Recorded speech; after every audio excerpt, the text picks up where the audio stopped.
Good morning, everyone. It is day 4 of the International 10, day 4 of the group stages. You know what that means. I know what that means. And there's 2 teams that are going to know very well what that means by the end of the day. Actually, one already knows. It is culling day. We had 18 teams coming to Bucharest, Romania. Great, lovely, happy to have them. But let's be real, we only care about the one in 7 days that wins the whole thing, that is our next TI-10 champion. And 2 of those 18 teams will not even make it to the main stage. They'll get eliminated in the groups, and one of those we are already familiar with. We're gonna run you through everything. You're watching the multicast. There's, once again, we're starting the day off with 5 streams, including this one, 4 series running at the same time. We'll keep you informed of everything that's happening throughout the day. And first, we're gonna keep you informed of everything that has happened over the past 3 days, because let's be real, who is able to watch all 4 games all the time? Well, I will tell you who is. My panel is. They are that talented. Avo, we got Jenkins, we got BSJ for the first time. Good morning, all of you. Avo, I mean, this energy, this excitement, I know you share it. Yeah, I share it. Yeah. Culling day is a bittersweet day, right? We all love it, but someone has to go, unfortunately, and that story has to be told. A story has to be told. There can be only one, Jenkins. Yeah, there's a potential. So it's either Quincy, SG, or Fnatic. But it's probably Quincy or SG with how the groups are shaping up. They're both 2 and 10. I don't know how you guys feel, but Quincy, they 1-1 Fnatic. SG 2-0'd Fnatic. And then Quincy also beat Beast Coast, who's like beating everybody else. But then you could argue that, you know, they understand Beast Coast a lot better than other teams because they're from like NASA. So it's a bit of a weird situation. I'm kind of favoring SG in that, just given how their losses have looked. It's been kind of close, and their Fnatic series was intense. Because let's talk about these past 3 days, because we have gotten a grasp of the skill level of the teams and their ups and their downs. Brian, I know you've been on the other side. You've been casting a lot of these games. What stood out to you most during these last 3 days? I think of all the teams you just talked about, Quincy Crew has been an absolute disappointment. Okay. Like, it's not just that they're not like picking good heroes or anything like that. They've had games where they're up by 5K, 20 minutes in complete control. Any of the top tier teams, they're going to win that game. And then they just look shaky. They mess up. They do weird, uncharacteristic plays. I think Quinn, for me, has been the biggest. He doesn't. I feel bad for him almost. He doesn't look the same as he did in NADPC, for sure. Like, it's not in his character to have, what do they call it in chess?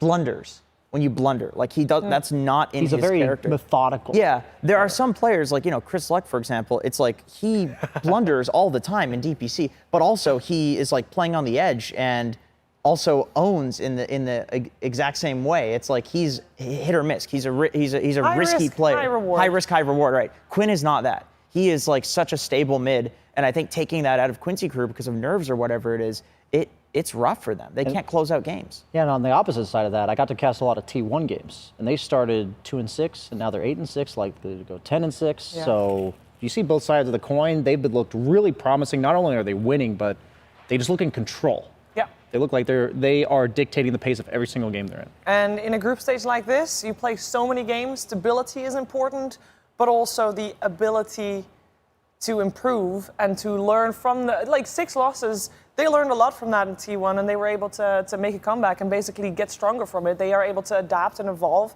and now they're looking super hot. They are, I believe they are facing SG today. No, that's not true. But they are facing a team that they're facing Thunder Predator. I was having it in my head already as a win, because Thunder Predator, we haven't actually mentioned the team name yet, but that is the team in Group A that is guaranteed eliminated.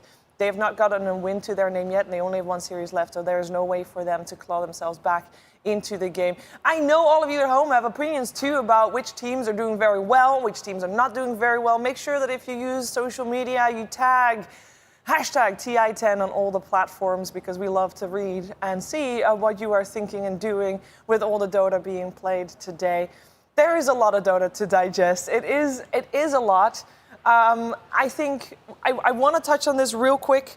I think coaches are very important when you have to digest this much data. And one thing that coaches do, we're gonna coach you guys at home a little bit, is look at all the metadata. They look at like, okay, you know what? Let's strip away the teams. It's not that important who is playing what. Let's see what's evolving, what's happening in the meta. Avo, how have you been experiencing this Dota meta so far? Because it changes every time. Yeah, I mean, at the beginning we saw no meta at all. People were everyone came in with their own ideas and they tried to decide what was going on. But I think a couple of picks really stood out, particularly. Yesterday we were talking a bit about the Tiny, but I think there's one other pick that also really stood out these group stages, I believe being the Monkey King. Ooh, yes. I mean, the Monkey King and the Tiny, I believe people already were talking about them before going in. So maybe it's not surprised that they are the most banned heroes, but it is very crazy. 90 bans on the Monkey King, Jenkins? That's crazy. Yeah, it's the most banned hero in the tournament, and I think like what I didn't expect was that it would be 4th position in every single game, because it has been a top tier carry, if not the top tier carry in the past like 2 months. So and it's like the build is not. It's like people are just ATOSing from the trees, and I think, Brian, you had a good theory on that. Maybe you can elaborate. Yeah, they don't even buy boots. They spend 95% of their time in the trees, and it's just the vision game. It's the best D-warder, it's the best scouter. Yeah, people are the going to gank they're going to vision talent now instead of the stun talent, which is kind of crazy because any stun talent is a good talent in Dota. Stuns are just good. They That's win why games. we see Shaker doing so well as well. Absolutely, yeah. And Elder Titan, you saw him too as the most picked, and he's mostly picked. He's one of the most picked that is the least flexible, it feels like, but he is still very stable in his role. Overall, the top heroes by position the fact that Tiny is still there, despite also being one of the most banned, is pretty crazy. I was mostly surprised though seeing 35 games of Snapfire, because that's like the hero that's flying under the radar, right, Brian? I think she's the only one with a sub 50% win rate. It's like 48%, so it's not even bad. But all these other heroes, like Tiny and Monkey King, have 60% win rates, I think, and they're first picked, first banned every game. And then Elder Titan, always a TI hero, very high win rate. Lina, 60% win rate as well. All these heroes are highly prioritized and they're winning, so that's very terrifying. Very terrifying. I feel like with Lina, what people didn't realize for a long time, and I think LG actually kind of pioneered this at the Animajor, is the fact that she's like the highest DPS carry in the game, legit, other than like maybe PA or something, just the built-in Fiery Soul. If you go for, like, if there's a build that's viable on her that gives her damage and survivability, which the Satanic, Silver Edge, or like Daedalus as well, people like Blink Daedalus, like if there are builds like that are actually viable on her, she's just a carry.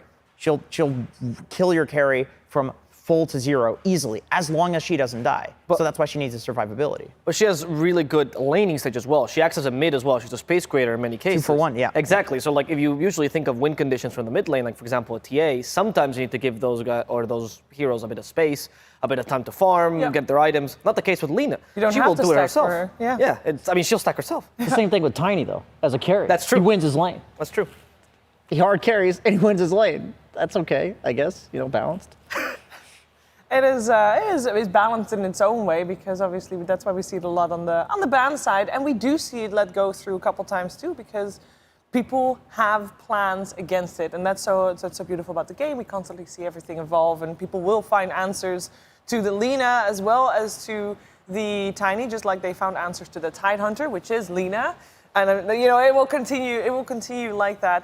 There is also a couple of top players of the tournament so far. Not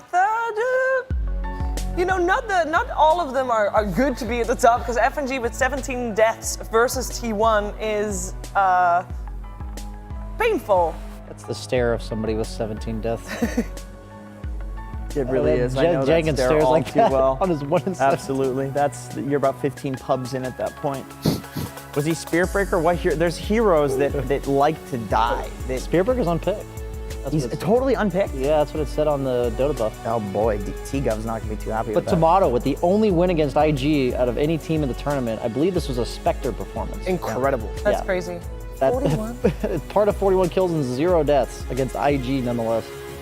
That's probably his best hero at least from what we saw with Undying in DPC. Like there was a period where they were playing where they were putting Brile on every single like hard carry-esque hero on the mid lane, and then Tomato was just playing like Juggernaut or Monkey King. He'd go Echo Saber, he would fight. And so he was never really the carry for this team. And so it made me really hopeful for them in DPC Season 2, seeing that they actually adapted and they were giving Bryle some space creators and then picking Tomato hard carries and trusting him to carry the game. And we asked him about it in an interview, and he said, yeah, they're trusting me now. Like, we're working on this as a team. And here he is, 41 KD on Spectre, and it's his signature hero. It's incredible, and that team on itself has also gone through quite the evolvement. They've also stepped it up. They've improved. We can take a look at all the standings. There's been a lot of teams that have improved. We mentioned T1 also as one of those teams. There's also teams that started rough, had then a great day. Because, for example, yesterday, T1 went 6-0. They had 6 games to play. They won them all. On the flip side of that was Alliance in their group as well that also had 6 games, but they had a rough day. They couldn't claw back. They didn't get a single win out of that level. Yeah, Alliance has been struggling a bit. They've been up and down, as opposed to T1, which seems like streaks, right? Yeah. Alliance has been trying to find their identity. I gotta say, though, we've seen a lot of experimentation from them, both in drafts and in playstyles, but sometimes we see a couple of mistakes that should be uncharacteristic from a team that's in TI. Yeah, I also want to address the scores. Because people are wondering at home, potential for tiebreakers, Group A, Jenkins, talk to me. Because we know who's out already. Thunder Predator is already out. But there are 3 teams with an 8 and 6. VP and OG are looking very good to make it. This is upper, true. but what are the scenarios? You don't have to do all the math, but what is the craziest scenario you can think of? I'm pretty sure there could be like a 4-way tie. It could be like let's see, who has to play who? T1 would have to drop a game to Thunder Predator. If you get to 10 and 6, you're definitely going to get in. Yeah. It is Yeah. theoretically possible for OG, VP to both lose their 2 games, and then EG Undying to 1-1 each other because they're playing. Yeah, that they're would playing result each in other. 4 teams at 9-7. I think what makes it a lot more simple is that Thunder Predator is already out, and I know they tweeted like, "Oh, we're gonna give it our all." It's Yeah. really hard to do that. You're and then, demoralized. And then you have T1, who's on this massive upswing, and like that is not a team that you want to give any sort of momentum to, emotionally speaking, because yeah, those guys will just destroy you. So I think that's what simplifies it a little bit, is that that's very likely going to be a 2-0. And then let's talk about Group B, because tiebreakers potential there for sure as well. People are able to see that bottom trio, if you will. Fnatic, Quincy Crew, SG, with Quincy Crew and SG both only having 2 wins to their names. We already mentioned they have to face each other today, but they also still have to face Elephant and Spirit, respectively. And Brian, it's looking like there could also be a tiebreaker still for the side of the upper bracket for this group, right? Yeah, it's hard to keep track of who's playing who, but I will tell you that Beast Coast still needs to play Spirit and PSG LGD. Okay, so I'm going to guess for them that they're going to win 2 games out of Out of those 4. Yeah, I would Yeah. get maybe one. Yeah. Maybe one. So- Spirit's the type of team that could beat almost any team, given a good day. Yeah. They could take one off LGD. If there's, Beast that's Coast, what you know I'm what? Actually, saying if there's is I one think- team, if there's one team that can do it, they Yeah. can lose to anyone, they can win to anyone, and also LG is already qualified. Or sorry, already in the upper bracket. Already Yeah. upper bracket. Yeah. But people also need to be aware, if you're upper bracket, that's great. If you're first in your group, even greater, because you get to choose your opponent. Basically, the number 1 in the group can choose between the number 3 and 4 of the opposite group. Now, I know OG last year is like, we don't care. So They did the coin flip, right? Yeah, they did the coin flip. And because, if you're superstitious, you hold your faith in your hands, and what if you choose wrong? There's a lot of pressure on that. And what if one person chooses, and what if me and Ava were in a team, and Ava says, well, I really want to face IG, and I'm like, no, don't want to. They can't choose IG. IG probably in the top, but and then we don't agree, but I choose at the end, and then we lose, and you're gonna hate me forever. That's true. Disband for sure. Yeah. I mean, there's the no- Shiver team wouldn't work anymore. It wouldn't work, and that would be a darn shame. it makes a lot of sense because TI is all about chaos. Yes. It's all about like thriving in chaos, creating chaos, maybe for these teams that are more comfortable in structure. So just flip a coin. That's chaos incarnate. I think that's the best method as well, because I mean, out of the 4 teams that are really, I guess some teams really match your playstyle sometimes, but sometimes you'll rack your head so much about who's the best team to go up against. Overthink it, yeah. Exactly. And I agree with the superstitious. I know a lot of teams that are superstitious, like ridiculously so. Yeah, about the weirdest things as Yeah. well. So, yeah, we all know about Matu's Lucky Pants. Lanham used to have a sweater that he was wearing all the time. Yep. So there are some superstitious things, and I think TI definitely, if you're going to be superstitious for any event, TI is the one. I mean, There's $18 million for the winning team, which is mad. Absolutely mad. And you hear Jenkins talk about chaos. There's a little bit of order in the chaos, as we have another whole bunch of games coming your way here today. We don't know exactly how many due to tiebreakers, but we can at least show you the plan for now. This is the schedule for Stream A. We're going to kick things off with LGD versus Elephant. Dude. This is, I mean, That's a great stream. It's blockbusters all the way through. Yeah, these games are insane. I mean, LGD Elephant could genuinely go either way, just because I feel like that's the type of team that Elephant is. But then again, I feel like if you're ever betting against LGD, you're probably doing it wrong. IG, OG, those are the two top of the group. OG can beat anyone. Secret, Vici. I feel like Secret's the same. The thing about these games is all the best teams in the tournament. Yes. You know, none of these teams are going home. All right, These aren't the games that I'm watching. I want to watch the games. Okay, that's fair. What's I mean, happening on OG's got really Stream important B? games because they might get knocked down to lower bracket, but aside from an Elephant as well. But you know, the Quincy Crew SG game. Oh, don't shopping worry, block. that's Somebody 2-0s. That's the one. The other team's gone. Yeah, they're done pretty much. Oh, So the first game is so important in this Yes. matchup. The first game is what determines the tempo, what sets up the everything. How did they get teams in this group? I mean, it's not the third series, but the first two series, they're tied in record. Quincy Crew and Also, SG are it's- deciding each other's fate, and EG on Well, that was same what the thing. script said, obviously. It's Yeah, like of four course. teams that know each other in and out Yes. as well. Like these guys are scrimming every day for years.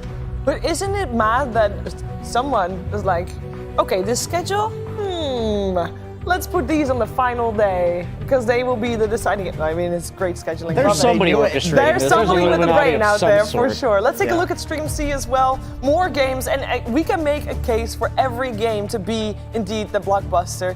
It's madness. VP also still very important for them to win their games to continue staying in the upper bracket. You got Quincy Crew and Elephant. We just mentioned already how important that first series is, but also that last series of the day for them. Depending on how the first series goes, Avo, this one could be do or die as well. Yeah, and also the Elephant, Quincy, or Elephant against any NA team is a little bit of the ROTK beef with the NA teams, which is always spicy. And with the panel, whenever Kyle's casting, so. Yeah, that game is exciting in the sense that both teams are fighting for something, but one's fighting for upper bracket, the other one's fighting to stay in. So Yeah, they're kind of like exactly, looking to exactly. screw each other over for their own gain. Yeah. And depending on how the first series go, Fnatic in the first series of the day, because they at the moment they're fine, they've got 4 wins, but they still have the potential of being dragged back down They into could be pulled tiebreakers. out, yeah, So they- if they can just at least win one of them, Yeah. one of these games, because this is their final series. They only have one series today, I believe. And you know what? Fnatic is the team to take one game off of anyone. They have 4 1-1s so far. I think it's the most in the entire tournament. But Secret is hard game to take Oh, a game off. yes, Just, yes. just take a game off Yeah, Secret. yeah. They take a looked game way of better Secret. towards the end of the group stage. They I think, for did. Secret They're as well. looking on point. Their which is pace scary. yesterday, was it against Quincy Crew? Yeah. It was against Quincy Crew that we were casting. Yeah, they were just running at you nonstop because they had the Monkey King plus like hunters on their team, and Yeah, they beat they- bottom, and then 2 seconds later they're top. No openings whatsoever. And like any time there was like a 30-second window where they had cooldowns and then the enemy team didn't have cooldowns, they would already be smoked on a high ground waiting for you to walk up. It's like they were 100% on point. They looked like peak Secret, which is scary. It is time. This is the multicast. We've caught you up with the standings, what is happening in Dota right now as well. We've caught you up on everything. You should be totally ready and prepared to watch some top tier Dota today.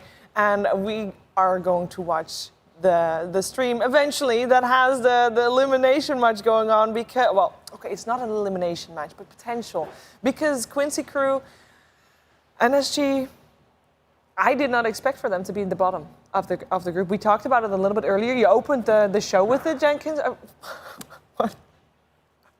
What are you guys doing? Are you good? He started it. Okay. I'm glad. I don't think that was Colin Karras. It's children in a not classroom. sanitizing. No. I have But no you look idea at what them. you're They're referring to. preparing. This stress is palpable. It is. I wanted to talk about coaches because Quincy Crew is, of course, one of the teams that got a coach fairly short before TI, just like Thunder Predator. And it didn't work out for Thunder Predator. I personally think that if you're going to have a coach, you should have him grow with you throughout an entire DPC season if you have the chance, right? I'm with And you. speak your language, ideally.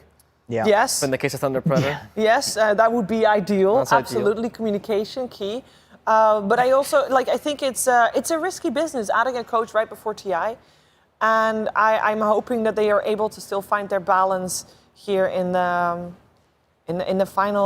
potential final games, right? Because it's like, if you haven't learned in these last 4 days, what's the next step? Like, you don't know. Like, it didn't work. Is it the pressure? What's the problem? That's rough. It's different if you're having like strategical issues. Yeah. But for Quincy Crew, for instance, I think they're just playing pretty sloppy. Nerves. Yeah. I think They they are could use. choking. I think they could use a Dr. K.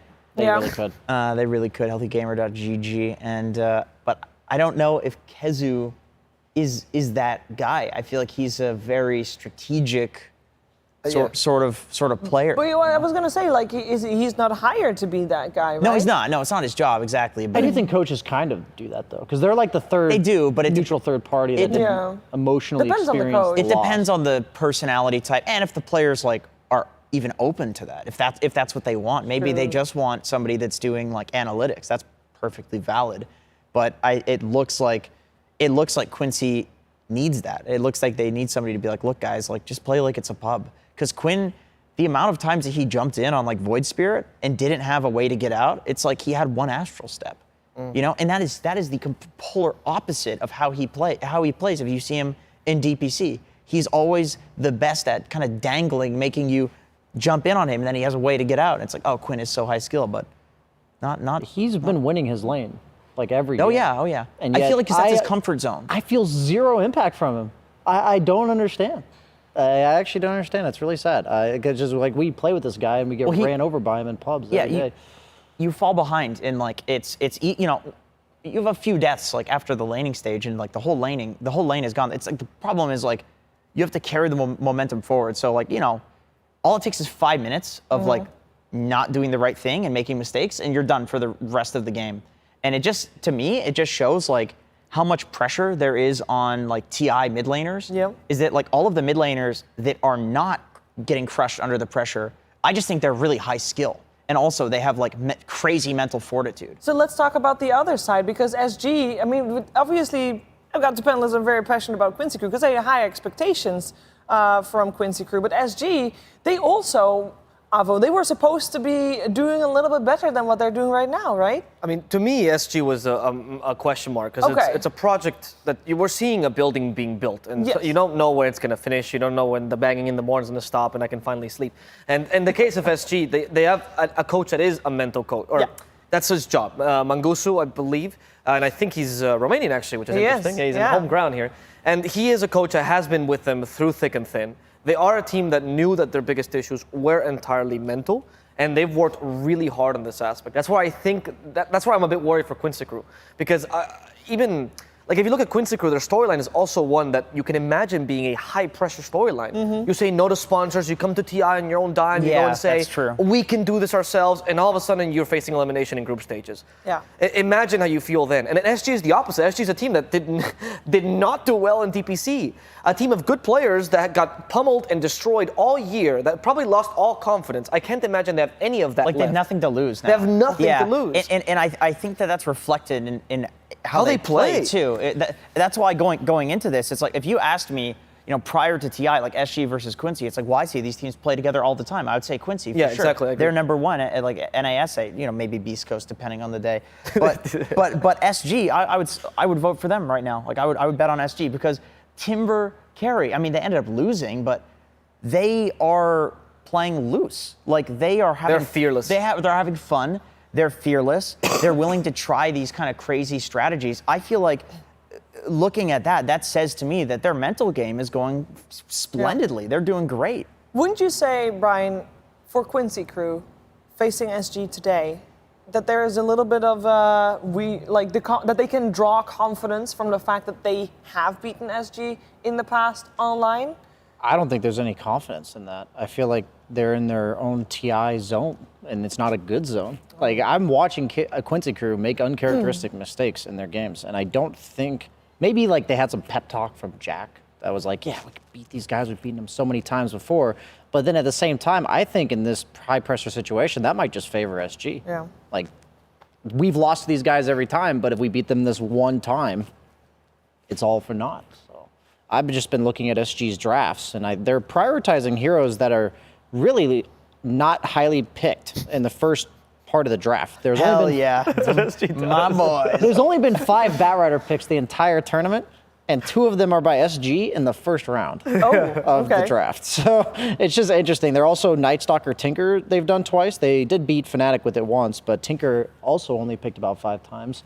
So, and that was first round Tinker, by the way. So just very untraditional, which I respect. It's their own flair, but clearly it's not working for either of the 2 teams here. So. I think flair is an important word, or like flavor. Like a lot of the TI is all about that, right? It's all about that like special thing that makes you different from the other teams. And I feel like looking at SG, they clearly have that, and that's like what Quincy Crew lacks to me. Is that they, at least for TI, it's like they are, during DPC, their flair was that they were like aggressive and oppressive. They would play the line, but they would always know when to stop, you know? And that's kind, I suppose that's kind of happening, but like when Quinn dies and he falls behind, they can't do that. Yeah. We really want to watch this Quincy Crew versus SG game. They're actually the last draft to still start. We can start with the multicast though. I mean, we're multicasting everything, so there are 4 streams going on at the same time. Don't worry, if you want to watch the full screen of any of the others or of the Quincy Crew SG, of course you can find that. There's loads of streams out there. It's all Dota, TI, and then it's 2, 3, 4, and 5. Yeah, and there's some drafts on our screen. So I'm going to do the very great host like, Brian, what do you think of the drafts? Yeah, I was looking at the LGD draft just because Yes. when you watch a team that's winning, you'd love to see what exactly they're pulling out of their hat here. And they've got the last pick CK. I think that hero's only been picked once or twice the entire group stage. LGD last pick CK? Yeah, last pick CK offlane. Faith Beyond CK. We have 2 CKs. We have 2 CKs. That's Hell actually, yeah. I thought you were confused with the Beast cool. Coast CK Yeah, right no, there. that's the hero I'm highlighting. Thank you, Jeff. fair. Yeah, that's Good for you, BSJ. Yeah. But the CK offlane, in the pubs, it owns. I just will say these Chinese teams I've never seen it before, and then they just all pick it. And they go, I'm looking for this Etherlands build. They go like Armlet, BKB Etherlands, and then they eventually get the Shard. and you're just stunning from Reality Rift plus 1,000 Chaos range away. Bolt is pretty insane. Yeah, there's the good cast offlane. range. There's good offlane talents for CK now, like cooldown reduction on the stun and on the. Ooh, let's W. zoom into A. There's a fight going on. Minute 0. Already. That's always great. Good way to start the day. Welcome to the match. You're dead. Well, in this case, Maybe is dead on the side of Elephant. Somnus M is dead on his Storm Spirit. Oh, that's a painful one, actually. That's a rough one. Yeah. He wants to get his bottle quickly. The question is, like, did anybody see who got the The kill? Morphling got it. Oh. Ame got it. Uh-oh. That's like a tough. full wand or a Yeah. Wraith Band going into the laning stage. Yeah, that's rough. Some first bloods are a lot worse than others. Like a hero that's about to like pick up boots where it matters a lot, or, you know, if somebody gets like a Basilius, it's like, whatever. Is it Morphling Magnus that they picked up? Yep. Yes. Nothing to say, Magnus. Okay. That is a classic. They used to do this a lot in the TPC, and then we saw it less because they didn't play with Nothing to Say for like 2 months. Morph Willow. Don't forget that. Yeah, the Morph Willow is a great combination. I feel like it's a good combo against the traditional Morphling counter Aversa as well. How would you prioritize the Ags though? If you do Morph Willow, like, are you still trying to get it second or something? Probably need Manta first. Yeah, Manta Ags. Probably Morbid Manta Ags. Because you need Manta because of the Storm and Silencer for sure. Decent against Mars as well. And tempo-wise, it's better because you want the experience to be able to get the high-level morph before you actually morph. Yeah, forward. of course. Yeah, you want to get the Ags for like when you have level 18, because then Exactly. you have the perma morph. Yeah. Or almost perma now. And of Yeah, course, 5 seconds left. we're talking about Morph Willow because Morphling can then turn into Willow, use her Shadow Realm with Ags, and basically pummel anybody down with a long distance While being rocket immune. cannon. Yeah, while Totally being invulnerable. immune. Which is why Ursa starts to struggle against that, It's even so though he's annoying. a traditional Morphling. Yeah, counter. like you think of that combo and you're like, it doesn't do that much damage. We'll just focus morph. Well, you can't. He's can. invulnerable. And it does do a lot of damage. yeah, it does. But the thing is, like, so does Shaker morph, but you just disable him. You can't when he's invulnerable. Also, most of the other Morphling combos, like Earth Spirit Morph or Sanking Morph, you actually can beat him with a bit of star resistance or BKBs, because the stun's a big part of him being able to deal damage and get away. Yep, Not the case with Willow. Yeah, for sure. You can spare him at least. Mars is a little bit of an answer to that combination. Yeah. This game in particular, of course, we know that these two teams are very familiar with each other. PSG LGD is on top of the group, and they already secured upper bracket. Elephant, how do we estimate their chances here? Do you think their draft also gives them a good shot? We talked earlier that they are very familiar with PSG LGD and that they do have decent results up against them as well in their own region. CK is one of Ursa's worst matchups. It's a horrible matchup. Not like as a carry to carry, it used to be really bad, but CK's kind of fallen out of favor there. I personally think he's going to struggle on Eurus to really stick on anybody. You've got tons of stuns. You've got ET that's going to move really fast. Willow and Morph who are going to have the Shadow Realm, and then nothing to say can lock him down. So I'm favoring LGD pretty heavily. But that's kind of like the most basic prediction history of Dota. Yeah. I'm honestly not. I'm not.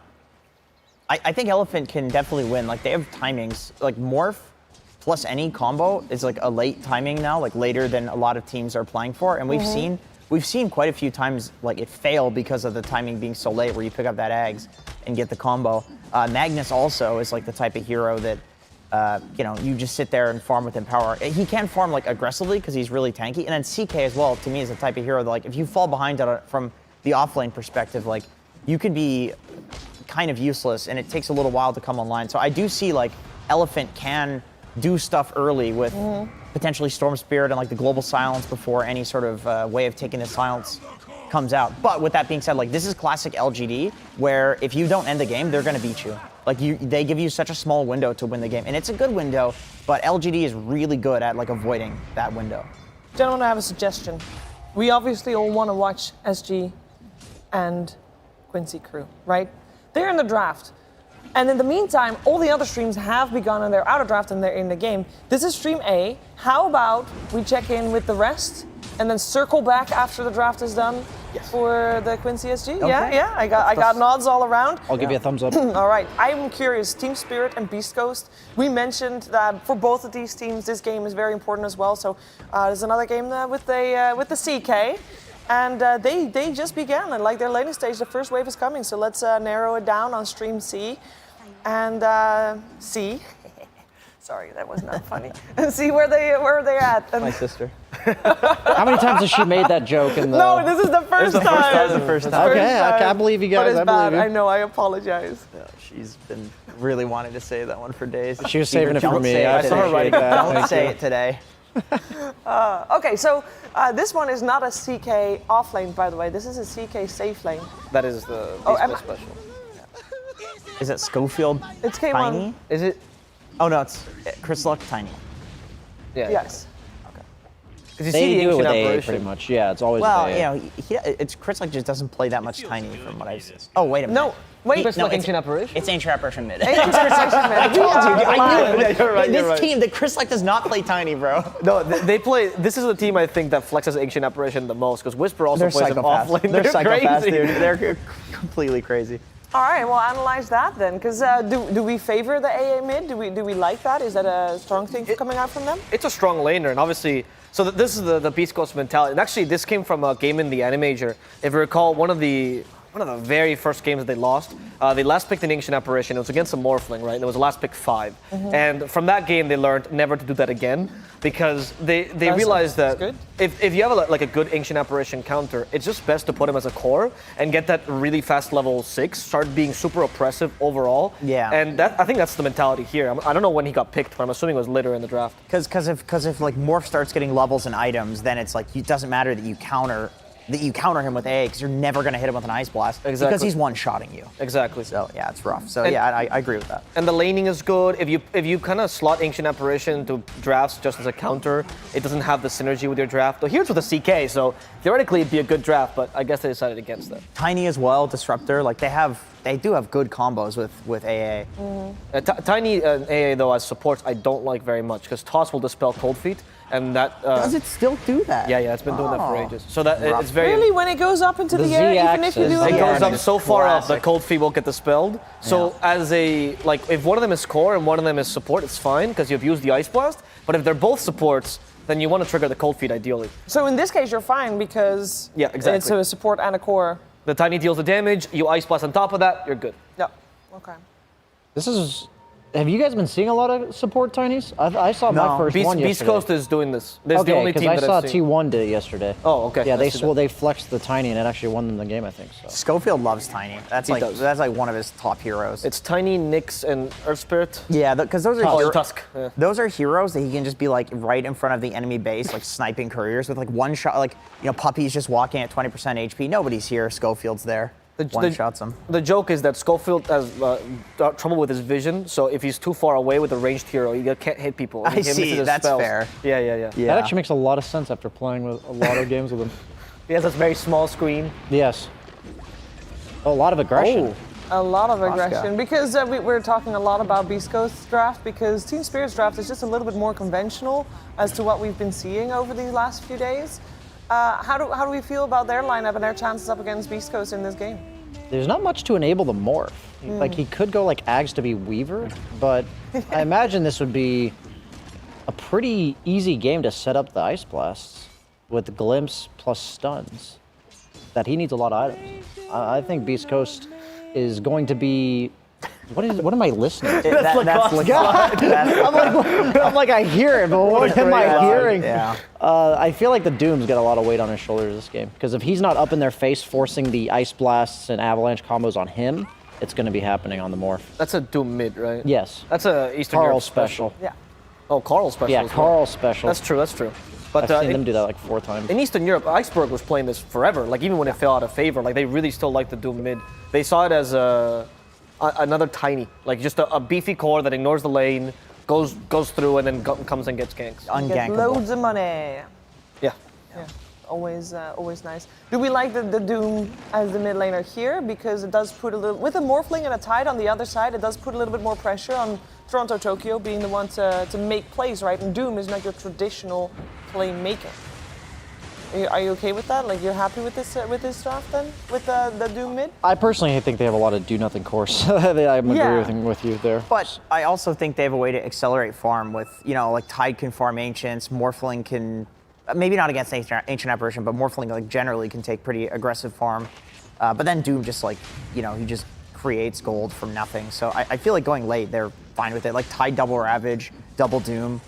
I think if Spirit can just chill and farm their own side of the map, which is their playstyle, like they're super defensive in the way that it's like I know they run at lanes and stuff, but it's usually as a distraction to like secure their own side and get Yatoro farm. So That's a good point. They actually start really committing to fights when they can bunch up as 5 and then actually take these engagements. yeah, but it's like 15-minute timing rather. Like some teams like do it 5 minutes. That first Yeah. AA ulti already netted a kill for bottom. Yeah. That's a lane that should never get a kill. Like a CK versus a Tide, but that AA mid already look at this paying massive rotation, dividends. Oh, run, Chris.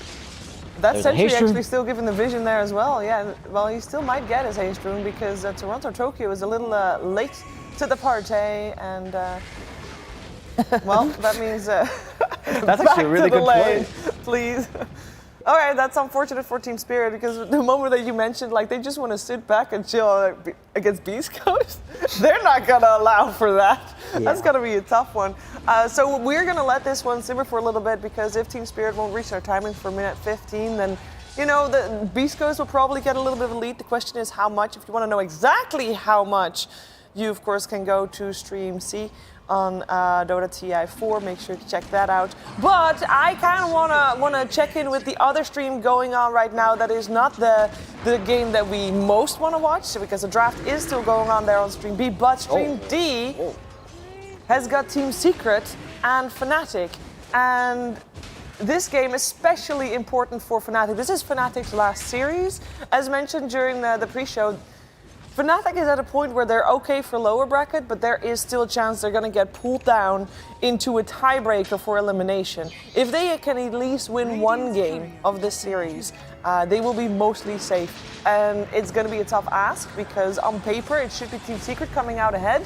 I believe that I, at this point, have talked long enough for my analysts to have looked at the draft and have gained a little bit of an Joke's idea. on you, Sheever. I want to ask, who's Yes. on the Bane? Is that DJ? Bane is DJ. So yes. I think the old Fnatic, back when Ice was on it, was actually one of the best Bane teams in the world because I've seen this team do this a lot. Yeah. They're the most patient team with lane. Ooh, that was dope. There we go, proving my point. Speaking of Yeah. I was really scared there. The anti-caster curse, Right. very nice. I think Fnatic, at least before, the support duel was still there. So Yeah. their plays with Bane are so incredibly patient. This is a hero that obviously, when you're not actually going for kills, you don't do much of support because you can't really push out lanes. There's no shoving or really farming that you can do. So I've seen them. I think I've seen Jabs on Bane wait for a solid 2 minutes just to cancel a TP with Nightmare or Fiend Script. They know how to play the map really well with this hero, and they sometimes really send him far away. He's not as much of a ganker as other teams use him as. It's very interesting. So I'm really happy to see Bane on Fnatic. It's a learning experience. Yeah, Fnatic is, speaking of learning experience, has had a great learning experience this group stages. This is a team that is one of the freshest because they only changed rosters right before the qualifiers, is the last roster swap, and that means you have a lot of things to learn and to get adjusted to with your teammates in a fairly short period of time compared to your opponents. And the best way to do that is by playing a lot of games. And obviously there was a bit of a lull in terms of competitive Dota, so they haven't been able to until the group stages, but they are adapting so fast, Jenkins. It would be the most depressing thing if they got knocked out just because they've won so many teams. Yes. That it's like, if we do get to see them, hopefully in the playoffs, they could go a very long distance. Because they learned in every series, right? So the best of three is where they're going to shine best. It's like, what would happen if they had gotten a game 3 and all of those 1-1s? Yes. Would they just be like, 4 or 5 wins instead of 5 ties at this point? They're dominating the early game. They've got 3 of the top 4 CSers, and offlane IO I think starts off a bit slow, but I like the Nisha rotation at top. It's just a very free tower that Fnatic has no desire to contest, and I like this Terrorblade game. I think he's going to have I think he's going to be the strongest hero like 40 minutes in. Sven's going to fall off pretty hard if he doesn't get off to that snowball, but that's secret for you. They're going to run at you with a non-ulted Sven. That's what I'm kind of predicting, which you wouldn't expect, but they don't stop. Also important to note, we were talking about how important this win could be for Team Fnatic, but for Secret, they are actually, at the moment in their group, PSG LGD is already guaranteed upper. VG Gaming is most likely going to get out upper, not mathematically yet, but they'll probably get there. Team Secret, together with Bisco, Spirit, and Elephant, they have potential of having these 4 teams fighting over the 2 slots of upper bracket remaining. So if Team Secret can get a win here, they got 2 series left today. They will be facing VG Gaming later today, which is arguably, well, not arguably, is the tougher opponent compared to Fnatic. Secret needs these wins too, and it's looking pretty rough. And you're saying this Terrorblade is going to be scary minute 40. Maybe minute 14 is also it's a bit earlier, but this is minute 10. They're going for it. All 5 mid lane. Yeah, we've seen Terrorblade struggle early. I think he's going to get off to the start he needs. That's the thing. Is like, I think he's scary then because he is set up to be strong now. When the hell do you see this? They're 5-manning mid. I feel like I can't ignore this. Why are you surprised at a 5-man mid against Secret? I'm sorry, That's the only way Jabs to beat is Secret. farming. They're creating space for their position for Nature's Prophet. He's going to have a Spirit Vessel at like 11 minutes in. Yeah, and he's even in the dead lane. So he's They creating just showed space. up with their carry Terrorblade and tied mid, and their Prophet was farming. That is so cool. It's working out. They are able, like, Team Secret, like, you're saying, okay, they're going to run at them with Sven, ulti or no ulti. That's great, but Team Secret needs a little bit more time normally. That's the guy getting the space right there. That's a solo kill, though. That's pretty rough. Yeah, Matu needed that as well. He's going to have a lot of pressure on his shoulders. Okay. We got to stop praising Fnatic here, guys. Yes, we're Twins constantly cursing. fight. Okay, Team Secret is answering fire with fire at this point. Unfortunately, we did indeed cast a curse.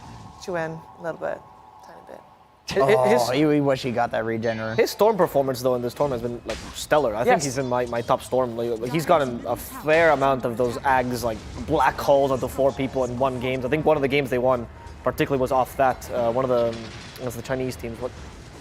I don't remember which game it was. All right. I know the 4-man jump that you're talking about. You can see it in your head, yeah, right? I can see it in my head. Who needs Enigma anyway? Honestly, yeah, he's been the Storm Enigma, and he's been styling. I think this is. I also really like Fnatic's vision control of the MP. I haven't seen many MP supports this tournament. And if you OG get is one of the few teams, I guess, that's been doing it. if you get the early towers, then you stop the IO relocate from being so powerful. You can have the trains to scout the whole map. That's what NP support does anyway. He has the best warding of any support with Monkey King maybe. 4 position is odd though. It's really odd. You rather have him 5? I don't know. I mean, it's just weird. Like it seems like the 4 position now is becoming like I just don't think very strange utility heroes. Like Nature's Prophet, what's his utility? Like stacking camps, blocking camps, scouting. That 20 talent. Monkey King, yeah, of course. The Sprout, 75%. Monkey King, what's his utility? Like standing on trees, like A-toasting people, scouting ahead. It's like the what they provide to the game is so strange, but it's very impactful, obviously. I don't think Fnatic is a traditional 4-5 though, because I think Jabs and DJ are both 4 players. They're both 4s, yeah. So they both adapt. And I do feel like the MP is perfect for Jabs because he was a Tinker Spammer back when he was playing mid. So Yeah. I mean, isn't he top 3 in the SEA leaderboard, something like that, as a support player? Jabs is. Yeah, Jabs. Yeah.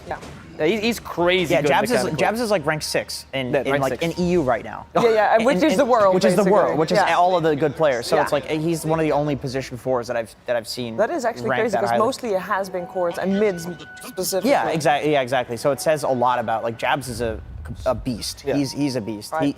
You could argue he's like the best player in SEA right now. We're gonna watch this smoke gank, I could see. and hopefully it will deliver.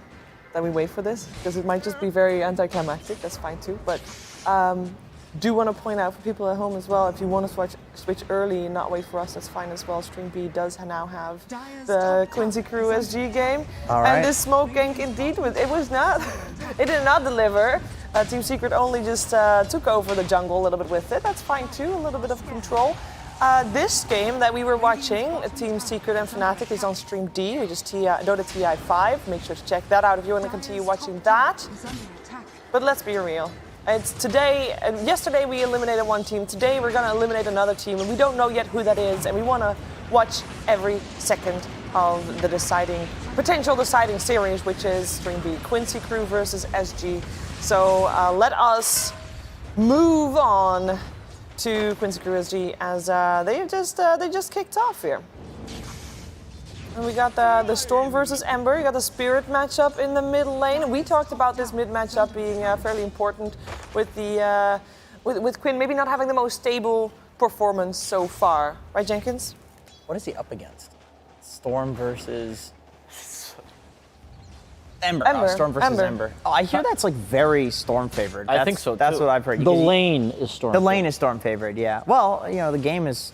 I've seen Storms like zip and kill Embers and Void Spirits more often than the other way I'm around. just saying, if you have chains plus like follow up, it can be pretty terrifying. And Yeah, they've got like sure, AA, sure. Monkey King, Centaur. Right. So the chains will make it very reliable for these unreliable stuns from the Centaur to land. 1,000,000%. I just think it's difficult for Ember to like, you know, just beeline it down lanes with a Storm. It's like, where the hell is he? Where is he going to zip on me and like set So up you on already me? feel like Quinn's set up for failure a little bit because Quinn's the Ember. Yeah, I think so, but you know what? Maybe that's what he needs. Maybe he needs to not have the pressure on him to be the one that's like, you have to carry this game. Okay. So who's good the point. pressure on?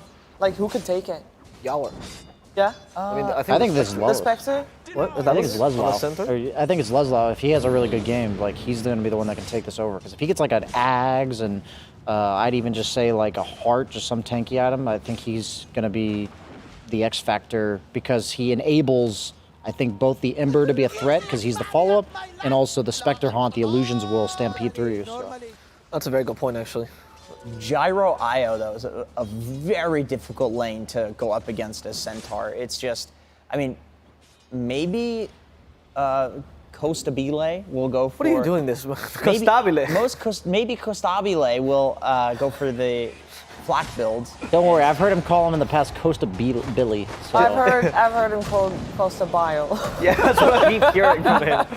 He doesn't like being called Bile. I mean, he is leveling Q. I have to ask regarding the IO Gyro combo. I've heard people say that they are not really. Obviously, it's a traditional combo, right? Used to be, right? But I heard people say that they're not really a big fan of the IO Gyro combo now. They prefer IO with basically anybody else. I don't love it because I find that The strength of Io Gyro was the whole farming. That's the best thing. You probably the fastest farming combo. I think the other combos are a bit better at the fighting aspect. The relocate ganks are good for this combo, but I do like the Sven or the Ursa more because of the timings that we're playing at right now.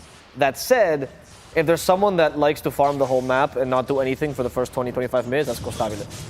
We'll say Gyro's win rate's 23%. It's bad. It's yeah, looking it's bad. rough. It's very pretty low rough. across, I believe, 18, 17 games. Is for the it group stage. possible? I might be stretching the capabilities of what website you're using at the moment. How many of those were with an IO? Or were they all with an IO? Oh, I can look that up. It's most, to be honest. Io's win rate's not so good either. It's like 43%. Oh, really? Because 39% actually. Because Gyro's pulling it. Maybe, yeah. But no, I do think with Gyro, it's like sometimes there are cases where there's complicated reasons, like the meta has shifted, et cetera, why a hero is bad. I straight up think Gyro's just been over-nerfed. I think it's just he's nerfed so much that the hero sucks. Like playing it feels extremely bad. You can barely hit 2 camps with the flat cannon now. It's like, it's really rough. His damage is low. Like you need to go for a Crystallis now to just do the same damage that you used to do. Dragonlance got nerfed. The Dragonlance disassemble build was the build that people would go 4 Dragonlances within the whole build. So I think he's just fallen off. The hero's just kind of bad. I do think that a lot of the core-to-core matchups that he has now are bad as well. And when you play that as your sole win condition with an IO, it leads to that being a reality. Yeah. With the nerfs, and also because Gyro is not the best anti-carry. Like, compare him to TB, for example. Yeah, that's true.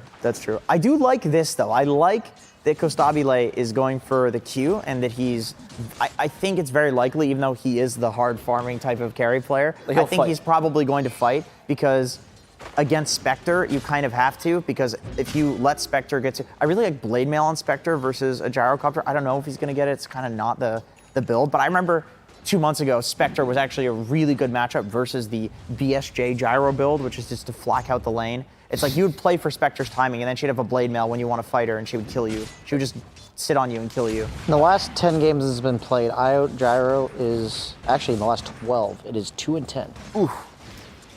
Yeah, so it's Gyro that's tanking Io's win rate. Yeah, but You're right. I think, that's 100%. in like one a of those spread wins from was high school. IG. If you eliminate all the That's like- Gyro games, Io would have a 60% win rate. True. Oh, that's quick maths. Thank you. He didn't actually calculate that. He just threw out a random. No, I do the math. 62.69. Repeating. Yes. Sure, yes. Indeed, everybody is So going to be coincidental very that all your believable on that. percentages always have 0.69 in them. That's just crazy. But if we're talking back to the game, one thing that Thank you. I think SG did that is also pretty decent with the IO Gyro, if we consider Gyro might not be the best carry, is Storm can be a nice secondary win condition as well. Yeah. He can cover that carry deficit in the late game.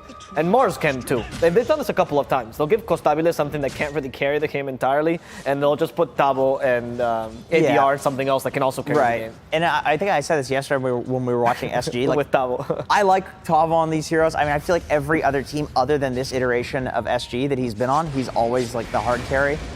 And, if he's getting killed like this, maybe it's not so hot for him, but he's fine. He's fine. But he can do like the Deso build, and he's perfectly okay having a ton of pressure on him in the game. How often on these panels have you guys been giving like updates, like small ones about the other games? We do them when they finish. Yeah, updates when they finish. If I see a good fight, I'll ask to swap. But are you curious? I was just saying that I was wondering because all 3 of the other games are actually Yes. pretty stompy, one way or the other. Really? Yeah, like Fnatic's up by 6K at 20 minutes against They kind of seem Secret. And Okay. then Wow. Team Spirit's up by 7K at 20 minutes against Beast Coast. The boys And on then Fnatic. Elephant- Wait. So Fnatic is in the process of beating Secret. Yes.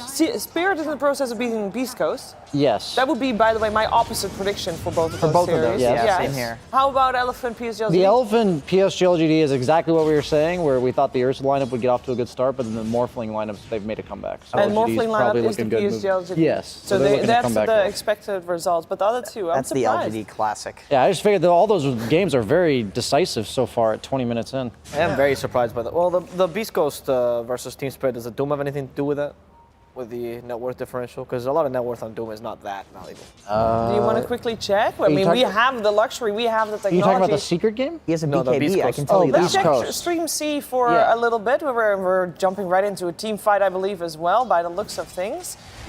because they are they're fighting. Hector is the most farmed. Very good. Who would have predicted that? Somehow on Chaos Knight. Yeah. Oh, he's got a Midas. Yeah, that's about right. How is he higher net worth than a Doom? How is he highest net worth when they're down by 5K? We don't even question it at this point. I'm gonna make a video on this one, man. Like, what? How? Brian, this is every Hector game. I don't know what you're giving. But me, he's CK. have you watched Beast Coast? You I'm asked me the saying same he's thing about- usually like Sven or No, something. he does this No. on CK consistently. He did it on the CK, first event Abaddon, at he does tournament. this I'll tell you. He's played a bad in this tournament? No, but he would do that before. And then you'd be Farm like, fast. how does he farm fast? Abaddon? I can tell you how he does it on CK.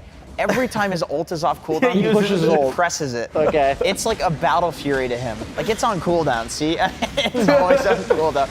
God, Hector's such a. You know, if you ask him, he would tell you that the Phantasm is to farm. I know like, he he's like, would. it's a farming ultimate. I know of he course. would. God. Wow, I I said don't, they I were don't think losing. this game but- is like honestly that. No. Yeah, it's pretty even now again. Like after that team fight, and now with the ages especially, I feel like Beast Coast is in. They still have their tier 1 mid as well. Yeah, this is just one of those scenarios where Chris Luck is on like a support mid. It went really horribly, and he's just a support now. Like, he's just a support. Look at his It's network. fine. Yeah. But it's like Hector having the entire like pressure of the game on him. He's fine. This is how they play. Nice static storm. Okay. I was just baiting you guys into going to that game. No, but it's fine because it's an interesting moment to tune into this game because I feel like it's a little bit of a crossroads, right, for this game. Yeah, somehow the team that's down by 5K feels like they're in control of the map. Yep. Yeah. I guess that's just Hector Dota, because even though you're down by 5K, he's at the top. Do you want to check the same thing for Stream B? I know we're making the switches overtime perhaps at the moment, but I'm seeing in the corner of my eye that on the Secret versus Team Fnatic stream, sorry, yes, I mean there's a 5-man smoke going on the other one. This one's still fairly even. They're 10 minutes into the game with Quincy Crew and SG. You were right about the Centaur, huh, BSJ? Is he owning? Is taking over for He is taking yeah. over. He's Oh, top yeah. net worth. I wonder if he went for. He goes. Oh yeah, he goes Vanguard Hood and just runs at people. Okay, and he did. That's and the he only did way that. Centaur scales. Yeah, I don't- The minute you buy a blink, you're done hitting. Right, creeps but for the there rest of the are game. other offlaners other than like Lelis that will like even in a good game be like, I'm gonna give this back to my team. Whereas Lelis is like, yeah, I'm gonna take this. Maybe one. they I'm had gonna to talk be about tanky boy. this. Maybe like because Laylis is, I think, is the highest MMR other than Quinn, right? He's like ranked. What do you 5 think that in- they decide these things based on MR? No, I'm No, saying I- that he's like a hero. He's a player that plays offlane in pubs to carry the game. Yeah, sure. I feel like Lelis has been doing this build for. We saw him do it in DPC quite. Saying like his quite a hero bit. pool's like nature's prophets that go like satanic and a BKB. Yeah, yeah. That's the kind of offlaner that he is. He's been more sacrificial in the DPC. Like we've watched him kind of adapt to that role. Although he adapted very quickly. I feel like Lelis is just a really adaptable player in general. But I'm saying for today, what if they said, Laylis, you're gonna pick Centaur, you're gonna carry. Take the pressure off of Quinn. Yeah. Yeah. It feels good. That's fair. Thank you, PPD. That was PPD. Yeah. Okay. That we brought him here. There's a low-hanging fruit joke that you could have made there at Alliance, but glad you didn't take it. It was low-hanging. Go into depth about that one, will you? What do you mean? Can you explain it to me, please? I haven't watched the UDPC. Don't make him explain. I'm fine. I'm good. Okay, back to the game. Back into the game because after the laning stage, it looked like SG had a good start, but it seems very even now. This game is undecided. I don't think the gyro being up in net worth is as powerful as CK being Yeah. up in net worth. I think this is what you'd expect. It's from the expected, gyrocopter. yeah, I And agree. I do find that the gyrocopter versus Spectre matchup is really bad. I was thinking about Leshrac as the other one that like Spectre loves playing against. Yeah, any like Uncontrollable damage, Spectre just loves it. Also, they have AA, so he's never going to get the point where he has Satanic and he's unkillable on Gyro. He's never like 6 slotted, Yeah. just Good point. sitting there stunned, True. killing you. Yep. And the Centaur is also another one that's good against this kind of uncontrollable damage as well. He tanks it really nicely. It's not the best gyro game, but I haven't seen any game that I was like, oh, what a great gyro game. That's because it has a. Maybe this will be the first one at the end. On hindsight, it will be actually Gyro was the hero that made it all work. I mean, Costabile is a brute force kind of carry, right? Like he's used to, he'll pick a hero that he likes just because he likes it, and then he'll he'll just play it It's and farm true. so he, much. He makes it work. Yeah. He'll go his own build and make it work. I don't even think it's the best hero sometimes. He just thinks, oh, this is the hero I can farm the most with. I remember Juggernaut was the one for me. I'd always get him on my pubs, and he'd go Jug Battle Fury when nobody was picking Jug and nobody was going Battle Fury, and he would carry. He would carry. Oh, Oh, the save. But he's fine. He's still not. He's still gonna shatter. He's me. dead. I think he's still dead. Not fine. He did that. yeah.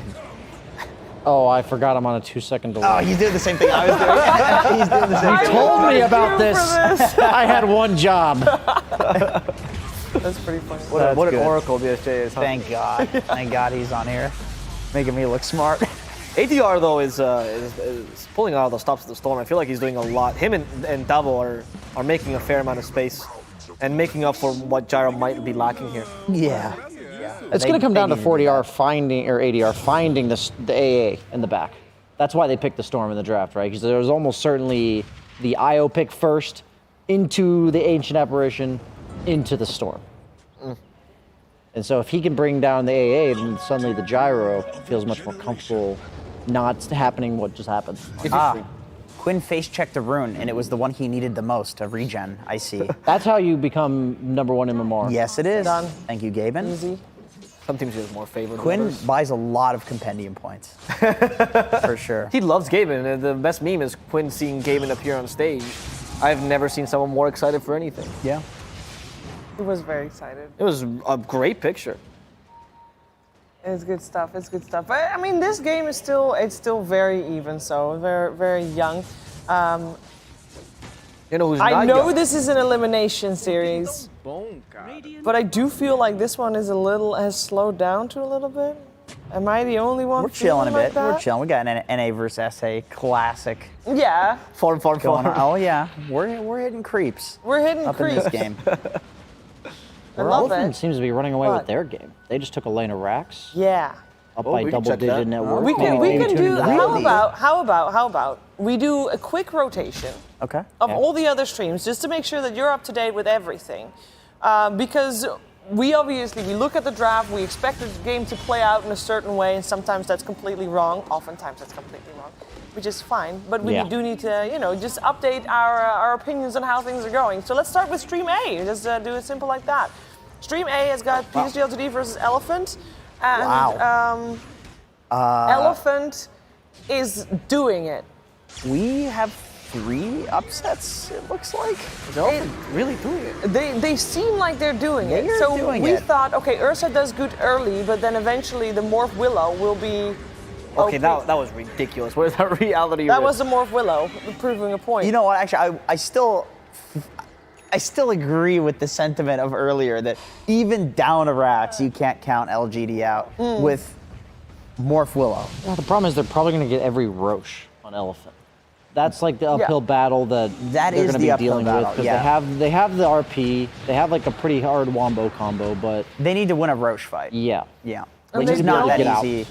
Which is not that easy with the deficit and also down a racks. And down an outpost. Yeah. Oh, he yeah, has the that's- quickening charm on CK. That's value. He went for the Etherlands Farming. build you were talking Yeah. about. It's interesting. The reality rift is ridiculous with that Etherlands. Yeah, the thing is that you want to go it later though. You want like Armlet BKB Blink or he- something is he like going- that. is he but going Ags? He just went Is my Armlet question. Etherlands, and that's And because Shard. they're losing pretty bad. Yep. So he doesn't feel like he can enter the fight with his hero. The Ag CK just like doubles your team's damage. It's really cool. Especially with a Morphling, you just get another Morph. How did you calculate that exactly? It creates an illusion of every hero on your Right. team. That hits for 100% Yes, damage. it literally Well done. doubles. Yeah. All right, let's see. Quite This good. is a 5-man on 5. Well, 4-man smoke. Sorry, they forgot to put the Mars in there. It's all good. Yang doesn't Or need Yang. no smoke. It's also good save, by the way, that CK Ags. You can use it when you got cut Yeah, the spell. sure, You for give sure. you the invulnerability of Phantasm Yeah. for a second. That's the least fun part of it, though. It's fun to just blow up the enemy Ancient Apparition or Silencer. I mean, some in teams one are doing shot. that with, like, actually against Silencer, for example. They buy some sort of spell in CK and then And then go they Ags. dispel their team. Yeah, that's exactly. fair. God, you know what's funny? This is for it. funny because they're both doing the same thing and they're not getting anything. That was like a ring around the rosy. It was like, I was like, oh my god, we got 5v5 smoke, 5v4 smoke. And then you're just going the opposite way. They just swapped the sides of the map. Yes. We're gonna invade you. Yes. I remember what I was going to say, which is funny, Brian.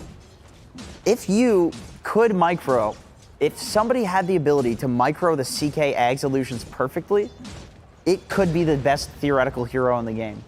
Because have you guys like just ever seen an enemy like Crystal Maiden hitting mid and it turns out to be a CK illusion? But it's like it's only because that's the CK sent all the illusions down mid, but the CM's just the first one that got there.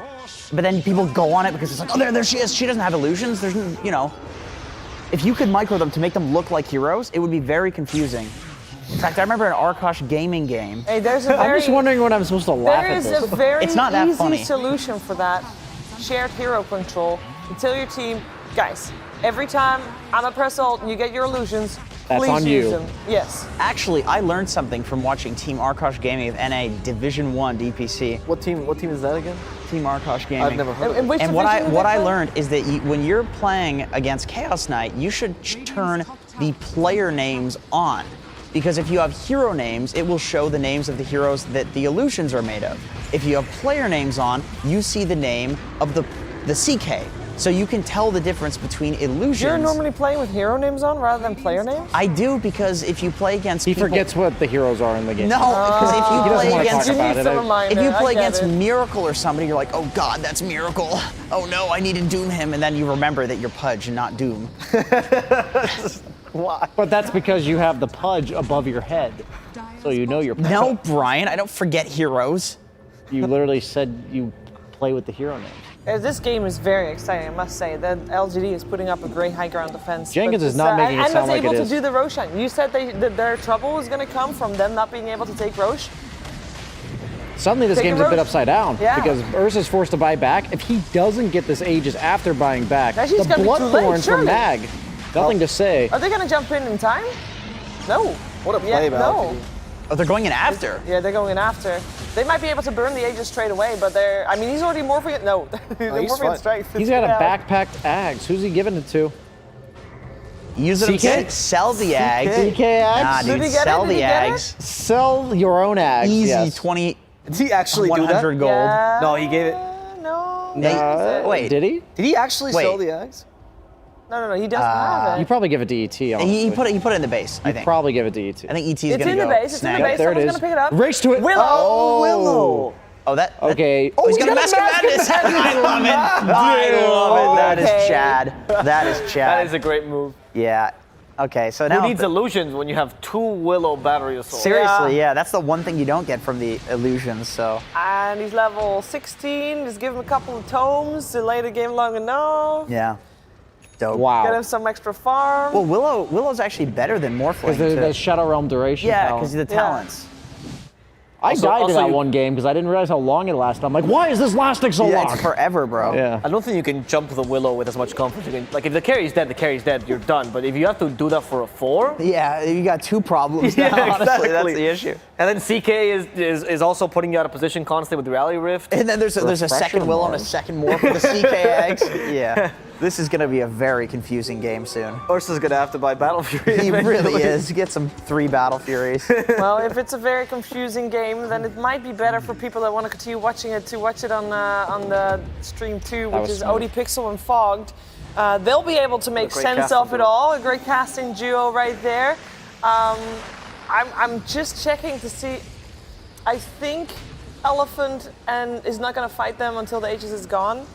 So let's check in with another game right now because I'm gonna skip stream B and C because I want to go to D because it looks like Fnatic is crushing Team Secret right now.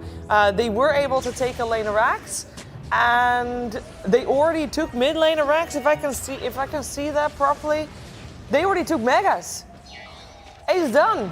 All right, About done. I'm This like- game did not play out the way we expected it to. Well, we did praise the TB. Yes. Oh, we saw that I it could think be in terms good. of drafts, I feel like Fnatic was looking really strong. Yeah. I mean, Fnatic has to take 1 game off each team. It's in their contract. I feel at this point. They really do. yeah. They really do. That's I true. would hate to. I'm so glad that they're winning this. I know we're supposed to be unbiased. I'm so glad that they're winning this just because, like, The storyline is the best. the possible. storyline's awesome. They're just one-wanting everybody, including like team secrets. This was also a very important game. Hey, there's to still a get game one after this. game. They might be 2-0. They might They have might be upgraded. 2-0, The 2-0 yeah, doesn't but- actually matter, though, for But them. Gaben knows it's going to be a 1-1 though. I hope 'cause it it's is. Fnatic. The puns make them as the only team with a tie player. The only team that's creating ties. I think it's. That is good. You're right. Wow. I mean, this feel like is I learned this is something very like that. impressive, and I want to reiterate how important this win is for Fnatic. They want to avoid elimination, and they are not really in contention, but could be in a tiebreakers depending on the results of today for other games. Team Secret, though, they really also need at least one win, and hope. Well, I don't think they're going to get two at this point, but very important for them as well. They have 2 series today, and they are not yet secured in for upper bracket, and it is looking like there will be 4 teams fighting for that upper bracket slot, and every win is a much needed win. Yeah. And this one looks. I mean, they're holding on. They're trying. What's the comeback potential? Like we got a Sven, of course. You can get some nice, juicy cleaves with your Silver Edge. I mean, this is a pretty good anti-Maya Creeps lineup because you have a fair amount of splash, tango, right? It's possible. You just wait for like a good team fight when the enemy team overextends. Ideally, you get the initiation of your life. It's going to come down to Nisha being like a second hard right clicker. Yeah, Sven I agree. scales very poorly, okay, terribly. we're sorry. We're too late to skip to stream C, but Beast Coast did end up taking. Team Spirit did end up taking down Beast Coast. Nice. Yes, and that's only game 1 of That puts 2-game them both at series. 7-6, correct? Let me pull up my group Yes, stage. yes, it does. They're 7-6. Yep. Okay, Yep. so they're both 7-6. Secret is Elephant's now going to winning, be so there's 8 gonna and be- 5.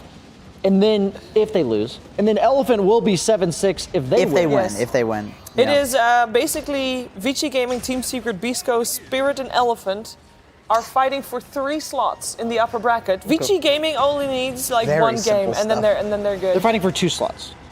No, only. Oh, if you Vici count- if Gaming. Okay, sorry, I'm yeah. including Vici Gaming because Team Secret still has to face Vici Gaming. So, Group B. I mean, there are so many possibilities in Group B that every game very, very much matters. A question: do you guys want to check in with Quincy SG, or you want to see the end of Secret Fnatic? Like, what's the odds of Secret Fnatic making that comeback, or we don't believe in it? They're getting Roche, and they're going to have Refresher Shard on Raven. I'm pretty sure okay. we can call that one. Let's go Quincy SG. If something changes, we'll of course keep you up to date and we'll let you know. If you want to check in with the stream yourself, you can do that on Dota TI5, where the game is live together with Trent and Lyrical. But SG, Quincy crew, very important. It is very likely that one of these 2 teams will not see the main stage from a player perspective. And this series means everything. And we looked at this game 10 minutes ago. We said it's going to be a little bit of a farm on both sides. They just want to get their items. It still looks like it's very even. What's the biggest development you feel like we've seen here since we last checked in, Avo? I don't see any development. I was going to say, I see nothing. It looks I the was same. wondering if you were going to come up with It something. looks I'm the like, same. I haven't paneled with this guy yet. How I was good like, is this? thank goodness she didn't ask me. Love it. Isn't that? But that's very characteristic for these 2 teams, right? You guys all said like they know each other, they played each other. Okay, it's NASA. Yes, we do have time to check out the other games going on because it's not going to get decided. This Roshan, though, that might be the deciding factor for swinging one way or the other. I feel like this is looking very good for Quincy, though, to be honest. Maybe it's because, again, my distrust of Gyro as a person. But, Yeah, horrible guy. yeah. He's flying around when like he's definitely using a lot of fuel. Rude. As yeah, well. very Rude man. anti-ecological. Sedentary icon. lifestyle. He can't be healthy. Yeah. No, but the Gyrocopter, what is he going to do against this Spectre Centaur? I just don't feel like he's going to... Can he really solo carry the game? I thought ADR... They're going to jump in for this. He just goes the way of Quincy crew, and Radiant got the Roshan as well. So let's see if Quincy can actually make this into a big lead for them. Blast missed. Did ADR get away? Yes, he did. It's kind of rough. He's dead now. I think. Oh. He has no satanic. Problem is you don't want to build one because you're against the AA, but I think he kind of just Yeah. has to and hope he misses. Hope for the best. What if you build Satanic on Gyro, then everyone else builds Force Staff so they can try to bait the Ice Blast out? That I don't know if you're joking. That actually That's sounds usually pretty one of the goddamn best ways good. to deal with it. I'm That not sounds joking, really actually. good. Okay. Because that sounds really good. I think he was serious. Yeah, I was serious. Yeah, It wasn't, yeah. like- It's hard to tell with Avo. How It's many actually, fluffy hats do you normally want to get on your mid AA, by the way? You really want protective headgear, at least 2. 0. Yeah, there are 2. Okay, good. He I has actually 2? didn't see I that, see. but Maybe I he's using figured them he as had more than one. gloves. Oh, yes. I like it. Classic He's Chris got Luck. cold. Oh no, he's got cold feet. They should send maybe use Look, it. wait, Chris Luck is bottom net worth? Shira, I hope you've been saving these for me. Oh, wait a minute. No, 'Cause this Chris is a Luck, pleasure to wait be a a part minute. of. Mid AA? No, this This is not a mid AA. That was Beast Coast. Yeah. I'm so out of it. Okay. Why are you talking about mid AA? Because I'm confused. We're swapping between You- games, man. That confused the hell out of me. I thought we were watching Beast Coast together. I just You heard her made are all the. She needs to just okay. instantly agreeing with me Alright. as well. So it's okay. Sorry, guys. Very confused. confused. This makes sense that he's bottom of net worth. And this makes sense that he has 2 fluffy hats. Yeah. Yes. He's not bottom of the net worth. He's Bottom He's for Bottom the of his team. team. Okay. Bottom of his, No, the of his bottom net team. worth is Io because he keeps having to do this because his whole team is hell bent on going in and down. Yeah. Yeah. He saved ADR 2 times already like that. And that is slowly creeping ADR's farm back up. And I want him to do well, not SG, but just him, because he's the oldest mid laner in TI. How old is that? 28. Grandpa. Yeah, Wow. exactly. That's and, just so old. right. But and Dota players are. he has a big history in the qualifying. He does. Like this TI is huge for him, right? Yeah, it's like for ADR, he's the second. He tried 3 times in a row. 2 times he was like one game away game. in the finals, and now finally he's here. And if he wins, I feel like you can finally tell all the age. Every team in Dota is super ageist about mid laners. Like, oh, if you're above 24, you're done. Yeah. ADR is what's gonna prove them all wrong. I got a question for you, Brian.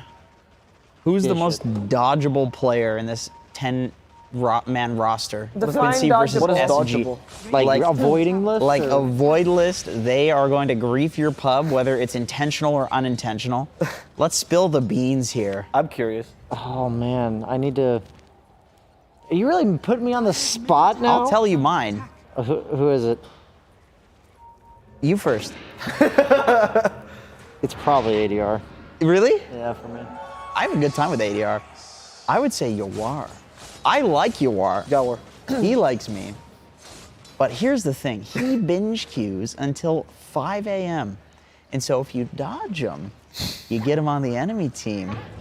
He's tilted, not having a good time. From playing with you all day. Oh yeah. Yeah. He doesn't like having Pudge on his team. So you're fine when it's like on the start of the day. Yes, you're yes, fine you with him wanna- in your team, but at Yeah. 5 a.m. you're like, hey. You want to get Yawar on a downswing and then unavoid him on the upswings. That's what you want to do because he is up and down like crazy. You Why guys ADR? are seeing OD Pixel and Fogged in your top left. That is because PSG LGD was able to take the victory in the end Wait, over what? Elephant. Yeah. I don't okay. even know how. We They missed got the it. one Roche and But turned it we into a win. did say that their comeback potential and the Roshan that they got would set them up for the comeback. In the meantime, also Fnatic was able to close out the game as we expected. Team Secret not able to come back from Mega Creeps. First game taken there by Fnatic. And we're also, of course, waiting for game 2 to start on the C stream with Team Spirit versus Beast Coast, and we saw Team Spirit taking game 1 up. Let's jump back into stream B. Big fight going on at the moment. And Quincy Crew still with that Aegis. They haven't needed to use it yet. Maybe this will be the fight. There goes Chris Luck on the ancient apparition. He's going down. What are you talking about? Rough. He's just talking a bunch of crap. Okay, He's Brian. just trying to confuse you further from what Shiva did earlier. I'm just, Right here- I'm just imitating BSJ's YouTube channel. Here's a question for the rest of the panel. Do you think the gyrocopter is doing anything?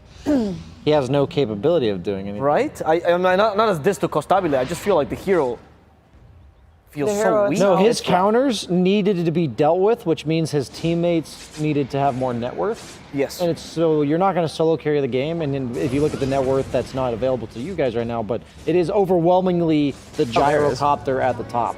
No, like I'm saying individual Oh, hero individual. net I- worth. yeah. You think that was a mistake? You think there was like Gyro should have played a more aggressive game, less farmy, and then gave it to his teammates? Yeah, we weren't watching the entire game, but I definitely think he shouldn't have been content being the only farmer on his team. Right.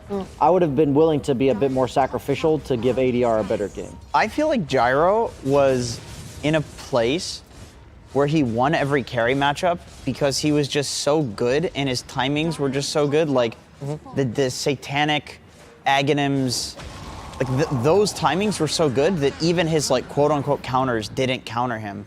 And then with the nerfs, now they just do, and so he's bad now. That's kind of how I feel, because I was spamming that hero whenever I was forced to play the carry position. And if I'm able, I out-carried Kuman as Gyrocopter. And if I'm able to do, if Jenkins Dota is able to do that. How many games against Kuman did you have? He That's played, like, he plays the a lot. one game that he brings up time and time plays a again. lot. I feel like I've heard this before. His win rate was probably 1 in 17, but that one time he played Gyro. It's against true. Kuman. Kuman It's is true. a very high-rated He Eastern is. European Dota 2 player, by the way, which is why Jenkins is very impressed with Himself, yeah. that he was able to beat him that I'm one saying time. if I can do it, you can too. That's the spirit. Kuman. Kuman. Yeah, Out there. The thing, I think this patch is actually a lot about equally distributed networks. I think there's very few games that you want just one guy at the top. We've seen multiple losing teams, even in this first volley of games, where it was one guy at the top, like Hector, and also in this case the Kostabi play, that just lose because you'd rather have your farm equally distributed. Like we saw Team Spirit, they had a really passive lineup, but all three of their cores had a lot of fun. At the end of the game, it was Morphling, Tide, and Doom. And they just eventually run you over because you don't have enough resources to dedicate to 3 tanky dudes with farm. Okay, we just saw Quincy Crew take a good fight, but they're not able to take a lot of extra buildings off the back of it. But they are in the process of taking I feel like they're definitely in the lead. It's up to them to lose the game, if you will. And when you're talking about you need to divide your net worth more, I think SG can take a page out of that book, because everything is in that Gyrocopter that we say is just, as a hero, Not it's winning. absolutely not great at the moment. Stop picking IO Gyro. Yeah. It's rapier time for him, but also if you're building a rapier against Ancient Apparition Spectre and a bunch of jump, you're probably just gonna lose it. But I don't see what else he can do to win the game. Did Yawer go Blade Mill? No. He didn't even need to. No. Yeah, like I feel like the Manta Scotty build You is- can't delay it it unless is- it's like the Ags maybe. it's enough to, I mean, I feel like it's just enough to chew through a Gyrocopter pretty easily, even without the Blade Mail. It's just that the Blade Mail is an option. Like if your game isn't going so well and the Gyro's game is going well, you just get a Blade Mail and you kill him in the next fight. But you don't have to do it. I do think this game is very Quincy favorite. I don't think SG can really come back from this, honestly. Orchid on Monkey King. I like that a lot. I've seen this before. That plays into your theory, Brian, of just things that you can press from the trees and set up on side lanes. Like this hero is. Does he have boots, by the way? No. Nope. No, None of no. the Monkey Kings buy boots, pretty much. There's very few. They'll buy it for the lane. Shouldn't you get Maybe. it eventually? It kind No, of. you're on the trees all the time. Well, it makes sense because before with the 0.2 extra seconds between the jumps, boots would actually move you from point A to point B faster, but now it's just not faster. Like you don't need boots because you get there slower if you're walking there. It's only about like like when the small moments where you jump off of trees where you would use the boots. But you can also jump from tree to tree while taking damage. Yes, but if you you're on the can. ground, you cannot jump off. Yeah, so exactly, You'd rather just exactly. not be on the ground. SG going for a Hail Mary. Oh, here they go.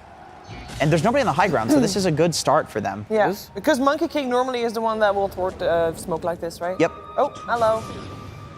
That's Well, that's the Hail Mary. it. Oh, actually, Queen going in. This BKB already used. There's a chance. Maybe. Maybe not. Maybe it's just a little bit of an uphill battle for SG. The here. reload. Yeah, but they nice just left Dal save. behind. Yeah, he's He's fine. in. He's oh, fine. he is maybe actually fine. Nobody died. Okay. Yet. Spear, dust. The relocate back in. Okay. All right, they get. Oh, what's Hello. going on over there? ADR. Making space. Oh, Okay, that's why they were losing the other fight, because ADR was distracting them. yeah, of course, naturally. No, I mean, I'm genuinely. Okay, well, I feel like it's probably not worth dying I there. feel like imagine- he's making good points, and Jenkins is just so confused that they're good points that he doesn't think you're serious, Avo. They're making that's making this fight You have a work, very though. deadpan way of joking. They're making never this made a fight joke on work. this whole battle. He has not made a joke yet. That's a joke. That was actually a joke. Thank you, Brian. BSJ can read me like a book. Yeah, He I've got can. you, man. He really can. I mean, that's how he has to read all humans like a book because he can't feel emotions. Only feels positive emotions, much like his voice line. Keep it PMA. Yes, keep exactly. it Stay BSJ. on the Steam store for one. I should have hired you to do my voice line. That's what I should have done. You know, we all should have hired the same person to do the voice. Just have like all of them from the same person. This was a great fight for SG, by the way. It might not have been 100% what they were aiming for, but they are able to delay the game longer and actually make an even trade despite being 14k gold down, Yeah, which is a win on itself. These are much needed clutch plays from Tavo and KJ. I think it's KJ playing the Wisp. Yes. Yeah. Bringing Oh. They Did I get this just- Lobby rush. layout. Spectre's dead for 40. Wait, when did Spectre die? He died at the end of that fight. Oh, He can buy back though, but he I was so doesn't have haunt. distracted by Avo's points. I know. You guys were missing the tail end of that fight. Oh, he has the Ags, even though he didn't have Haunt to get back in. So Gyro drops before Aegis is on deck. That's unfortunate. And But you know, Veilacor got the Aegis, I was though. gonna say if your support Snapfire, nothing more Is you he out? want. Yeah, he's No, dead. he's dead. Well, at least he didn't let it go to the enemy team. Could have been worse. I think Gyro needs the Aegis a lot more than anyone else on Quincy Crew. So if nobody gets Aegis, Veilacor. Oh my god, if he survives. I mean, there's good space. There's no way he survives. It's space. The rest of his team is back farming in the triangle. Does this not feel like every SG game when they're losing, where you're like, you count them out and then they make like two really good plays? Yeah, exactly. And then they lose anyway. It's a roller coaster. I to think watch their this mental team. fortitude is pretty insane. It's good, pretty yeah, it's wild. good. I think they just it looks to me like they just have fun playing together. I mean, me too. I think they like each other a lot. They look a lot like T1, honestly. They do actually, they do, but like not there yet, right? I feel like Not T1. quite there, yeah. T1 is the ultimate form of SG. It's what they aspire to be to. They are. Yeah, they are. Well, this high ground defense, it's gonna be difficult. Very difficult. Yeah, they're looking to basically just save that bot racks and go for a Hail Mary, I think. There's no really other hope. Although Costabile is respawning, so maybe Quincy. Yeah, plays it they safe. got everything up. They're a little low on the buybacks. Only Io and Mars have it at the moment, so a bit unfortunate. That's a very confusing net worth setting.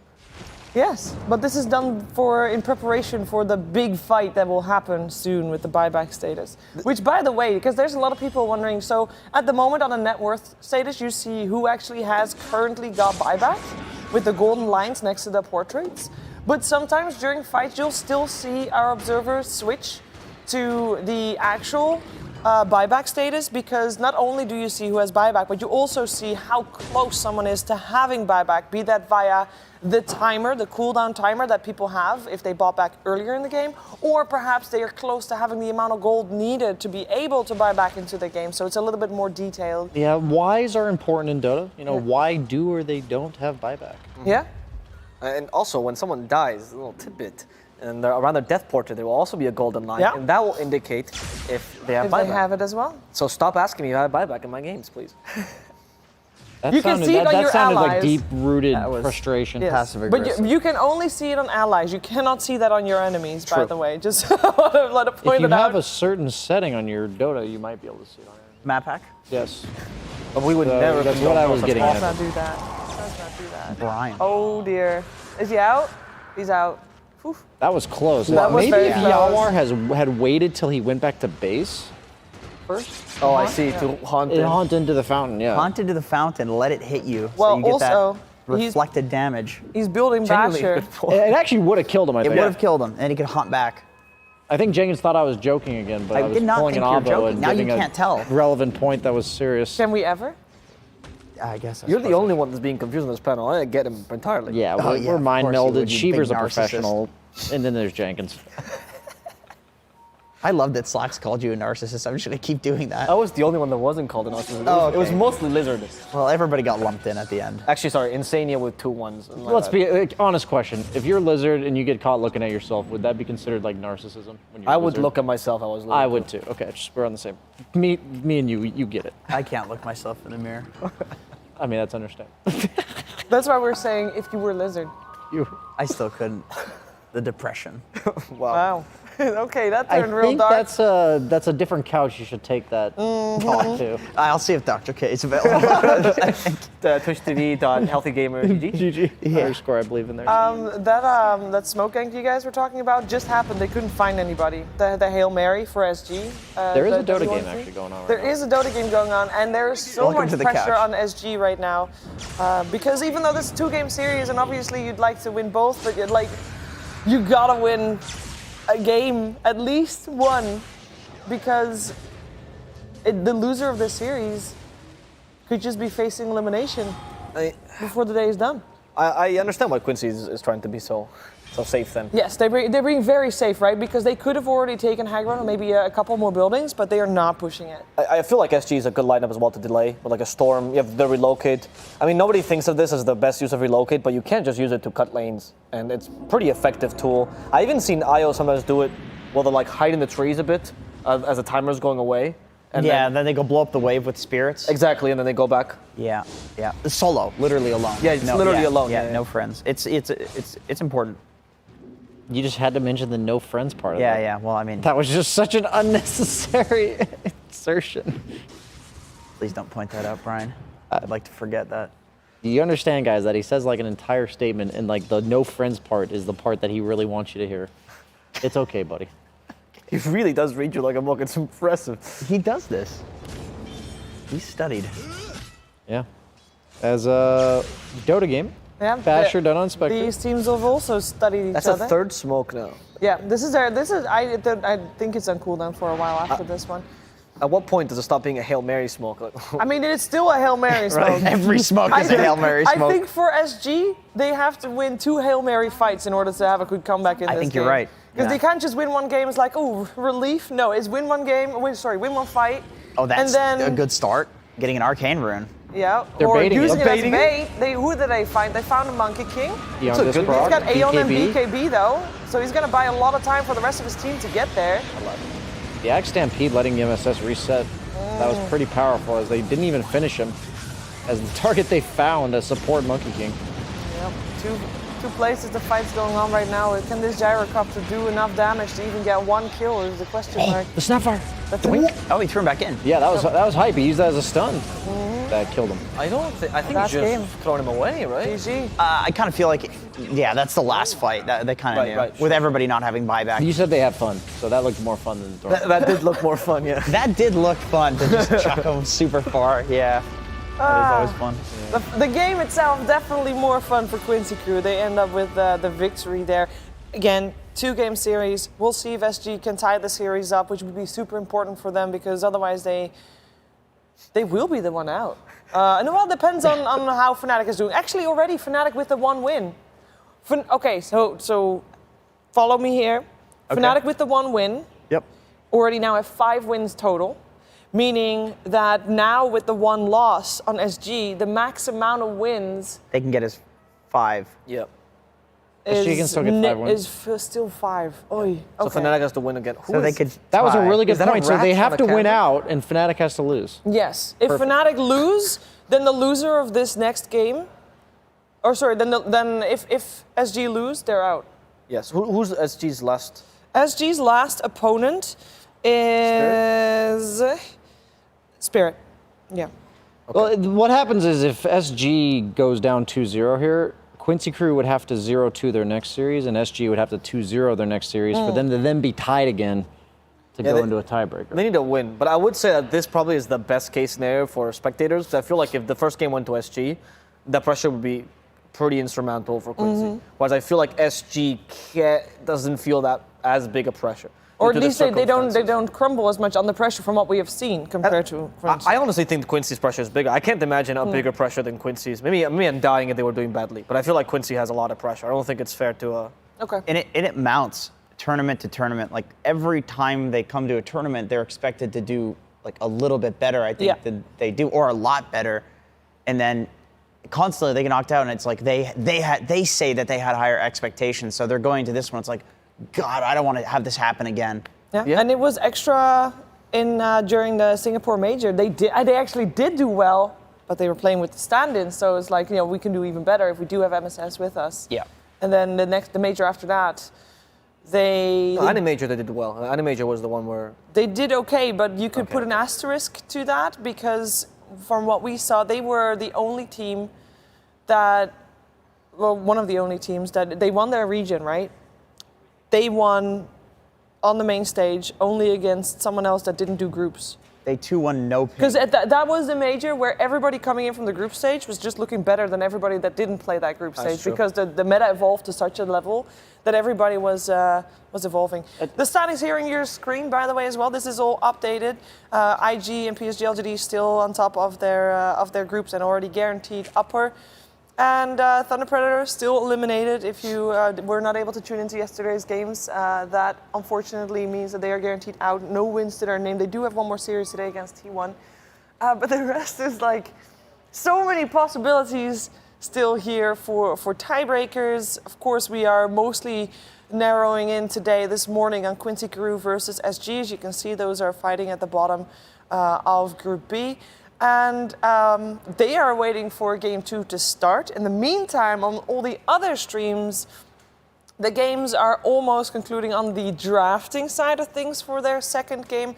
The results were, I guess in the end, there was only one game that we thought was an upset, right, Avo? It was Fnatic upsetting against Secret. Because the rest, it was PSG LGD winning and Beast Coast winning, and we kind of thought... Spirit won. Spirit won. That was also an upset. I think that that can go It was either way. even. It's even. Yeah, it's like an upset with regards to the results we've seen in this tournament so far, Yeah. but I think given the past, people would be like, yeah, that's about even. I Yeah. think Beast Coast and Spirit are both the teams are like, I don't know. You have, it's Yeah, really but hard they to go say. into with a game and- with either of those teams, they could win out anything. Yeah.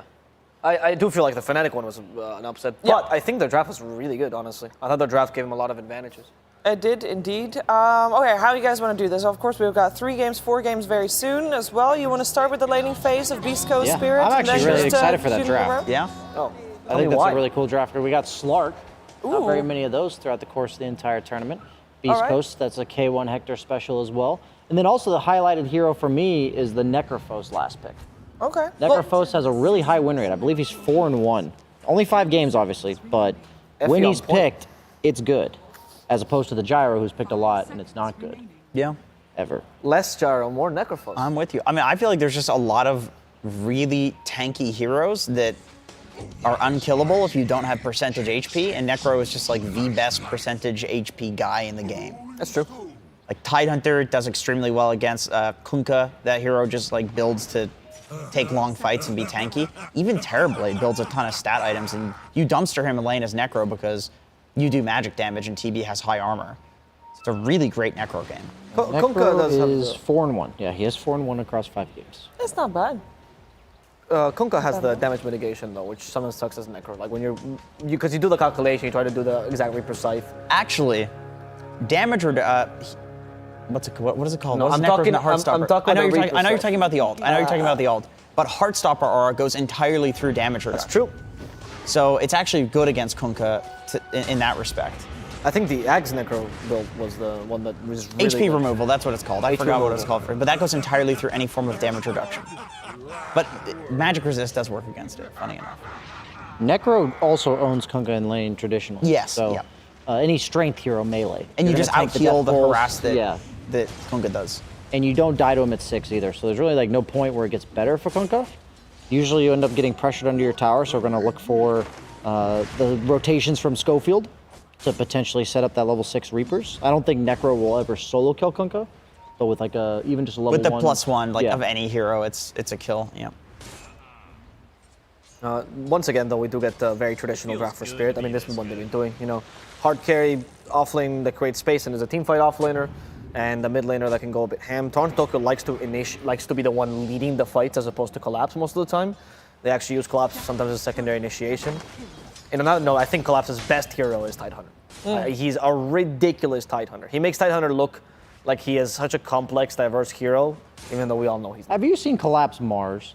Collapse Mars is really good That's too. his best hero. I feel like I don't think so. I think Tide is better. Really? I think Okay. I like both of those heroes for him just because I feel like the Collapse, he builds this like Blink, Octarine refresher stuff, and he's really good with this like utility scaling where you're just like stunning as many people as possible for as long as possible with these big items. So I feel like both of those heroes work for him. Same with Sand King. Like, he just plays these utility carries really well. Actually, on that note, he has, I think he's one of the most patient offlaners that I've seen, which is why I think his Mars is also very good on that note. Because I've seen him wait on Ravages more than usually people would, or even get arenas once everyone has BKBs and still be impactful, because he knows, like, instinctively the right time to use this big ultimate and never waste it. Which is why I think, like, the Octarine Blink, Arcane Blink or whatever, like, these builds on him where he's actually getting a lot of net worth, he can use it effectively. Like, other people, maybe they're just going in and dying, and then obviously, like, having Refresher and Octarine and these items won't matter. But it matters on Collapse. It's a very even mid lane at the moment. Both are 11 last hits and 1 or 2. I don't think it's super Necro favored until, like, level 3, level 4. Okay, you think it gets worse? It gets worse. It gets worse, absolutely. And you never kill Necro. He gets a raindrop, and your combo will never kill him. That's true. Even with help, like, you're not gonna die. So Slark is good against Tide, right? Master Slark PSG.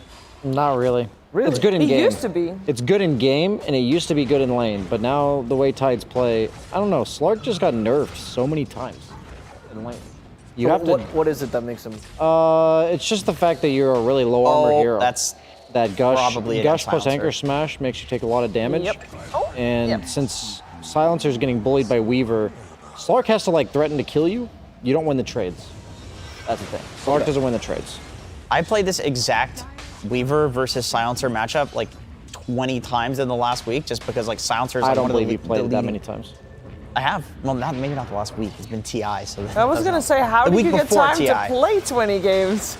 The week before TI, because Silencer's like one of the top 5s, Weaver's like one of the top 4s, and you'd think it would be like Silencer favored to a large degree because of Oh, you told me this. because of Silencer like pressing his Q and then making it so that Weaver can't Sakuchi, and you take like a ton of damage because Weaver's just these low cooldown spells.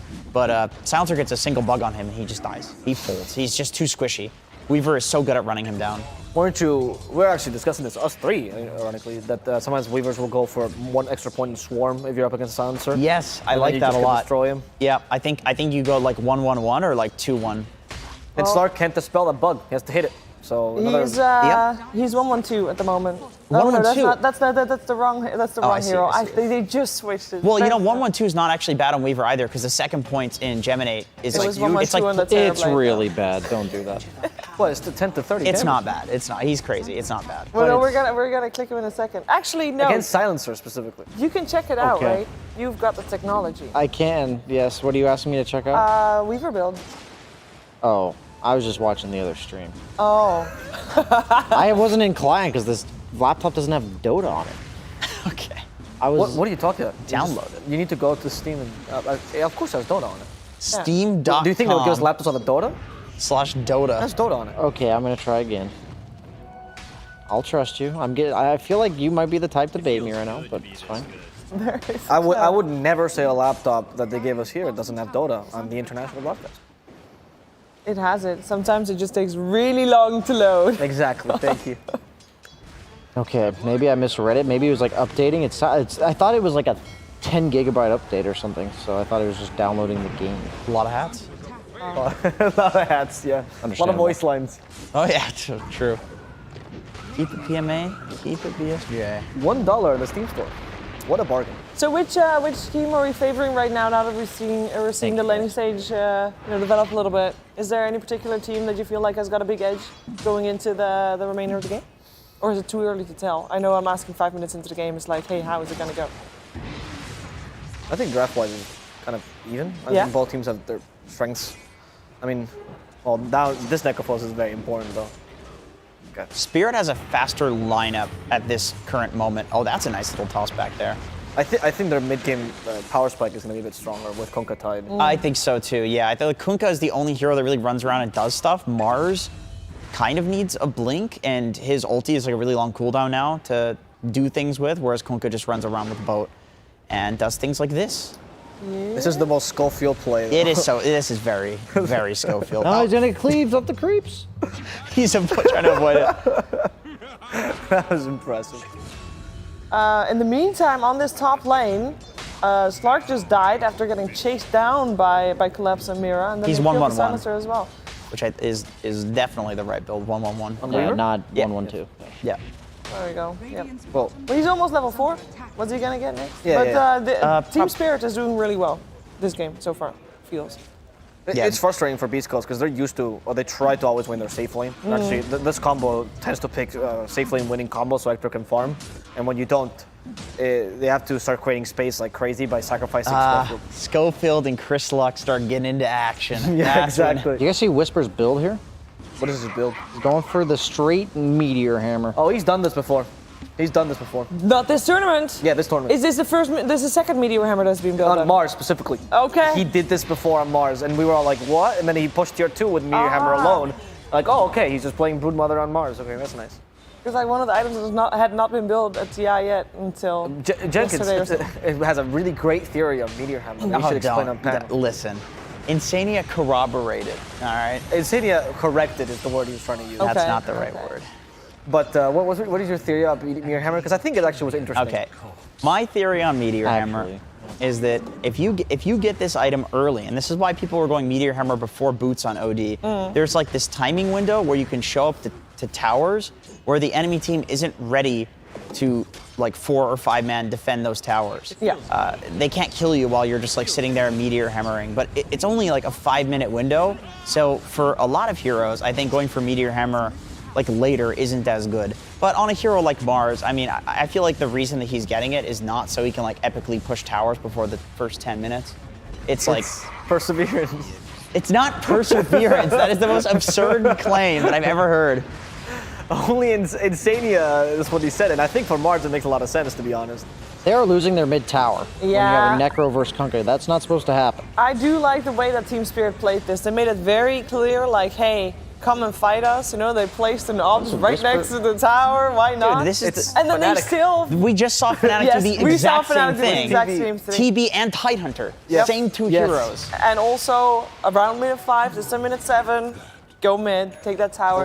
Which, by the way, brings That's me dope. to wanting to check out the other streams because, of course, Team Spirit and Beast Coast are playing at the moment on Stream C.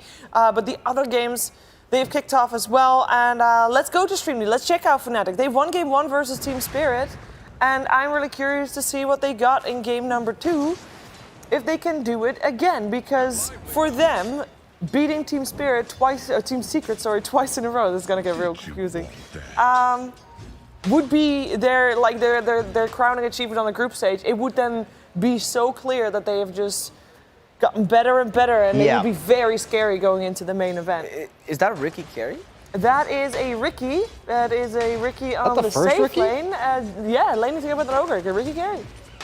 First Ricky of the First tournament, Ricky. I think. I think so too. Against PL, quite strong because you can't doppelganger off the cloud. You know, it's one of those silences that you can't do anything about. As PL, you can't manta it, anything like that. It's not the kind of hero you think about when you talk about Raven, right? Like the consistent carry, the farming, like True. he's not the go in out like the Ricky style carry. He usually plays much safer, He's a Spectre, though. Like, Spectre's kind of similar. but she has a lot of HP, right? True. So I do find him as a very safe person you can play around. Ricky, one misstep and you die. But do you like the? Well, what do you think about Ricky ogre lane? It feels kind of rough when you're up against a Rubik's support. You know, I mean one. that's It's true. actually kind of good because it's a good lane. They both have like I think they would have the 2 highest base regen in the game if I'm not mistaken. And the Ricky's base armor is And also high armor, insane. yeah, both of them. Like I think normally 2 melee would be like, oh, that's garbage. But with those 2 in particular, Then it works. it's Nah. just because of the high regen and armor. Shiva, I'm gonna validate you here. Like, Okay. if I'm an off laner and I'm against Ogre Ricky, I'm like, I'm just gonna hit creeps and not hit these guys with really high armor and regen, and I'm gonna free farm, and that's exactly what we're Is that what we're seeing? Oh yeah, but from Zai. Yeah, but Zai's so are having a they. good Yes, in the time. lane. sure that's Oh, yeah, fair. Zai is having a great Like, time. you're not gonna shut the opponent down, but as an off laner, would you rather lane against that or something like a Weaver or a Tiny that's gonna hit you for it? Jenkins, when we were Ton of talking damage. first panel of the entire group stage, we were talking about positions and how position 5 at the moment feels very good because you have, you've got more gold and you feel like you can shut down the enemy's off laner a lot more than what you're used to. Yeah. So the way, if indeed just Zai is able to farm quite freely, the way that Brian is describing it, isn't that then a really bad thing? Because that is basically a one lane that, at the moment, on average, if you take all the games of Dota being played across the entire globe, it's a thing that now more so than anything, doesn't really happen anymore? It's true. It changes up like the formula for like how people are currently playing Yeah. Dota, which is like fives are usually completely dumpstering and like decimating lanes. Like being an offlaner right now is hard. currently hard. Yeah. And we just saw Quincy completely snowball with like the Centaur from the offlane Yeah. having a really solid game, and it's just not something you see very often. Like when I saw the Centaur top net worth, like I had a double take and I was like, oh, he went for like the Hood Vanguard build. I'm so used to seeing Blink because like the offlane is back to the position where like you're kind of a third support. So yeah, it does change a lot of things, but also on the flip side, Ricky's not really a hero that you see very often, and That's so fair. that also changes the formula because I remember this hero with the Octarine build and Aghanims and Battle Fury and Daedalus, and he's just one-shotting you but invulnerable all the time. Like, who knows how this hero fares against like a PL in the late game? We just don't know the matchup. I gotta interrupt you for a second and say that I just watched the most Chris Luck play of all time. He was stacking Ancients with his courier delivering items, and the Ancients for some reason stopped to hit his courier.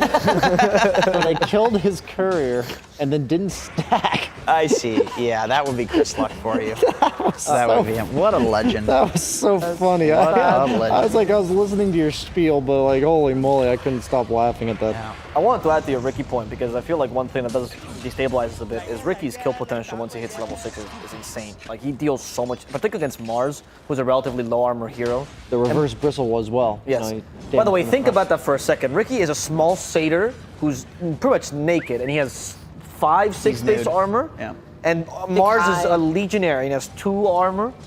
Doesn't make If any you were sense. getting stabbed and you turned around, would you prefer it to be a guy with a shield and a spear, or a naked guy that's like really low? I'd rather Shield get- and spear, 100%. I would.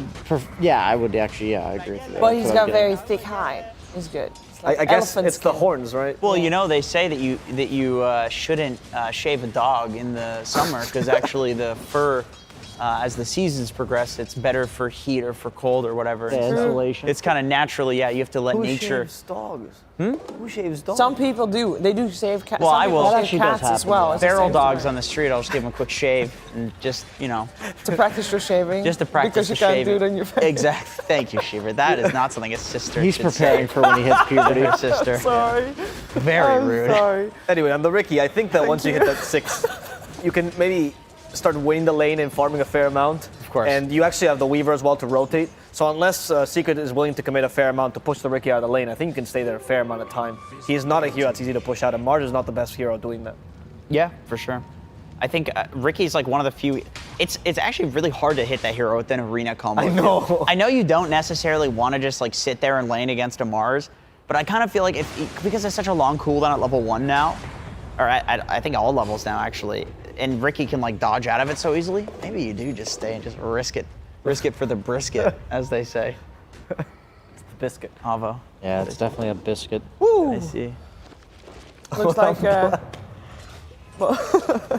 looks like Puppy just evaded death from that tide. It was a short window they managed to evade it from. A short window of opportunity, and it was too short for the tide of death. I'm And then personally Death rooting for Tide, Beast Coast yes. on the other stream just because this might be the weirdest game of Dota I've seen in a while, but Team Spirit's currently running them over, so it's not exactly interesting. Okay. So does that mean that you are glued to that screen, that you're not thinking this game is gonna evolve at any point soon? You This think it game, needs the some one we're time? currently watching? Yeah, the no, I Secret think Fanatic this one. game is like kind of in a. It's in a narrative that's going to be consistent. Like we're going to see the PL farming, the Ricky's going to get a defusal, and then that's when the game's going to change. 'Cause Okay. Both carries are going to get a defusal. Okay. And then the pace is going to ramp up. quick. Well, then I will suggest, because we've obviously we checked out Stream C, we now checked out Stream D.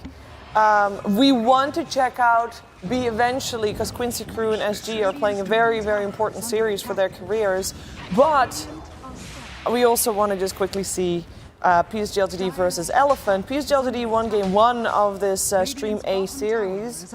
And Elephant, I mean, it's an important series for Elephant too. They still have a very good upper bracket shot.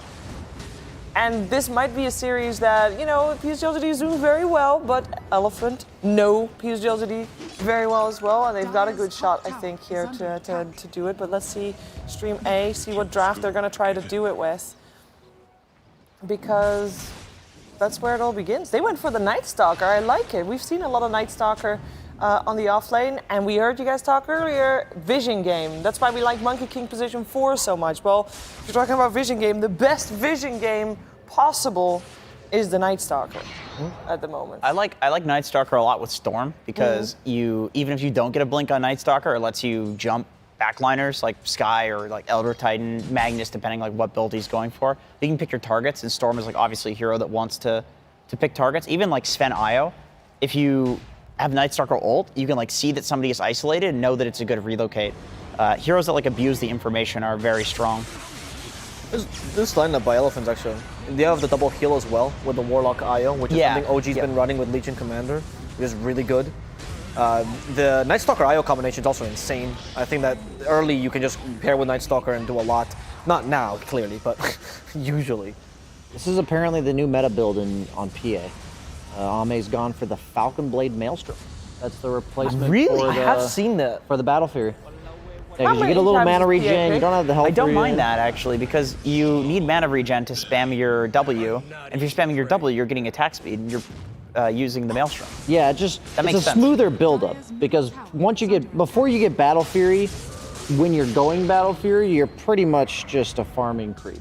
Yeah, You just don't do any damage. you're totally useless. But if you are contributing, like say you were farming bottom and somebody comes and interferes with you, right? If you call for one of your supports to come over and you've got a Maelstrom, you might actually kill that yeah. guy. Oh yeah. And Gives that's you going to come options, too. online Yeah, a bit that's earlier true. too. But we've rarely seen PA this group stage so far. We've seen a couple of times here and there. It is very good against Sven in like a vacuum, like if you ignore the other 8 heroes in the game. But that's generally speaking tough because PA has a really bad laning phase. Yeah. And Sven has a strong laning phase. But with the nerfs to Sven, PA got a few buffs to her base HP regen and base stats, evasion level 1. Maybe, I mean, the thing about the Elephant lineup, you guys were talking about all the heals and stuff, they have a lot of slow cores. So it seems like he had all the time in the world on Ame to, I mean, look at the net worth, that's just terrifying. 11K PA, next is 8K. That was an ambitious jump from Nothing to Say, by the way, but he's got his team to back him up, maybe. And I don't know. Ame's just doing whatever he I mean, wants. the player. Yeah, that was that is just confidence. Nothing to say. Jumped in. What? GG? What? 17 minutes. They did surpass the Fastest game of 420. the year. Disconnect by Somnus. Done. Instant. Oh my goodness. Okay, well, I'm glad we caught that. Actually, I was not expecting the game to be that short. Well, They you look can see I was confused. surprised if I was like. Full context though, they were winning by Whoa. 15K game 1 Elephant, and then they lost. Yeah, that might might be in a better- So that could be loss. I think that's a bleed over from game 1.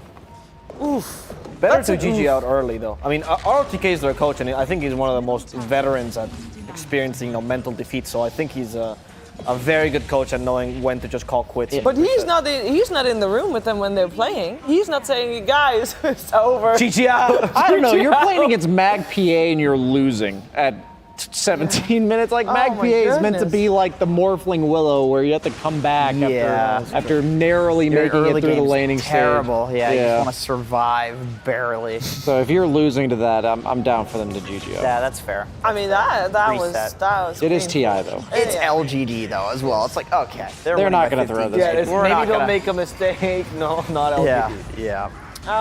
By the way, for people that are curious what's coming next on Stream A, that's IG versus OG, so make sure to check that out later on. But of course, we have 3 other games going on at the same time. We'll jump into Quincy Crew versus SG in a second. You want to catch up on Beast Coast Team Spirit? It's been a while since we checked still in. the so- same dominance Stream C? being exerted Yeah. by Team Spirit, but it's definitely worth watching. Yeah, it looks looking like a fairly well. I'm saying back and forth. It looks like back and forth on our screens right now, but it's 19-4 on the kills. So it's No, it's Team not a good Spirit arena. definitely having a good time. I don't think I've ever like seen they did. Slark have an Ags without maxed pounce. That is a bit weird. He has 3 points pounce right now. I don't know what they've been doing until now, but these kind of team fights, They're not good for Beast Ghost. like you're forcing into, I would say, Team Spirit's power spike. Like you're trying to go 5-on-5 when we were explaining that they have a Tyon and a Kunkka. You're not going to win these. I'm surprised by that. I think they should be opening up the map and trying to get pickoffs, honestly, more than trying to go for these 5-on-5 engagements near choke points like the mid lane. Also, they were out. They were out. Why did they go back in after they have already used Shadow Dance? Like literally, Slark going in right now. He's just used everything under the sun. They even use Reaper Scythe just for a Winter Wyvern. Yeah, it's just like that's not worth. That block on the Weaver though was very impressive. The blocking of the pounce. The pounce block, yeah. Yeah, it was very good. How does it work if you, so it doesn't it set pounce to be a certain cooldown? Like couldn't you technically, wouldn't it be better if it's level 3? Am I crazy here? I think it sets it to 10 seconds. I think it sets it to 10 you're right. seconds. I So think you're right. he might have intentionally left That's genius. That's Wow. kind of cool. Wait, explain that to me. It's saying that usually they nerfed Slark's Ags by setting the cooldown to 10 seconds. And Yes. It used to be 8. It just used to match your pounce, but Yeah. pounce level 3 is 12 seconds. So he's saying by leaving pounce at level 3, you're actually getting like a free point. Go stats, yeah. Stats. Yeah, just go stats. Why would you go for the 3rd point if you're going to get an egg? Or the 4th point? That is the most Hector thing I can imagine as well. Seriously. I can take stats now. Oh, it's like a free Yeah. item. I'd love to see if he has stats. That might be the smartest thing I've heard you say. Okay, all right. You should have heard him yesterday on panel. He I was have on been fire. advertising your voice line all week. That was actually the smartest thing. Oh, I see. You're a sellout. I know. It's unfortunate because that's smart, but I think the engagements they're taking are not that clever. And that's unusual for Beast Coast. We're actually really good at opening up the map usually. The thing is, they have a Necro mid, so Chris Luck's not much of a playmaker. He also died That's once true. or twice early, so he lost his ability to stand in lanes that we were talking about not dying to boat. So he was dying to boat afterwards. And then Whisper went for this no boots Meteor Hammer, and then TP'd mid to show up to a fight, and then just couldn't position himself because he has no boots, and got ravaged and died. So they had like this like lane momentum playstyle being constructed. Yeah. And then they died on like the 2 heroes that are supposed to do it. Yeah. And if you have like the heroes intended to sit in the lanes and they're behind, that's just not gonna Yeah, work. Slark and Silencer are not going to do that for you. Yeah. So now like now we've seen what that happened. That was at 8 minutes into the game. We're now seeing like 15 minutes of just slowly bleeding. Yeah. And that's what Team Spirit's been punishing. I really like the Nullifier from Toronto, Tokyo. If you guys don't know much about Spirit, a lot of these guys are relatively unheard names in terms of the TI scene. Toronto, Tokyo has been a great up-and-coming mid laner in the Eastern European region. I've been a big fan. We casted him all throughout the year, and he's got some flair. He does some Yeah. cool things. Really fun player to watch. It's a Invoker. definitely one of the most improved teams as well as a whole over the season. It's really fun to watch. Yeah, I'm glad to see Team Spirit making a run. I liked this Beast Coast Spirit game because I was happy if either team went 2-0 because they're same likely here. going high upper bracket. High ground. Sure, we'll go. I was with thinking that. high ground, but I was thinking upper bracket, Yeah. high bracket. I Both, want it to just seems. inform people like what is indeed at stake here. Now that we know that Elephant lost 0-2, they are now 6-8, which means they are most likely not making it upper bracket. They still have Quincy Crew to face later today. There's still a chance there. But for Team Spirit, with Secret also losing their first game against Fnatic, Team Spirit, if they win this, which is looking pretty likely at the moment, they will end up at an 8-6, which will put them even with Team Secret. If Secret lose against Fnatic, we'll check in with that in a second. But okay, so far PSLGD already in upper bracket. Vici Gaming most likely going to upper bracket, depending on what happens later today. They already have 10 victories. And Team Spirit, if they win this, they do have SG to face later today, but on paper they should be able to take that. They are steamrolling through to upper bracket at this point, if from the looks of this. This is super exciting for them, the way that they're playing. Beast goes very scary situation though. It's a good voice line. It's a great voice line. Beast Coast is sitting at a 7-6 right now.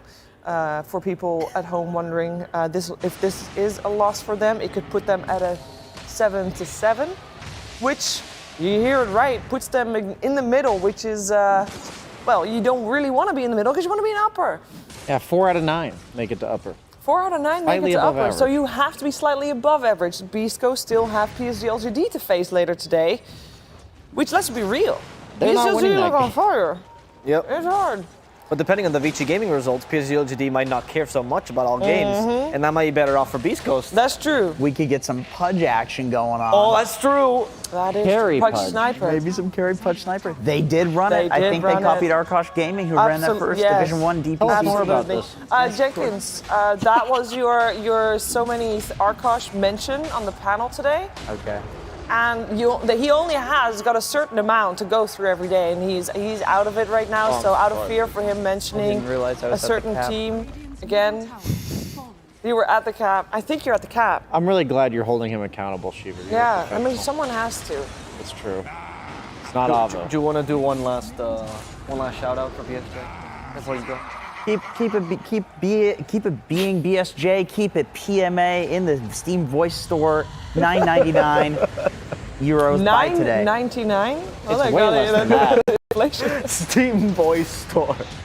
All right. Well, thank you very much, Jenkins. We are gonna get. Nobody's here Insania. to reflect. He's right there! You're just making me leave and do a 3-person panel. Oh, okay. I see. We're definitely improving. I the panel. see. This is vengeance. Hey, Brian. Wait, am I getting just taken kidding. out? I was like, well, damn, I just burned myself. I was like, oh no, I must have Well, there's not a misheard. better person to be replaced by. I'll tell you that much. Thank you very much, Jenkins. You're having a tail. Thank you. That's all right. Good to see you, Good to see you too. young Insania. gentleman. Yeah, Insania Thank you, Prime. Jenkins. See you guys. Hey, Insania, how you doing? Oh, I'm good. How are you guys? Pretty good. Are you looking forward to some bloodshed today? Oh, I think it's so exciting. Yeah. Yeah, I was talking to Yawor last night and like trying to get him amped up for the series against SG. Obviously, a lot on the line. And I know what it's like. We've had many group stages where it comes down to the end, and you got to clutch out some wins. Yeah, you like tiebreakers. I mean, I So don't you like think- them. I just happen to play them quite often. Yeah, that pressure. I mean, there's a chance that these two teams, or those two teams, will play tiebreakers too. These two teams have a chance for tiebreakers as well. At the moment, though, Team Spirit, they're just, as I said, they're just doing really well, and Beast Coast is left searching. So we can actually switch our game for a little bit. The draft has ended in the meantime on Stream B, so let's see what they've got. It's Quincy Crew and SG. It is the series to watch. It is potential elimination on the line, and the first game taken by Quincy Crew, meaning SG is, they need to tie this series. Otherwise, their fate's no longer in their own hands. What do they Wow. got? They got a Tinker on Quincy. Oof. I've never seen Quinn play Tink. Is that bronze tier Dota plus? That is Bronze Tier Dota Plus. Yeah, that Correct. Wow. It's such an important game. Is who's gonna check their pro checker? I'm gonna check it. I'll keep you guys up to date. But yeah, as we said, Team Spirit able to beat Beast Coast 2-0. Great result for Team Spirit. They are looking hot, and they still have one series left to go today against SG. And if they win that one, they are almost certainly going to the upper bracket. Still a little bit of results. Again, Group B is a spicy one. Fnatic and Secret still going on Stream D, but let's take a look at Stream B, where it is such an important series. And I'm gonna see what the last time was that Quinn practiced his Tinker. It doesn't really feel like a traditional Quincy Crew draft. I would agree with what Brian had to say there. Like, they have this tiny Tinker Timbersaw as their tricore, and I feel like when I think of Quincy Crew, I think like heavy laning, right? They want to do well in lanes, and they want to snowball that. But usually Quinn is like the tempo player on their team. His timings are usually the ones they fight around. And I think Tinker right now, while it can be played that way, I'm not sure they're like the kind of team that would snowball the Tinker, right? They wouldn't necessarily probably use it to play ultra aggressively. And I think the games where we have seen Tinker be really successful, it's been with some sort of vision tool. I was It's going to been- say a vision hero. Yeah, Night Stalker, Bounty Weaver, hunter. either some Invis hero that can run in, and you have like the bugs from Weaver and the Sakuchi that allows him to position himself aggressively, and they don't really have any of that. So it's an interesting Tinker pick. I'm curious why they think it's good. Well, he's not played in the last 8 days. I think they exclusively picked it against TB. Like, they Yep. said, I see TB, I pick Tinker. Which makes sense, but there's also a Pango in the game, which is usually pretty decent against Tinker. The Void Spirit's not bad either. Weaver even gives you somewhat vision, especially as a support. I'm just surprised because even if it's a good Tinker game, I think you have to be that is a hero that you have to play a lot of games. And if it says he's bronze tier Dota Plus, I don't think Quinn smurfs. No, I think just he checked. only plays main account. I believe he has one, but he doesn't play on it. So it's Oh yeah, like, I don't think any pro player has or plays on Smurfs ever. It's No. unethical, and you don't. nobody would ever. And do I that. mean, it's pointless as well. At the moment, like everybody knows where to find you. Like you're a certain MMR, might as well play. And if in you're a the viewer way that's you tuning should in be. for TI, Tinker is a different hero. Yes. You should probably read his spells. He doesn't need Boots of Travel anymore. Which you can, if you go you can obviously hear BSJ say it in a second, but if you go to the actual stream, the Twitch extension is working, so you can hover over and basically read at your leisure. But what is the main points that you feel like that people should know that have watched Tinker 2 years ago and watch Tinker now? So they gave him a spell that is the Boots of Travel, that at level 1 he can go to towers, level 2 it's creeps, and then 3 heroes. So he's eventually the same hero, but people are just going like no boots Blink Dagger into Shiva's and Strength Blink, and you don't have March anymore. So instead of using March to farm, you use Laser to farm, and you use this like Just Shiva's- laser to area now. Yeah. He actually got like, if you read the patch notes that they changed him, it was like a 4-paragraph patch note on Tinker. So he has Laser as his farming tool. He doesn't need Boots of Travel. He buys Shiva's and he just spams abilities and never gets March. I think he's Unless he less buys Shard. obnoxious. But nobody does. Nobody does. Yeah, he's less obnoxious to play against, right? He's better at being this like kill threat, and he deals a lot of damage, and he spams the rockets. But it's no longer this. He's gonna hold high ground for 35 minutes when the game is Exactly. over, and agree. you can't end. So for Quinn, in terms of his professional matches on Tinker, he's played 9 over his career. Win rate of 56%.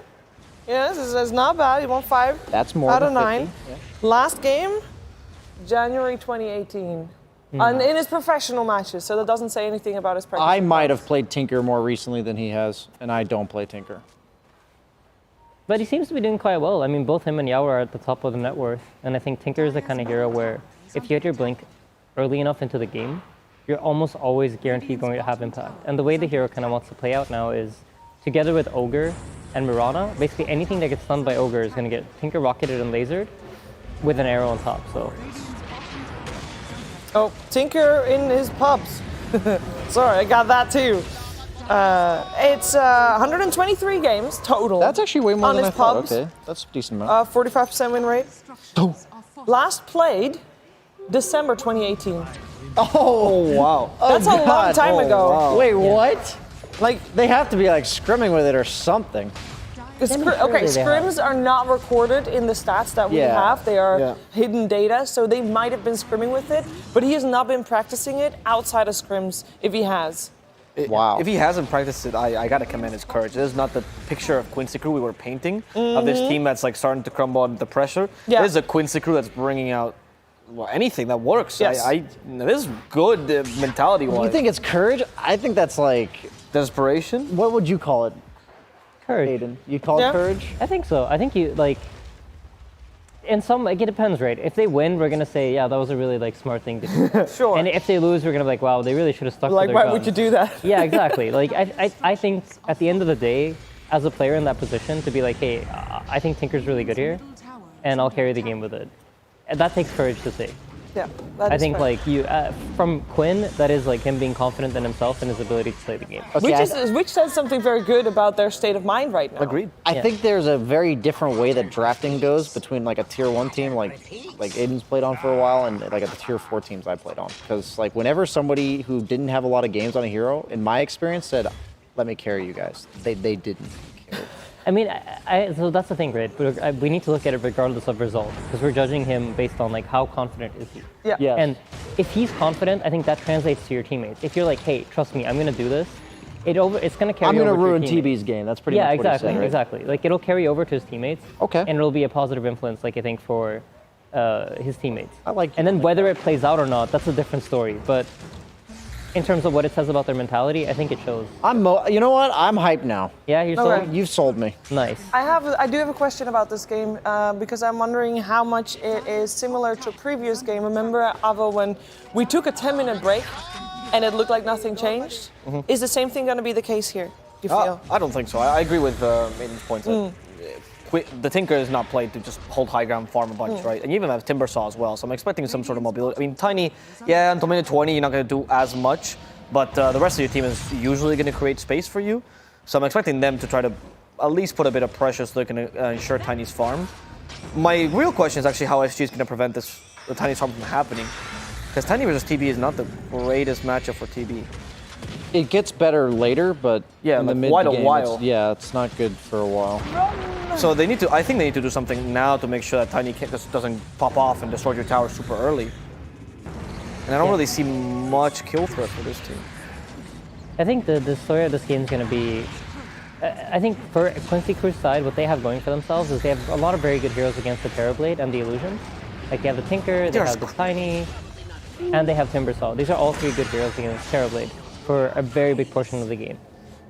But they don't really have an answer to Tidehunter. And I've talked about this multiple times on the panel, but this seems to be a really problematic hero in most of the games that I see. And if you can't answer Tidehunter, the games seem to be very, very difficult to execute. So when I look at Quincy Crew's heroes, I feel like if this game drags on to late game, the Tidehunter will be a big issue. He will be able to push Ravage every single fight. There's no way to stop the Ravage. And you see some teams draft these like inbuilt BKB mechanic heroes or Magic Community heroes like Juggernaut, we saw from OG. I've seen a couple of Pangoliers. There's the Ravage. Yeah, there's none of that for Quincy. you They think are the relying on Silver Edge, Tinkers though? just like destroying. Sorry? Do you think the Silver Edge Tiny might change that, or is it still difficult? I think that's true actually. That's a good point. I didn't think about that. It's a fair point. But I still think the Tidehunter might be problematic for them to play against. Even then, you still have to get the Silver Edge hit off, right, to break him in the first place. But yeah, I totally agree with you that Tide makes any hero that you see that you can't kill is like obnoxious. As I think you're about to leave, Avo. Yeah, I'm gonna walk all the way around there. I wish I could. I'm gonna try and. Like, Do you want my take seat, Shiva. Brian? I gotta log myself out of Steam. I don't trust you guys. Dude, you leave yourself logged in on everything. Like, it will in Sweden for DPC, just left his Twitch open. So next season we came Don't back tell in. people this. I was like, wow, I could stream as Brian for a day. I should have done that. Should've Thank you, rated Brian. myself. Much appreciated. Hey T, how you doing? Hello, I'm doing great. Great, good to hear. I am actually was about to propose a quick check-in Ooh, check-in time. because there's 2 games live at the moment. We're still waiting for the draft to start for the second series on Stream A and C. But Team Fnatic and Team Secret are fighting in the Stream D, and I really just want to check in to see how they're doing. After a quick check, we will go back to Quincy SG. That is the more impactful series of this day, I want to say, of the whole day.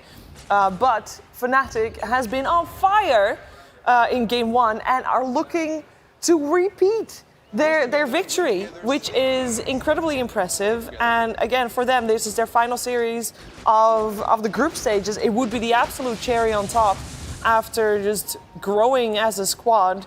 Being able to take out Team Secret would be massive. Ava, what do you feel like this game? It's 27-7 in kills.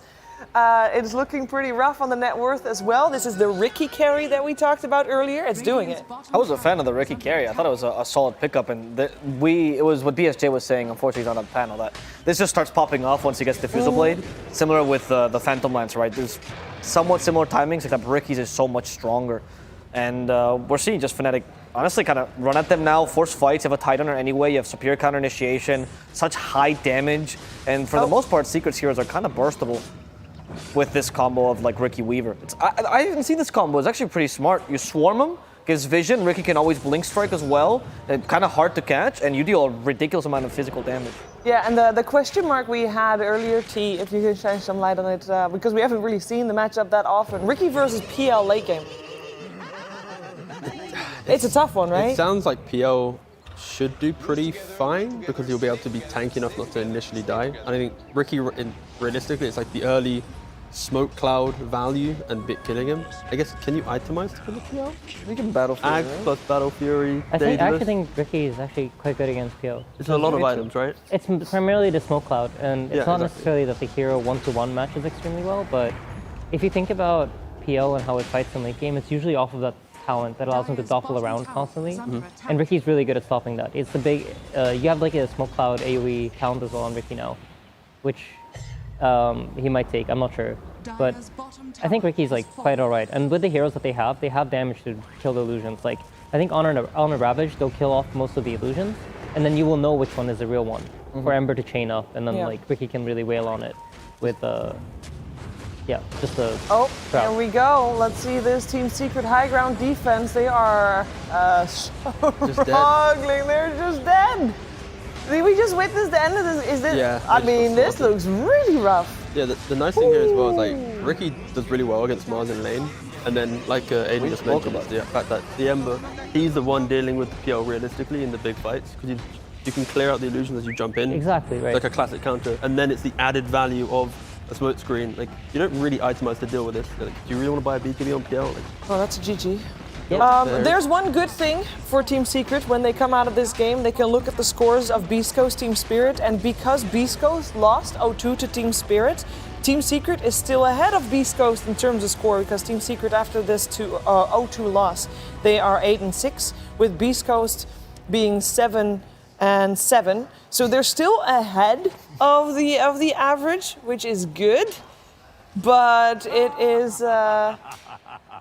I mean, Team Spirit edging ahead, and Elephant. Oh, Elephant lost 0-2 as well. So they're actually okay. Team Spirit is happy that Elephant lost and is happy that Beast Coast lost, but they have a series left today as well against Vici though. So. Final series is like the final set of games, right? Like potentially this could have been like us already locking in more teams, but now it's like that final set. It's like Secret, they need to get at least one win to try and out like a Beast Coast or an Elephant Resurgence, and it's exciting stuff. If you are IG and you top your group, would you pick Secret or let's say Spirit? Spirit. There's still potentially a Beast Coast there as well. Like they're three in contention, but Sure, but Beast Coast just lost 0-2. Who has Beast Coast last series? PSG LGD. 3-0 for Beast Coast. Yeah. Yeah. Easy. LGD haven't looked strong this year. No, I don't think this is LGD's year. ever since they replaced the mid laner Zhao Wei Yeah. with this coach, I nothing just feel to like say. they moved away from these No, classic. that's their translator, nothing to say. yeah, the translator. Yeah, I heard he was a mechanic in Malaysia. That's where they found him. Yeah. Yeah, it's rough, but Okay, we're back in stream B because again, this is the most impactful series, and it is SG Quincy Crew. Okay. A lot on the line. One thing I will say for SG is Terrorblade is by far Costabile's favorite and best hero. Okay. For some reason, every Brazilian player has a contract where they have to learn to play TB. Yeah, I was just gonna say. I think it RDO as feels well. like, yeah. I don't know why, but like he loves this hero. And Costabile has such a high understanding of TB that his way of playing is actually somewhat different to other TBs. Like he sees the hero. You know the play that we saw Fnatic make with TB where they were pushing like 5-manning mid, taking the tower super early, creating space with the hero. Costabile was doing this a year and a half ago. He thought this was like a really important part of TB, like the illusion spam, the pushing out the lanes, not so much the let me farm and carry the game for you here. And I'm always afraid when I see Costabile TB is really his ace in the hole. I think something important to note, so we haven't been in this entire game, so we don't know exactly what happened, but Quinn is very far down on the net worth graph. That's true. You do not want to see Tinker where he is right now. This to me means that Quincy Crew failed kind of their timing of the game where they're stronger and they needed the Ogre to set up moves. Because it was a while ago since he played it, so I mean, how big of a seems deal worrying is now. that? Sorry? Like, how big of a deal is that? Okay, so he obviously knows the concept of the hero. It is one thing to know everything about the hero, know how it's supposed to be played, and then coming into a game and playing it the way you want it. Like, how big is the practice that you need to have on a hero like that? So I think for certain heroes that's huge, and I think Tinker is one of them. Like Tinker is the kind of hero where you expect, it's kind of like a specialist hero. Like you won't see somebody play Huskar or Lone Druid if they haven't played it a lot. And I think Tinker kind of, for me at least, falls into a similar category where certain players are Tinker players and others are not. yeah, it's just maximizing the efficiencies, right? Like most players can farm the Ancients or the TP to a lane, but is it worth TPing to a side lane early on and actually spamming with missiles? Like it's like the smaller things on Tinker that can really push you into the game and find you that early net worth. Because I think Tinker nowadays, like you can go for a couple of these earlier kills, but again, like I think Quinn, he's currently 1-2-0, so I feel like he's probably been run out a little bit. He's been shut down, and that's where we're kind of seeing the repercussions here, where Tinker's kind of in recovery mode rather than being the aggressive with the Timber Exactly. Sword. And I think that's like when I look at Quincy Crew's draft, I really see this Mirana, Ogre, Tinker that are going to be able to pressure one side of the map while Tiny farms the other and has the Tinker travel in to provide damage so that he can also kill anything that shows. but it doesn't really seem like the game has played out that way. And when I look at their draft, that's kind of like what I would expect. But he's closing in on Ags, and this is a huge timing for him. So maybe they're taking a little bit more of a slow approach throughout the early game. It's also like, if you look at the minimap, right? Like this is a Timbersaw game where he's not really just barreled down towers, right? Like when you see TB, Tide, even, is it a support weaver? Yeah, support weaver. Like you kind of expect Timber to be really hitting these earlier towers, right? To some degree. So the fact that SG's been able to defend these towers, assuming that they brought Voice Brit and Pango to all of these earlier fights, it does put Quincy in this awkward position where like Timber's not had like the free Timber game that you somewhat expect, and Tinker's not having a great game. So I think most of them are actually kind of all on mode recovery right now, but it doesn't count them out though, because they will still hit this timing of, you know, the tiny carry doing pretty well, the Timbersaw being tanky, and Tinker doing obnoxious damage. So it's on SG to kind of fix some of the problems they've had so far in this group stage. Like the reason why they are 2-10, it's like they are able to find early leads. I'm sure, you know, Avo might agree with this, but it's like it's harnessing that lead and converting that into a win. And I think not just SG, but a lot of teams have struggled actually closing out games, breaking down that high ground, and, you know, winning the game. Because a lot of teams nowadays, like, they know all the mechanisms of prolonging and ensuring that they hit a timing, and also utilizing that timing well with that effective smoke or with that key pickoff to keep themselves in the game. Actually, I put Quincy in a similar bag, at least in TI, not usually. They've actually had struggles utilizing the lead effectively. So these two teams are fairly similar in that regard. They're both being put to the test. I do feel like this is one of the easier games, quote unquote, to close out, because you have good counter initiation and protection for your carry, potential save on Weaver, and a carry that can go high ground relatively easily and push fast. Yep.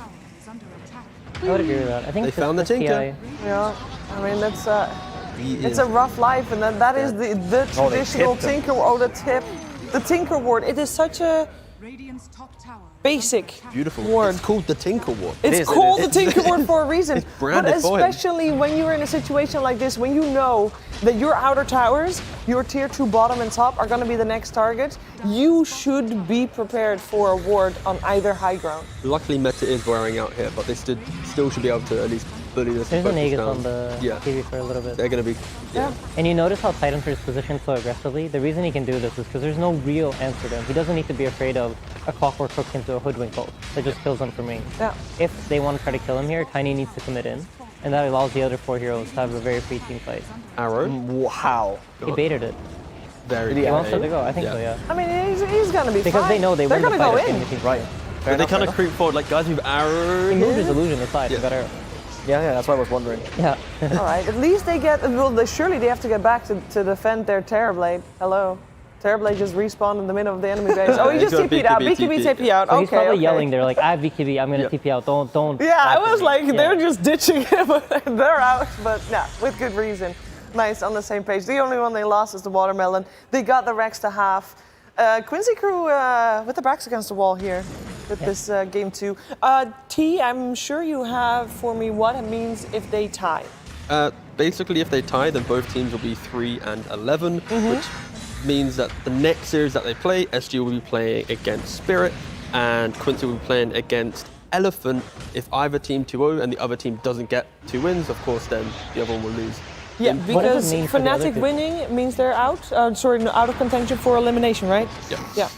What So- did you say? Sorry. What does it mean for Elephant and Team Spirit? So for Spirit right now, they've made a very good resurgence, and now 8-6 with Spirit. If they 2-0, they'll be going 10-6, and they are very much like upper bracket. So it's kind of like the turnaround story where they lose to the top kind of 3 teams, but they beat everyone else, right?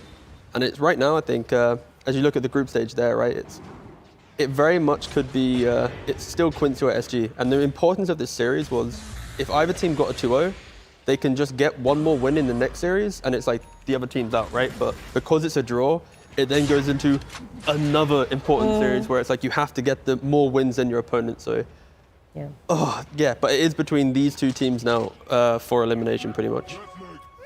That is It's rough. added pressure. Yeah. Yeah. In games like these, when you're in a position where group stage you might be in that position, did you look at other games to know what their scores were if they were simultaneous games? You always do. Okay. Like, I think as a player, you try to not think about this stuff as much as possible because the ideal mentality really is like, I'm going to sit down and I'm going to play a game of Dota. Yeah. It's 0-0. It doesn't matter if I'm at TI or if I'm at home playing a pub. It should all still be the same because literally what's required of me what I should be thinking about is still the game. Nothing changes, but They got him. when we talk APR, about pressure, brother. that's exactly what it is, right? You're going to know. You're going to keep track of the score. And even though you shouldn't, I think naturally you do. also player So I dependent, think they're right? very aware of like all the scenarios of this is what we need, or this, if this happens, then that happens. And it would surprise me if they weren't aware of what the like situation is like for them. You always have the one chatty guy in the room. Like, if no one talks about it, but one guy's loaded up Wikipedia and he's like, oh, and he just says it and then he But spreads you just it. know. Yeah, like, yeah, you can feel it. Yeah. It's in the air. No, what I was going to say earlier is I think this TI, more than any of the TIs that I've had the opportunity to watch, at least in this way, I noticed the importance of making sure that you utilize your timings Yeah. and not so much your gold lead. It doesn't seem like the net worth really represents the strength of the heroes as accurately as it has in other patches. And it's very much knowing what are our timings in this game, when are we strong, and the teams that manage to utilize those timings and push the game forward are the ones that I feel like are doing the best. Yeah. And I think for both these teams, I'm noticing that neither of them are really like getting clean engagements when they're at their peak. I think Quincy Crew missed their timing to utilize Ogre Tinker, and for SG, I'm not really seeing that like barreling down lanes, having the Tidehunter that's unkillable, and utilizing the fact that Tiny doesn't have a BKB. And now that Tiny has BKB, the game is like more even again, where both teams have options to fight. And I think Quincy Crew, in the games that I see them do well, is when they're at an even point in the game and they're allowed to use their mechanical skill to win these micro situation team fights where it's like, you don't really have to think so much about how am I placing myself on the map, but rather just how do I win this fight? Which buttons do I need to click? I think that's when they've actually looked quite good. Quincy's throughout this actually tournament. smoking up right now as well. Like, they're looking for the fight. They want to. Roshan is up as well in a couple of seconds. Which, Yeah. I mean, that's why we see SG being so hesitant, right? They need that Roche in order to feel confident enough that they can barrel down lanes. Right. But this is the Roche fight. I think like the bot Rax engagement where TB had to BKB TP out, like that was the realization they can't just walk up to a high ground and assume to take it, right? Like this Tinker will have added value playing inside his own base, and they are respecting that. And if they do get this Aegis, then they find the pick off kill the Tinker, like that's where SG's looking good. But for sure, Quincy, they shouldn't be too concerned right now because like they are keeping themselves in the game with the fact that SG is playing like reserved. And they are at best maybe going to kill an Ogre. But they have to use. But if they kill Ogre, they should still be able to take Roche. This gives them a pretty big, Yeah. this is a pretty big pick-off if Roche spawns during this time. Oh, this would be an even bigger Whoa. pickup. Yeah, that's one that you ravage for right there. So, How did Timbersaw get caught? why was he still there? That was a mistake. But I thought I saw him in like leaving in the top part, right? He might have assumed that Roche is up, so SG gets the pick off, and they're immediately going to run to Roche. Right. And then you walk over to try to be in position in time, and then he gets caught off guard. I see. And also, it's like if your Ogre's dead for 6, buyback. If he doesn't die but prolongs it by 20 or 30, suddenly they're like, oh, he's got up in 10, they can TP. There's still outpost control, I believe, to Quincy, if I'm saying it correctly. So. Yeah. That was very big. Gentlemen, it was an absolute pleasure. I was next on the elimination list. Nobody is safe.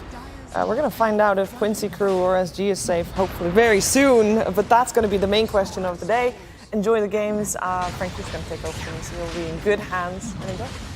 Thank you. I will say, when I entered the panel, Brian said that he wants to log out of Steam. He didn't log out of Twitch. He just never logs out of his account. You want to stream on PS? I mean, I could right now if I wanted to. Say his but- line. Can you be him? He's like, keep it PMA, keep it BSJ. We just saw about 3 Quincy more. Crew just had an amazing team fight. Yeah.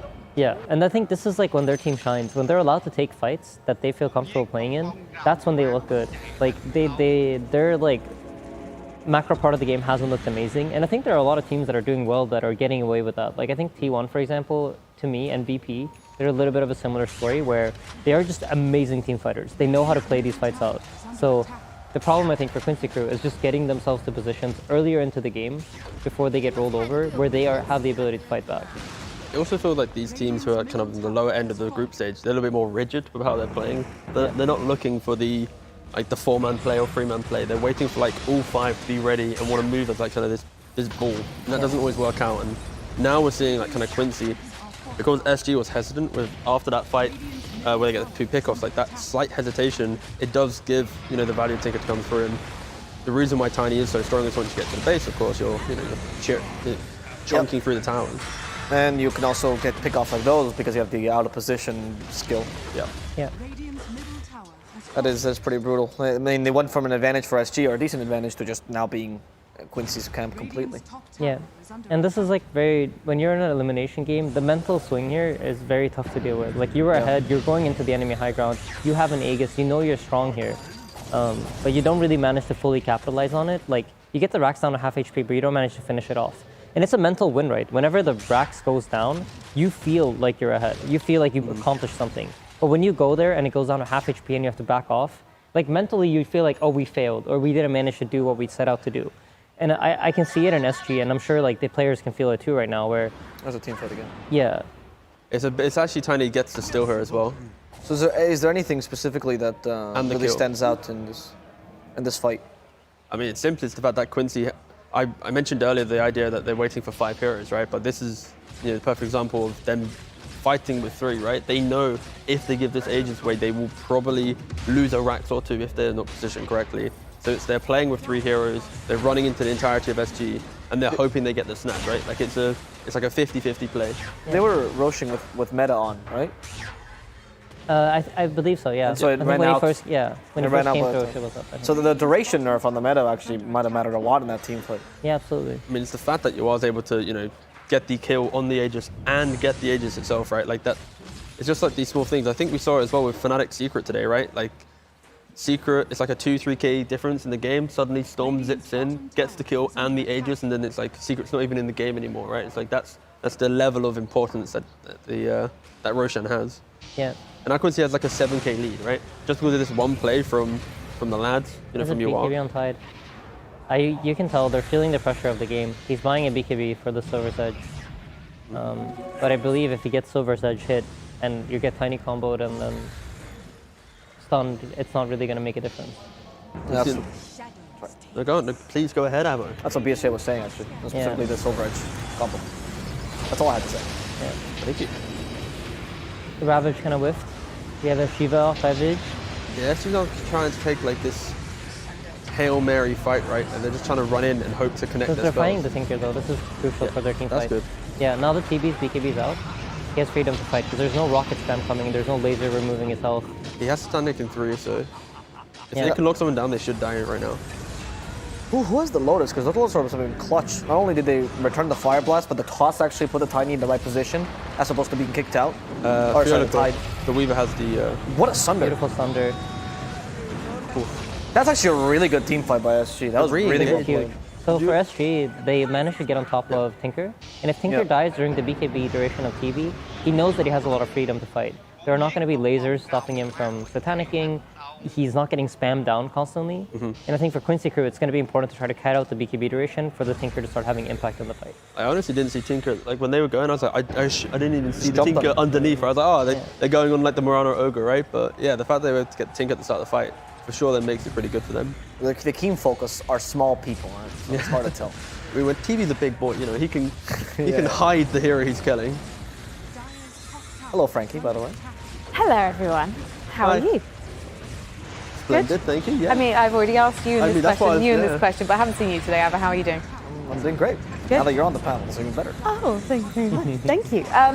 Well, I mean, a professional has selected Shiva, so I think you'll miss her very much. But I'm glad they let me come back today.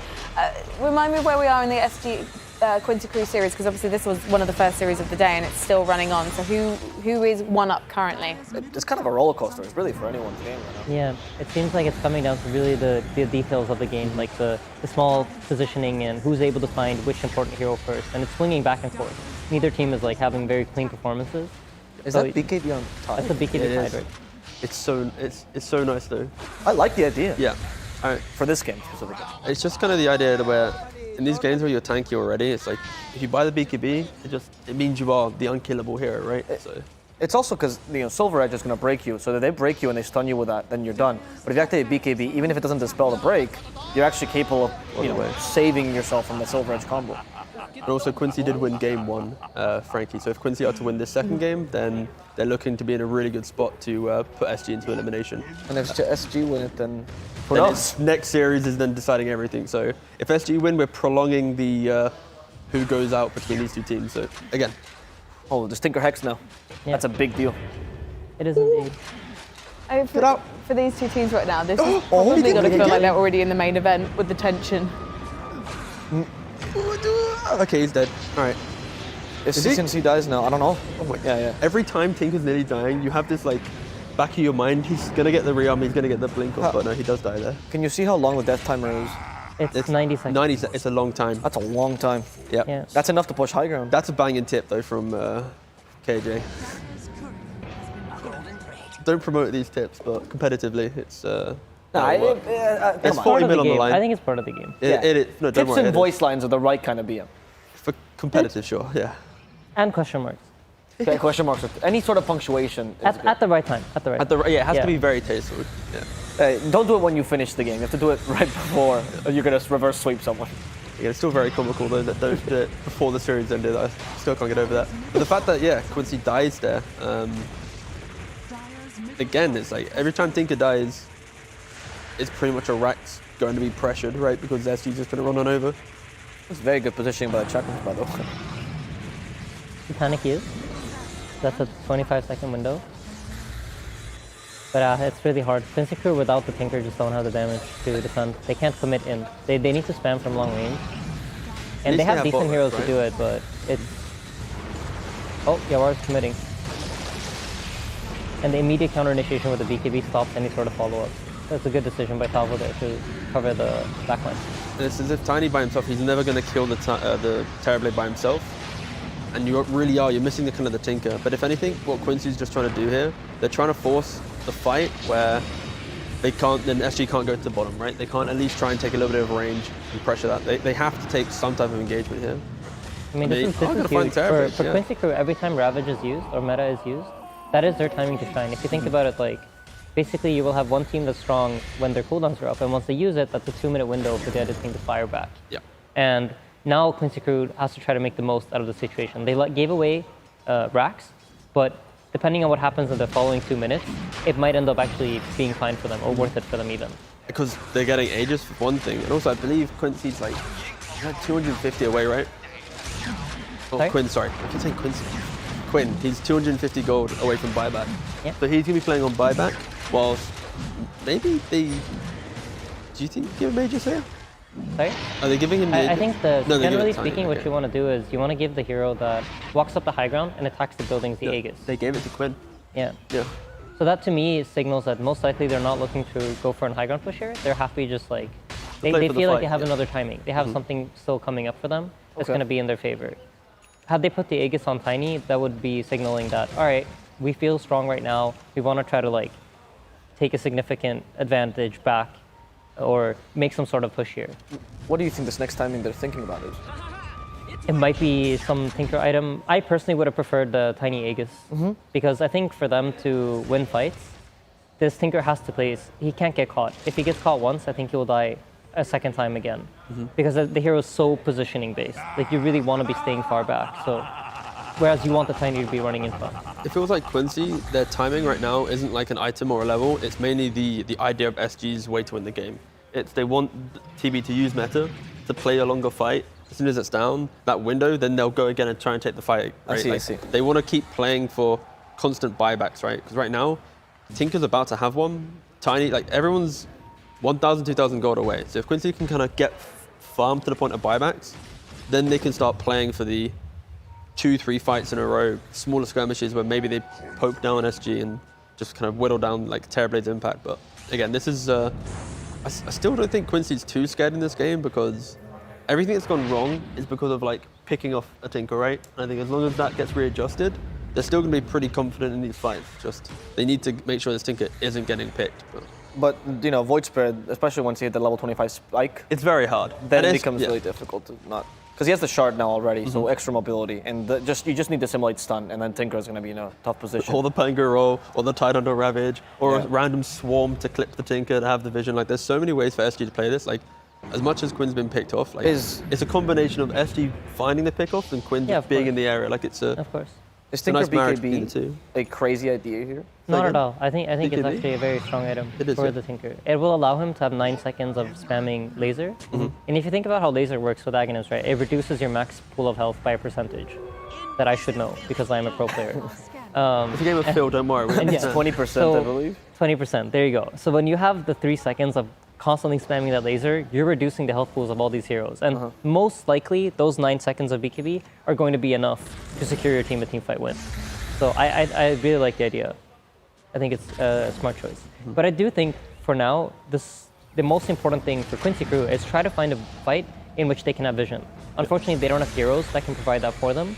So they're going to need to use either wards or take a fight in a position where the Tiny can play in front and give you vision of the backline so the Tinker can have the impact that he needs to have.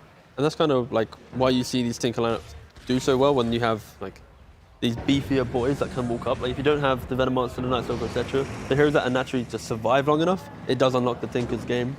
Hello. Hi. Hello. Hey. Avo fell short. Bye, Avo. Bye, In Avo. the last part of the original panel. Bye. Bye, OG. Oh, no. Oh, you that's can't not call him OG. OG, can you? No. Because there's a Can't. team called OG spoiling our fun. OG panel is what I was referring to. We've now got Effie joining us, the new G. Hello. It is me. Can someone catch me up really quickly on what's going on? We're talking about Tinker. TLDR, game pretty close. Tinker died once, lost racks. Tinker died twice, lost racks. Tinker now has Aegis. Very close game. Ooh. There you go. It really is anyone's game. It is, yeah. I think it's going to come down to if either team is able to fight around the board, they're going to have a pretty big advantage. And initiation is going to be very important. And how did game 1 go? Quincy Crew won game 1. I think fairly convincingly, right? Yeah, it looked like a pretty clean game. I'll quickly double check now. Yeah. Oh yeah, it was the Spectre versus Io Gyro. Got to see a Quinn Ember. Pretty cool. Given that the first game in the series sounds like it was quite convincing in Quincy Crew's favour, therefore, are you quite surprised at how SG have managed to bring this back? Not at all. I think when you get to this point in any tournament, when you're kind of both battling for the same thing, no matter what the first game result is, I think both teams are going to come out swinging, right? And I think most people coming into this series would put these teams very even because they both had moments where they could have taken games, but they didn't. So I kind of expected this to be a draw to some degree. So yeah. Experience level-wise as well, I mean, SG, most of these players have never been to a TI before. The fact that they're basically fighting for their tournament survival in this series, in this game alone, and performing so well. Yeah, That's pretty impressive. it absolutely is. And I mean, I think Quincy Crew, like we're talking about them underperforming, but you have to be playing to a certain level to still be able to match them. And I think SG they're bringing the fight to Quincy Crew, and they've had their moments in this game. Like when I look at a team, I try to look at, are they able to control the game pace? And when they're in that position, like, are they able to pull it off? And they absolutely were, right? They have 2 lanes of racks. They're in a pretty decent position in this game. They're just waiting out the Aegis, and now they successfully have. And I think now they're going to look to start making their own moves and try to set up their own vision to try to bait Quincy into a fight where they are favored. As a pro player, when you are in a last chance situation like this, is there anything different that changes within the team and the way that you're communicating it and the things that you're trying to do? I mean, I think it gets more tense. Like every small thing matters a lot more, and I think you're more careful about committing in, and that usually is to your detriment. But it doesn't look like they're scared of committing right now. Are they catching everyone now? Yeah, Yawar died immediately, Yeah. and that removes the front line that Quincy Crew has, And there's no Aegis. and it exposes the Tinker straight away. But yeah, that was just Tiny just walk up to the high ground with no BKB, but it gets really nicely chain stunned up, and then by the time he can BKB, it's just a little bit too late. So It comes down to what I said, right, about vision and initiation. When Yeah. you walk up to the enemy team's high ground and you're hitting their racks, they all see you, because you're obviously hitting their buildings. And that allows SG to have the opportunity to get the first jump. And because there's so many stuns on both teams and there's no real save, he's never going to be able to get his BKB off if he gets caught first. perfectly stunned up, and then the swarm goes through and clips the Tinker as well. It's like, oh, we found him. What a juicy little prize. But I guess luckily for Quincy here, they do have the double buyback. But it boils down to the point earlier, the idea that Quincy were playing so aggressive. I guess it's not surprising, but it was weird that they decided to hit the high ground when the Aegis was expiring, and like they could have like just kept holding that area. They had like an 11k lead, could have been like a slower, steady game, try and take the fight in the open area, and under the vision like Aiden was mentioning. But the fact that they go straight for that tower, it does feel a little bit more kind of, not rushed, but maybe they thought they were just stronger than they were. And SG just, Pangolier, the MVP of the fight there, just surprising the Tiny with that perfect CC and then layered with the Ravage. Yep. I feel like I came at the end of a movie, right? And they're just talking about the plot, and I'm trying to piece it together. Don't worry, I came in halfway through as well.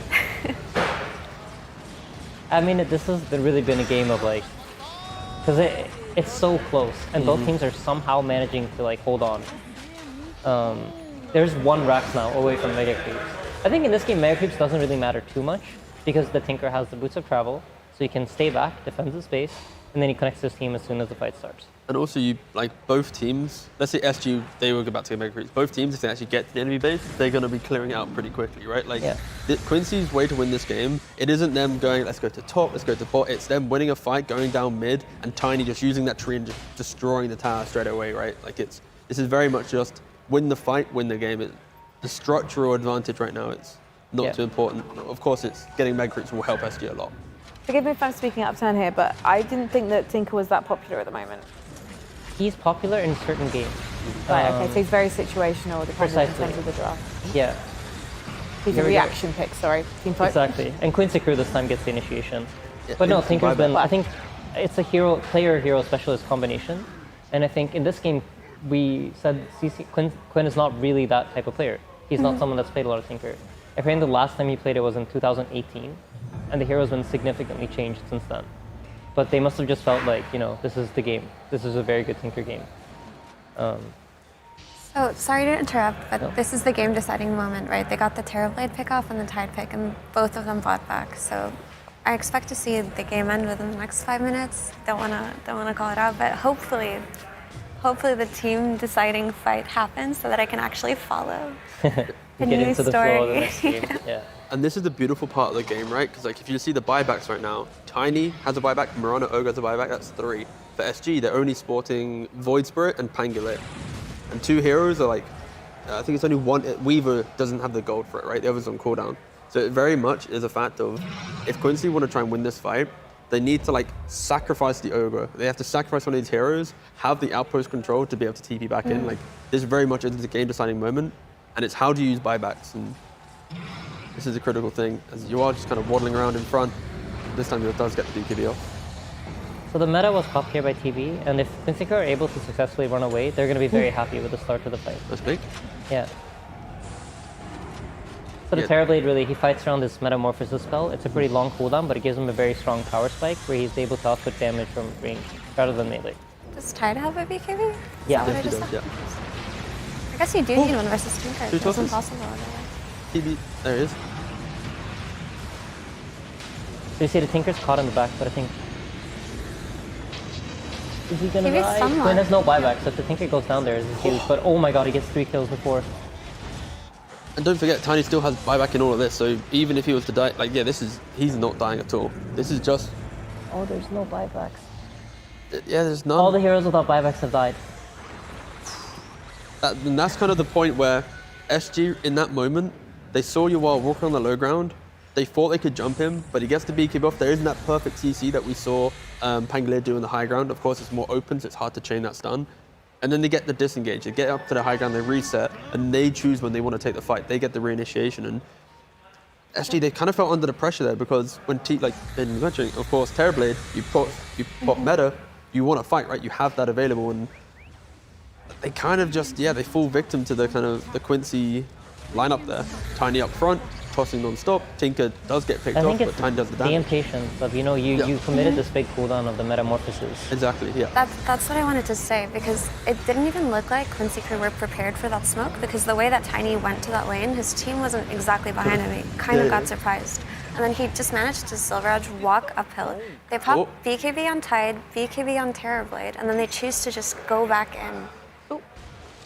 And then after all of that, Quinn, with no usage of the tips, being tipped relentlessly, then tips his opponent. to conclude his Great. point. No, but like what I wanted to say was that SG chose to take that fight. They went back in even after using all of their BKBs. And I think could it have just been whatever, guys, at that point? I think it's because they popped the meta. They felt forced. This is we have to fight here, or we give away Roshan. Yeah. There's no realistic way to fight into Tinker without BKBs, and I think maybe the best option there was to just go back and try to look for a better situation, but it's like you said, they used meta. They know that they're just going to run at them after meta's over, so maybe they thought they could catch them off guard with the Tidehunter Ravage anyway. Yeah. And you were That's absolutely sunlight, right. man. What do you do? You were absolutely right because you literally took one look at the game and just went, oh, this is going to end in less than 5 minutes if this happens. Yeah. I missed the storyline, but it seemed as intense. There were some tips and pauses. I completely don't know what that There was were a about. lot of tipping going back and forth. I think. SG was getting very vocal with like the tipping Quinn. It's like, haha, Tinker, we killed you, but it's the hidden storyline in all the games. We would like to go to the A stream, I believe, guys. Is that where you'd like to go? I I'm would being love to watch asked. that game. That's a banging game. Yeah, we want to go to IGOG. Yeah. This is a series that could potentially be the grand finals of the entire event. These two Is that what teams you're are- expecting? I mean, I would say LGD is probably expected to be in the grand finals, but In if one both time. of these teams made it there, I wouldn't be surprised. And here's the interesting thing, because tiebreaker-wise, this is a really important series for OG. IG, they've already secured their #1 seed no matter what happens in this series. But for OG right now, OG, VP, EG, and Undying, they could all still make the top bracket. Yeah. It just really depends on so many different factors that I know you're dying to talk about, T-Gov. This is, the two of you have both been like gassing about this all morning, so I need to give you the opportunity to talk us through I it. won't bore anyone too long, but it's like Group A doesn't have 2 sets of games today. This is literally the final set of games for the group. And to put it in the simplest of terms, if OG is able to 2-0 the series, they are upper bracket. So I think that let's keep it simple for that. And when we move to the next series, I'll then add an extra little layer of like, the details. So then we don't have to overwhelm, because I could go on for about 10 minutes, like if this, but right now, if you're an OG fan, simply winning one game is not good enough, because EG can get 10 wins, T1 can get 10 wins, Undying can get 10 wins. Like there's a lot of variations in which tiebreakers happen on 4 and 5. So if you're an OG fan, with this 11k lead, you want that to become a win, and then the second game become a win, and then you're looking good for upper bracket. But yeah, very much, OG has to beat the top lads of Group A. Essentially, at the moment, VP and OG, they are in the running, and then behind them are EG and Undying. So EG and Undying, they both really need a 2-0 in the series that's happening on the B stream right now. Yes, and then also T1 is playing Thunder Predator, where T1 has to respect them as a team, right? Even though the team's eliminated, an eliminated team is still gonna, make some waves and try and do some stuff. I believe that actually happened to us at an ESL event when Chaos played Liquid. These lads decided to start whipping out some Willow and being really annoying and pesky, and we didn't expect them to change new plans and have fun. Our own elimination. Yeah, and then remove us. We're like, oh no. And then we have to go low bracket, and then this point system. It was really annoying. But that single game and understanding that, now I'm like, you have to think of every game, no matter if they're eliminated or not. Yeah. But OG, if they do end up in the lower bracket, again, it's slightly less statistically likely to happen really when you consider the other teams and their matches too. They can survive and they can thrive in a lower bracket situation.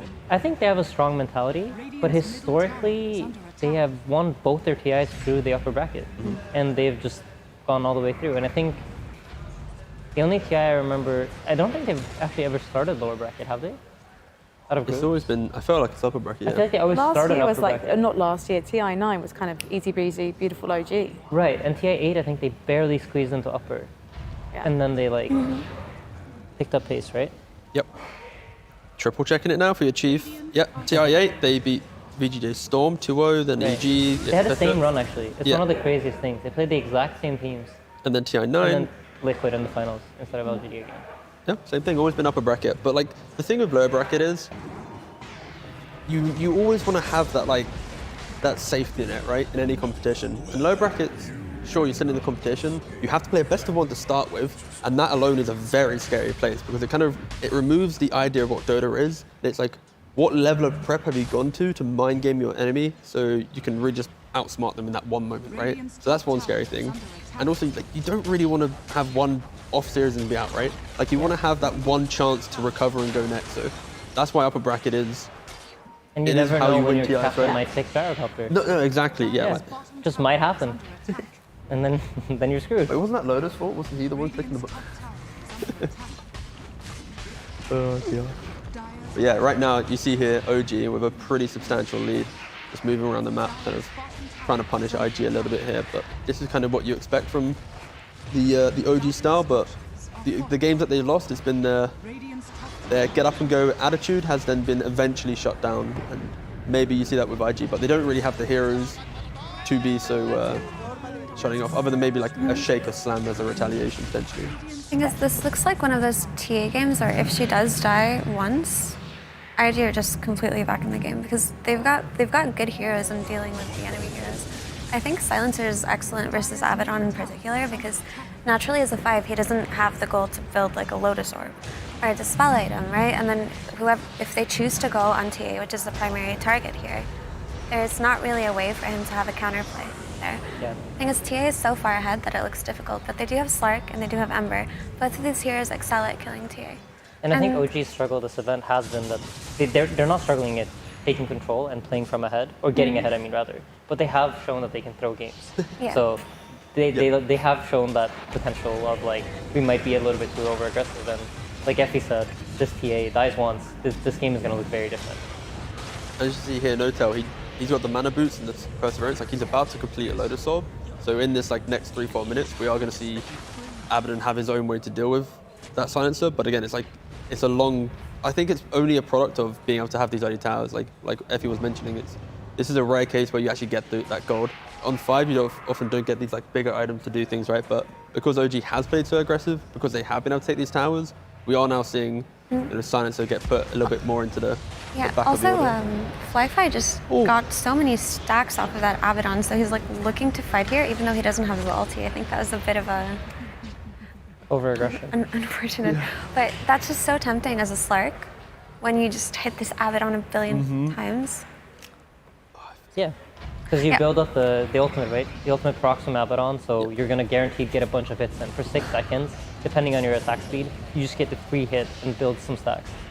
So probably felt a bit over-aggressive here, and now OG strike back. And also to be clear, Seb didn't use the RP there.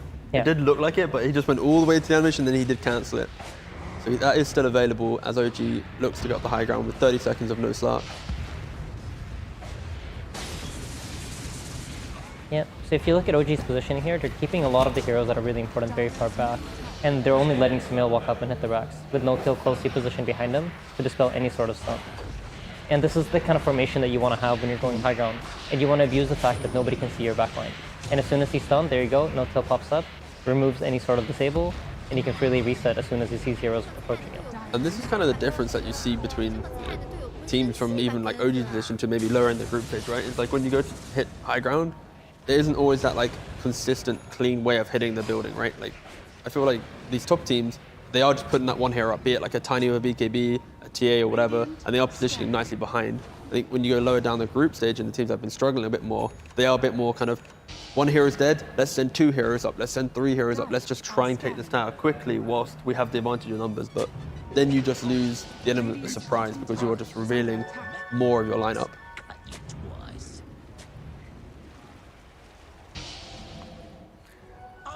This is the classic smoke into smoke. They're just looking for each other on the map. Both teams recognize that Roshan is very important here. The nice thing for OG is they have a lot of ways to scout it out. They have TA traps to give them vision, and they have the ET spirit. They don't have a trap in the pit in person. Sumail's caught. Huge echo. And so here you see the global silence comes out, and it stops No Tail Abaddon. from being able to save, and which is what you touched on earlier. And Abaddon, despite being ahead right in this game, and OG having a very dominant game, and it being 27 minutes in, still doesn't have. There's a 37, sorry. 37 minutes in. Still hasn't finished it. Oh, he just did. Okay. This is also a rare moment as well. Like OG, they're Radiant playing on the dire side, but they didn't deward that high ground. The whole initiation from IG, it was just the fact that OG just kind of clumped 2 heroes there, enabled that slam, and that's kind of the good old phrase, uncharacteristic, but it is kind of the difficulty when you don't deward, you are going to get initiated on. And we do see that death on the TA, which might spiral the game out of control. So for me, just the most interesting thing to note there was that somehow there wasn't a trap in the pit, right? And Sumo just melded on the high ground, waiting for them to kind of walk back up and just surprise them. But they were more ready for that than OG were ready for IG's play there. And I feel like that just shouldn't have been the case in that part of the map in particular, because you do have a TA on your team. I believe there is a sentry outside the pit. I think it got instantly rewarded. So it's kind of like vision itself. But yeah, like they weren't authoritative with their position. Yeah, if you see on the mid, there are sentries by the pit there, but so probably IG already aware and kind of countering Sumo's play there. Super quick update on Stream C. VP have just beaten Asset in the opening game of their series. I think quite an expected result. I think VP, the way that they've been playing this tournament, matches well against the Aster's playstyle.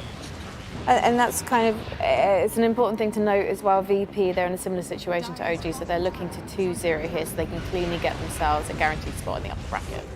Yeah, exactly. The 11 wins puts you in that position of confirming you're in spot, yeah.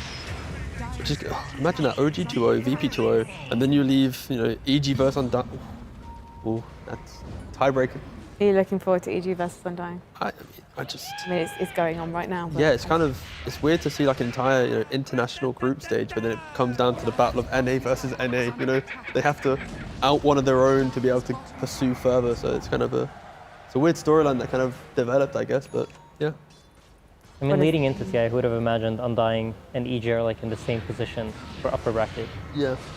I feel like this, I think most people expected it to be like EG would be second or third in the group, and then Undying would be like a very decent 5th, 6th type of situation. But the fact that they have been able to turn up and put themselves in position of putting themselves top 4, that is, it's very impressive stuff.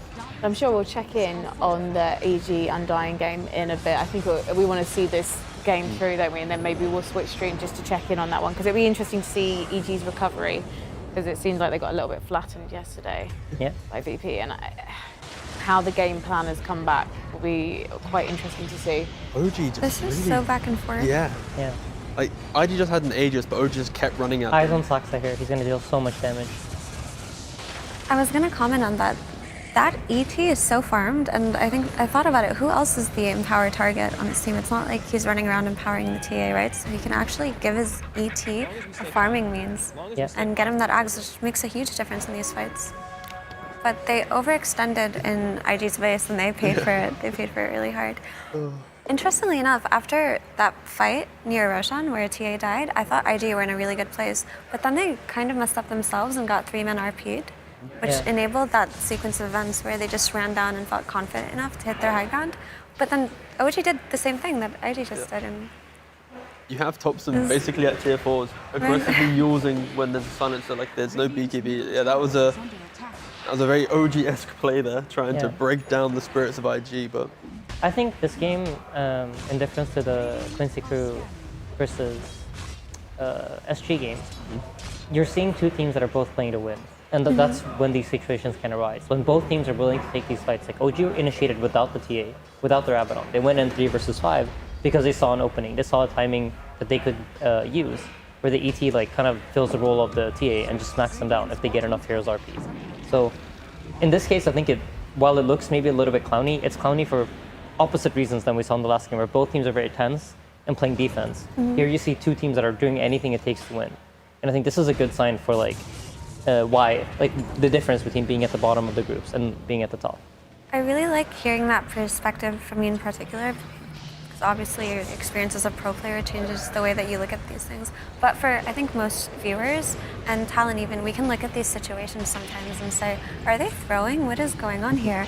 But to look at it from the lens of they are hungry for the win, and that's why they're willing to take these plays instead of just clowning around is a really good perspective to hear, because I think a lot of us forget to look at it that way. Yeah, because I think in a lot of situations when you see OG play aggressive and they get ahead, that is you think, oh wow, that's so well executed. But the times when they do it wrong, you're like, oh wow, why are they doing that? And the result shouldn't really necessarily define why you think one thing is right or isn't. I think in most games, right, the moves happening is because they think that's not the best move, but it's like a good move to make, right, to try and win the Right. game. And that it's rarely in a game you feel like you fully checked out, right? Like I don't think, if you speak from experience, like is there really a game where you're like, yeah, we've lost this game, we're going to use it to talk about the next one, right? I don't think that ever really exists. I know people have spoke about that, but like realistically, is you're always just trying to find that avenue back, right? Like just don't give up, keep going. And just, Yeah, I don't really think you don't really talk about them because you don't know what the next game's gonna be. No, like, exactly, right? yeah. You don't know the draft. You don't and know. I just heard that yeah. several times. I just don't think that exists within Dota. I mean, our team doesn't do it at least. Yeah. Yeah.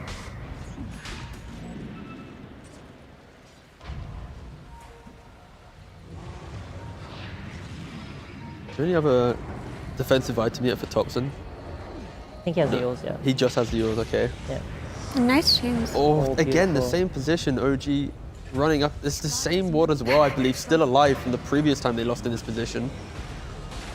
Whew.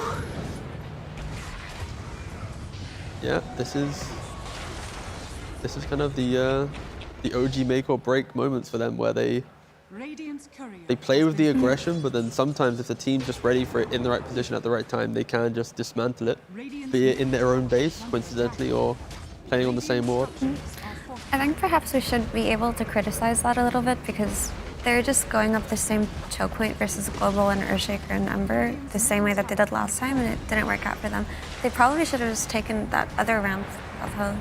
I think OG they had a trap Honestly. up the high ground, so they saw something, and then being OG, they're like, all right, pounce, just go. It's kind of one of those things where, like, with the just go, like, a just go works if like the one, like the Abaddon walking up to scout, like, open the vision, and then it's the TA blinking or the mag blinking, the RP, the skewer, etc. Like, it did feel very OG with the idea of the go is just walk on in, save our spells so that we can make the big plays. Like, yeah, it's. But I think at this point now they have to realize that there is the threat of Global, so Abaddon can't have any impact in saving heroes if they do go for plays like that. And my concern is just the last couple of TA deaths really, really put him behind because this is not how you win as TA in this patch in particular. I say this specifically because she's playing against Slark, Ember, Weaver. Yeah, the matchups aren't necessarily great, and I think the way TA that wants to play the game out is you want to have a lot of traps around the map, and you want to be securing, controlling the vision. Yep. And once you die, you spend like 100 seconds out of the game. The enemy team is able to push over the creep waves to your side of the map, and you're not able to get to the places where you want to have traps. But here we go, round 3, same place. And the whole idea here is like OG kills someone if it's like an RP into then the damage of the TA. Getting a code every fight.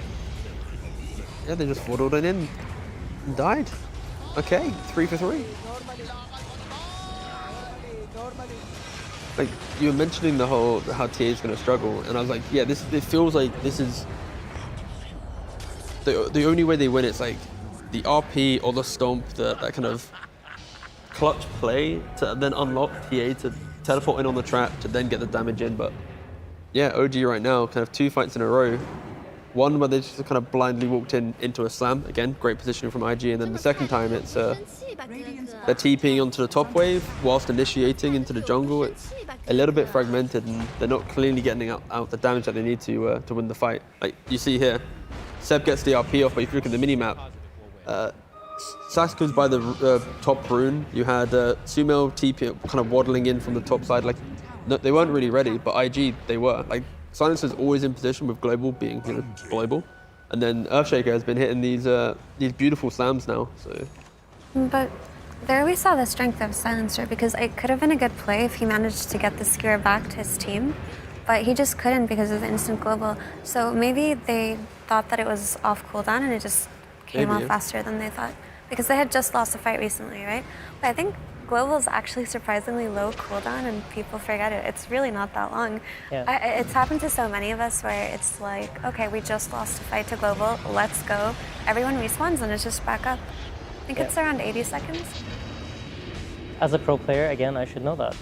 It's around 80 seconds. If you get a quickening charm, you have it up so frequently. So something interesting to talk about when it comes to cooldown timers is, I think there are certain spells that when you're around the 80 second to like 100 second mark, you're almost always going to have it up for every single fight. Because that's approximately what the time it takes for you to die, respawn, group up, move out on the map, like get all the lanes ready. So when you're around that like 60 to maybe like 90-second mark, usually you'll have it up every fight. And then when you go above 100 seconds, that's usually when these cooldowns are long enough to where every other fight you will have them. And you'll see teams really abuse openings that they get because the spell is on cooldown. So probably OG are trying to squeeze it in like within the 80 and they're just barely not making it. Dire's middle tower is under attack. It feels like this match. I know I love myself for sounding so simplistic, but it seems like this match is currently like kind of hinged on OG repeatedly making the same mistake at the moment. It's kind of Rather than forced aggression. IG having to like control the situation, OG just playing into their hands multiple times. Yeah. It seems that way for sure because they made a mistake fighting in that place a couple of times, but it's also just impeccable positioning by IG being ready for them at that moment when they do walk up. Because if they had been 2 seconds later to group up there, they wouldn't have found the opportunity that they did. My concern for OG is it's a safe lane TA lineup. She can't afford the kinds of deaths that she's been having. And he's in trouble again. Is he able to jump out? Oh? He's surviving. He's gonna jump to base with this trap, I think. No? 3 mana RP. They're actually What a doing fight. it. So this is something I think you Now have it's to credit Look OG at that for. ET. Now everything's connecting. Like Yeah. when the spells connect, it works, right? You have to credit OG for this. I think the reason that 100%. they do take these fights and the reason they do force the objective is they always want to be in control of the game. As long as they're the ones making the move, they know what's going to happen. They can predict what's coming next because they're the ones forcing the engagement. And I think it's the same thing here, right? They tried 3 times, it didn't work out, but the 4th time it works. And now suddenly they're at the enemy base. So why did it work that time? Was it because literally they actually did get to have the first initiation as opposed to just being discovered while on rotation? So I think the key thing in that fight specifically was that Sumail was the first target.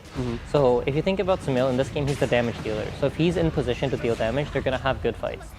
And he survived the initial burst of IG, and then he was able to stand his ground and fight back, while his team could support him with spells, which is OG's ideal team fight. So kind of a 4 protect 1 within the team fight situation. Exactly.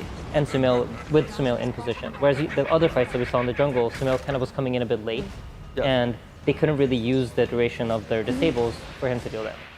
And also they have more the kind of the clutch plays coming in as well, like Abaddon coming in, keeping the TA alive, TA being innately tanky. And I think the main thing here is like we've critiqued OG and their fight 2-3 times in a row, and then it does work the 4th time. It is that constant aggression and constant going forward.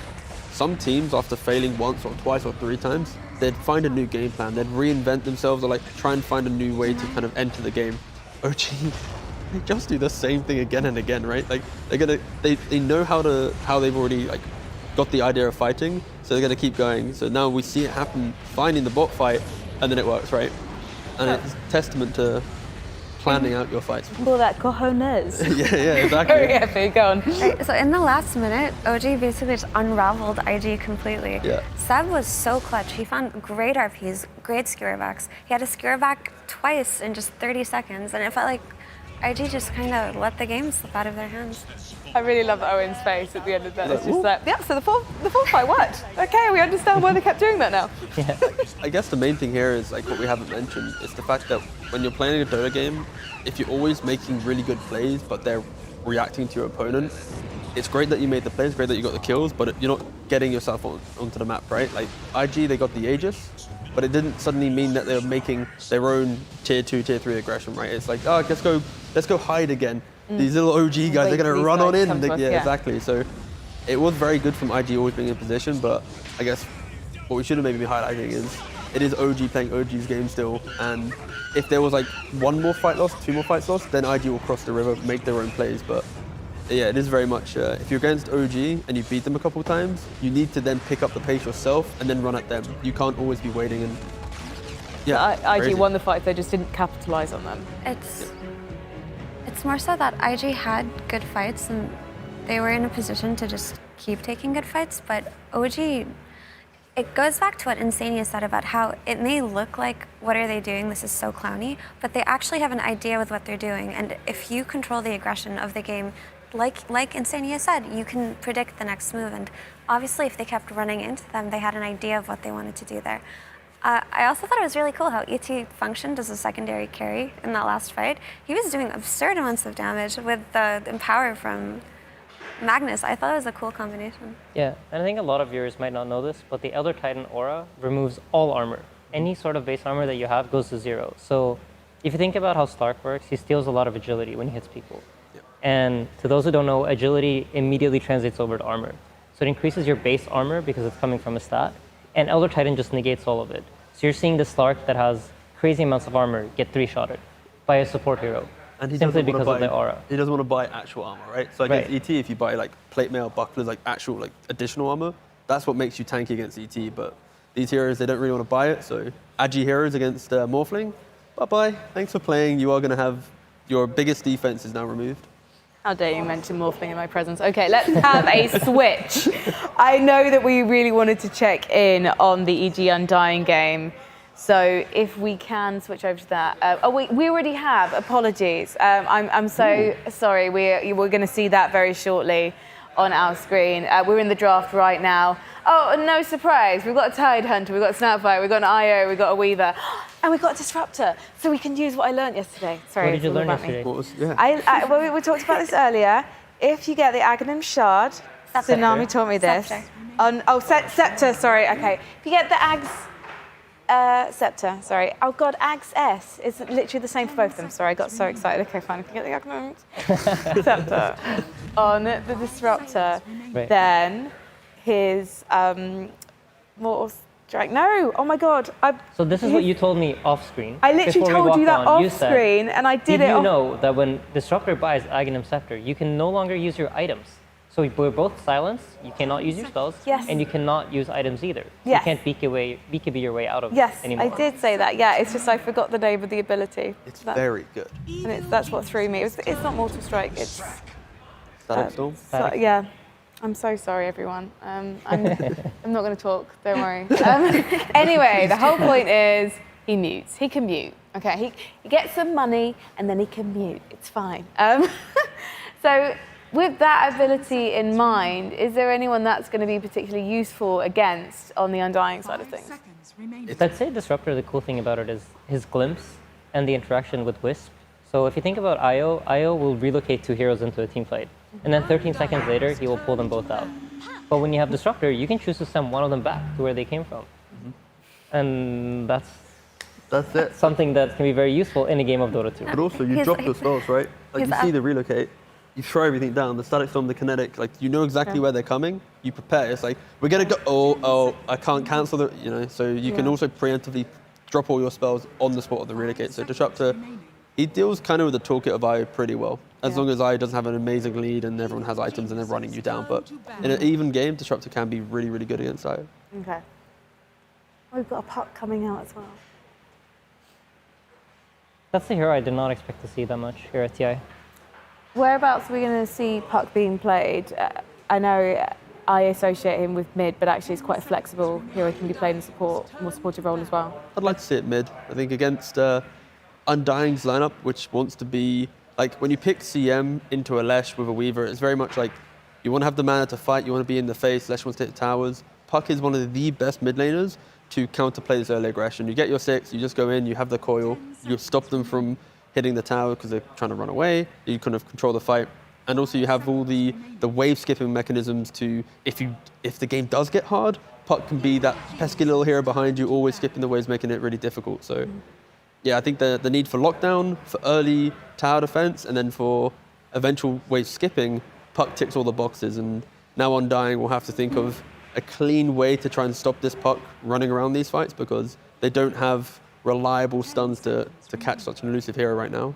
And outside of that, it's just like, look at the absurd team fight potential if you add a Puck to your lineup too. You've got Dream Coil, Static Storm, Mortimers, and Ravage.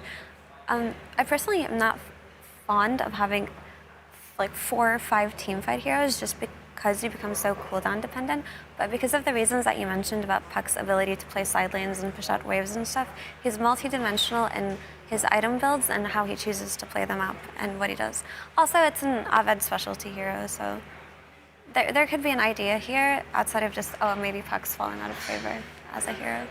I wanted to comment on Crystal Maiden a little bit just because it's interesting. I think she got picked earlier as well. I didn't catch the game exactly, but everyone considers her a bad hero, but I think she's a little bit underrated. she's not particularly great this game just because Frostbite doesn't really do much in canceling Mortimer's kisses. It can't do that. And if you Frostbite Tidehunter, he'll just crack and shell it off. So that kind of sucks, but it's going to be a good route against Puck, right? If she ever gets the chance to do it. But also, the Weaver and Crystal Maiden synergy is really nice, because Weaver's a very mana-dependent hero. Yep. And I think it was Vici, actually, who combined these two heroes in particular at the Animajor. And the sole reason behind the Crystal Maiden pick was just to give Weaver mana for Shikuchu in lane. There's also a lot of synergies in how they lane together. Weaver is a hero that has a lot of mobility, and the way that the spiders work, the bugs that you put on the opponents, which again I should know the name of. I mean, you literally swarm. send us, yeah, it's literally The swarm. You send a swarm of The bugs. If you say bugs, everyone knows what you're talking about. Okay, great. You're fine. So when you put the bugs on the opponent, it takes time for the negative armor to build up. And Crystal Maiden is one of the few heroes that has 2 crowd control abilities really early on. So you get both the slow and the freeze, and you get the negative armor to build up really fast from Weavers. So the early part of the laning phase is really strong for him.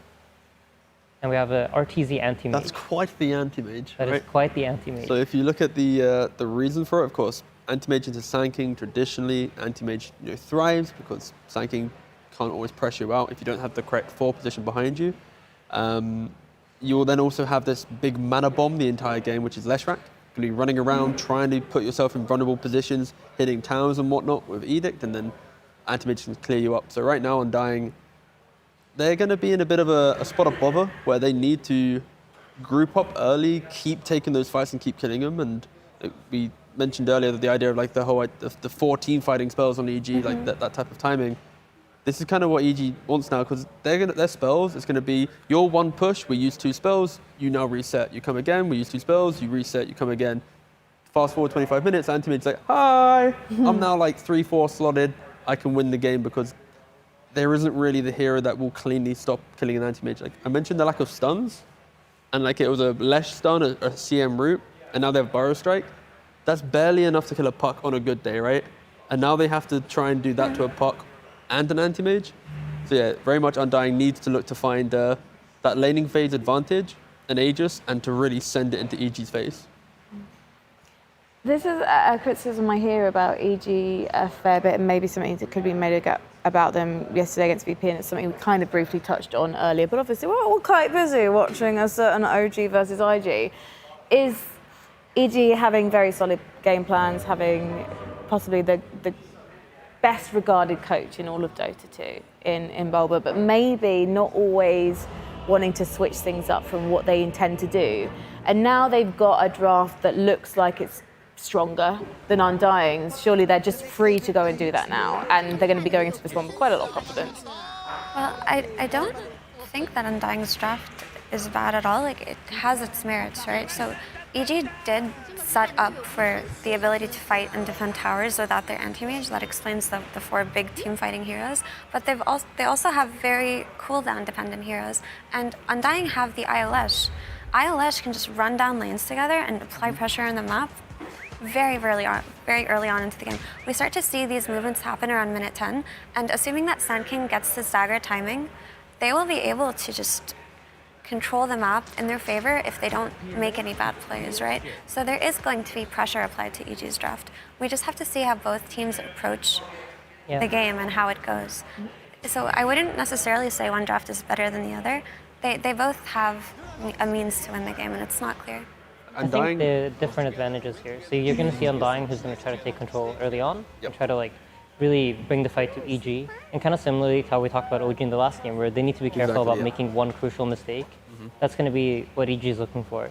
I personally think, based on this tournament so far, the team that has had the ability to win later on and have a timing that's, once we hit our timing, you can no longer fight us, has tended to do better. And I think EG does have that advantage in this game. That once the anti-mage is online, once all the heroes are online, and once the Disruptor has an Aghanim Scepter, it will be very difficult for Undying to fight into them. But up until that point, there is Undying definitely has the ability to fight back, and they're going to be in control. We need to talk about the spray, don't we? Which one, the Arteezy one? The best thing is you can put it on like trees and towers and cliffs, and you can distort it a little bit so that you can make, Arteezy's eyes bigger, or like his smile happier, It's pretty cool.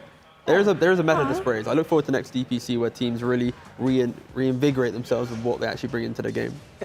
But also touching back onto Insania's point quickly, it's the way that you look at Undying's draft, they need to have the same kind of tenacity that OG had in that previous game we just witnessed, right? Like, just because you get wiped or just because you might die to some teamfight spells, it means you need to be able to reset and go again. Like, I'm kind of looking for Undying to pretty much like copycat OG here, where they run in, they sacrifice a couple guys, maybe they win the fight, but it's like, just, you need to just keep going forward. You can't be afraid if things slightly go wrong, because like going wrong means EG's using valuable resources to be able to protect the farm or the map of anti-mage.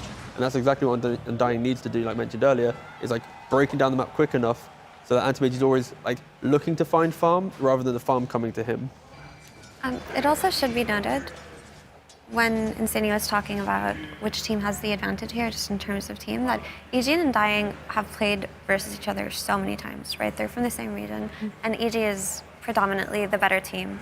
That's what most people know them as, and they probably know the ins and outs of the Undying players. So in that regard, I would give them the edge draft-wise, just for that. But if Undying can just power through, I can see their draft taking over the game, because Weaver is not a hero that should be underestimated in terms of how fast and how much damage he can do early on. And I think Sand King has the potential to catch out this puck. We were saying that we're concerned that maybe it's not enough to kill a puck, but I think a Sand King and Leshrac can do it if Sand King does his job. Yeah, I think for them, the Sand King kind of completed their draft. It gave them a way to fight back. They needed some sort of instant disable, and they get that through the Sand King. And yeah, like you said, I think the regional thing, and I think that's something that, as a player, when, for example, we play against Team Secret, I think we might have more of a mental block than a Chinese team that plays against Team Secret, because you haven't gotten mauled by them for like months straight. Whereas I think Undying playing up against EG, there should be a little bit of that, right? You ran into the EG wall so many times.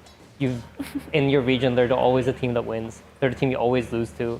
So I think there could be some mental aspects to it too. And there's also the mental aspect that really both of these teams need to 2-0 this to have a shot at the upper bracket.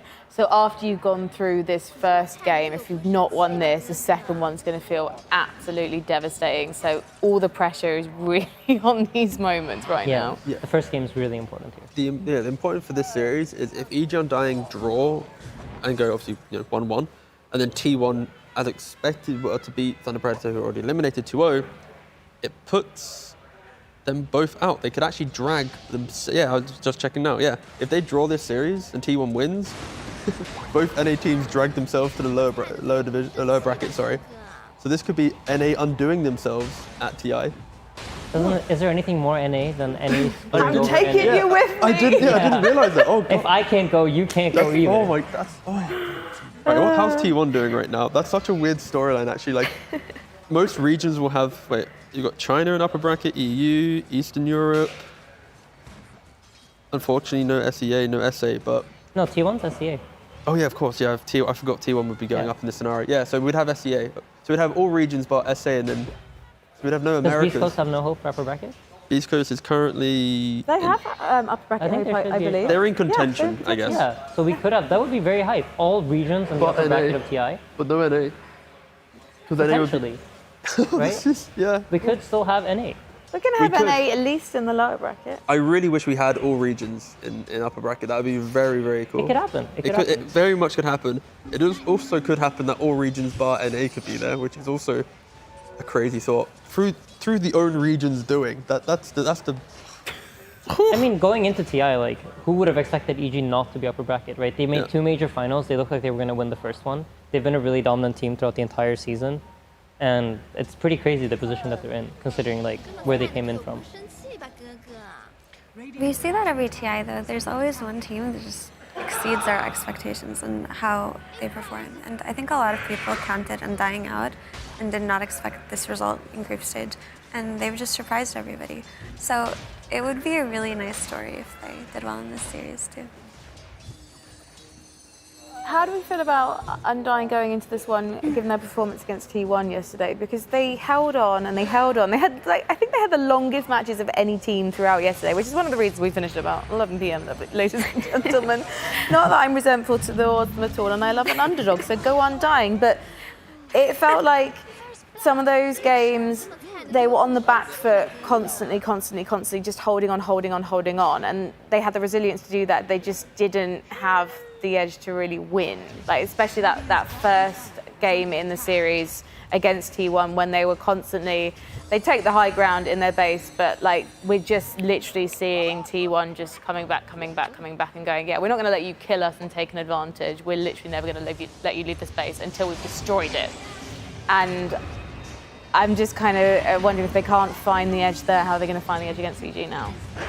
I think it's actually a good sign when you hold on, generally speaking, because it, at least from inside the team, if they believe they can win, even though we can very clearly see that their chances are limited, it means that they themselves believe in their ability to, like pull out some miracle in that kind of moment. I know when we were at DreamHack Leipzig and we have Taiga and Boxy pull out their 2v5 moment, like all of us were, like we were mentally done. Like we thought this is over.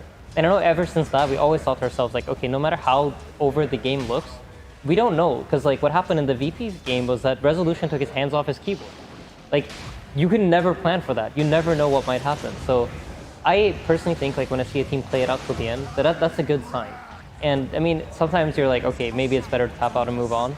But I think it's at a TI stage, as long as they're not tilting themselves and as long as they're not ruining their own mentality by doing it, or like getting fed up with getting destroyed and getting smacked so many times, I think it's a good thing to see. And especially from like a new team who's are at their first TI. Yeah, and like Frankie mentioned, like Undying was doing that yesterday. Like even when the games looked rough, they were doing these like 3-4 man smokes. They were down like a lane of racks, whatever, but they were still choosing to take fights in these triangles with their own vision. Like they were doing like the basics of a good fight, even when they were down like 20, 30k, right? So the idea that they want to make sure that they can always give themselves that like 5% chance, rather than just playing for one, like that it's over, they might throw. They're trying to find their way to win the game. And you also said about the length of games. So other than SG, who's only got 2 wins, the average win of Undying is 44 minutes, 20 seconds, which is the longest of any other team. Compare that to like PSG, who's doing really well. They're 33 minutes. That must be aided by the fact that they won early today, just 17 minutes. It's like there's an 11-minute gap average win between Undying and PSG. Like it's crazy to think there's such a disparity there, but. And also, the Chinese team is the quicker team as opposed to the American team.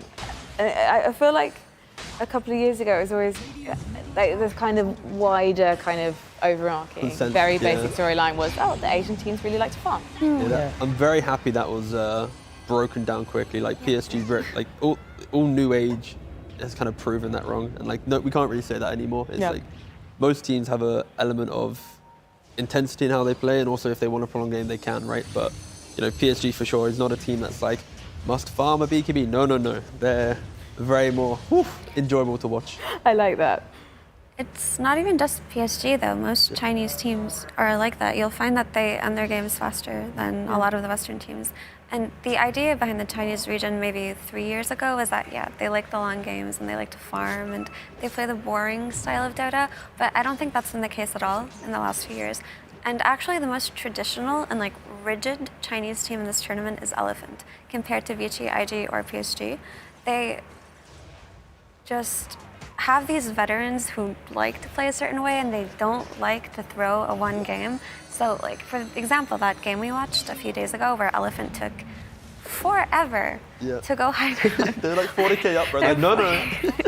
They refused to potentially die to a split earth high ground defense with Aegis. They made sure they waited an extra 20 minutes before they ended the game, right? And that applies to Elephant for sure, but not the other Chinese teams, I would say. So that's a bit of a misconception that people have that is due to how the style of China used to be a few years ago. But I would honestly say that's not the case. They've been innovative with their drafting and they've been playing very high tempo Dota. And that's why you're your favorite. I just really enjoyed watching the Chinese DPC. It was my favorite by far. Although your favorite player is actually playing right now in EG. Who's your favorite player? Can I guess? Is it the Earth Spirit player?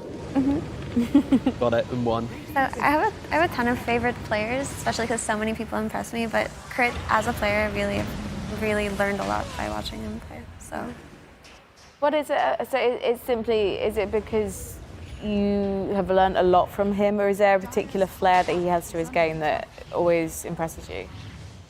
It's just that we have a very similar hero pool, but I think he's really intelligent in the way that he moves around the map and things like that. So it's always sad for me when it's not really an Earth Spirit, Tuskar, Tiny 4 kind of meta, and we have to watch these Snapfires and these Lions. That's when I kind of look towards other players, right? So thank you from PSG LGD. That guy's cool. I like the way that he plays Dota, for sure. You're in position 4. Yeah, so I'm in position 4, that's why I'm speaking from the lens of a 4. But I think all of these teams have incredibly talented players on every role. What about you? What about me? Are you your favorite player? Wow, that's Sorry, I realise there's a team fight happening here. Well, who was in your dream We're about- team? Huh? who was in my dream team. I mean, I would choose all 4 of my players, and then I'd add a good captain to that roster. So maybe a Kuro, a No Taylor, a Puppy. There you go. Dream team. Well, are you sure it's just not you and 4 BSJs? Because I feel like It's definitely not That's for what he BSJ. said last time. That's what I set him up for it, but he then backed down. I'm from not the- choosing for BSJ. It was you, That it was would be Blitz, so and it was then powerful. Brian in every lane. Oh boy, we're never gonna do anything. It's gonna Okay. be Chinese Dota from 3 years ago. wait, Aiden, would you rather play on a team with 4 BSJs or 4 Jenkins? 4 Jenkins. It would be good vibes. We would have a lot of fun with 4 Jenkins. We wouldn't win much, but we'd have good times. And we get to play all the crazy. That's what it's all right? about. Yeah, exactly. That's what yeah. At the it's end all of the day, about. right? Like, Dire's not everybody can win. is under attack. So playing for good vibes is good. Little trivia, because I know I'm not meant to be talking about Counter-Strike too much, but Mickey's a very good Counter-Strike player. He's a beast. Yeah, he's Yeah. really good at Counter-Strike. And then Grim, who's a Counter-Strike pro in Team Liquid, the CS equivalent, he plays Dota. Yeah, so does And Fallen. Fallen as actually. well, Fallen's Fallen, huge yeah. on Dota. Very passionate Brazilian Dota. player. Like when we're at the facility in Utrecht, he'll come in and be like, "Are you guys scrimming?" We're like, "No." He's like, "Why? Go practice like and watch." He's very, very into Dota. He really enjoys watching it. Fallen is absolutely hilarious. Yeah. You. I want to go to Utrecht, man. I want to go hang out. Yeah, you should play come by some Dota, sometime. man. Yeah, it's good vibes. Very good vibes. Right now, though, I feel like this has been a fairly reserved game. I know we're only 12 minutes in, so I can't be that bloodlusty yet, but we haven't seen like a full-on 5v5 engage. So this is around the time when they should start to make plays with their Lashrak and Io, but it seems like EG are the ones applying pressure on the map, and generally it's not a good sign if the kill score is 5 and 2 at minute 12 and you're the anti-mage team with 5 kills. That's Yeah. I think when you're playing up against these that's a teamfight drafts, depressing thing to look at for sure. yeah, when you're playing always against a teamfight drafts, you usually want the kill score to be high because you want them to be burning these cooldowns for kills. But when the kill score is low, that means both teams are allowed to sit back on their respective sides and kind of wait out their cooldowns. They're not being abused while they don't have half their spells, and that's a pretty big edge. That it just, for me at least, it's a good sign for EG's chances in this game. Like right now, Undying, their lanes aren't the strongest lanes where they can like crush one lane. It's like you force a hero to the jungle straight away. Like you saw Anti-Mage pretty much at some point by himself solo, allowing Disruptor to make these early moves. And what EG is kind of presenting is when you have these early damage dealing heroes in regards to the big teamfight spells, and we said this time and time again on the panels, right? It's like if you dictate when you get to use your spell, if you're the ones like hitting a tower, using the Ravage, using the Monomer Kisses, you not only are going to take the tower to some degree, you're going to force heroes there. So Undying, they need at least like 1 or 2 cheap items to do damage, and they want to defend their towers to these team fighting heroes. So EG is kind of enabling their draft for aggression to unlock anti-mage farm, and you kind of wish Undying could do more, but their heroes, if they just blindly run at an objective, they will just die, and that will just accelerate EG even more. So Undying have to be very tactical with what fight they take, and that's why EG hitting these earlier fights, it's just kind of punishing Undying's like patience and trying to kind of calculate what's best for themselves. This is the window now. They just used all their teamfight spells mid, and they should have gone for a play a bit earlier because I feel like they spent a little bit too much time in their jungle farming before they did something like this. But this concept of having this strong Tidehunter come out of his lane and go to the mid tower, I've seen this before a lot actually, particularly by Elephant. I don't know why they don't do it anymore, but with the combination of Snapfires, like Little Shredder, that and just a Tide being beefy and just right-clicking, that tower dies so quickly. And they did so much tower damage that they actually forced them to defend. And then when that happened, they were perfectly set up for all of their abilities. And that is the main reason why, like Undying, they come to mid, like, let's go hit this tower. Tide with a hood just walks up in the front, and then Puck and Disruptor, their spells have just come back from like the fight before, so now they're smoking behind. Like, yeah, it's so hard for Undying to try and get the ball rolling, because if they want to do it, they have to use a lot of resources to eat through a Tide, or eat through a Static Storm, or a Coil. So it is very difficult, and maybe Undying is going to be looking to waiting for like a BKB moment, because now even Arteezy, like the kills are kind of coming to him. He's got his Battle Fury, he's farming the map, and This is the Undying is EG we getting picked expect, though, apart. right? Yeah. Like, EG's putting it on. I think this is 100%. like a result of EG playing good Dota. Yeah. Like you're seeing EG really force the pacing that they want. Like this Leshrac and this Weaver were at the top of the net worth charts, literally up until just that happened. And the Dice is like running back to mid lane. No, this is my tower, gotta defend it. Yeah. So this is very dire for Undying. Quite I think literally. the pacing is not good for them. This is not the way that their draft is set up to win the game. Everything that happened in the last 2 minutes is just bad. They lost to their team fight spells and lost their mid tower, couldn't make a counterplay, and then died in their jungle.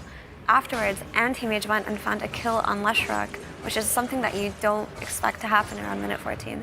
And by the time Undying are going to set up for another play now, they're just going to have everything up again on EG. And I can just see the map being completely oppressed.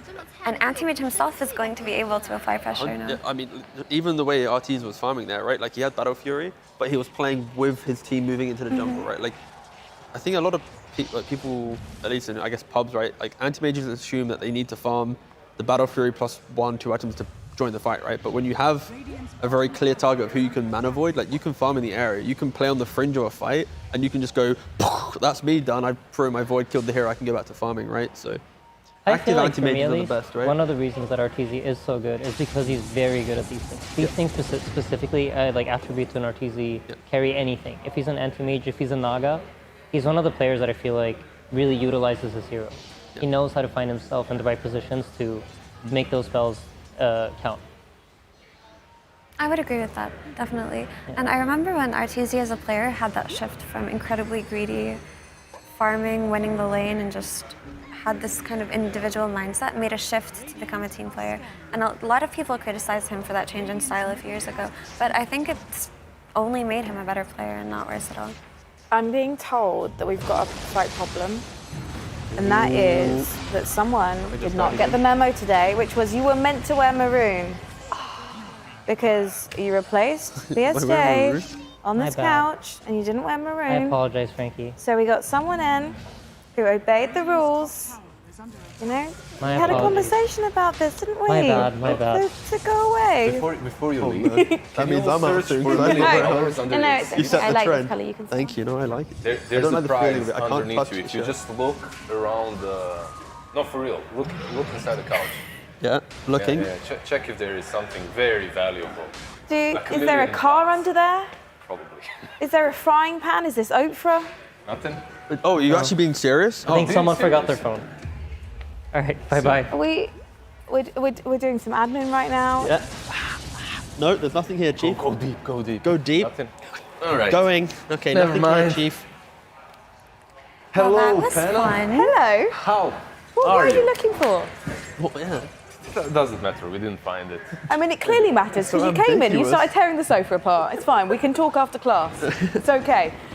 Have you managed to catch much of this series yet, or do you need an update?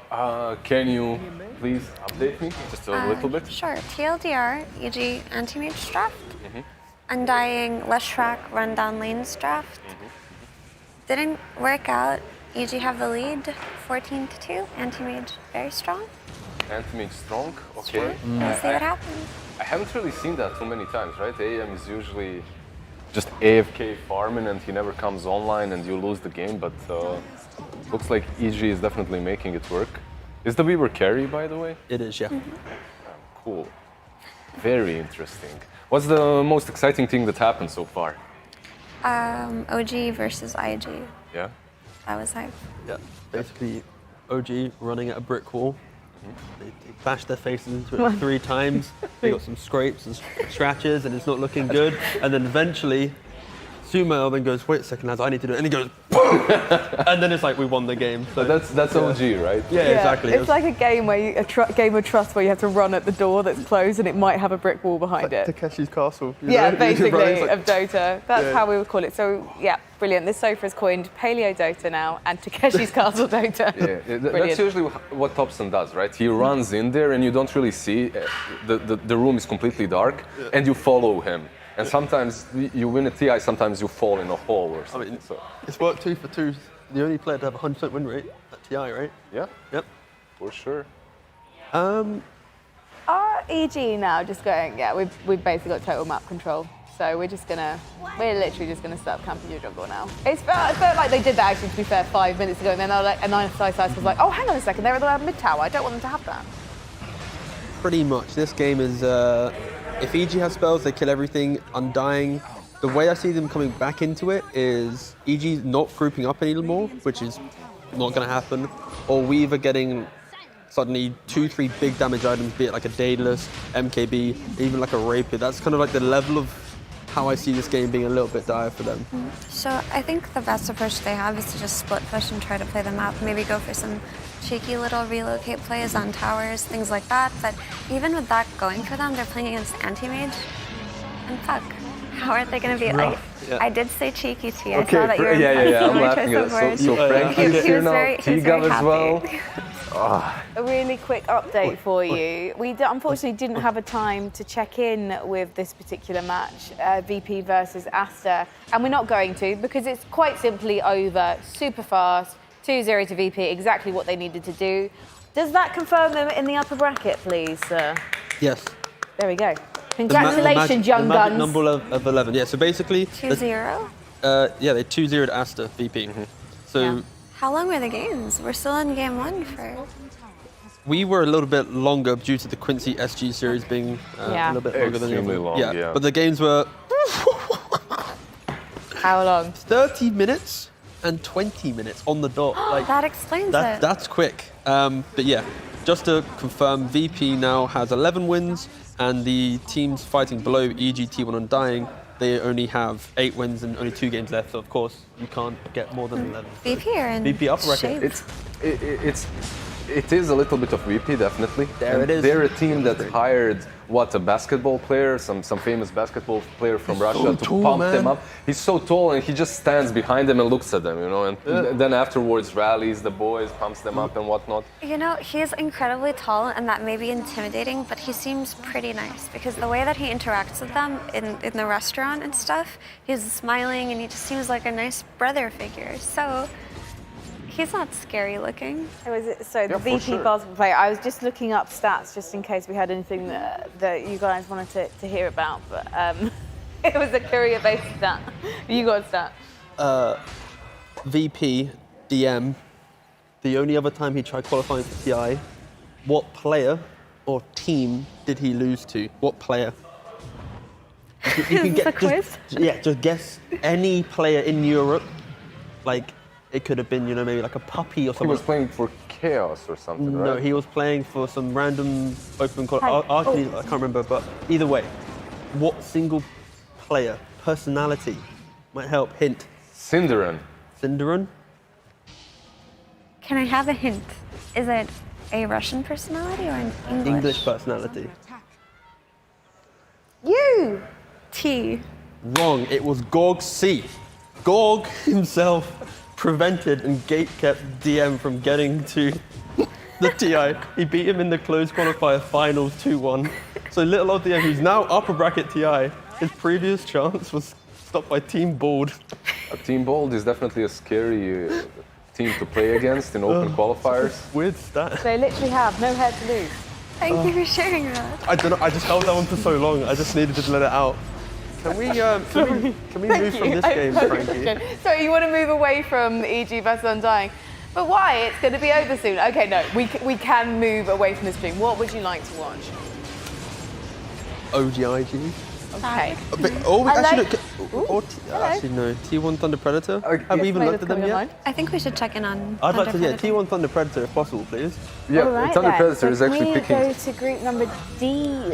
Group number D. I apologise. We're in group A. We're going to go to stream D. Apologies. Oi, there's some new heroes. That's the first Keeper of the Light, what I started saying as well. Like the hero hasn't been picked at all, and Thunder Predator, they're doing a service to the community, picking in their last games, these heroes that haven't been drafted at all, trying new things out, and everything else didn't work so far.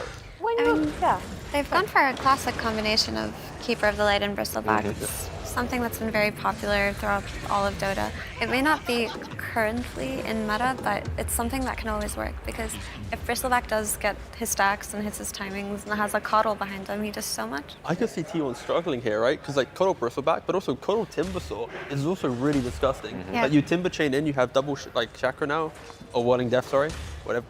Mix them ones up, but anyway, like it's so potent, and like this type of lead for Thunder Predator, it actually looks quite nice. Like Timber and Bristle up top, it's a core Furin as well, so you're gonna have to hit towers, and T1 to kill a Timber or a Bristle, it's kind of like a Morphling with Skadi Manta. Yeah, right? that's the issue, right? Yeah. If 23 Savage gets to his timings, it won't matter. Exactly. Eventually, this should be a fairly easy game for him.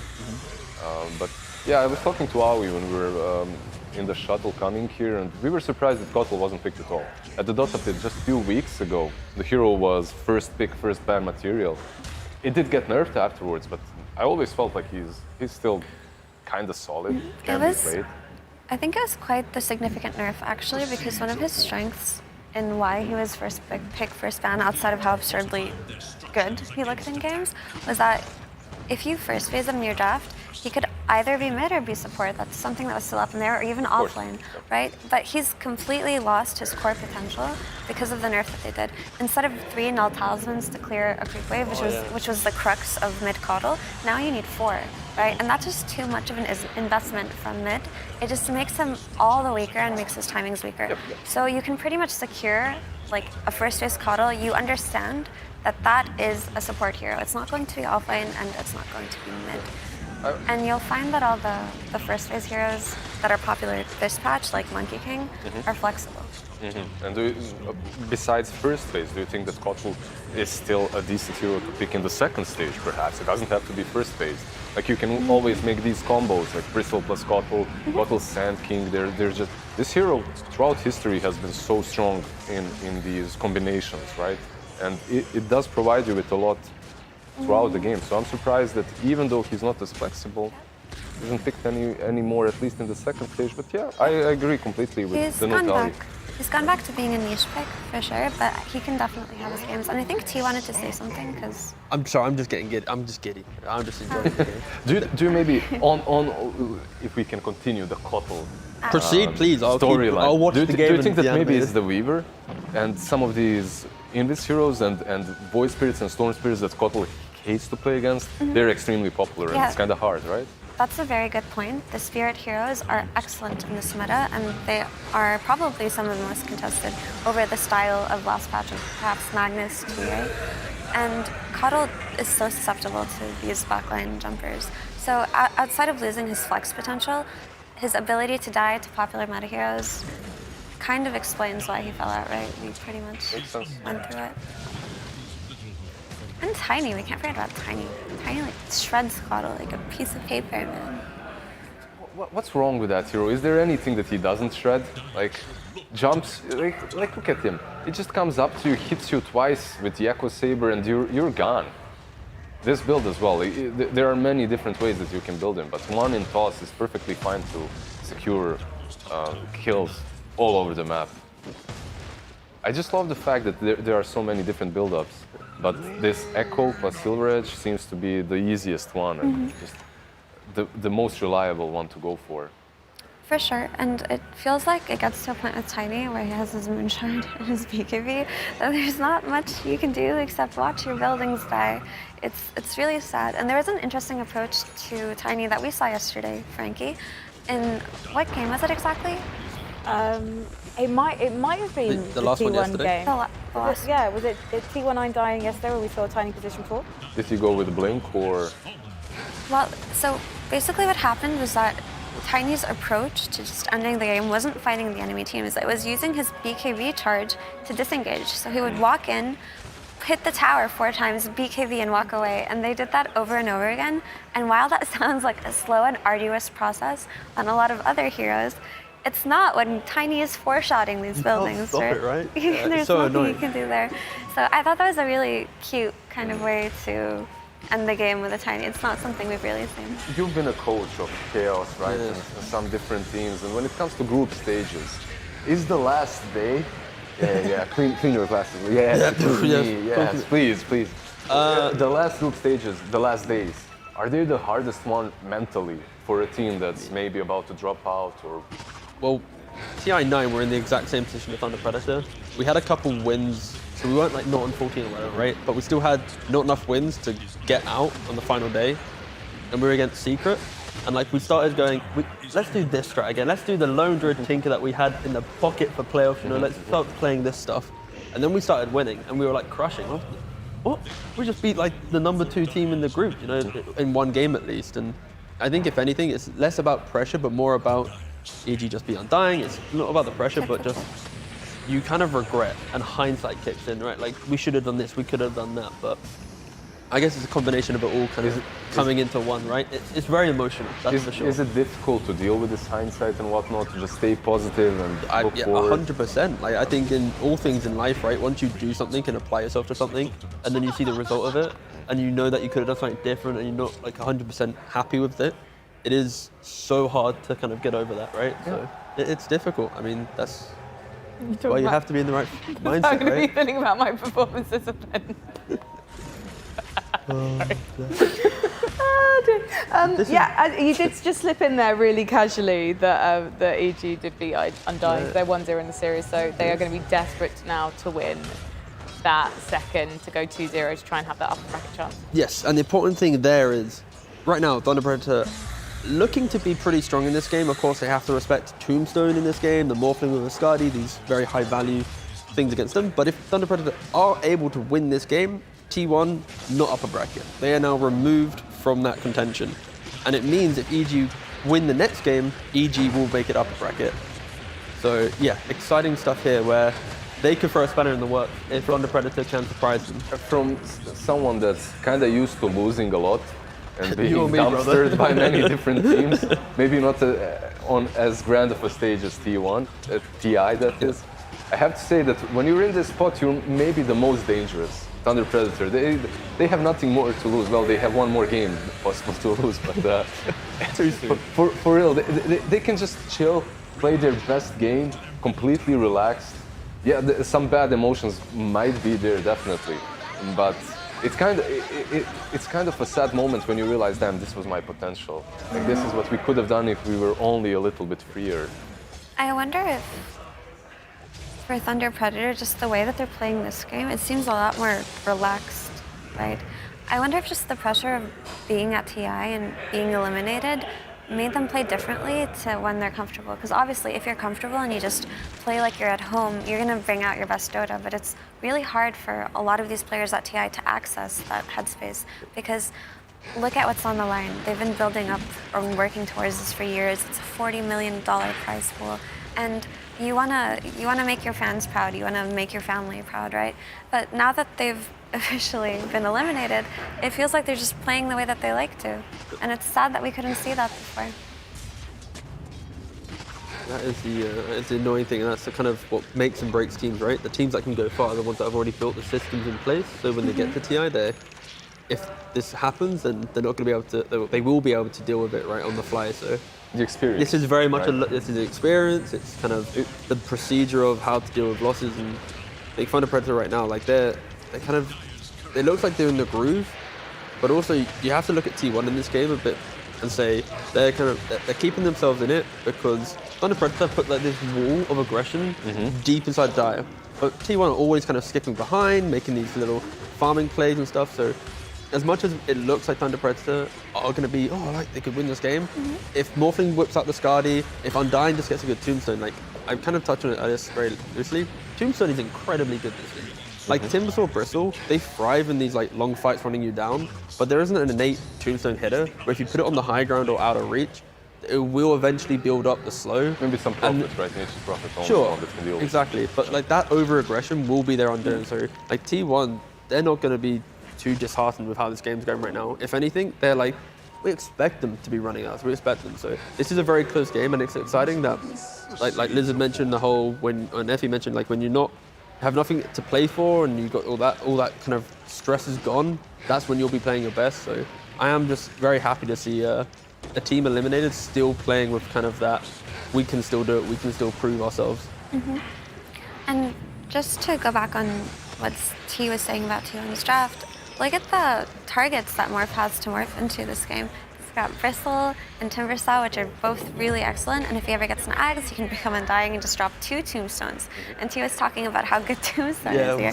What if you've got 2 of them? What's about double Tombstone? What about Refresh is a great item. Like, I'm not saying just for Undying, but for some, now you've unlocked this spark in my head. I love Refresher Orb. Okay, so like Armlet's pretty cool, but like Refresh is really, really cool. And I think offlaners, it's so hard to buy, but like Ice's been doing it with Tidehunter, where it's like phase, casual hood, and then somehow he just slots in a Refresher, maybe a Blink Dagger, but I think some pros might want to look at this Refresher item on these big cooldown dependent offlaners or whatever. Like the build-up's really good, so maybe we see that develop a bit more. Maybe it's just for Tidehunter, but Frankie, we're talking a lot about morphlings and dyings.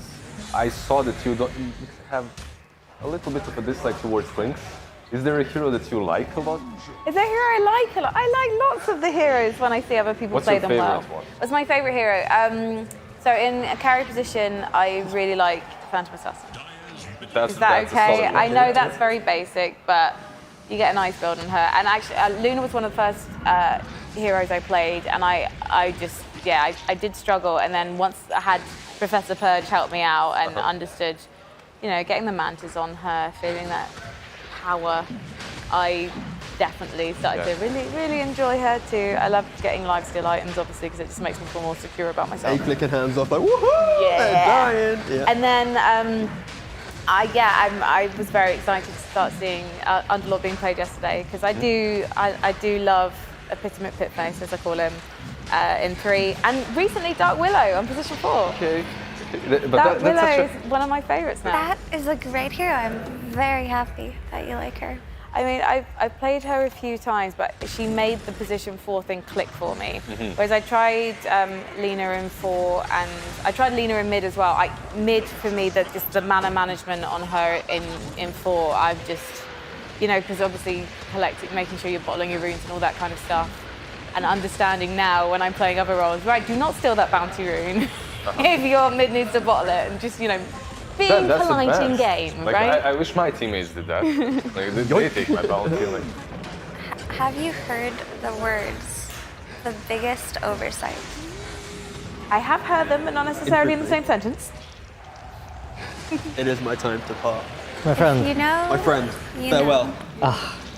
I finally have my seat back. It's actually really warm, by the way. Nice. That's the Jenkins Is seat. that a service that you provide? Yeah, I do. Brilliant, good to know. There you go. Seat Good to warmer. Oh, it is warm. Actually, Governor, get a cup of. Effie was in the middle of asking about the biggest oversight. One day you will hear the words, the biggest oversight, and then you will think of this day and we'll have a conversation. Okay. Will I also be really upset when those words are used at me? No, it will bring you great joy, because if you're a Dark Willow fan. Is it time to bust out? I feel pressure, though. I feel pressure right now. But I feel like she's the hero I can impersonate the most. You can do a Mareska impression? I can't do the voice, but I can just do the... Did I do the laugh when we had dinner? I don't think so. I can't remember. Like, Come on. Hang on. Oh. Come on. I'm really worried I'm not going to be able to do it. Okay. It's pretty good. Oh my God. That's pretty accurate. Yes. There we go. I'll put my glasses back on now. There we go. Thank you. I got That production's was- approval. Good. Pretty accurate. Thank you very much. Scary, but very good. And that is how I auditioned for the International, ladies and gentlemen. Obviously, no one else turned up, so that's how we got here. Going back into the game right now, it's interesting.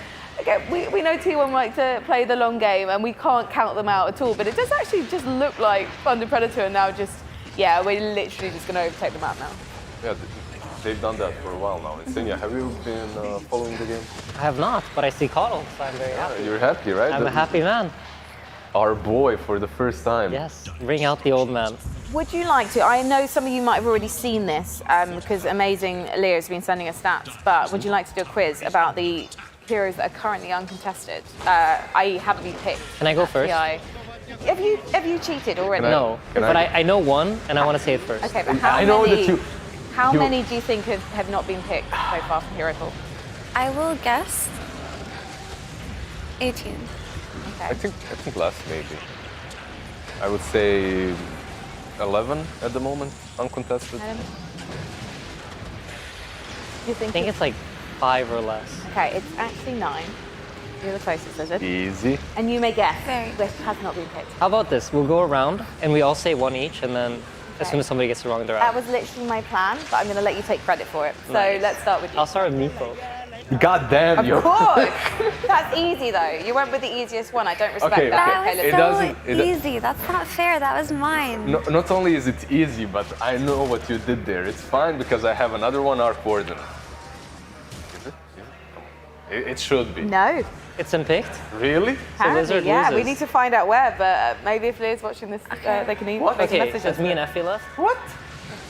Oh, he's not eliminated yet. Techie. Didn't he say it wrong? Techies, yeah, again, another easy one. But I respect it. Keep it simple. Wait, so if he gets it wrong, you're not out?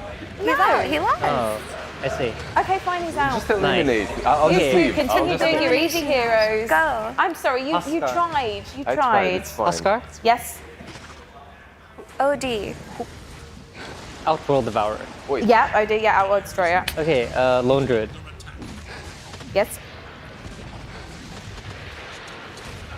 I need a second. If I start singing Bohemian Rhapsody at you, Yes, that would be very helpful. I can't because we don't have the rights, but it is a massive hit. You can hum it. No, we still might get in trouble. Okay. Okay. But that's a massive hint. Think about the lyrics of Bohemian Rhapsody. And also think about all the games that I'm playing at my level. This hero plays every single match. Hold on. I think you've given great hints. So you know. Oh no, hang on, you're still in the game. If I say it, I win? No, you don't. You've still got more heroes. It's still my turn, but what hero is god awful right now? God, this is so difficult. I mean, move away from the hint because you're not getting it and try a different one instead. Actually, one of them I'm quite surprised we haven't seen, but that's because I know nothing. But I actually did see, there's literally one on the floor. What? Frankie! This is unfair. What am I looking at? Green. Broodmother. There we go. Thank you very Thank much. you very now you may use the hint that I gave earlier. That was the hint, wasn't I it? gave another hint about Bohemian Rhapsody. Oh, I was thinking about Broodmother. Easy clap. I was thinking about the mama. Are we in trouble? Oh, you are in trouble. I can't listen. You know what? It's not been really a big team fight. There's just been bullying. So, oh, here we go. We might see a potential team fight. But I really love that there's a pig pole in this game, by the way. That's really made me extremely happy right now that we are 27 minutes into the game and someone's still using a tier 1 item. I'm still just trying to figure out who the hell picked Ark for them. I thought it was not bad. I think I can tell you, Undying probably played it. Okay. Do you think? I think so. Yeah, I didn't see that game then. Alright. Well, interesting because Hero has been completely ignored so far. You, guys have still You know got what I was 4 thinking? heroes. I was Down thinking to Quake's try. not at this event. What heroes does he play? That only he plays, right? Brood, Lone. Yeah, that's So wait, there were 9? Yeah, we've got 4 more to name. Okay. I feel like Twitch chat, for once, probably on my side. I'm only joking. I've been looking at Twitch true. chat. I'm just imagining. I have another one. I think it hasn't been picked. I'm not sure if it's uncontested. You're eliminated. No, doesn't I'm matter, ready. you guys I'm need some ready. help. Guys, we're You never should have going to thought get to of the that end of this before if you I said don't let him back Artful in. You're back in the game. What about Congratulations. Spirit Breaker? Has he been contested at all? You're absolutely right. He has not been uncontested, so you've got 3 more left. Was Coddle one before this game? Spirit Breaker. Oh, actually, maybe only 2. No one picked Spirit Actually, Breaker. only 2 left. Huh. Only 2 left because Keeper of Light got picked So by our it friend was Sonny closer to Predator. 5 than 9. 7's closer to 5 than his 11. Well, it's 9. Is it 9? It's 11, yeah, It's 9, yeah. There were True. 10 before this game. Keeper of the Light got picked, and that's how I we see. ended up in this mess. Nobody picked Spirit Breaker, not even once. Not even one. No, not even The once. hero got nerfed, same like Kotal, a little bit. We've got 2 more left. 2 more. It's Insania's turn. He doesn't want to get eliminated. You know We what? never I set feel any like time we should limits. eliminate the turns. No because- elimination. There were no time limits set. The rules of this game are very unclear. I can just sit here forever and just It's a not say anything. head-to-head between you two. The pressure is on. Okay. Two more heroes to name. Is this Hey, an I'm back to the elimination game. match, or are we? You Can are we back in the guess? game. Do you know? How about this? If you know one right now, you'll win. I'll give up. I mean, again, you're not setting the 5. rules. You're a contestant. Know your Sorry. place. Zeus. My apologies, Frankie. Thank you very much. Thunder lighting, very, very That's what I frightening. thought. Please, Galileo, Yes, Galileo. yes. Okay, listen. What was it? Zeus. Zeus is. I won. Yeah, that makes sense. Well, I mean, we've got Makes one more sense, hero. I told you, he Here's- has no authority here. Here's the thing. I was doing You some. have no authority here, Jackie. We have a very British reference. I thank you, but Weaver, it makes it Dota. Okay, so there is one more left. Did I? Okay, I can we won. guess No, you wrong? have not won. There's one left. He said I'll instantly win If if I. Lizard Yeah, but she names says I have this, no authority, so I'm sorry. then Unfortunately, it Lizard doesn't work wins. that way. Lizard wins. Wait, did he say it? Lizard can win. He Lizard got can win now. eliminated. Yeah, How did I get eliminated? I whoever just gets the guessed. last zero one. I wins. just want to say that he's impressed me the most because he's moaned the least. So, if you can name this one. Oh, hang on a second. Action is happening. Tell me what's happening on the screen, Frankie. Okay, what's happening right now is Predator. Well, I missed the start of the fight. They probably tried to engage in a fight and are now being backed off. So basically, it looks like T1 are trying to regain map control. They've had to think about what they've done. They're always playing for the long game, as we see, and now they're having a chance to break back in. But actually, Predator don't want to give up this fight. They've gone back. They've regrouped, but they're still going to lose it. Something like that. Yeah, this was pretty good. Pretty solid. My second day on the job. It's fine. I'll get What is there. the last hero? I can't think of it. There's you broke me with that meeple pick. Like the moment you took Frankie, that. what attribute is the hero? What attribute is the hero? Strength, agility, or intelligence? Oh, I think they're strength, but I'm actually not sure. I apologize. They're not intelligence. I've not played them before. Omni Knight. Thank you. There you go. Omni Knight. I was so good. Yeah, Did take I I that. feel like this game was rigged. Did I win? No. Well, yeah, you did. Technically, you won. Yes, congratulations. But Lizard was meant to answer that one. You stole it from him. It's Wait. fine. The real winner today Frankie, you're not supposed to have favorites. is Dota. Nice. The real win. I mean, also, It's fine. I You do can want to say. you can have the win. You actually guessed more. Plus, I guessed one wrong. I guess, even though that wasn't in the rules. I'll accept my loss. It is super Again, Frankie, impressive you don't that have no this authority many here. heroes are viable though in this current meta. I will say, like that's incredibly impressive. Makes sound like, well, not your life very difficult because you know everything, but like it is incredibly impressive that we're currently in a patch where everything seems viable, everything seems doable.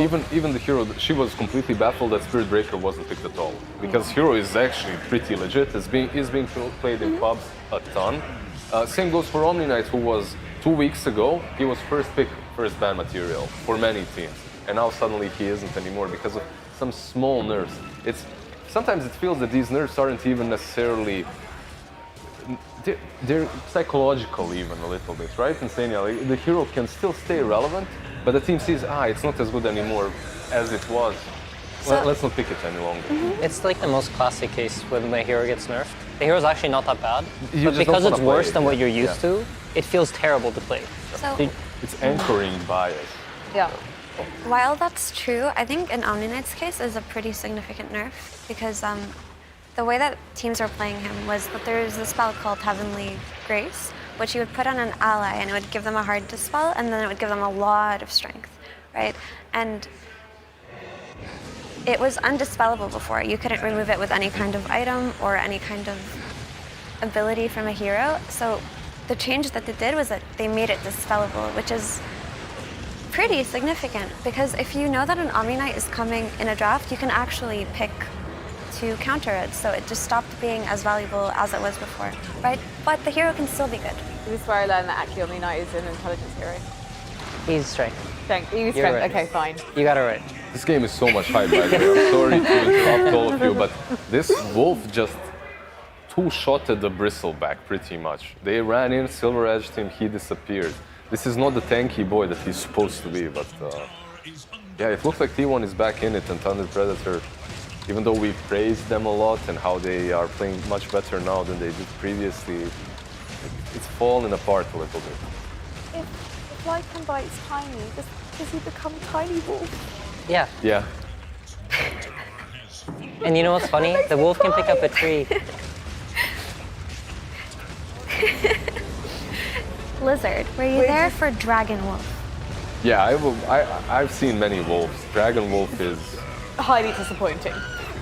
I do have an exciting update for us now, actually. Genuinely, IG have just leveled out with OG. This is exactly what they did not want to happen in OG's camp, because it does mean that potentially they could be in a lower bracket situation. We know VP is definitely guaranteed. IG were always guaranteed as the top seed going into the upper bracket.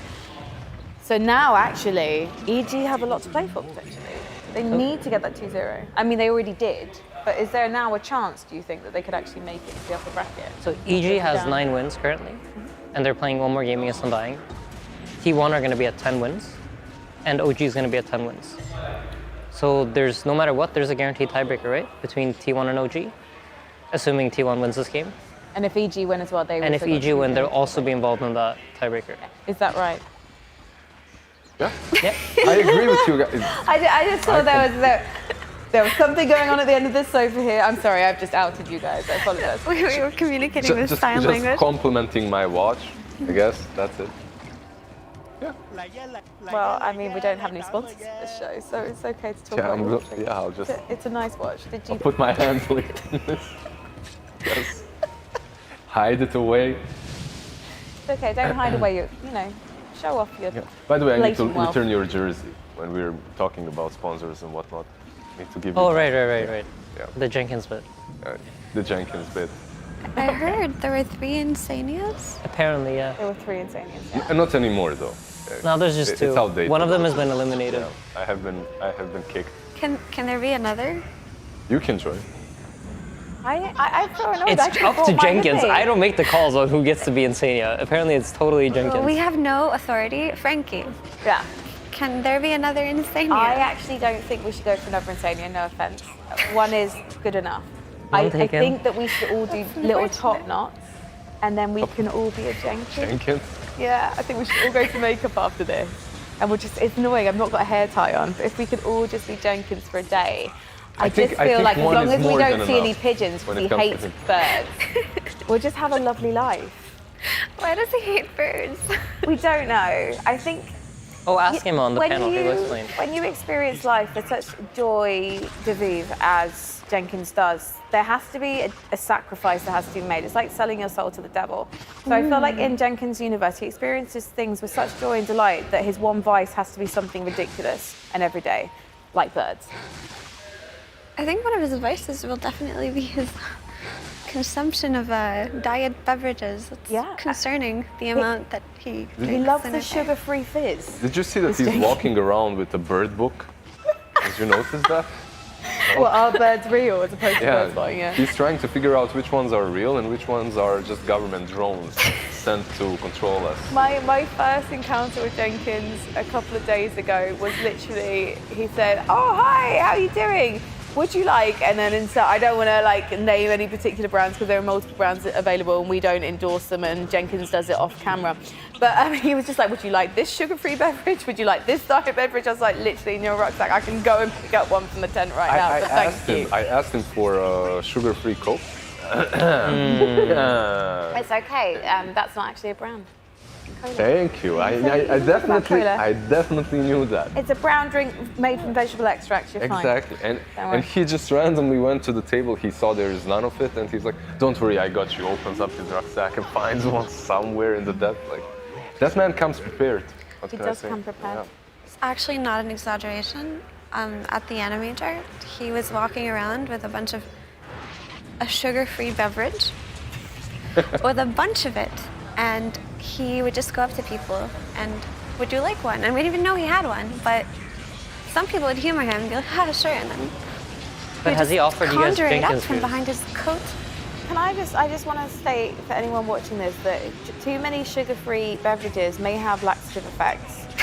So luckily half of you are watching this on your phones, and if you have been drinking too many, you can take us with you. But anyway, we've got a GG. T1 turning things round. In a nutshell, I know we were doing very important things like trying to win at quizzes and discussing how Jenkins wins at life, but in terms of. Oh, here he is. I wanted to talk about how they turned that round, but instead we've got a picture of Jenkins. Oh, this is Here's going to the be fun. guys. I just want to see. those Actually, shots. where's Whiteman? I can't see him. He just he's freezing out he's there. actually just chilling. He's sitting. Oh. Isn't that white man drinking water? Yeah. He needs to have a snack or water or something after every single Oh, they're game. just Literally no. The cameraman's feeling himself. Camera is running away. Getting out of there. maybe I shouldn't be here. That's literally He's thinking about his life choices Shame. right now. absolutely Sir incredible. Action Slack's voice. I just realised though, I don't think the people on stream can actually see what we're seeing right right. now. So no one on screen, no one watching this actually did witness the celebratory strip off that we did. Let me tell you, there were no nipples involved. It was very much just safe for work. PG. Nothing you wouldn't be able to see at a swimming pool. Very safe for Twitch. Where would we like to go, guys? Because we've still got 2 matches that are ongoing. We've headed into Undying EG. It seems like this could be a good match to be watching right now because Undying are trying to basically hug EG from behind and jump off the glass bridge with them. They want to take them down into the lower bracket with them, I think. So, it feels good to be this. Looking at the draft, Lizard. Yeah, this one is extremely interesting, but I would say the Quincy crew that's about to start. The Quincy crew You want to go game. to Quincy Crew instead? No, not right now. Maybe we can watch this for like 10 minutes, see the laning stage and how it goes versus EG and Undying, and then go a little bit to Quincy Because the Crew. Quincy Crew is going to be one of the last games of the day, whereas they're kind of the final matches of the day. It's also very important for Quincy Crew, right, to perform well there. For sure.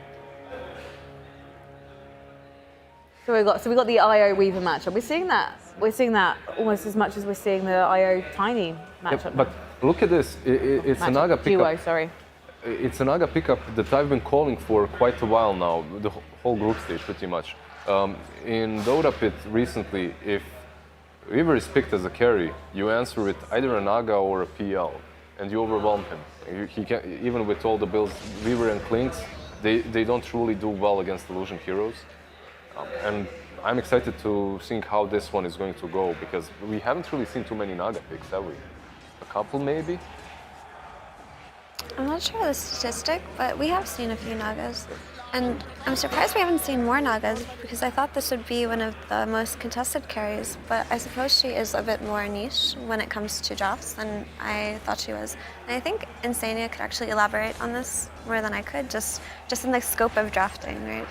Yeah, sure. I mean, Naga Siren, I think, we've talked a lot about timings throughout this entire event and how like you want to play for certain timings. Nagas are a bit odd in the fact that depending on how the map structure looks, she will be very, very strong and annoying to play against, or she won't be. So when you're playing up against drafts that have a hard time pushing out lanes or carries, like you mentioned, like Clinks or maybe Weaver, that they're going to be in one space and they're going to push out one place and that's all they're going to do. Naga Siren usually is very powerful because she'll play on the opposite end and be pushing in 2 of your waves at once. So it forces the carries to move around a lot between 2 waves in order to respond to that. And I think I mentioned it before when we talked about Arteezy Anti-Mage. I think this is also like a hero that he really, really shines on in the Naga Siren. He's one of the few carries that I think really knows how to set up the cutting of waves properly to where he can find plays. So he will cut waves to set himself up to make moves with the Song of the Siren. And you'll probably see it combined now with the Kunkka spells and the AA spells mostly. Do you have the same feeling that I do? The Doom is usually pretty decent versus all these illusion-based heroes later. Not all these, like PL and Naga, in a way that you can itemize properly against it. You buy that early Midas, instantly there's a Shiva, a couple of minutes later, BKB, you're running around with Scorched Earth, illusions are just disappearing on their own. So personally, I think against PL it's better. Yeah. But if you think about Naga, I think Naga's biggest strength is not like because she's a super strong team fighter or how she matches against you 5v5, but rather that she will never give that fight to you. And she has a song to sleep when you do. And like reset your teammates out, yeah. And Naga is a hero who has always come out in certain situations and people just remember, oh, she's pretty good. But one of her weaknesses is just that awkward downtime that she had between her hero farming and her illusionist farming. But they changed her recently so that the downtime between her mirror images being up is just 1 second. You only have 1 second without your images up and you just farm all the much faster. So I think for me that was the biggest thing that kind of brought her back to light in these high MMR pubs and in the eyes of these pro players, for sure. But I would like to quote AY, who's a wonderful Naga player, that Naga isn't typical in the sense that a lot of carries in this meta are. Is that you want them to be up in your face and durable and build tanky and like have a satanic BKB like Tiny would. She is very dependent on how her team can fight around her and how they combo with Song and things like that, because she isn't going to fill the role of a Gyro or a Tiny or any kind of carry tethered to an Io. So it is a bit more particular than it looks on paper. Should we get the Naga player on then? I love that segue. Thank you. Should be in this chat. Thank you, thank you. Hello. You summoned him. I'm here for Effie. Thank We you. just gave you a nice shout out, so now I'm here to kick you out the panel. But I gave you the shout out Thank you. I because appreciate you're it. coming to kick me off the panel. Yeah. That's smart. Production. So, Aoi, do you agree with everything that Effie was saying? Yeah, I think that's pretty much right with Naga Siren. The problem with Naga Siren is that she needs Thank her you, entire Effie. team's lineup to be built around her, but you can't really early pick her the way that other heroes need a lineup to be built around her. For example, with Naga Siren, if you think about the heroes you want a lot of team fight, maybe some like lockdown with her, and she'll deal with all the lanes, she'll take all the farm on the map. But it's not that usual that you build your first 4 heroes and you're able to fit a Naga into that. So it's like sort of a weird hero to draft with. Do you think that they have enough on their side to make plays while Naga is farming? I think Arteezy, I mean, this might sound weird, like sort of Arteezy fanboyish, but I think he's the only good Naga at the tournament. Because I play a lot of Naga Siren. I watched a lot of pros play it, and I think his concept, like, it's not about the play, it's about the concepts behind the hero. I think you'll see him, like, when he gets his items, like, Naga with Mantisar, you should go fight. Instantly, right? Yeah, you should instantly That's how fight I with feel Naga as well. Siren. You should get Falcon Blade, Treads, Mantisar, and every time you sleep up, you should be going to fight. Because you can't die in these fights. I mean, maybe it's a bit tricky versus Doom, but honestly, like, you're really fast and you're pretty tanky with that build. I just And feel- then- sorry, do you feel that there's so much overtime damage though from Undying? Like you have this Doom that will be running into you with Dark Siren Shell, with Scorched Earth. Might be a bit of a problem.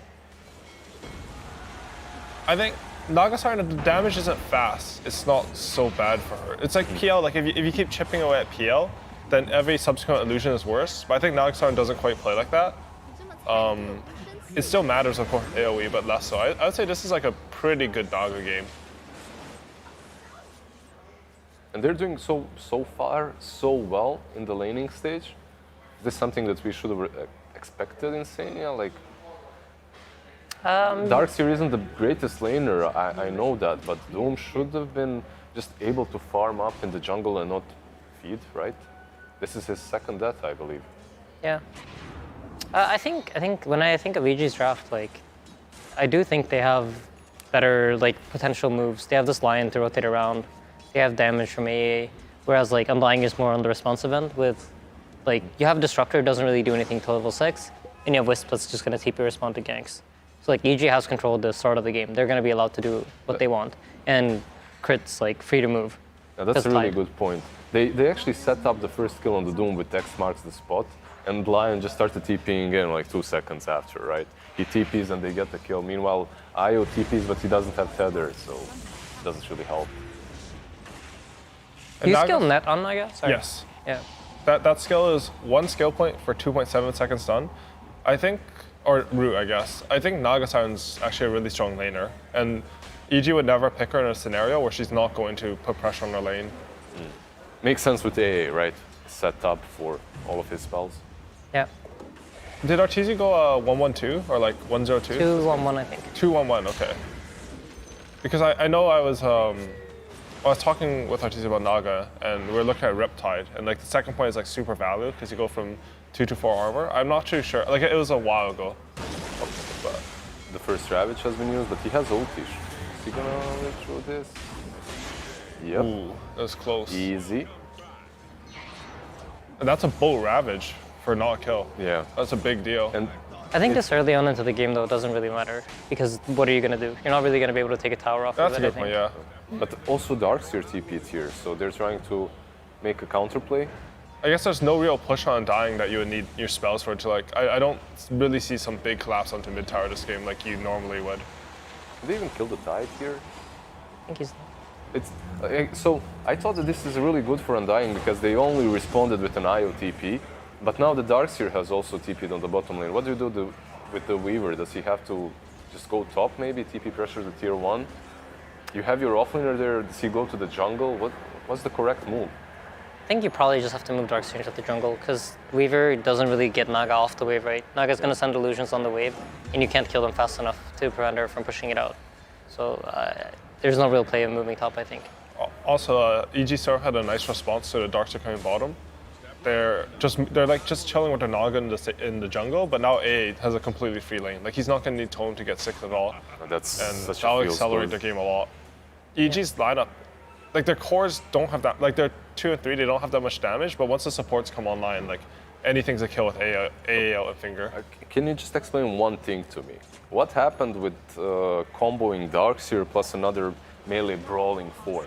They had Darkseer and Disruptor in this lane and they got pummeled pretty much. Don't you want, I know Darkseer isn't as strong as before, but don't you at least want something like Clockwork, whatever, you know, at least something to fight. try to nullify the lane, right? Yeah. Like I feel like if you play Disruptor in the off lane, you're actually trying to win that lane.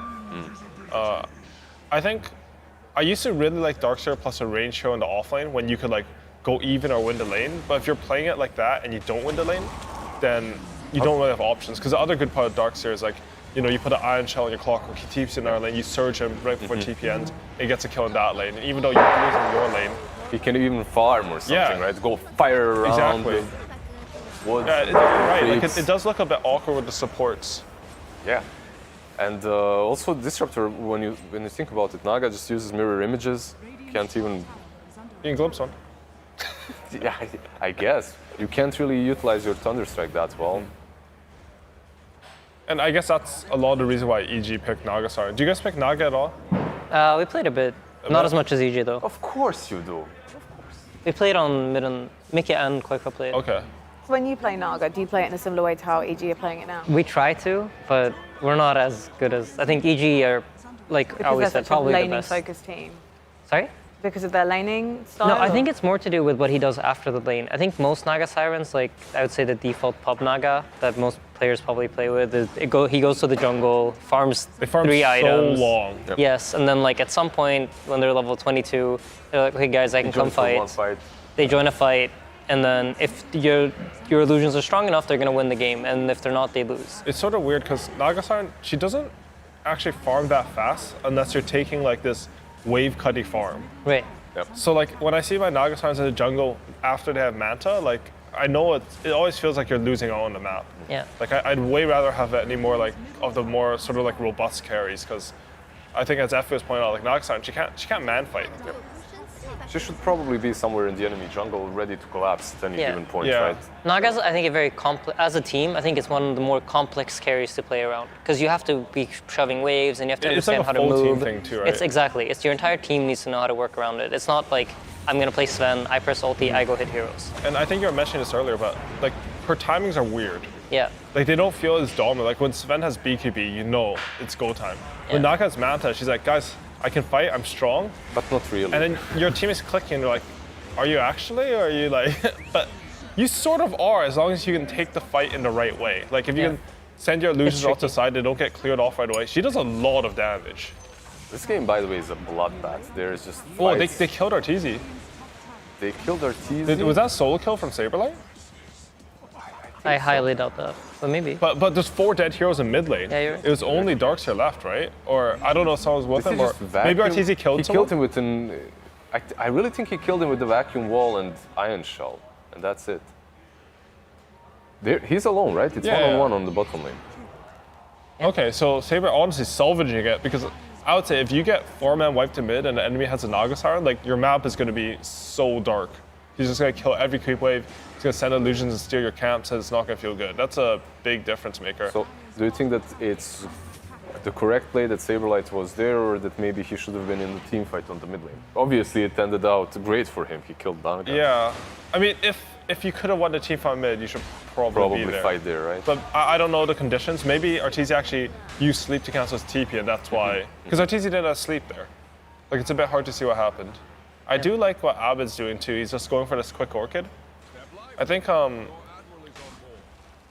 some Naga players have started doing this where you sleep and then you buy Orchid and you Orchid the one person that deals with your illusions. And then you sort of have free reign over the fight. It's really smart. But if your teammate can do it for you, you don't have to build like... I mean, Orchid's like a decent item, but it's sort of mediocre compared to like just being able to go Manta Butterfly or like Manta Scotty. Did I get that right? Abed also got Yeah. the Orchid, right? No, he's the one that bought the Orchid in this game. Yeah, Abed's buying the Orchid. Ryle again. Honestly, Such an easy setup for Orchid them. does a lot of damage. Like, when you have nothing to purge it, is it 30% extra? 20, I think, no? 20? Okay. If it's a 30, maybe it's 30. I don't know what it is. I'm terrible with I numbers. bet it's 25. They just 'cause moved over. we and Let's say both can't read. 25. I'll settle on 25. Yeah, it's at 25, I think. So.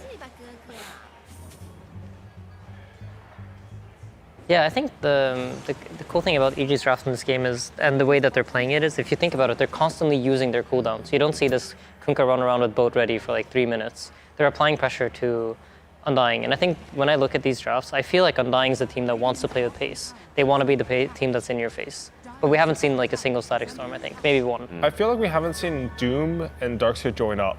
Yeah. Which I feel like should be the primary two heroes to like move around. I mean, Doom is like, Look at he his is a net farming worth, mid, yeah. but Look at his net worth. yeah, It he's feels- not even top net worth Yeah, either. it huh? feels like he should be I way, mean, way I do higher. feel like Kunkka versus Doom is not good for Doom. Okay, but still, you're a Doom. You go. Yeah, you go no, with the like you creep. still get a net worth, but you don't get the, you know, the classic Carl insane top Yeah. one net worth type.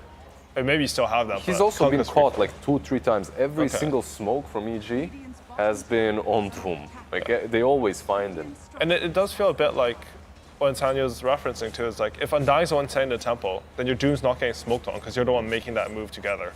I think it would have looked nicer for their lineup to do that. Radiant's bottom tower has I was going to say, why is the Kunkka Doom matchup not in Doom's favour?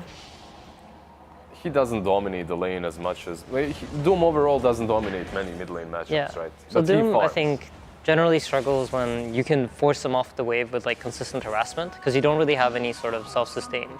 The hero shines when like both tiers want to farm because he gets more gold for creeps that he kills, right? Because he has a Devour and he can just go eat a big creep in the jungle. So he gets a bunch of bonus gold. And against Kunkka, you're gonna have to buy salves to stay in the lane. You need regen because he has the 6-second cooldown splash in your face. So I think the lane doesn't really go that well for him because the extra gold he gets goes into sustaining him in the lane. It looks like we're going to just see a similar situation as the previous Undying EG game, to be honest. It feels like EG have like the draft that hits a harder timing, but they're also the team that's managing to make the better moves. And I think when you get both those conditions fulfilled, it's very hard to play. Will they combo it well? They should be able to. But there's the wall. He didn't really catch anyone with it, but the real kit is nice. Or was it? X marks the spot and Darkseer is just gone. Nice patience from Fly there. He waited for the reload. And now the IO is back. Really well executed by EG. Also, it's so important to kill off these 4 heroes just before they hit their big items. Saberlight was a creep wave away, more or less, from Aghanim's completed. And this Aghanim's, I believe, puts them in a position in which maybe they'll feel a bit more comfortable to fight, right? Yeah. And when you kill heroes before their timings, let's say Darkseer's 500 gold off of Axe, right? And you kill them and you use Naga Siren ult. Instead of them immediately making a move when they respawn, they're going to go back to farming that item. And then you will have your Naga Siren ulti up again by the time that he has his item and comes to fight you. So it's very well timed gank. Literally by EG. one lane away from. In EG, they're still looking to pressure Darkseer because I think they've identified the same thing you guys are talking about as well, right? Like Undying, the only thing they really can be waiting for is the Doom BKB plus the Aghanims and Darkseer. And they just want to start ramping up the tempo. I think they so should late. feel like they're outscaled, right? Mm-hmm. Like they don't really have heroes to deal with Naga Siren. And they're going here. Do you guys think that Midas is an absolute must on a Doom? Even in a game like this one where you're struggling hard? I mean, he's still, top 2 net worth, but for a Doom standard that has a Midas, it's not that I feel like all my Dooms just buy Midas and they don't think about it at all. Yeah. In my head, there should be situations where Midas isn't optimal. Right. Like, I feel like itemization in Dota is often like that. Like sometimes even like some drums into Midas, like it could be specifically better. but I don't know. I always see them just default to Midas. Like phases drums BKB or phases drums blink BKB for me sometimes feels, maybe even without the drums. If you're the only one that can create moves on the map and start teamfights for your side, I think it's for more that Midas- though.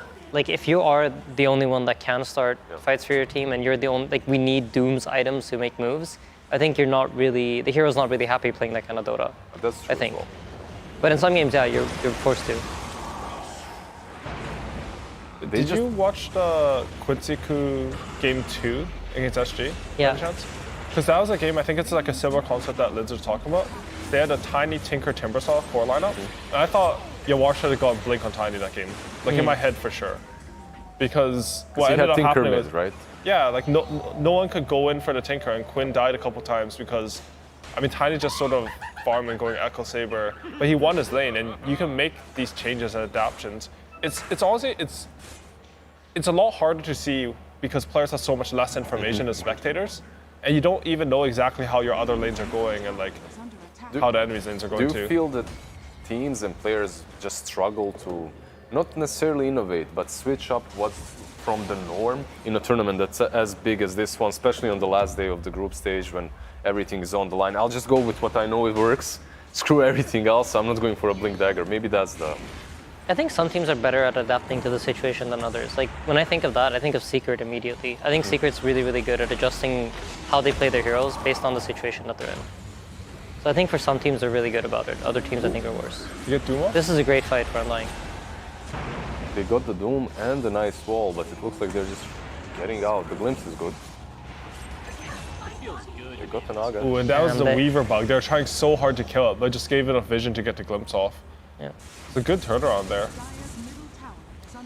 I think a lot of it is, when I think about itemization, I think a lot of people itemize to like think about their own hero and what makes them strong. It's like the build you've done in a lot of pubs. But oftentimes you need to intermix that with like what problems do my items solve? Like I think the easiest example is like Thompson at TI. They have a bristleback. He's terrorizing our team. I'm gonna build Diffuse on Gyrocopter. And it solves a problem for your team. I think itemization is the same thing. Like, I actually remember you talking about it. It was some interview longest time ago. You were talking about, okay, if we don't have a hero that catches, some of us is going to have to buy Yules or Atos and just adapt to that. I think it's one of the first iterations while we were at Alliance or something. I see. Man, I was smart back then. What happened? What happened? What Yeah. happened? Now I'm here. No, I'm just kidding. It's great to be here. Thank you for You get having to me. sound smart on the sofa. That's true. You don't have to show us. You can just say it, and we'll believe anything you say. Undying are in a great position to win this game. Yeah, I believe it. Let's find arguments to back that up, Lizard. We have to. Yeah, that's how the panel works, right? It is. You guys have to prove me right. Undying is in a good position to win this game. Is that what you said? Doom is the top net worth now. True. Although honestly, like the swing of momentum when you catch out a Nagasan like that, I've seen a lot of games. I don't think this is actually one of them where Nagasan dies once and it just all collapses.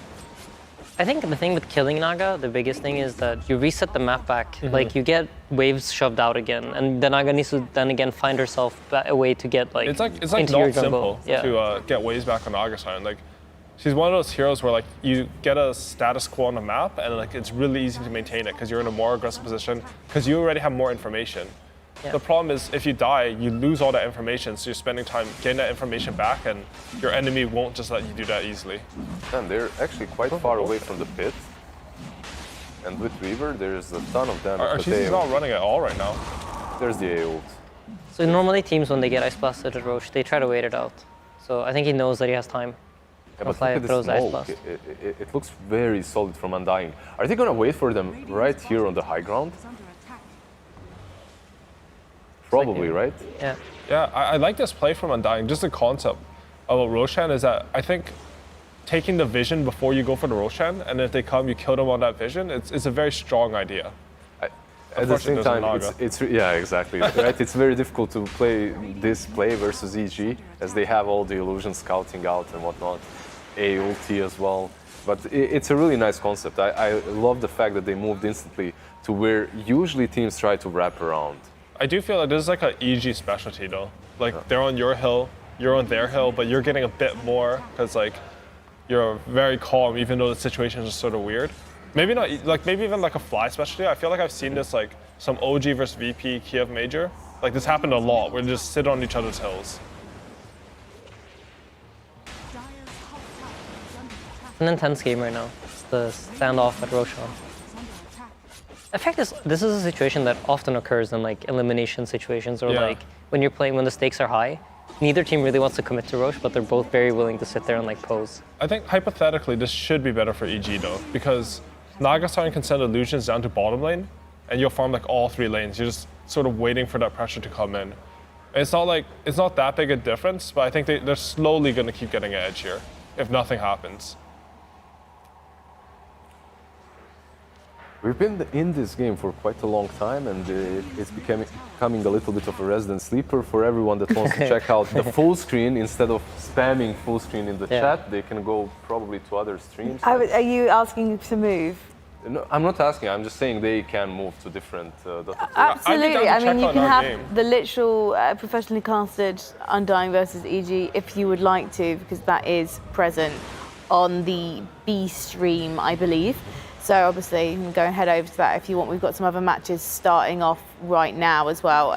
On the D stream, I believe it is Spirit versus SG that's kicking off, and they're actually in the drafting phase right now. Would you like to go and have a look at a different game? Would you guys like to maybe check out Quincy? Yeah, we can. This is a very like. You've been asking since you got on this sofa. You've just been like waiting to get. Sure. If we could jump into that Quincy Crew game as the stakes are super high with that one, that would be great. Thank you. It's a really important game for Quincy Crew. In the first series, you could definitely see the emotional and pressure that they're going through. And they weren't making all the correct moves. They still did manage to take the series though. And now they're playing versus a team that's arguably a bit stronger. But Elephant also hasn't really performed that well. And it feels like when they lose one of these first games during the day, they just get broken. Yeah, I think it was with Vici, right? Yeah, I think they lost 2-0 and they sort of fell apart that day. And today, I believe they were playing versus LGD. They had like a 15k gold lead. They lost that game and just got stopped the next one. It's honestly a bit surprising because if you look at Elephant's roster, you think like team of veterans, they're going to be stable even in the face of losses. But I feel like they're sort of like, even if it's not conscious, like the build-up around the team, it's like starting to haunt them. Like, this is a superstar team. These are the all-stars. They should be doing better. And you just lose and your mentality sort of collapses. Not sure who talked about it on the first panel, but it's very reminiscent of Secret 0.10, right? Like the first Secret. The fly no-tone? Yeah, the first Secret. Basically, there were just way too many superstars there. It looked kind of all right, I guess, but later on. I'll tell you who was talking about it, Lizard. It was me. I'll tell you who wasn't talking about it, Insania. You don't know anything about Secret 1.0, do you? No, please help educate the people. I'm happy. Continue. I will gladly elaborate. Thank you, Aiden. All right, so here's the deal with Secret 1.0. Not only was it a team of superstars, but also I think having one too many captains could be a downside, at least people with captainship mentality. Because I look at Alliance and I see the same issue. I see one too many brains. You kind of need that strong driving force and everyone just falls in line. So is it too many ideas? What's wrong? Too many cooks in the kitchen. But when you have Super and ROTK on 5 and Coach, shouldn't those two men be able to rein in the horses and just point you to the right direction? What if the horses take sides? That's true, actually. What if they're teams within the team?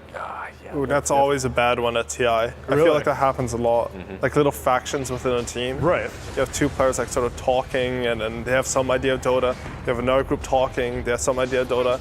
You don't manage to like properly discuss it, the coach doesn't bring together, and then during the draft like, oh, this is what we want to do. No, this is what we want to do.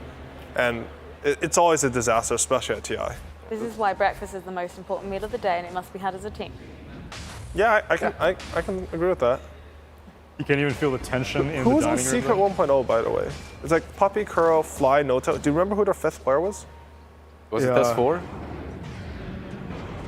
Who would have been the carry on that team? It was Kuroki. No-Tail.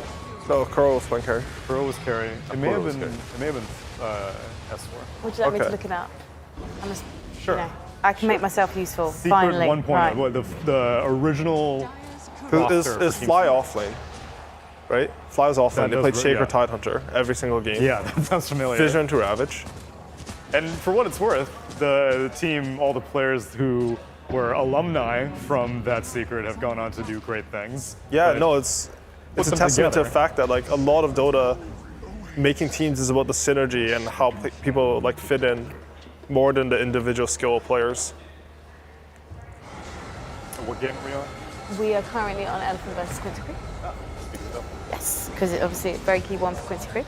And Quincy Crew is doing really well. They are. They're actually 2-0 with Medusa, I think. I think it's the only hero that's like looks stably successful for them this tournament. I mean, they haven't had a great run. Do you like this Venomancer from them? I feel like the hero before might have not been in the best place unless you're playing it versus some Monkey King.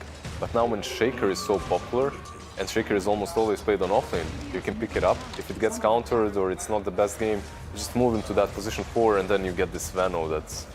I think it's a Tiny counter because they also beat a Tiny with Dusa Veno last time as well.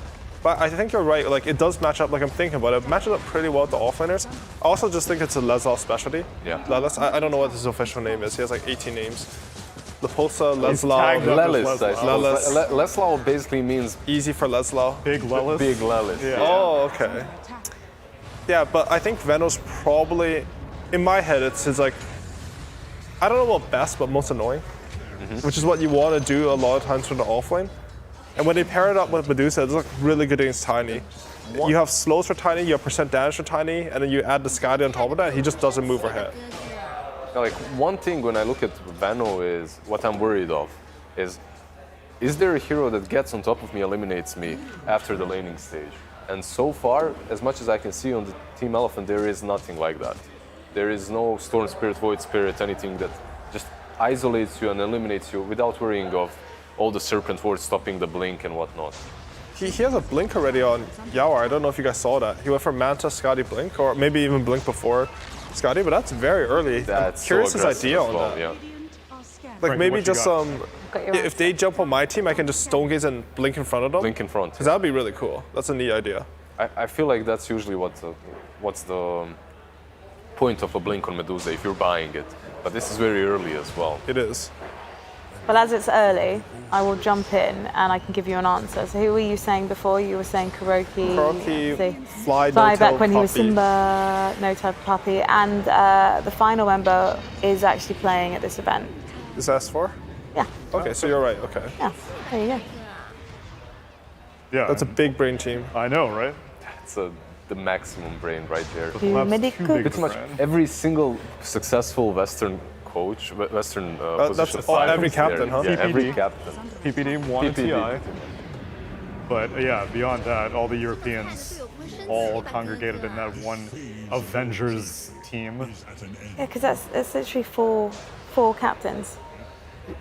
Is it 5? All 5, Oh, really. it's all 5. Oh, Yeah, geez, five, yeah, because yeah. Kuroki Was obviously the Puppy. OG. How can I forget the current captain of Team Secret? I wasn't thinking about Puppy, I was thinking about all the others. Which I'm sure he absolutely loves. Fine, it's happened. Like we couldn't remember. We couldn't remember the 5th one. You helped us It's out. pretty interesting. Just forget that the guy who's beat to every single TI is the captain. Yeah, that guy is was not- a captain. Now is still a captain. Whatever. It's pretty interesting when you have teams like that because your ideas like spread out for that team. Like they, even if they didn't do as well as I think they hoped to, they probably developed a lot of ideas about Dota, and then they all brought it to their different teams, and they've been like incredibly successful with that knowledge. You see, like people should talk more, even if they're adversaries, because you grow like that if you share your ideas. Probably not before TI, but I completely agree. afterwards a little bit. I think people are way too cagey in Dota. Yeah. Especially like, not like I can see a bit at the top of the pro scene because you might be teaching your enemies a bit, but I think I don't know how it is in other regions, but I feel like in NA people think they have a lot more knowledge than they do. And they're like super hidden with what they know.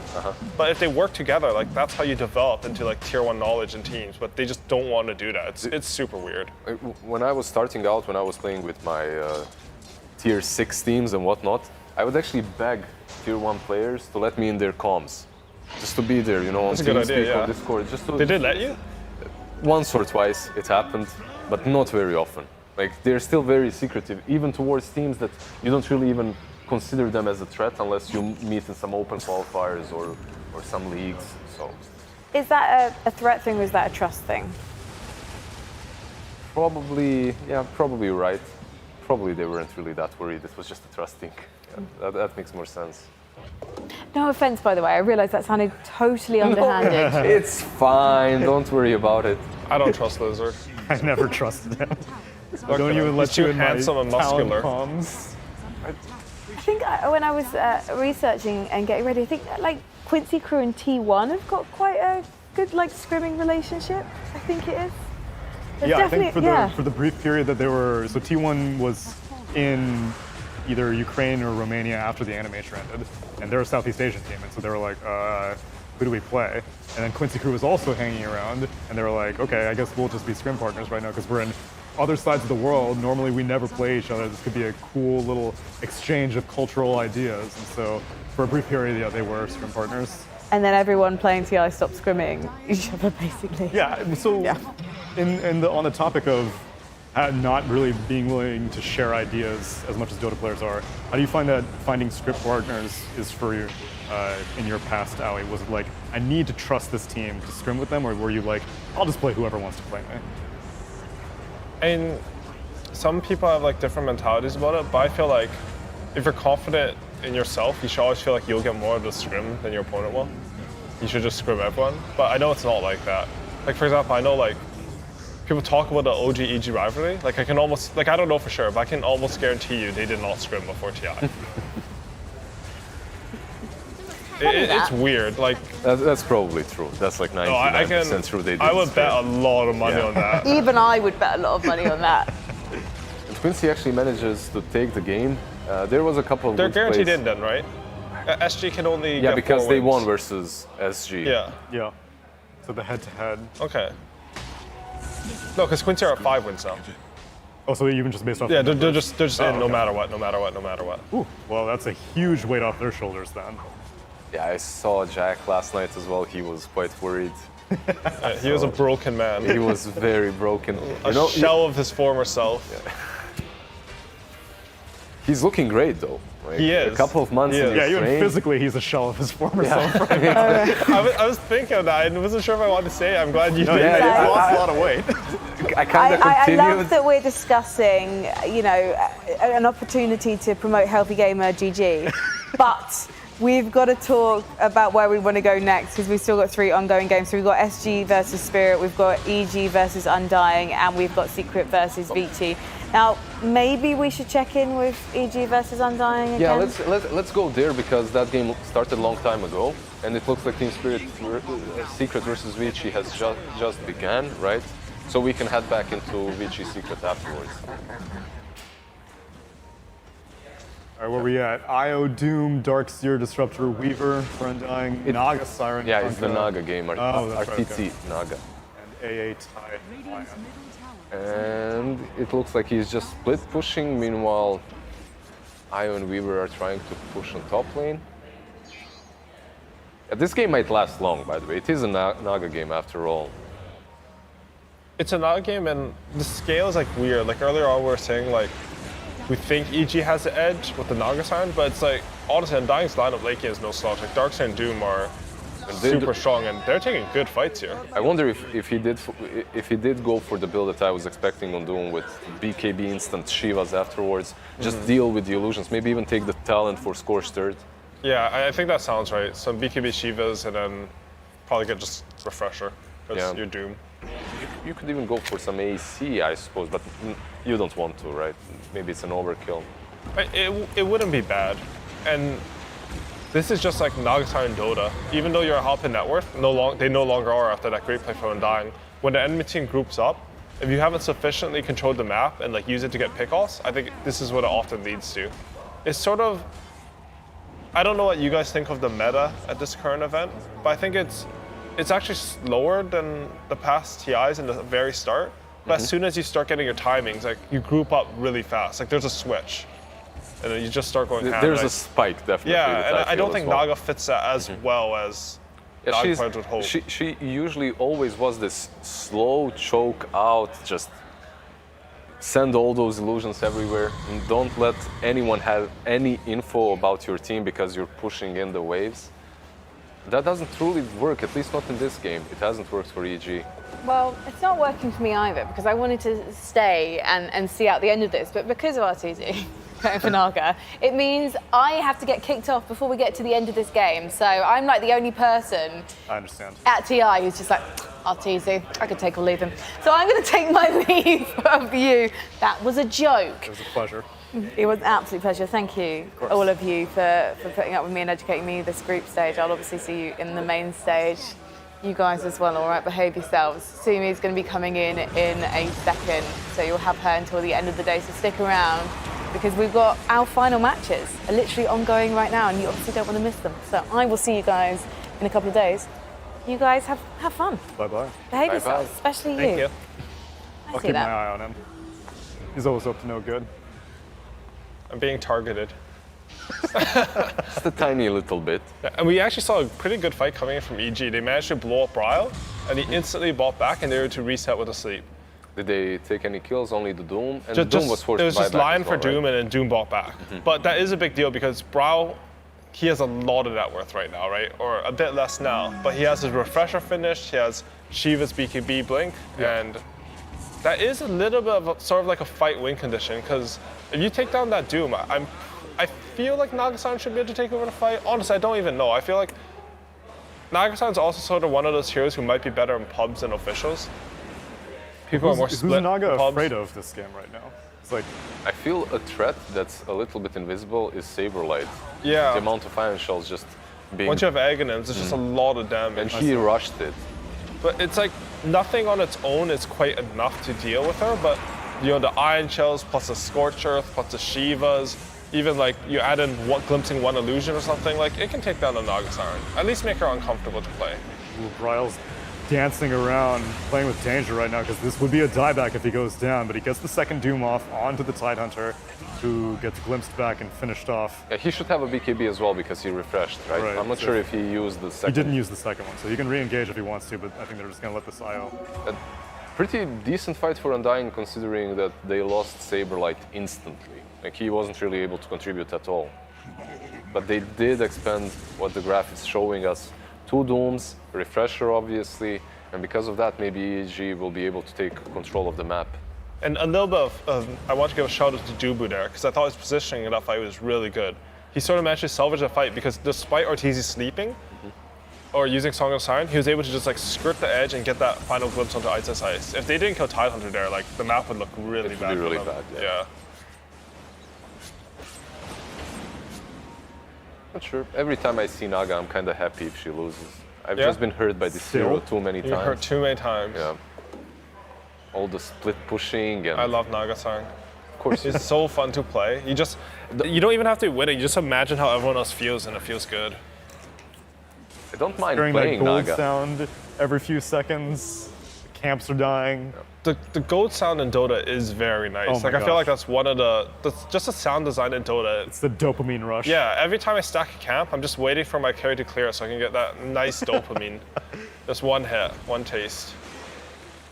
Probably one of things that people don't even think about are how important in this game. Like if you don't have sounds in a team fight, your orientation is like halved instantly when it comes to what spells have been used, where, and how recently.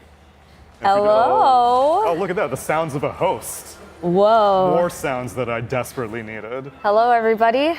It is me, Sumi. I'm here to join you for, I believe, the remainder of the day. Maybe we'll have some extra special guest starring hosts.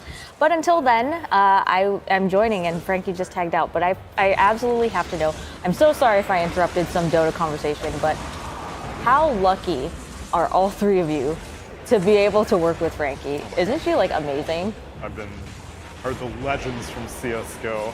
She lives up to the hype 100%.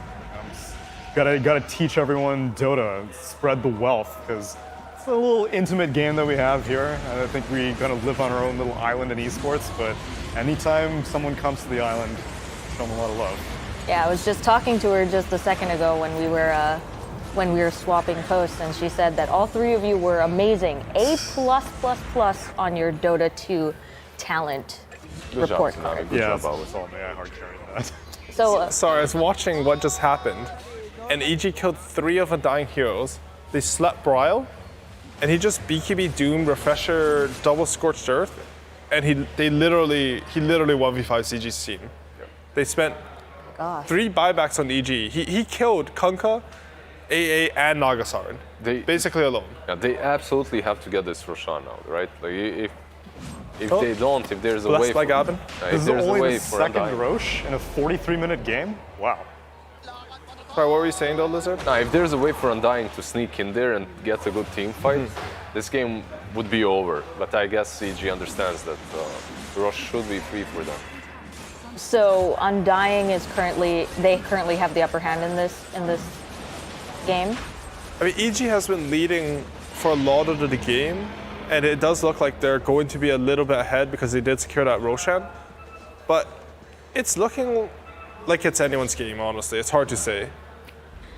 They have a lot of really good spells, so it'll come down to execution. And Nagasan, like I would say, with EG's lead, if they had a more normal carry, it would be a lot easier game. But Nagasan's like, it's always going to be a weird Dota game. If you don't, she's like, you either play a game where she dominates, or you play a really weird game, and there's no in between. Like, look at that beast.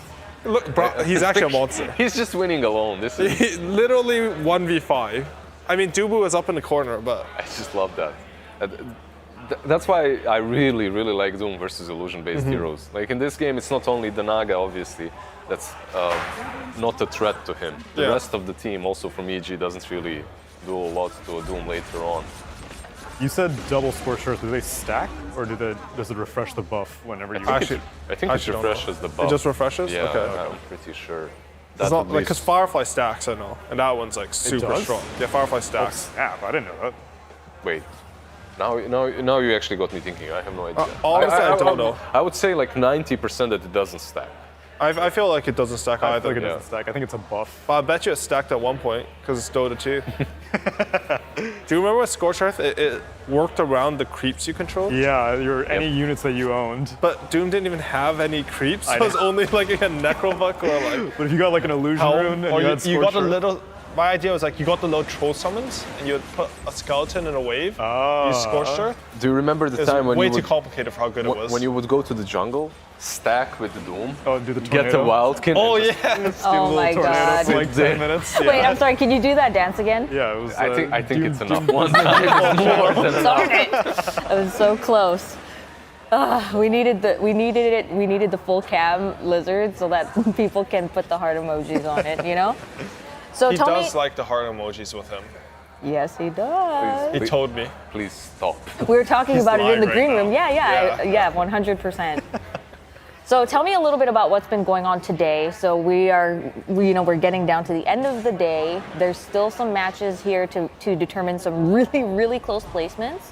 What are we expecting for the rest of the day? Quincy Crew is now confirmed safe because they got their win versus Elephant. Yep. I don't know if this match has any implications. I think Undying has been safe for a while. Aren't they close for upper bracket? Right, so I think these two teams are on the border, and they might be fighting for it, honestly. Yeah. And maybe not after the first one from EG, but I'm not too sure.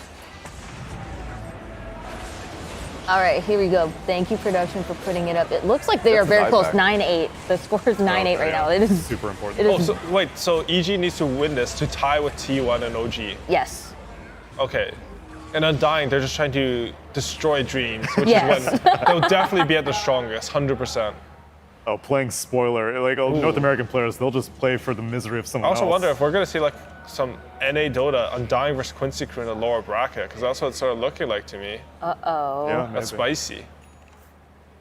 And it was confirmed by the matches that SG will be going home, right? So Group B's elimination has been locked in. Has their spirit match resolved, or was that confirmed even before they played I think spirit? Fnatic won, right? Yes, Fnatic did win. They're still playing versus. They're still playing versus. So 2 South American teams eliminated. That's unfortunate. Yeah. Wait, sorry, Liz, were you saying they're still playing, or? I think they're still playing. I can see it. Spirit versus SG. Yeah, okay. but I think it doesn't matter. But it doesn't matter yet. SG is 2-12, and Quincy's right above them with 4. Quincy has 5 now because they just won the first game. It's not updated yet. First, and what's Fnatic at? Are they? Fnatic is at 6-1. Okay, so it looks like unfortunately. Okay, we can see it on the. Yeah. screen there. Yeah, on the right-hand side. SG and Thunderpearl, unfortunately, I mean, someone has to lose at TI, and it happens to be them. Yeah, but they worked really hard. Undying have ruined EG's dreams of upper bracket, though. Do they only need the one to ruin the dreams, or do they need to win the full series? Well, EG won one already, so. Oh, you're right. This is the I second, wonder if this is the was those second standings updated for with EG there, like with this one win in there.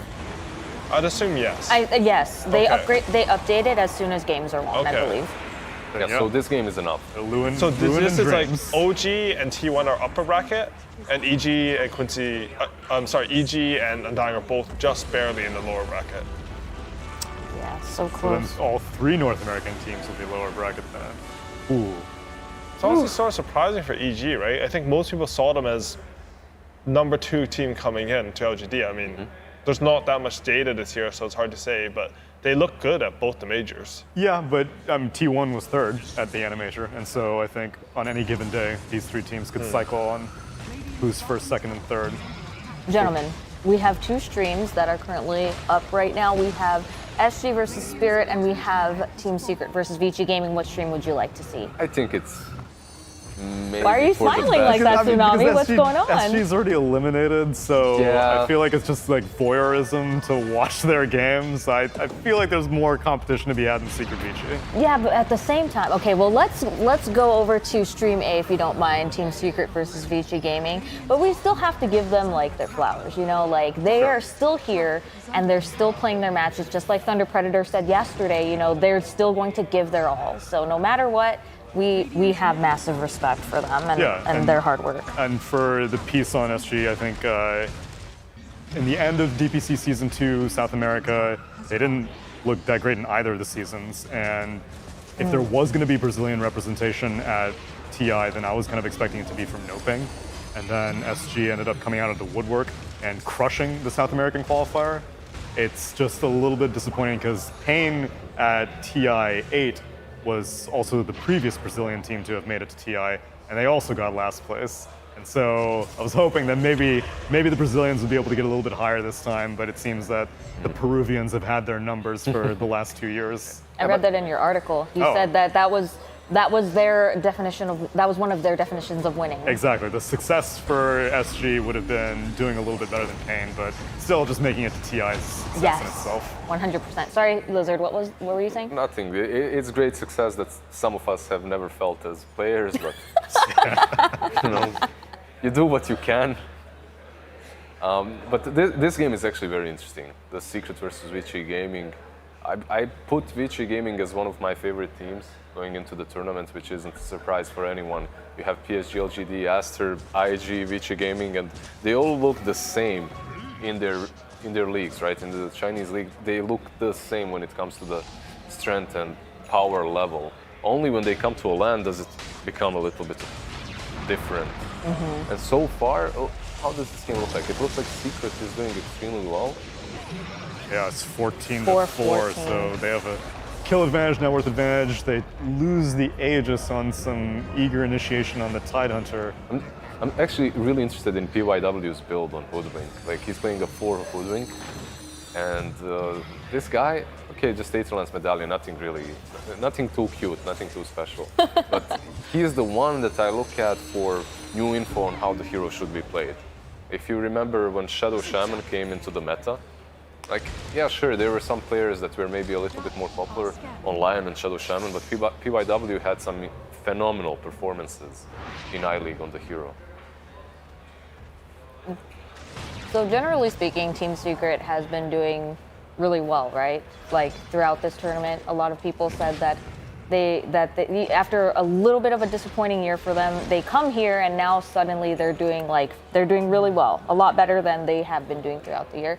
Do you think that this meets your expectations for their performance at TI, or is this surprising for any of you?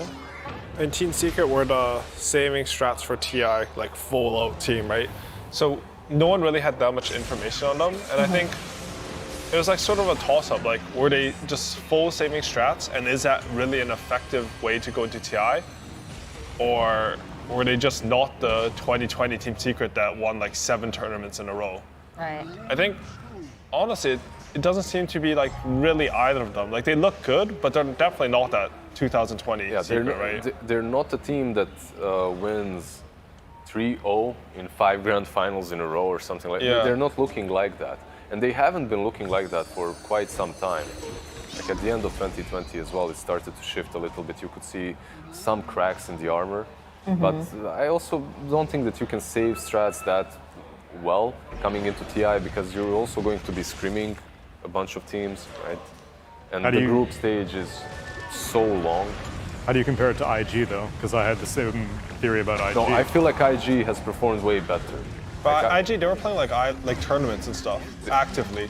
That's Secret true. were just, it's not even like, because the saving strats thing is sort of a meme. In Dota, it's like practicing at your full, going full throttle, boot camping, everything, living together, like making sure you're improving. I feel like IG, even if they weren't going full throttle, they're still participating in I-leagues, practicing, keeping on form, playing a lot of pubs.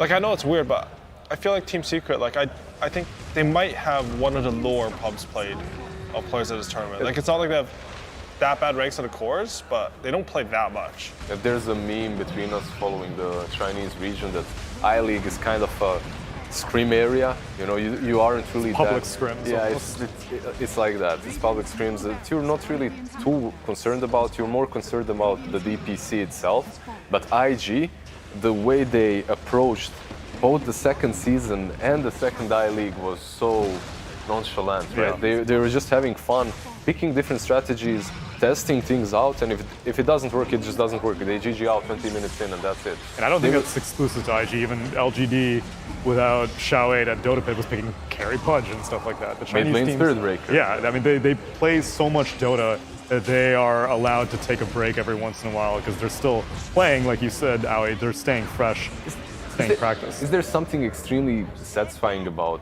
Horn Toss for you as well? Yo, I heard Cuckoo got a 3-hero Horn Toss yesterday. You did? Oh man, I missed it. I gotta watch this. Satisfying. I just you like didn't the play spell. enough against Magnus's or like? No, if you play it. If you play it, just it like is the very spell. satisfying to have an auto skewer back. Oh, that was a GG for Team Secret. So they have taken the game, which is great. We saw Matu on Tiny beating buildings, which we have seen a lot in this group stage. Now that brings us to Stream D, where we will check out Team Spirit versus SG Esports. So let's take a look at that game. Now, for SG Esports, like we mentioned earlier, they are unfortunately out of the tournament. So, AY, can you give me some perspective from like a professional player standpoint? What do you do with your mentality at this point? Like, how do you keep your mentality up and still perform at your best, knowing that you will still be going home at the end of the day? It's probably the wrong person to ask. Like this guy wins. This guy wins. I mean, yes, but he also played on Arkosh. I mean, the And they Arkosh got mentality might be good for it, honestly, because at the end of the day, you're playing Dota because you love this game. Like, I don't feel like there are any people who make it as pros who are like, I hate this game.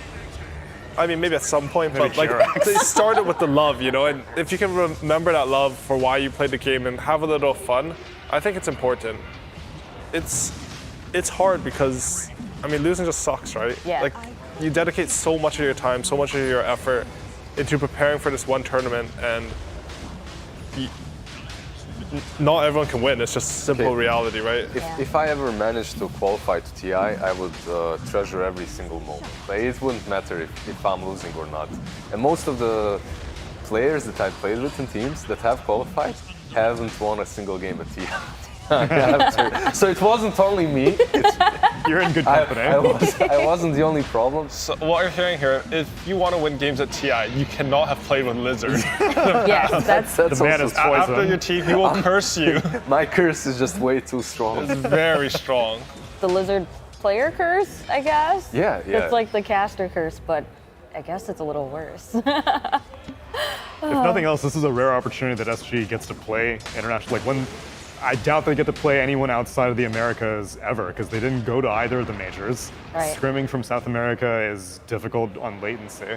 And so just the opportunity to be at TI in the hotel, you get to scrim all the other teams, you're getting to play officials against all these other teams. you level up a lot as a player and learn so much about strategies from different regions. That is true. So this is still a really good opportunity for Also, them. if you can destroy someone's streams, play spoiler. Like that's some good stuff right there. Like, yeah, Undying weren't winning for their benefit. They're winning for EG's detriment. Yeah.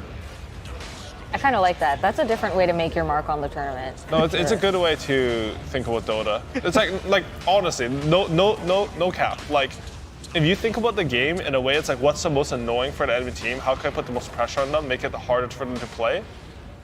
It's honestly a good way to approach the game. If you do it in life, I mean, maybe not always good, but it is sort of fun. So you invert it. Instead of thinking, how can we win? How can they lose? Yeah. Honestly, when you're playing Dota, it's not a bad way to think. Like, you think about your own win condition, you can also think about your opponent's lose condition or their win condition and how to counter it. Like, sometimes, I remember in the past, I would play Enchantress 4 versus Arteezy, and what I thought would win me the game was I would go to his lane, I'd throw Impetus on him, and it would work. Like, or in pubs, you rotate on the mid laner 2 times. You know this dude has the mentality of a child. He gets ganked twice. You know exactly what's happening. He's gonna walk down mid right after. Especially if you're playing some Enchantress or Chen. Oh yeah, why is this dude always in my lane? Yeah, you know that you're bringing discord to the enemy team because they will be fighting you gotta each get other. the mental game. Yeah, for sure. The best is you gank someone, and then you type like, my mid solo killed you. That's a good mental warfare right there. No, you know, you can do that, or you can write, why is no one helping you? Oh yeah, that's a good one. That's smart. Yeah, I like that one. There's that one as well. So one of the things that we were given at the start of the day was like the stats on the most used heroes, and then I do believe that Leah also gave us the stats for like the hero the picks worst ranked heroes. Yes, the ones that were picked but didn't really do too well in the tournament, and I do believe I saw Puck on that list. Yeah. Puck. Sorry, one second. Is that our first Arc one? It may be. I think so. Yeah. Okay. Sorry to interrupt. I No, just no, realized. no. That's Puck, huh? Yeah, Puck was there. Io was there. Io was number one. Gyrocopter was there. Gyrocopter has not looked good. I think Probably, Io is has... Mars not on there? Mars is not on there. I didn't look up. Although, I don't know why Mars isn't on there because he has fact- like a 20% win rate. Fun fact about, part of the reason maybe because apparently there have been 3 Meteor Hammers built at TI Group Stage. Yeah, all Mars. All by Mars. All by Mars. Yeah. All by South American Mars. It does make sense on right? Mars, to be honest. Sorry? It makes sense on him. It does. Like, the reason why Mars feels awkward right now is because you need everything. You need a tank item, a sustain item, you need an initiation item, and it honestly feels like you need a damage item. Like some Dezo AC, something later on. Yeah, like he doesn't, it's just sort of awkward. It's not like he's unplayable, but his team fight's like, it's not the old Mars, it feels like, where you're Arena and the team fight's won. I think most of the games where he won, he's like paired up with a Phoenix, where Arena's just something to control them, and then there's this big team fight coming in behind. Yeah, you need something like that. Phoenix, Snapfire, some sort of a combination. Willow. Willow, something that works with him. I have a question for you. What about Enigma? I've heard in the green room area that a lot of people were thinking that Enigma was not bad, but still uncontested in this group stage. So what are the thoughts on that?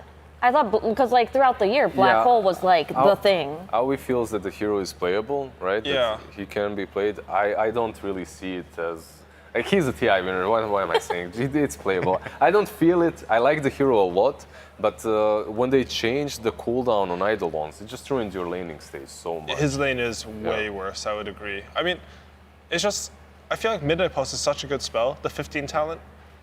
So I feel like there should be some place for him. It's also hard because I think a lot of the carries are really good right now. Like, maybe not carries, but the top 3 heroes of this tournament are Tiny, Monkey, and Weaver. You cannot lane versus any of those heroes as Enigma. Yeah. And Enigma's a very specific hero, like you need to have the right game for him. But if these heroes are in every game, you see offline Enigma, you Pepe laugh, okay, my Monkey King or Tiny's going to carry. And it's just like a free lane and free game for them. That's true. It reminds me of our Kotl discussion as well. Maybe that's one of the reasons the hero isn't picked as much. You have Honestly, these Weavers. I don't and know whatnot. why for Kotl though. Like even watching that last Thunder Predator game, I thought Kotl looked pretty good that game. I was discussing the same thing with Effie. She feels it's because you have to build more null talismans right now to be viable on mid lane. But It's definitely not mid. But you don't play it mid, right? Yeah. Like you just play it as a support. Yeah, I'm not sure. Honestly, it's like, there's like a chance that after this event, Kato gets really good. Because I played tournaments like that. Like literally, I played DAC in 2015, and Sniper was like sort of like a meme pick. Picked maybe like once by Secret, a few times by random other people, but had a horrible win rate. It didn't look that good. And then that was the ho-ho-ha-ha patch. Like after that an entire tournament with like the 16 best teams, and it was ho-ho-ha-ha, spin to win patch. But it wasn't at that tournament. TI, usually it's a bit more discovered, and we've had a while in the patch, but honestly, I'm still surprised by Kato. It doesn't matter when you think about Omni Knight and the fact that that hero was a sleeper for like a year and a half. No one was picking him, and suddenly Secret, oh, look, this hero actually works. To be fair, that nerf on Omni Knight was like... It's solid. Yeah, it's a big one. It sort of removed the hero, I would say. Right? Like, purgeable on both your spells, that's a pretty big one. And one of those spells is just your ultimate, you know, so it doesn't really matter that much. Yeah, no big deal, no biggie. And also with Enigma, in addition to all the carries being good against him, Rubik is also on the rise these days. And so anytime that all these teamfight cores or supports start getting a little too cocky, all these shakers start coming out, the Tide Hunters, then everyone needs to get that reminder about spell steal. And Enigma really has no answer to it, even though I think his shard is also really good. And with all these teamfight ultimates, like a Mars Arena, you start sucking people in with the Black Hole shard, then I think there's potential, but may have to wait until main. Do you like the shard? It's okay. You don't like the suck? It's cool. It's cool. It's cool. It's not as effective. It's more cool than effective. When I first read it, I thought it was the worst shard in the game. Really? But I actually played a game where, because like how you play like Clinxes and leaders against Enigmas, when they black hole, you just hit them to death. Like you don't need a black hole cancel. And actually had a game where I got sucked into it. Yeah, you keep having to like turn around for like a second. I think it's situationally really good, but compared to a lot of other shards, I would say it's relatively low value. Quick announcement for everybody. For those of you at home who are wondering where the games are going on, we currently have some network complications. We will be getting all of those games back up as soon as we can, so just stay tuned. And in the meantime, you can listen to us talk about Dota heroes that have been picked in the tournament. So who are the other non-picked Dota heroes? Let me see. We literally just had, like with Frankie, we had a game in which we had to pick all the unpicked heroes. Okay. I'll try. I have goldfish memory, but I will give my best. Let's hear it. There was Meepo. Okay. Yep. Arc Warden was not actually because it was picked. Yep. Okay. Spirit Breaker. Yep. Omni Knight. Yep. Brood Mother. Yep. That's it. That's all I have. Wait, you didn't even name Huskar. Huskar as well. Zeus. Thunder and Lightning. Really? Exactly. OD. Okay. OD and Syllabar, Lone Druid, and Techies. You didn't say Techies. Yeah, Techies. I didn't say it, yeah. Did you just ignore That's it? like, for some reason, that's like not that many heroes, but in my head, I'm surprised by a lot of them. Like Spirit Breaker for me is probably the most surprising. Yeah, Like Spirit Breaker was picked a decent amount, I'd say. One hero that I'm not surprised at all is Meepo. That hero is so bad, and I feel like Meepo should be definitely buffed. There's no bias here, by the way. There's no bias here at all. I just feel that the hero needs some love. Like, what's a TI without at least one Meepo pick? Sure. That is true. But there are no Meepo specialists at this tournament either. Abed? Though. Abed? Oh, that's true, Abed. Nisha plays it as well. Does he? Yeah, he does. He Does won a major with it. Oh, that's right, yeah. Secret always has those. They had Ace last time also. You have to have one Meepo player to feel like home. What do you think that they can do to give Meepo more love? Put his ultimate back to level 3, right? That's an option. You want Geo I feel like that's back? all he needs, though, to be honest. Or maybe buff up the Dragon Lance or one of these items that give you stats. Because the hero is all about the stats. It's pretty good right now. It's solid. Could be buffed There is something weird with Meepo, though. I'm pretty sure his ult being later just affects his timings way too much. Because like your laning used to be... It does, yeah.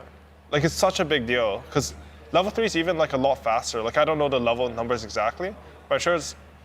It definitely affects your laning. Usually you don't care about if someone harasses you, because you can go into the lane, poof the range creep, get hit as many times as you want, right? Because you're gonna get that level 3 UTP base, you poof back in. Do you have to buy HP. TP scrolls on your clones too? No. Okay, so it's No, based off the... It's one TP. But the thing is, you don't even get harassed out of the lane that hard. No, once your clone uses a TP though, do you have to buy a new one? You use the TP only on your main meeple. You can't use on the clones. Yeah, I don't play Yeah, meeples. So. BOTs don't even work So wait, so anymore you can't use a TP score on your clones? Nope. No. Only primary. Only on the main one. Is it always like that? But you used to be able to use BOTs on the You other could use ones, travels, but not anymore. You couldn't use. However, what you can do right now is grab a meepo and throw him at someone, which is that pretty the nice. shard? Is the shard. The shard is actually legit. I Really? love it a lot. It helps you gap close. And I think you slow the enemy hero or something like that when it connects, so it's pretty You can solid. also create new heroes when it was bugged. Did you play that? Yeah. Did you see that one? I saw that bug, yeah, that was good. All right, well, we have the games back online. Thank you so much to all of you for your patience. Our game, we are now in Game C, and this game is Quincy Crew versus Elephant Game 2. Yeah. Buff me. Quincy Crew versus Elephant. This second game, Quincy should be relieved, and they should be playing with, let's say, a little bit more composure than that first series that they had today, because that looked like a mess. They did manage to win, but it was a difficult game to watch. It was nerve-wracking. On both sides, right? Like palms sweaty, Both just sides. Knees weak, arms are heavy. Yeah. Okay, so the first thing I see when we get into this game is I see a sniper in middle, and AUI, you were talking about sniper earlier. Tell me a little bit about this hero and why we haven't seen him too much lately. I think the hero he's actually really strong early. Like, I only saw the Alliance games with him, but both of those games, the hero looked really good early, but eventually, you are this pathetic dwarf that just gets jumped.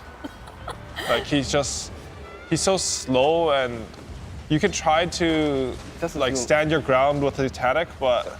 He doesn't even look like Sniper. Like, what is that? Dude, he's got the That's a RGB very sniper. long gun. That's a very... I love that one, the one with the bayonet, basically. He's stabbing people with it. Honestly, I don't know. I feel like he doesn't have that late game threat that he used to. I think a lot of it is to do with the upgraded blink daggers. Like before, when Sniper reached late game, it felt like he was so hard to deal with.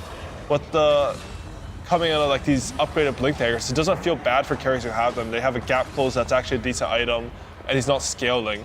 He's also like, you'd think he'd be good at ending games because he shoots the tower from so far away. Yeah. But when you hit the tower, they have vision on you, and you're Sniper, and you're pathetic and small and weak. So they like just jump you, and it doesn't feel good. In contrast to that, you do have the shard now to get out, the famous Jenkins grenade. So Jenkins grenade? Yeah, he just won't stop talking about it. Can you explain what the shard is? Yeah, but it's good. Like it basically stuns in an area, plus it knocks you back. And so you can. It stuns? It's like a mini stun. Like can with break a disarm, channels. right? Yeah. And it's the effect is like a 3-second disarm. Okay. So you can push yourself onto the high ground. You can push So like yourself out it's of the basically arena like a as well. hurricane pike, right?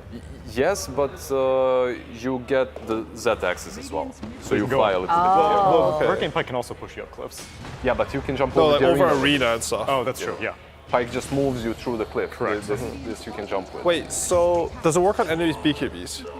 No, it doesn't. So when I they don't jump you with think BKB, you're still pathetic little dwarf who just dies. Correct. Yes. Yeah, but that's at that point in the game. Hopefully, you're strong enough to just peep them out. Yeah. I mean, I think that's a problem though, because your scaling on Sniper is basically your range. Like you don't have a real steroid compared to other carries. Did you see many late game snipers recently? Because I they saw can get scary a bit. The Alliance versus, I think it was Thunder Predator. That was versus Medusa as well, right? So it's kind of unfair. They had like a bunch of blink. There's like a Lina, Medusa. I don't know if that's Thunder Predator. Alliance won that game. Alliance won one game with Sniper. Yeah, they did. I think they won that game, and it did not look good. And it was versus a hero that's usually countered by snipers. It was like Sniper Void versus like Lina, Lina Dusa, Enchantress. I can't remember the Do rest. you like Sniper Tsunami? Yeah, but I think that I didn't think about the upgraded blink thing, but I think that that's a great reasoning for why he's not there. Because normally, I think with slot issues, it would be up to the initiator to go find Sniper, unless you had a Spirit, in which case the mid laner would always do it. But now anyone can justify being like, okay, my issue is Sniper, and I can be whatever farm priority, and I am going to be able to get an answer for him no matter what. So I'm not as big of a fan. I just feel like I don't see what Sniper does that Lina doesn't. So like they both fulfill sort of similar roles, but I feel like Lina she farms faster, she has better nukes early, and also just being able to move around faster is because of the build, right? It's just like the damage whatnot, just comes in so slow from Sniper. Like I don't know if I'm underestimating a hero, I probably am, but I personally haven't had good experiences with the hero. I've seen a couple of games in which he does well. Okay. Just a couple. I mean, I believe it. Like the Sniper game is still a Sniper on. game, right? It's like a Tinker game. Like you can have those games where no one can get on you. Yeah, if you're a melee hero, sometimes you just can't gap close. Even if you have a BKB and you run straight at him, he just beeps you down by the time you're there, or pushes you away, which is even worse. Interesting. So tell me, why in this match would they pick Sniper if he's a pathetic little dwarf? He's a pathetic little dwarf, but they do have some combos with him. If you look at this draft of Elephant, it's not a Sniper draft, it's a minus armor draft.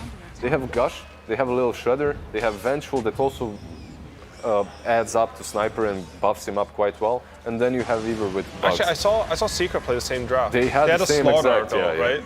But I think the idea is good. Like, so Sniper, I was talking about it, and he peeps at people, and he doesn't do that much damage fast enough. But I think the idea, you're right, Sumi, is that with all this, Lizard, with all this minus armor, like Wait, no, Sam, right? with Sumi. No, it's Sumi. Good idea, Sumi. Good job. with all the minus armor, if that damage does come in fast, then like you don't need that much damage, just hitting from long range. It makes a lot of sense. I can see that. I like that point a lot. But that was a Vengeful on a carry. So it was... Yeah, that jump was pretty crazy. It was crazy. It was so secret when they have inspiration, right? It felt like a liquid draft, to be honest. Like, they're only here in the tournament on our panel this close, but the spirit is still yeah, like that's what I expect out of Team Liquid. I'm surprised Secret ran that one. I don't see Lone Druid, I don't see Brood Mother. That's true. It's not Those heroes Liquid. would not be uncontested if Liquid were in the tournament right now. That cookie was really good.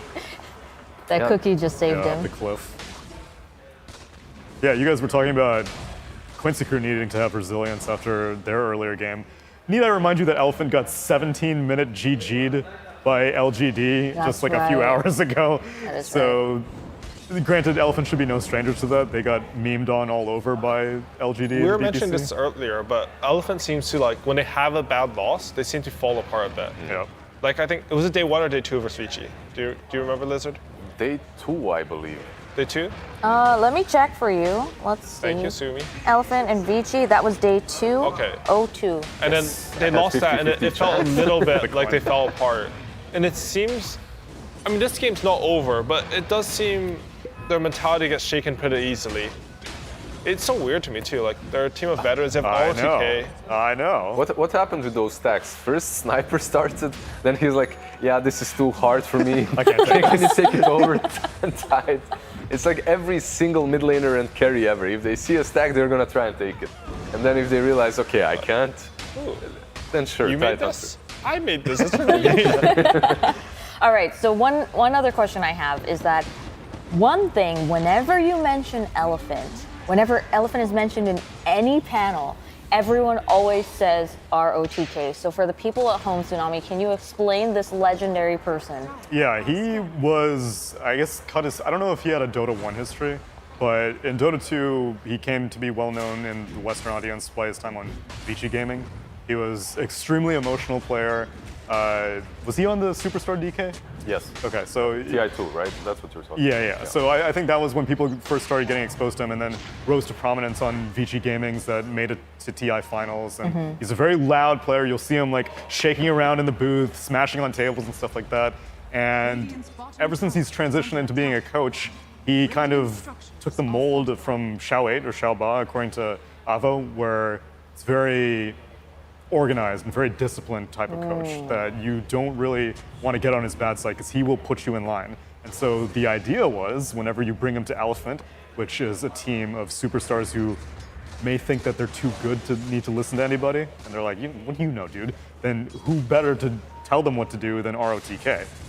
It didn't really have the impact that everyone was hoping for though, because their Season 2 DPC performance was the same as their Season 1 performance, both in their scoreline and within the games themselves. You'd have Eurus on one side of the map farming and not really participating with the rest of the team. And so the legend of ROTK is still there, but I think some of the luster is starting to fade away as we see how Elephant is just kind of having mediocre performances. How long has ROTK been their coach? Just for season 2 onwards, so since like March. Maybe it's like an adjustment period. And not that long with the Neo Position 5 as well, right? That's true. Yeah, Super was an import right before the TI calls. Let's look at it this way. The Superstar DK team that you were talking about actually had Super in it as well. That's true, So but he now was playing mid then. So now he's playing as a position 5. Yeah. I feel like ROTK, he finally met his match and he was like, these boys cannot be contained. I need the reinforcements. Super, you're in. You guys aren't talking about like the Ice burning Mushi DK, right? Like there's a different Superstar DK? You tell me. I was taking his word You for tell it. us. I was thinking about the one that everyone expected to win TI. Yeah, who were the last They were 2 players? second, right, on that? No, they got fourth. EG Fourth, got third. yeah, fourth. And then who was in the finals that year? Was that TI? That's TI 4, right? It's a newbie. Newbie Vici. Vici, yeah. Yeah. So RTK was on Vici that year with FY Right. and Fenrir. Right. But TI2, it was DK with Super, right? Am I wrong? I can't remember. I don't think but DK was when I hear DK, I only think of the Burning Squad, like Burning. I might be wrong here. Maybe some.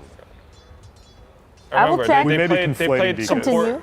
They played support. It was a LAN M. He played support Juggernaut versus us because I was on Cloud9 and he slapped us on the map. It was very depressing. Let's see. Yes, he was on Vici. That was in 2016. ROTK. I think Yes. in Yeah, when was- TI3 he was. Was he ever on a DK team? Yes, DK? he was on Team DK from 2011 to 2013.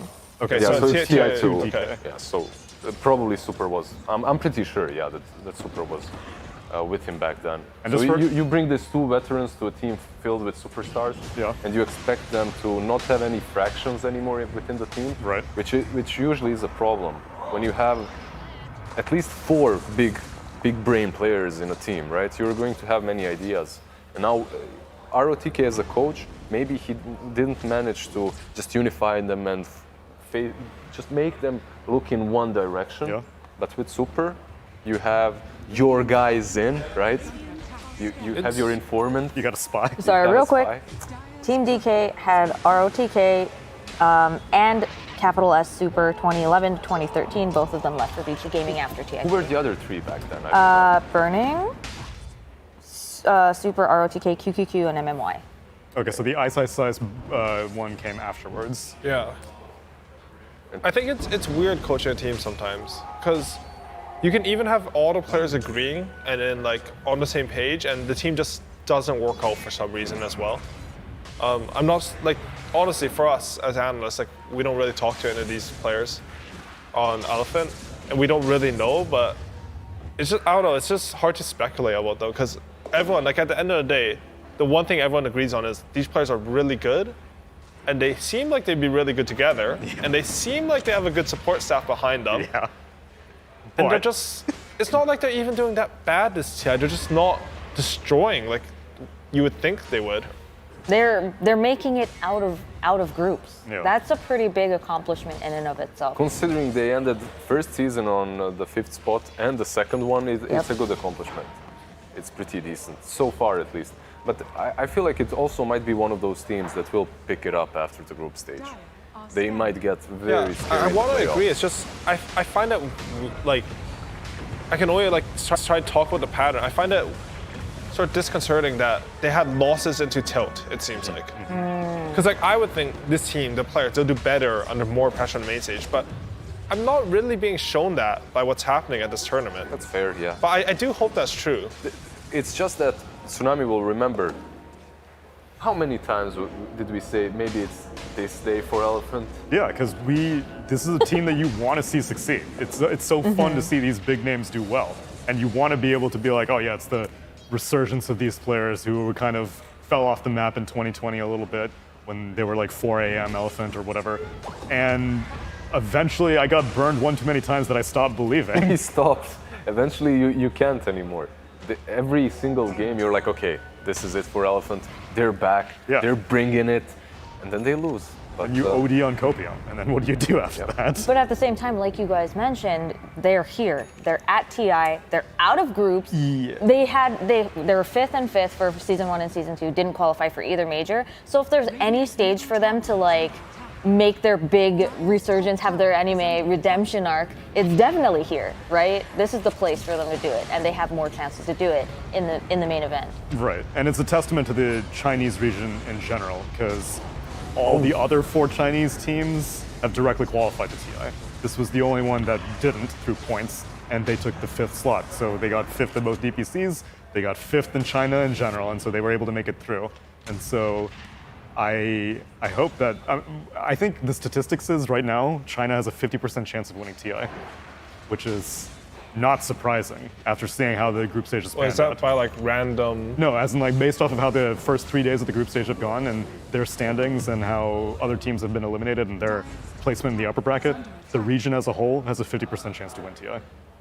But also in your article that you've mentioned, the teams that have the highest statistic of winning also don't win.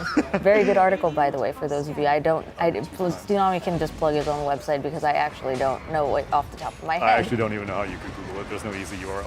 Just All right, Google well, go to his Twitter. Tsunami TI10 guide or something like that. Google that. That's a very good guide. Yeah. I read that right before day one of group stage started, and I was like, nice.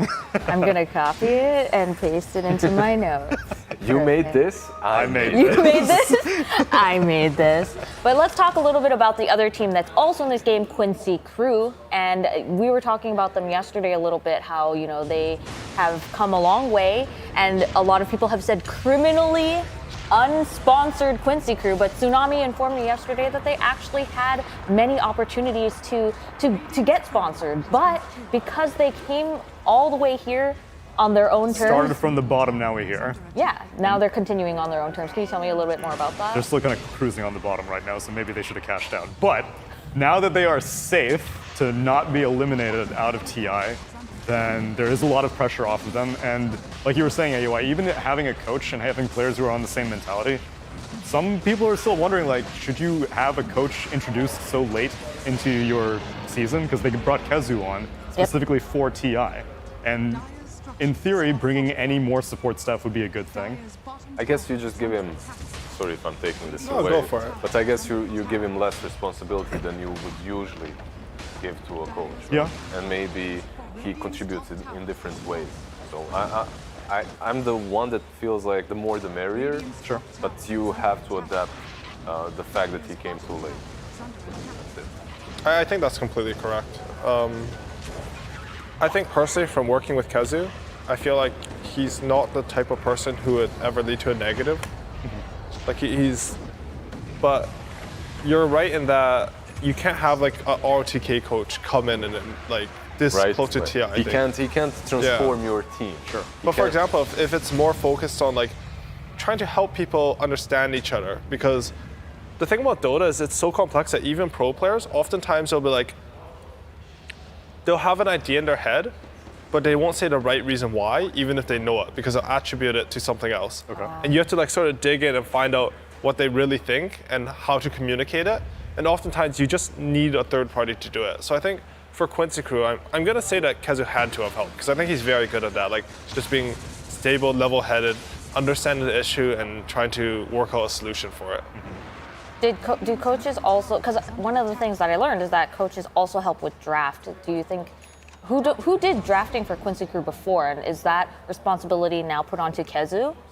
No way he's drafting. Yeah, there's no way he's drafting. You still stay with the same drafter. He definitely does contribute.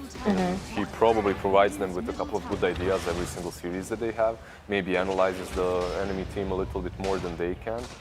But I sincerely doubt that you would just give off your drafting rights to someone that just came in. Because even on Viking, I think Celery was the captain for He Viking. was the drafter as well. So Kezu hadn't been in the driver's seat for a while. So it's on a team-by-team basis. Like for EG, Bulba. Yeah, Bulba. Yeah. Bulba and Fly are like left and right-hand man. And so them, it's a very intimate drafting experience, but for some teams, it's just like, you're here to tell me what to do out of the game as a coach, and as soon as we get into the lobby, then it's all man. I think usually coaches have pretty close relationships with the captains on the team. And even if he's not the one clicking the buttons, he'll often help organize the other players in the draft. Right. Because a lot of the responsibility of the drafter is to try to combine the ideas of your players into something coherent and like better than its parts.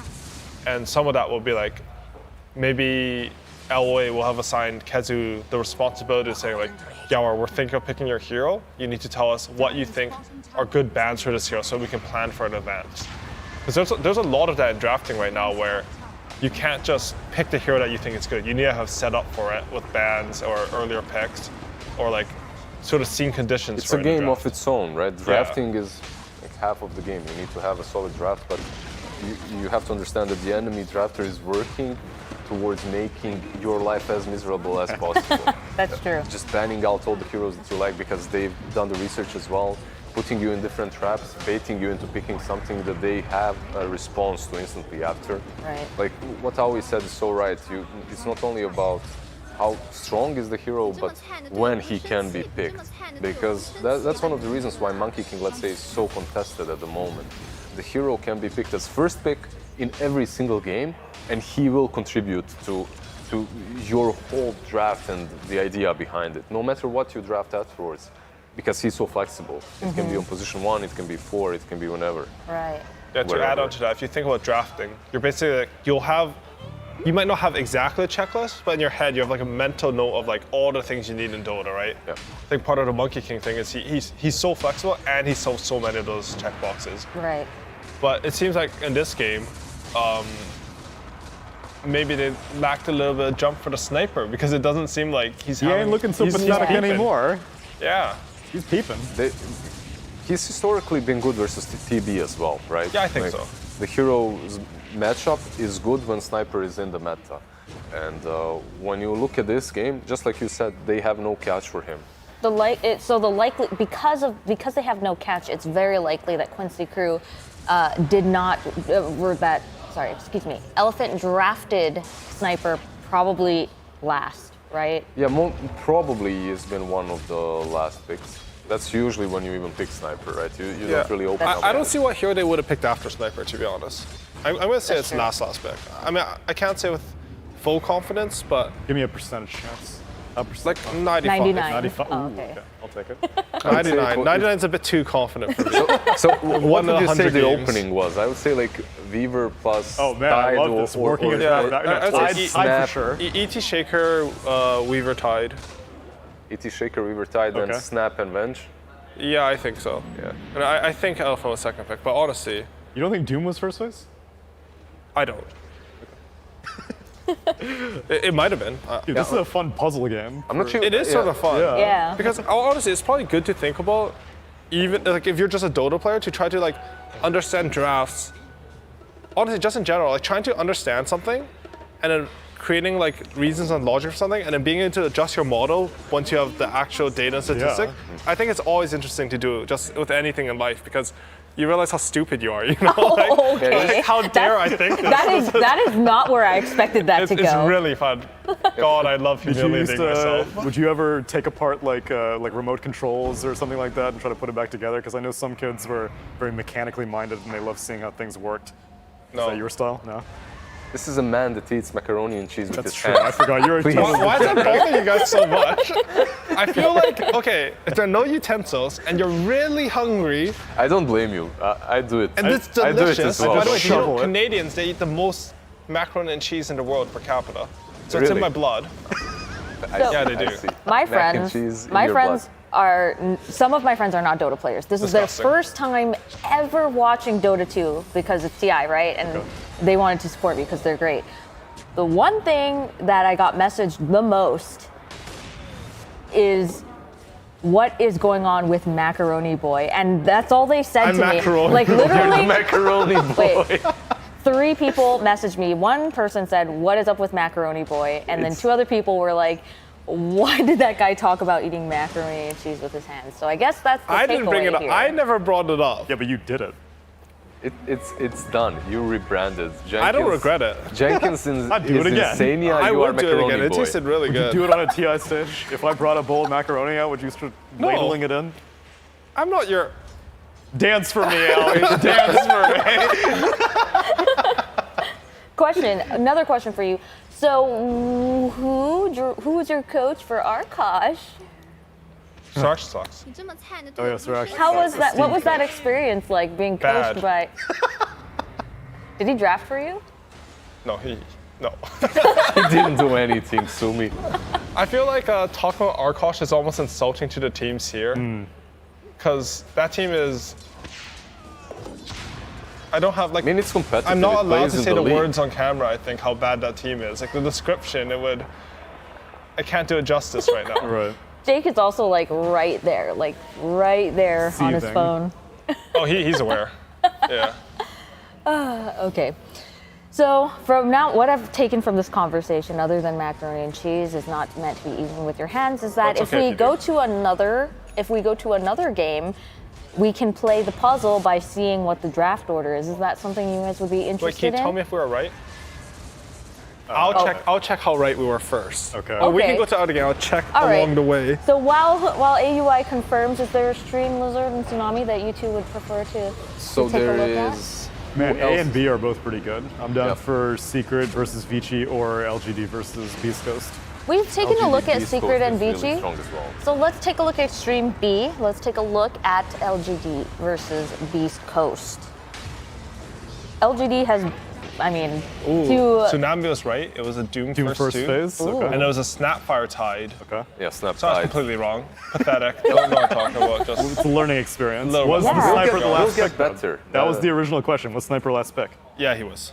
99.9. You had the right percentage, I'm assuming.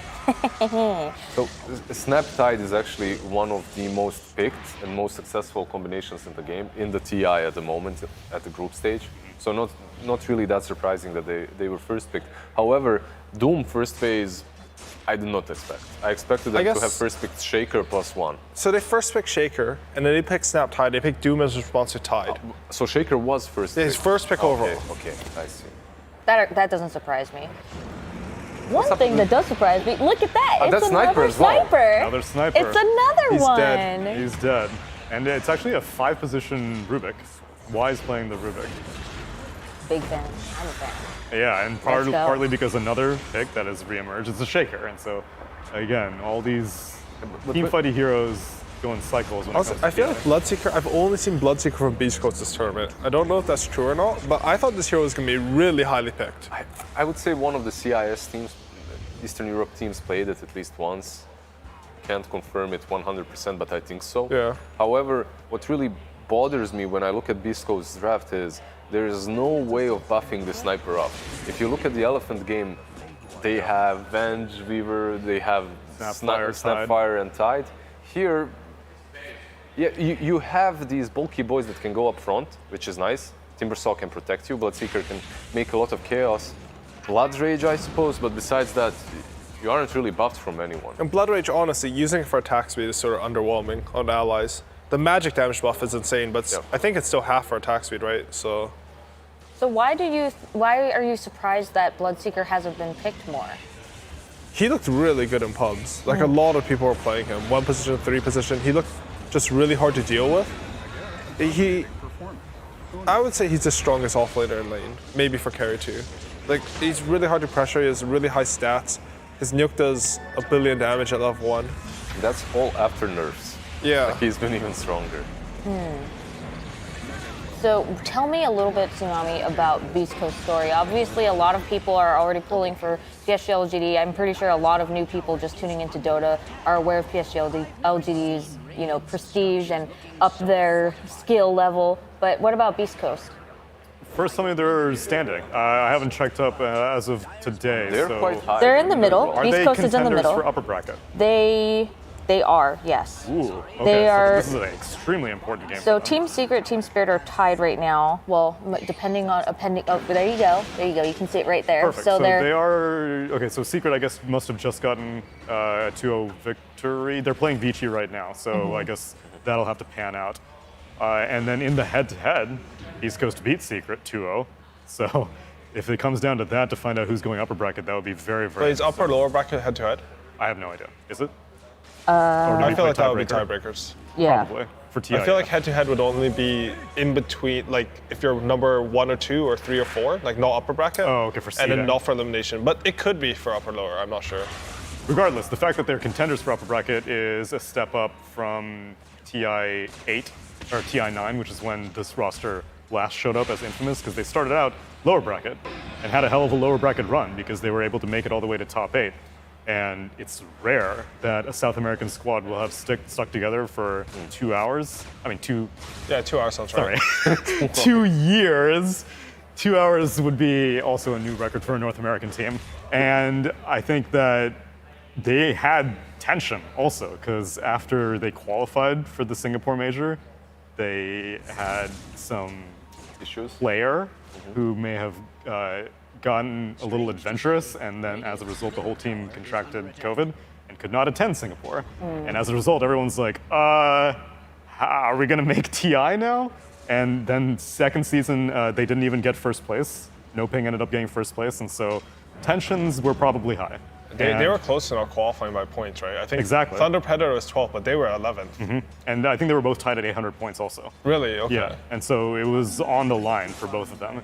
And everyone had such high expectations for Beast Coast because they show up at other tournaments most of the time against international opponents and they do quite well. Yeah, but some of these things aren't necessarily connected to how they play and how they are strong as a team. Right. And I believe that this is a team that we should respect a little bit more and talk about a little bit more when it comes to their performances, because they've had some phenomenal games so far in the group stage.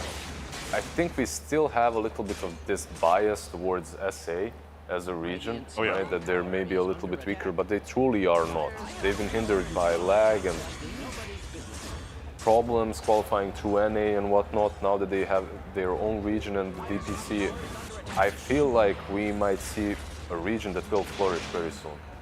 It's the region that managed to get 3 teams here. Granted, 2 of them got eliminated, but they still got here in the first place because they performed at the Anna Major and they performed at Singapore. Yeah, and Beast Coast themselves are currently above Elephant, Fnatic, Quincy Crew, and SG Esports, so they're doing really, really well. Not in this game though, because this game is looking kind of rough. They just did get 2 kills. My problem is they're playing versus PSG LGD that doesn't necessarily crush you in the laning stage, but it's what they do afterwards. And even the laning stage was really good for them here. Yeah, I feel like LGD, they usually play lanes for sort of what they want, right? They always get what they want out of lanes, but what they want is never to end the game like EG used to. Honestly, I haven't seen many win lanes into dominant games. There was maybe one 17-minute game, and but even that game, I feel like it's a lot of you can win the lane slightly, but like your first move has to connect. There's not like there's been patches in the past where it's felt a bit hopeless after lanes. I feel like this patch is not like that at all. Yeah, one of those patches when you're a support, position 4 has like level 4, minute 11 or 12, position 5 as well, and then you can't make any moves because they desperately need that 6. And did Faith Beyond ever play IO during the DPC? I feel like this has been a recent addition to a zero pool. No, I don't think so. I think it's actually OG that started it. Yeah, with Seb playing the IO. I haven't seen anyone else do it before.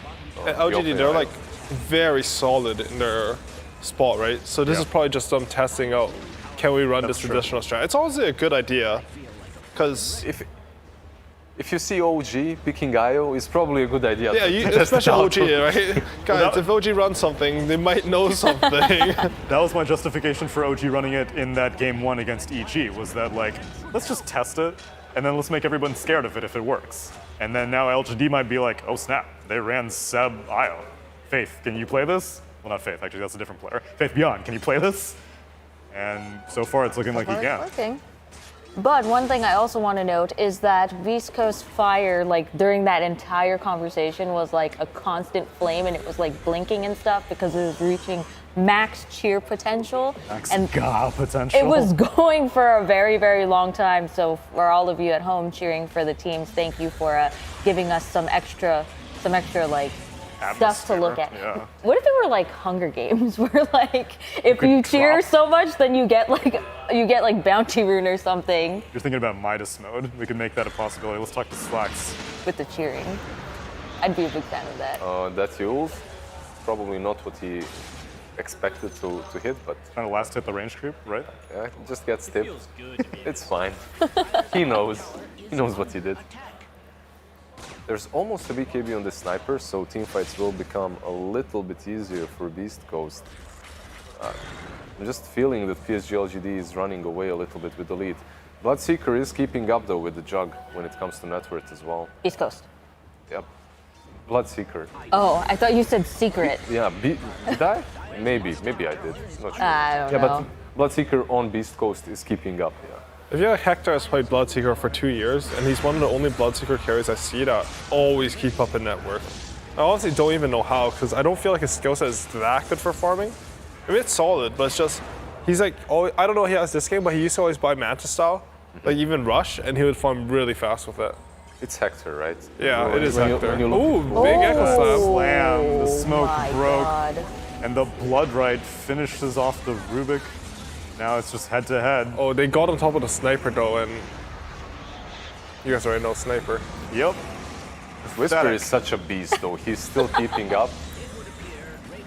Whisper has looked really good this tournament. Extremely. Yeah, I think honestly, he's been by far the standout player of Beast Coast. Not because any of the other players aren't performing, but did he play Tinker yet? I don't think I've seen Tinker. Okay, because I know he destroys Some Huddle people- Tinker. hold I on. feel like Beast Coast was the only team to really utilize Timbersaw in the first 2 days, and the teams are slowly starting to pick up on this hero because. I mean, the hero got nerfed a lot, but if you can make it past the early nerfs, like he's still the same hero. Like in the taking the tower alone, pressuring, taking over the map, and if you keep on a network, that hero actually does a lot of damage, especially with someone who can cast spells as well as Whisper. I think of nearly all the players who get to play at TI, I think Whisper is one of the ones who would benefit the most from zero latency. Because I know he's Bolivian. I don't know if he plays from Bolivia. I think Beast Coast has a team house, but playing, like, he will play Timbersaw on like 200 ping, which sounds incredibly frustrating, and he still gets like all of his Whirling Death combos off. Even playing something easier or on paper easier, such as Mars. Yeah. It's so ugly to play on ping. And he nails those combos every single time. He nails those combos, and not only does he nail them, he buys Meteor Hammer and follows up with that. And it makes the item actually look good. I think he was the first one that even bought it at the tournament at TI. I do not see Tinker. on Okay. East Coast. Maybe they're saving some strats. I'm spoiling something here. But Whisper Tinker, I did see him. I saw him in a pub. It was versus I think Matu and Puppy on the same team, and he just literally 1v5ing fights. He had like Shiva, Strength Blink, blinking around, lasering everyone. It was crazy. Was he playing offlane? Yeah, offlane Tinker. He plays offlane Tinker. Tell me a little bit more about his hero pool. So obviously we see Timbersaw, and we've heard about the legendary Tinker, but what else does he play? So traditionally, Whisper plays a lot of like weird ranged offlaners. Like he'll play your Death Prophets, your Pucks, and he would do like these crazy builds where his inventory is literally just a Spirit Vessel. Like no branches, nothing else, no six, Just a vessel. Just Vessel. And I think that's sort of what he plays. Like when I think of him, that's all I can think of, because it's like he can play anything, but he likes the weird stuff. You could actually, you could compare him to Fate Beyond in that way. Like, he loves these Visages, Nature's Prophets.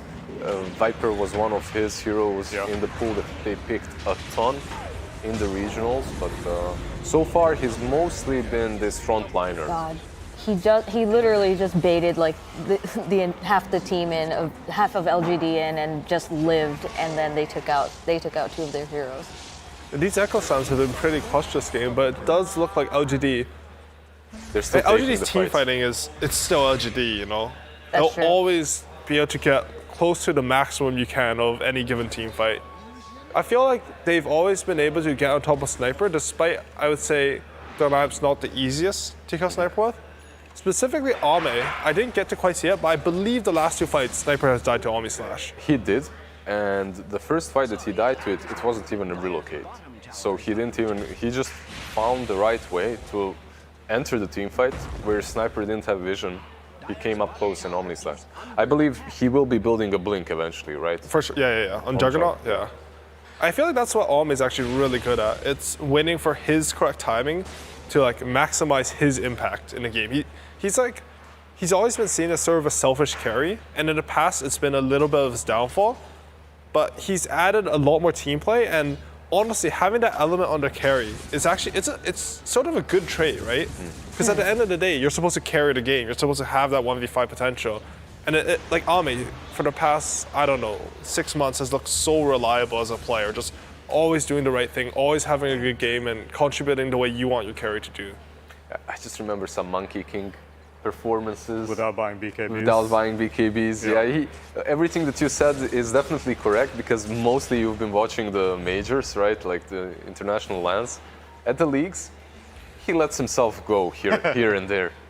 But he used to let himself go even more. Like he was demoted off LGD for most of 2020 because I think after TI9, it was a lot of what you were talking about, Ali, where he like wasn't really as reliable as you would hope for. He would do what you were saying, where he's just kind of playing for himself. He sort of tanked the blame for TI9. He did, yeah. Which, looking back, maybe wasn't quite true. It may have been a little exaggerated, but because the rest of TI9 goes to Elephant, and they're looking even worse than Ame. So whose Everyone's fault was looking it worse really? than Ame, to be fair, but yeah. Yeah. Oh my god. And so I think him learning a little bit of humility during the DPC was good for him. Again, it's the same scenario. Jug gets in, he omni slashes the sniper is gone. They don't really have any save for Sniper at all, right? Like they don't have the physical app, they don't have the save, so it's on some like individual player positioning, and it's not easy because you're slow and pathetic on Sniper. You do not walk fast, you have stubby legs. This Earthshaker though is Do doing you buy a some blink work. on Sniper? They just get out?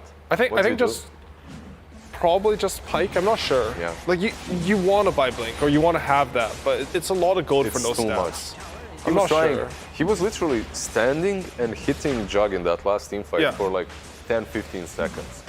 Jug, in those 10-15 seconds, how much HP did he lose? Like it was like a quarter or something. Less than right? what West healed him for. 0%.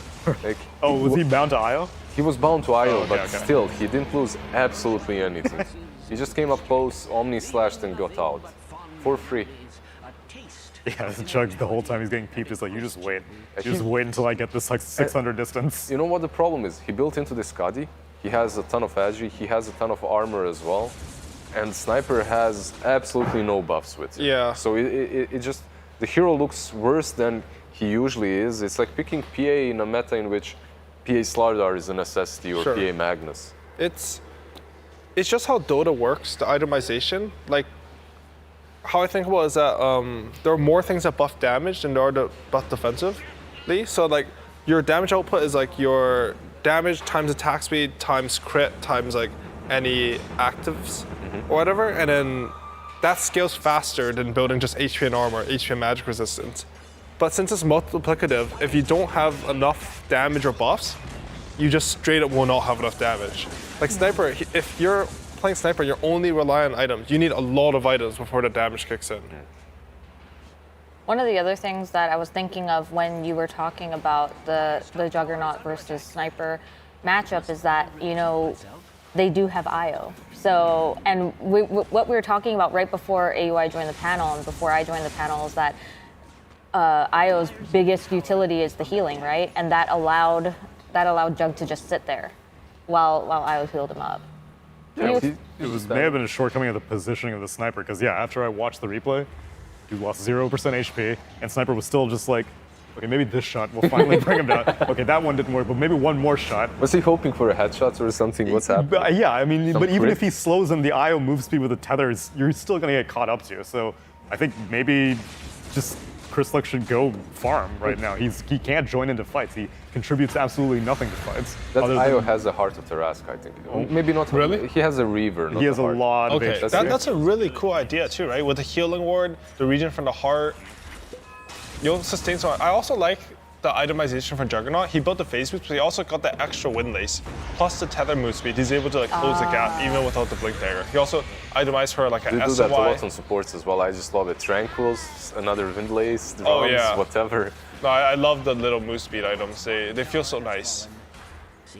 Overall movement speed for the longest time wasn't really, it was underestimated.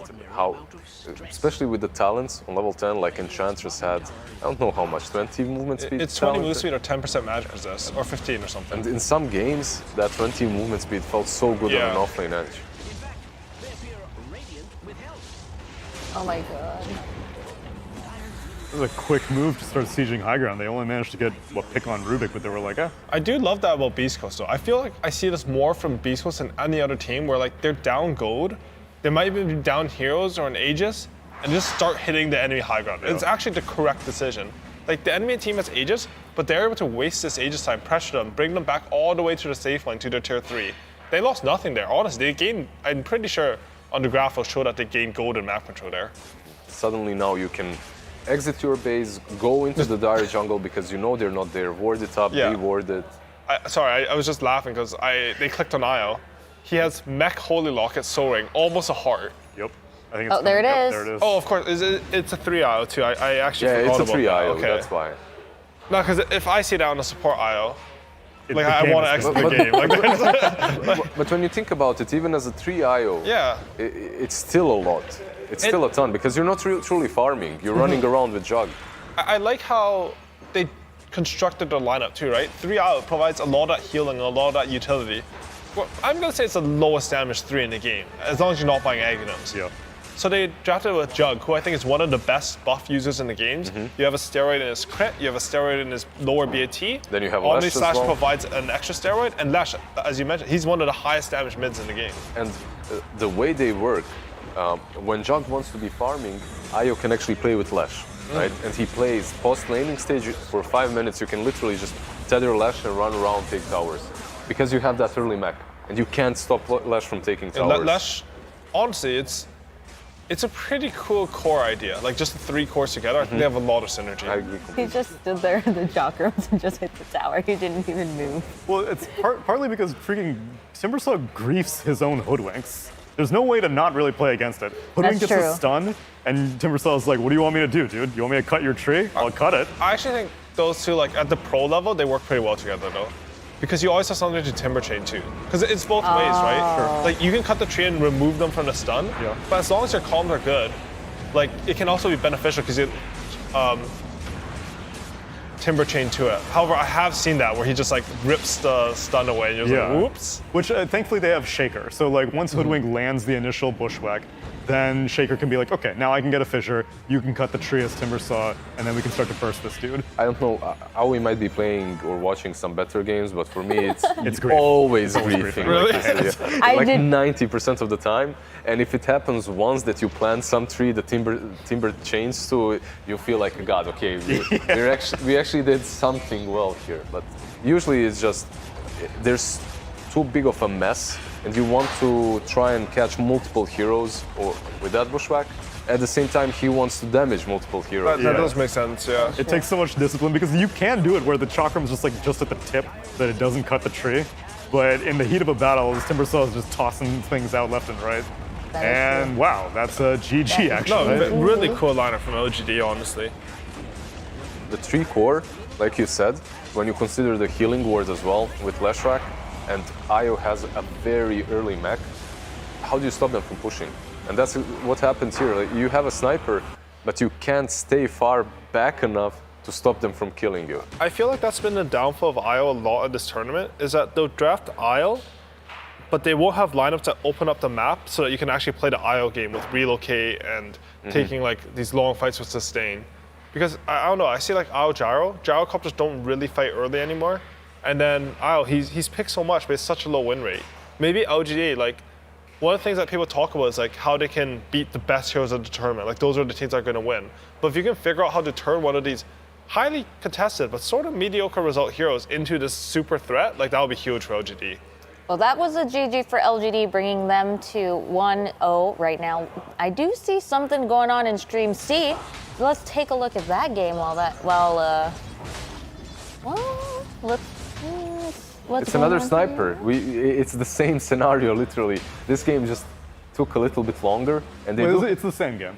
Yeah, it's still the first game we were watching. That's what I meant. Yeah. But honestly, Quincy Crew, they seem to have turned around because we were talking about Sniper. He has a good matchup versus Terrorblade, which I completely agree with. Do you buy a Blink on Terrorblade as well and you just get on top of it? I think Blink on Terrorblade is actually generally underrated. Like, even before the upgraded Blinks, I feel like Terrorblade, if you look at his skill set, he's a very committal hero. Because once you pop meta, you need the fight to happen. And you need to be able to right-click people. And I feel like Blink makes a lot of sense on that. Look at the Weaver, by the way. Rapier. That's a rapier. Oh, is that the third one of group stage? No, we've had more than that actually. That's also a level 25 with 3 Geminate attacks. Ooh, that's juicy. With rapier, and he Rapier's has the aimless. quiver. And he has the quiver. Oh, he has the quiver. he has quiver? So he hits you from Oh my a mile. God. That's the most fun thing. You can't even Exactly. see him. Yeah. You can't. He's so far. He hits you from the parking lot, literally, while you're at the stadium, and you get hit by 3 consecutive shots. He just needs some sort of a crit there. Does he have it? He has He has Daedalus. A support just dies. Honestly, you can actually buy a blink and blink in, hit a support literally once. And then time Sakuchi lapse. out. Oh, And time lapse. well, Sakuchi, true, if you're really ballsy, which Sumi clearly is, but and you'll kill someone. Is that Mega Creep still? I think it so. is. Yep. Okay. Yeah, They it have is. no Raxes. Sumi, how many times did you play against Mega Creeps? How many times have I played Yeah. against Mega Creeps? Uh-huh. Oh my God. Well, It's Sumi doesn't all the lose, so time. never, okay. right? But you can still play versus yeah. Mega Creeps and not lose. Oh, that's true. I have played against Mega Creeps and won. Yeah. Really? It's one of the most And do you empowering know feelings. why? It's because those guys fountain dive. That's a good feeling. That is a good feel. So you got Doan and then you won after fountain diving? Nice. Yes. That is a That's good feeling. I feel like nice, Dota, of all the games I've played, it has like the highest highs. Like the highs true. that you get I from agree. Dota are insane. Like you'll remember these games for the rest of your life. Like you win a game 4v5, or you're remember it. losing so badly, they're talking shit on Yeah. chat, they fountain dive you, and then you win the game. Oh, there's nothing that can compare. I 100% agree with that. Nothing feels better than that. And you just put the GG well played in the, you just use the line and you call it a day. And you don't get commended. You probably get reported, actually. Ooh, Aeon Disc, Swift Blink, Aeon Disc, huh? I guess he was playing against a lot of like Swap Ravage burst plays. There's a refresher on Tidehunter as well. So I guess it's, let's make sure that I don't get blown up instantly. It's about, Makes sense. I think it's a lot about identifying your opponent's win condition, right? Because again, like I mentioned this already, but I really like that way of thinking about the game and itemizing. Like, how can Dire win this game? They can win this game is if they double Ravage the Terrorblade and burst him before he gets to use BKB. And honestly, it looks like that's the only way from this point. The other way, I guess, is if you can take a really long play with sniping or peeping for a full minute. Now, one of the heroes that at the moment has the highest win rate versus Tidehunter is Doom. And historically, right, he's been Yeah. good. You jump in, you Doom him, and then... And we saw in this game, it was a counter pick, right? Like they pick the Snapfire, Tide, and then they pick Doom as a response. It makes a lot of sense. That makes sense now. Yeah. And we're so stupid. Now I understand. Yeah, see, that's what I mean though. Like, it actually exposes you. It's the same as like if you watch a replay with your team and you go over to fight in 0.25x, and you're like, okay, what should we have done this team fight? And you're like watching your own player perspective, like, well, I shouldn't have been doing this. But you learn a lot as long as you have an open mind. Because I don't know, Dota, it's, in my opinion, it's like the most, I don't know, complicated. It's like the most beautiful game. There's just so much going on, and you always have something to learn. Like, it doesn't matter how good you are, how bad you are. You can, if you are able to properly examine what's going on, it's just, there's always something it's so that you cool. can improve. Yeah. Yeah. There's no such thing as a perfect game of Dota. Except when I play, but yeah. Oh, okay. Tsunami, one of the things that I saw was that Aeon Disc was like one of the highest purchased items in the game. Do you have, I believe that we saw some stats on that earlier. Yeah, and do you know when you pulled those stats? Ooh, was I it from think this it group was. stage? I think it was yesterday. No, I think it was yesterday, wasn't Yesterday. it? I Like at think this tournament? I think Leah gave us some stats on the items. I'm curious because yeah, at the Animator it was extremely popular, and back then I would have not been surprised in the slightest to see it on a Terrorblade. I guess it's still an item that any position can buy, and it's good for you later on in Yeah. the game, right? That does make sense, actually. It used to be that, well, okay, so... I'd also be a bit surprised, though. I would be very surprised, because I feel like games aren't going late enough. That This game is about to be done in this fight, I they're feel like. going in, they got the Doom on the I Tide. will say though, if one person's building Aeon Disc, I feel like there are like multiple Aeon Discs in the same game. Right. Because like the reason you buy Aeon Disc is the same for all the heroes. But I feel like games aren't going late enough that people are getting like one-shot killed, and that's when you needed the Aeon Disc. Yeah, I agree. Where's All right, I can't find it. Sniper? Sorry. I'll take your word for it. We believe you. Oh yeah, you believe me? That's nice. I could say. He's gone. Okay, I Yeah, won't this say game it is down. pretty... In any case, Rabbit, double Rabbit. They're gonna Double bring Rabbit? Terrorblade here. Oh. He Oh, has he it. is it. That but was he's not going to Aegis, have huh? meta when he comes back, unless he took the Scepter. Did he take the Scepter? I don't think he did. No. That Aeon disc just got Oh, he swapped. swapped in. He has a refresher shard on the Terrorblade, so he actually has another BKB meta. And there we go. Oh Sniper is my Sniper is God. Look at that. There you go. There's the power of Sniper that you were talking about earlier. Was that the buyback on Sniper? Yeah, Was, Sniper right? bought back already. Sniper, Venge, Earthshaker, Tidehunter all bought Ultra back. kill, and with that ultimate. At this point in the game, once you have the items multiplying each other's damage, like Sniper does do a lot because you're just able to get more hits off. Are they able to turn this into a push? Because it's very difficult, right? You as Slag screams there. That is a good I line. know, I heard that. MSS is not in a good spot right now. Well, ideally they can at least force buybacks, or at least a Doom buyback. Yeah, because you do have Rapier, right? Yes. You don't need both of your cores to stay in the base. Mm-hmm. One of them can push, and they're strong enough to push alone. So you should be able to convert this into And I at believe least a buyback. Terrorblade uses Shard and meta, so he will not have meta for his push. Yep. And This now- might be one of those situations where this is the highest percent Well, for they're Elephant to sneaking all in with. They're in visions. There's dire wards on their high ground. Yeah, but it doesn't matter, right? You're just forcing them to go back. That's Here it. comes- You don't have to be pushing. You don't have to take the throne. You're just buying yourself some time. Roshan's not up, Yeah. so I would say they probably had enough time to like sneak in a Roshan, but maybe not enough time to throne. I mean, if It more just died. critical- It just died before that. The high Roshan, ground okay. You're right, actually, Terrorblade had ages in the fight, TB but had it. yeah, I can't. That's not even reading, I just can't see. Oh god, this He dude looks is so Oh my- slow. He looks like Yeah, a mini nature Oh, it's prop. 60-minute about to items. say. Okay, Ex Machina, easily of one of the best armor. items because can it you gives you double explain it? BKB. Okay. It gives you plus 20 armor and it refreshes all your item cooldowns.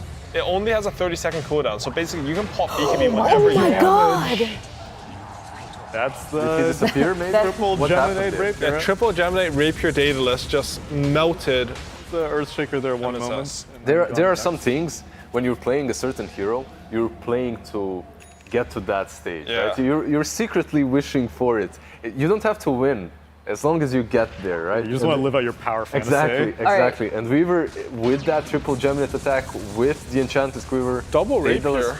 feels so good. I do feel like I think they should be hitting more neutral creeps than this. To get their tier 5s. Yeah. Yeah, They don't have them all, right? Like there's Yeah. some really good ones I for think their that's the team. only one that's come out is Ex Machina. Yeah. All right, Lizard. So tell me, if you are Elephant and you have the chance in TI of either winning the game at 16 minutes or being as powerful as that Weaver, what would you prefer at TI If I could be as powerful as that Weaver, as that Weaver? probably that Weaver. Whoa. That's the way to live. Okay, we got a Giants ring now on Quincy Crew, which for Doom is amazing. They picked up both supports and there's no buyback on Earthshaker. Like 20 years, like in the future, you think about this game and you're like, damn, I owned that Weaver. That damn sniper though. This DK is actually holding What's on to the Giants happening? ring. Wait, Look what? at that barracks. Look at that showcase you barracks. I really like that actually. That was He's cool. trying to. Oh my god, this dragon's gigantic! That is Oh my god, wait, that's like half the screen. That's a dragon. He did literally nothing. He just turned huge and then died. Yes. You just needed the bloodlust, right? Yeah, that was exactly, that one actually, more that was size. terrifying. Terrorblade is He's extremely low. He's Oh, gone. he's dead. he didn't have buyback. Thunder. Yeah, but they don't have buyback on Dire. DR Okay, on the so floor. this is over. Oh, that's a That's GG. Yo, honestly, you guys are talking about the Weaver. Getting Giant String DK. That's solid. That is Yeah, the yeah. dream. I mean, if they had Bloodlust, it's like a mental. It literally covers the entire screen. you can't even it's the most touch the other ridiculous. It's one of those things when they add it to the game, it's the first thing that you Yes, test out. I to the went to the lobby. lobby. I spun in circles. Every Dota player tests out how big they can get in the lobby. Yeah, like get WTF mode decay on Undying. Decay on Undying, yeah, until your But he game breaks. didn't do anything. He didn't do anything. Yeah, But they but- won the game. I'm pretty sure the mental damage done by saying this that dragon is literally bigger than the ancient. Like these ancients are supposed to like control the universe. Oh, let's take a look at Stream A. How about that? There's no giant dragons. We've already peaked at TI. I only want to It's see the all giant downhill dragon. from here. Oh gosh. All right, this is Team Secret versus Future Gaming. We will have no large dragons here. But what do we have? We have Tiny. we have Tiny. We've seen a lot of opposite tiny. of what I was hoping for. That's the question that I have for you. So we're at the end of group stage, and we've seen the teams have been playing each other all week long. So what is the meta looking like right now? Tell me about the meta. Tiny. Tiny. Tiny, a bit of Tide and Snapfire. Because of the Tide, there's Doom as well that's back in the game. Some Earthshakers, Outer Titans, Monkey Kings, Weavers. Io, Rubik. We're just saying hero names, not really a you could meta. just go down the list. It's okay, Sumi. It's Stick around weird. for day one main event. I might have a little something It for you. feels like Alright, teams perfect. didn't truly move away from the stacking that some of us expected they might because of the nerfs. I mean, Wait, can you They explain the continue doing nerfs? There was what, 15% So reduction on when you stack? stack a camp, whoever stacks it, if your team kills it, you get 30% of the gold bounty. Yep. And what that did is it was super high value to stack. It was also just like the biggest power spike for your core. What they did is they made it so that the person who kills the camp gets 15% less on the stack count. So it's significant. I think it made it so that stacking is still viable, but it's not required. Because I think previous to that patch, it would just be one team stacking, the other team stacking. You both have stacks, and you kill those stacks. And that was the gameplay there. After that. That is true. What's interesting though, heroes that have built-in cleave are still highly contested in the game, right? I think that's because Battlefield is just so bad. That's also too. true. No one can build it. Yeah, Like, I think you're pretty much only picking heroes. Anti-Mage. Anti-Mage has supposedly been picked, but I didn't There see was it. one game of AM by EG today, and they won with it. He hit Battlefield, right? I think he's still by I think Battlefield. he did, yeah. I think PA is okay, but PA is like, he's looking very mediocre. I saw it from, I think, was it Matu? He went like Maelstrom MKB. Like he didn't even want to build Battlefield. And I think it was picked by Tomato, Battlefield was picked up by Tomato versus, was it Team Secret? He was versus Furion, so he thought he needed the Battlefield. But otherwise, like, you really don't want this item. It's no stats, low damage, expensive, and honestly, it doesn't even help you farm as fast as it used to because you don't have as much map space. But Perseverance feels so good to have in your inventory. Only if you have 6 of them, you can collect Dragon Balls and make wishes. I think that's something that a lot of newer players do. Like they collect perseverances in their inventory. Actually, you made me think of something, Tsunami, because they've actually buffed all the region on heroes. Yeah. Mana region, HP region. So that actually probably contributed to Battlefield being a lower value item. That's true. Because if you don't need that one component of the item, or it means a bit less, I mean, the item's just worse. Yeah, it used to be whenever I get that Ring of Health in the offering, Yeah. I'm getting a Vanguard. Or Actually, I something used like to think that, like, you can't play carry without regen. Yeah. Like HP region, mana region, and I'd be like, okay, that's why you need Battle Fury. It's not even the fast farm. You have to have the regen so you can farm and still come to fights. But people have been doing fine with just like a Falcon Blade Maelstrom. Yeah, and then Morphlings these days, I mean, they always got a Morbid Mask anyway, so they have their own regen. They used to build the Battle Fury. No, I bet. That was a top tier item. Only Windrunner. Only Windrunner. Windrunner Battle Fury is good. Actually, they still get Falcon Blade, right, on Morphling. For Yeah, they some do. Mana region. You do want some mana Yeah, region. it's either Falcon Blade Dragonlance build or the Lincolns instead Yeah. I'm seeing at the Falcon moment. Blade Manta too sometimes. Yeah. Yeah, actually that thing you said about the region part, I like that. It made me think about it. Thank you, even though you said most of it. This is like a very This tiny is game. actually an extended version of Jenkins' argument on why Meteor Hammer is such a, he thinks it's a very timing dependent item. And Insania's like, no, people just like having a Perseverance. They just want to rush the Perseverance. They don't really care about the Meteor Hammer afterwards. Honestly, even for why Meteor Hammer didn't show up as much here, like it's the same logic, right? Like you Don't have need the more regen. resources in Dota now than you used to. Yeah. So this resource component, there's just more, it's like you both have more base regen and there's like efficient items like Falcon Blade. You don't want to have to commit so much for something like a Meteor Hammer. Moving away from the Meteor Hammer, do we have any other games, Sumi, at the moment, or is this the only one going on? We have a stream on, we have a draft going on in B. It looks like that is Beast Coast and LGD. Beast Coast and LGD Yes. for game 2, right? Yes, that is their game. Are we going to have any tiebreakers? At the moment, it looks like the answer is no. Production has confirmed. Thank you, production. You're the best. So is it just guaranteed no tiebreakers? Production told me the word no, so Do you trust them? I trust production. They can hear you. They can hear me. I trust them with my life, right now. There we have I'm actually really disappointed we don't have tiebreakers, because I really want to see some more Dota. If we had tiebreakers, I would ask for Insania to come back and join us on the couch just on that third spot right there so that he could be present for another one. Oh yeah, he loves tiebreakers. He loves It's a tiebreakers. ritual for Liquid. Why does Insania love tiebreakers? Oh, because Liquid always plays them. Oh, Anytime okay. Liquid's in any team, they're like, That yeah, is why true, don't we lose a actually, few now more you say games just so we can play tiebreakers? Yeah, it's on purpose. It's just for the bet, right? He just loves Dota so much. He wants to be playing all the games possible. Just like you said, they play because they love the game. The love of the sport. Somewhere in there, it's true for every Dota player. They might have forgotten it for a bit, but at some point you'll remember. They'll return. So tell me a little bit about this game. It looks like the kill score is relatively even. The net worth is very much not. Can you explain for the viewers at home why that could possibly be? Tree man hit building die. I think it's a lot because Team Secret as a team, honestly, when they were dominating in 2020, the thing that stood out to me the most watching this team was that they were a very positionally based team, but if you looked at how many neutral camps they killed, I think they were by far the most neutral camp efficient team. Even before making moves, they will clear every single neutral camp and then make a smoke. It was actually a cool concept because if you clear your camps first, make a smoke, your enemy hasn't finished clearing theirs and you know where to hit them with it.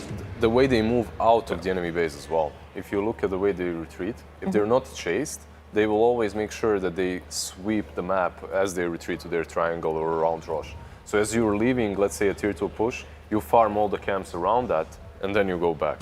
As long as you can stick together in that area without being punished for it. So a lot of these things definitely do add up. And it comes down also to their carry just not dying very often, right? So he spends to more some time extent, farming. it's just their heroes just farm faster. Like you clear more waves, which means you shove into the enemies, you have more info on them, you can clear more of the neutrals. And so at some point, if you can choke out the opponent, steal their camps, you just build up that network lead. Interesting.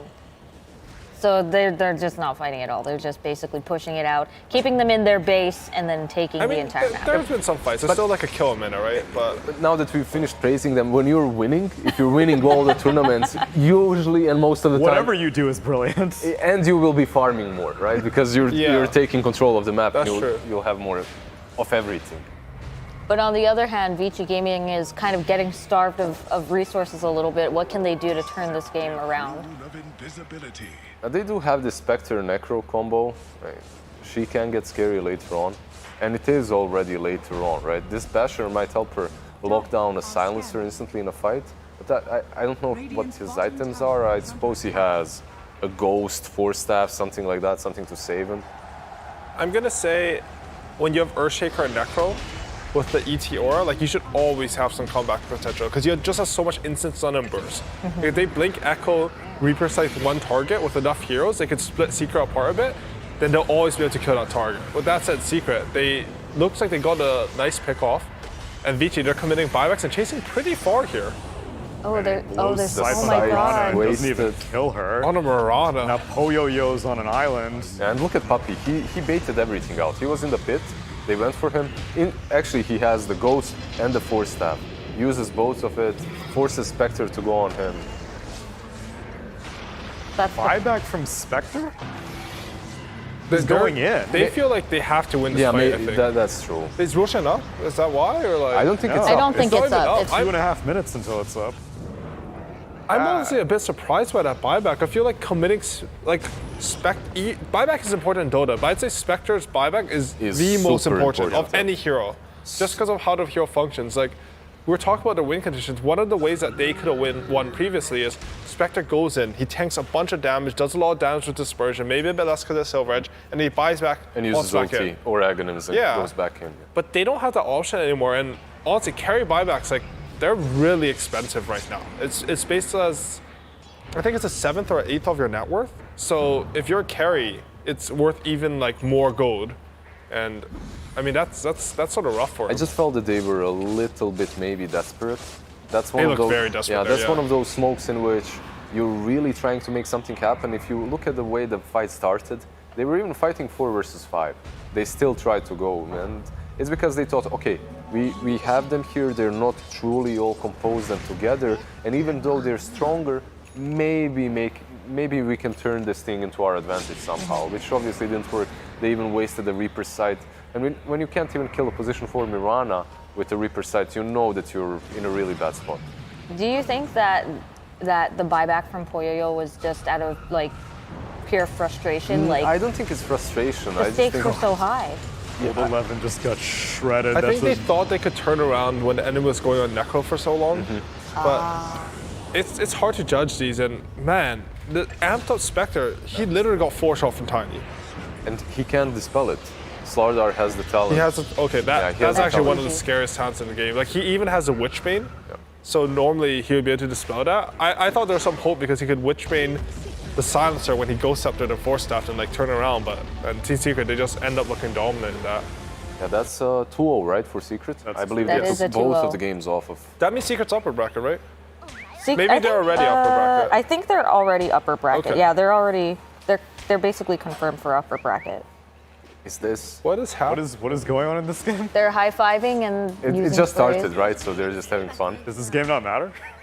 This is the last game of the group stage, I believe, Yes, right? well, all the positions are locked now. Okay. Because there's no way, because That's awesome, man. Team They're Secret with the high-fiving. I Team love to Secret see with that. the 2-0 They're just having some fun together. confirmed that Okay. they're going to be, they're the 4th slot for upper bracket. I see. So the seating doesn't even matter then? East Coast will be 5th.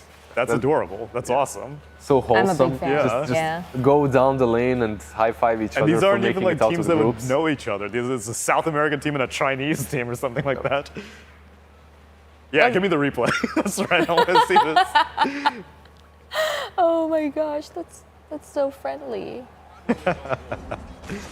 I definitely would have tried to kill one of them. Oh, like yeah, if I was for in the sure. game. For sure. TI, I'm like, right? hey guys, we're just having fun here, right? Guys, And then you suddenly start just behind hitting me. him, you know? It's like, you know, in Dota, sometimes you go, hey, yellow, 1v1 me, and you tell your team to come smoke, and you free kill, guys, free is free. You're an Of course, he's a human techies being. player. That is Yes, true. of course. When you hear these stories, But yes, the brackets are on the screen for those of you who are interested. Group A, IGVP, OG, and T1 are seeded into the upper bracket, and at the bottom, Undying, EG, Aster, and Alliance, with Thunder Predator unfortunately going home. Wait, so on, that's an offlane snap, by the way. on this bracket, AUI, if you had to put EG in upper bracket, who would you have taken out? Who do you think would have, in your prediction before the tournament started? T1. Okay, Lizard, how about you? Is this what you would have expected?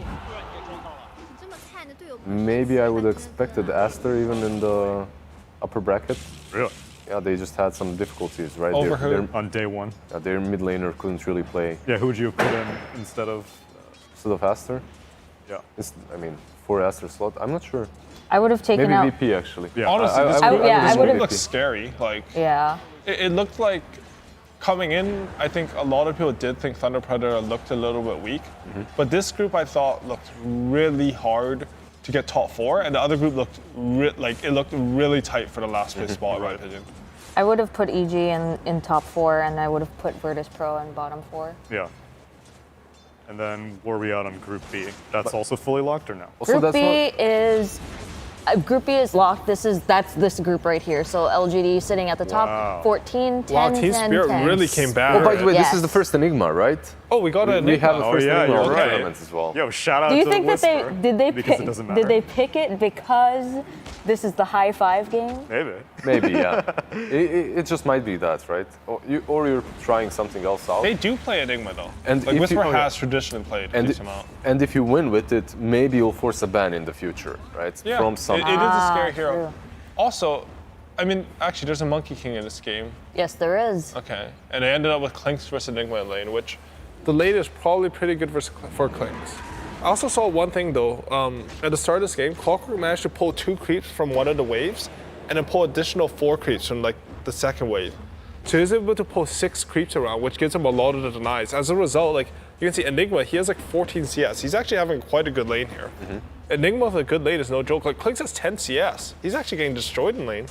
Yeah, especially when you consider that Enigma before, like you didn't even need to creep pull that much. He would be able to do this on his own.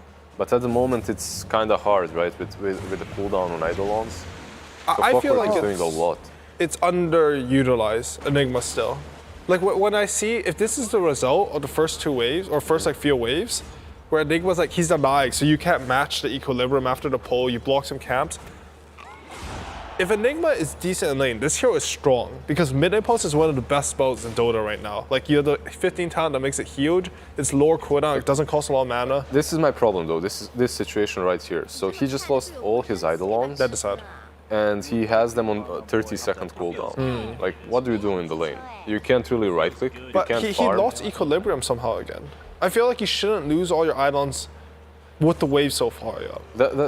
That's why I was talking about this creep pulls. You don't really want anyone to creep pull when you're in Enigma. Just block the small camp, right? Before at least. Okay. Because you were able to keep just hold the equilibrium, right? On your own. Or you should be at least able to keep it close to your tower. But you're also playing versus a position 5 Legion commander, which isn't something that you play very often against, especially if you're in Enigma, and then he just nukes your. It actually sounds pretty down. good versus Enigma in lane. Like you can't pretty much do anything. You can't Malefice, and you can't summon Eidolons because he pretty much one-shots. Yeah. It's pretty interesting to me that Nothing to Say has missed a couple of torrents at this point. Like, it makes me feel a lot better. He missed the X torrent in mid earlier, and whenever I see that, it just makes me feel so much better. Pros can do it too, so now Not just pros. Like this guy's what is he rank 2 or 3 MMR right now? Yep. In the world. It's him, GPK. GPK is 1. Nothing to Say is somewhere up there as it's well. Quit or Nothing to Say, 2 and 3. Wow. So you're in good company, Sumi. Anytime you mix an X I'm not in good company. So I'm not even people on who the miss list. the X torrent, it's Nothing to Say, Sumi. Oh, okay, that's the list I'm on. You're in a Great. good- All right, thanks. Good collection. I feel better. I can't believe it. This is the last game of the day, huh? It is the last game of the group stage. Last game of group stage, gentlemen. Wow. It's been a long path to get here. It was 150 games, 125 games or something like that. That's a lot of Dota in 4 days. That is a lot of Dota. 4 streams that went on at all at the same time throughout the day. 4 days of Dota times 4. It's just so much Dota. It's an overload.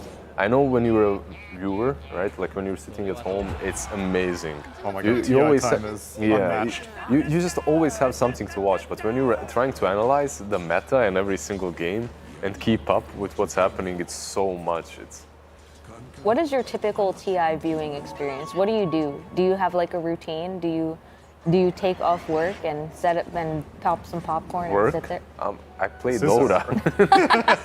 You're asking the wrong people. No, previously when I was just a fan, I would usually watch the mainstream. I preferred them handling it for me rather than me having to keep 4 different streams open at the same time. And group stage, I would only tune in to my American hours, which for the first few TIs was great because it was all in Seattle. And I was like, oh, perfect. I wake up and I get to watch. And on the weekends, I would watch more. And then for the first few days of main event, I wouldn't really be able to tune in. And then on the weekends, Friday, Saturday, Sunday, DJing. Yeah, it was full DJing with my friends.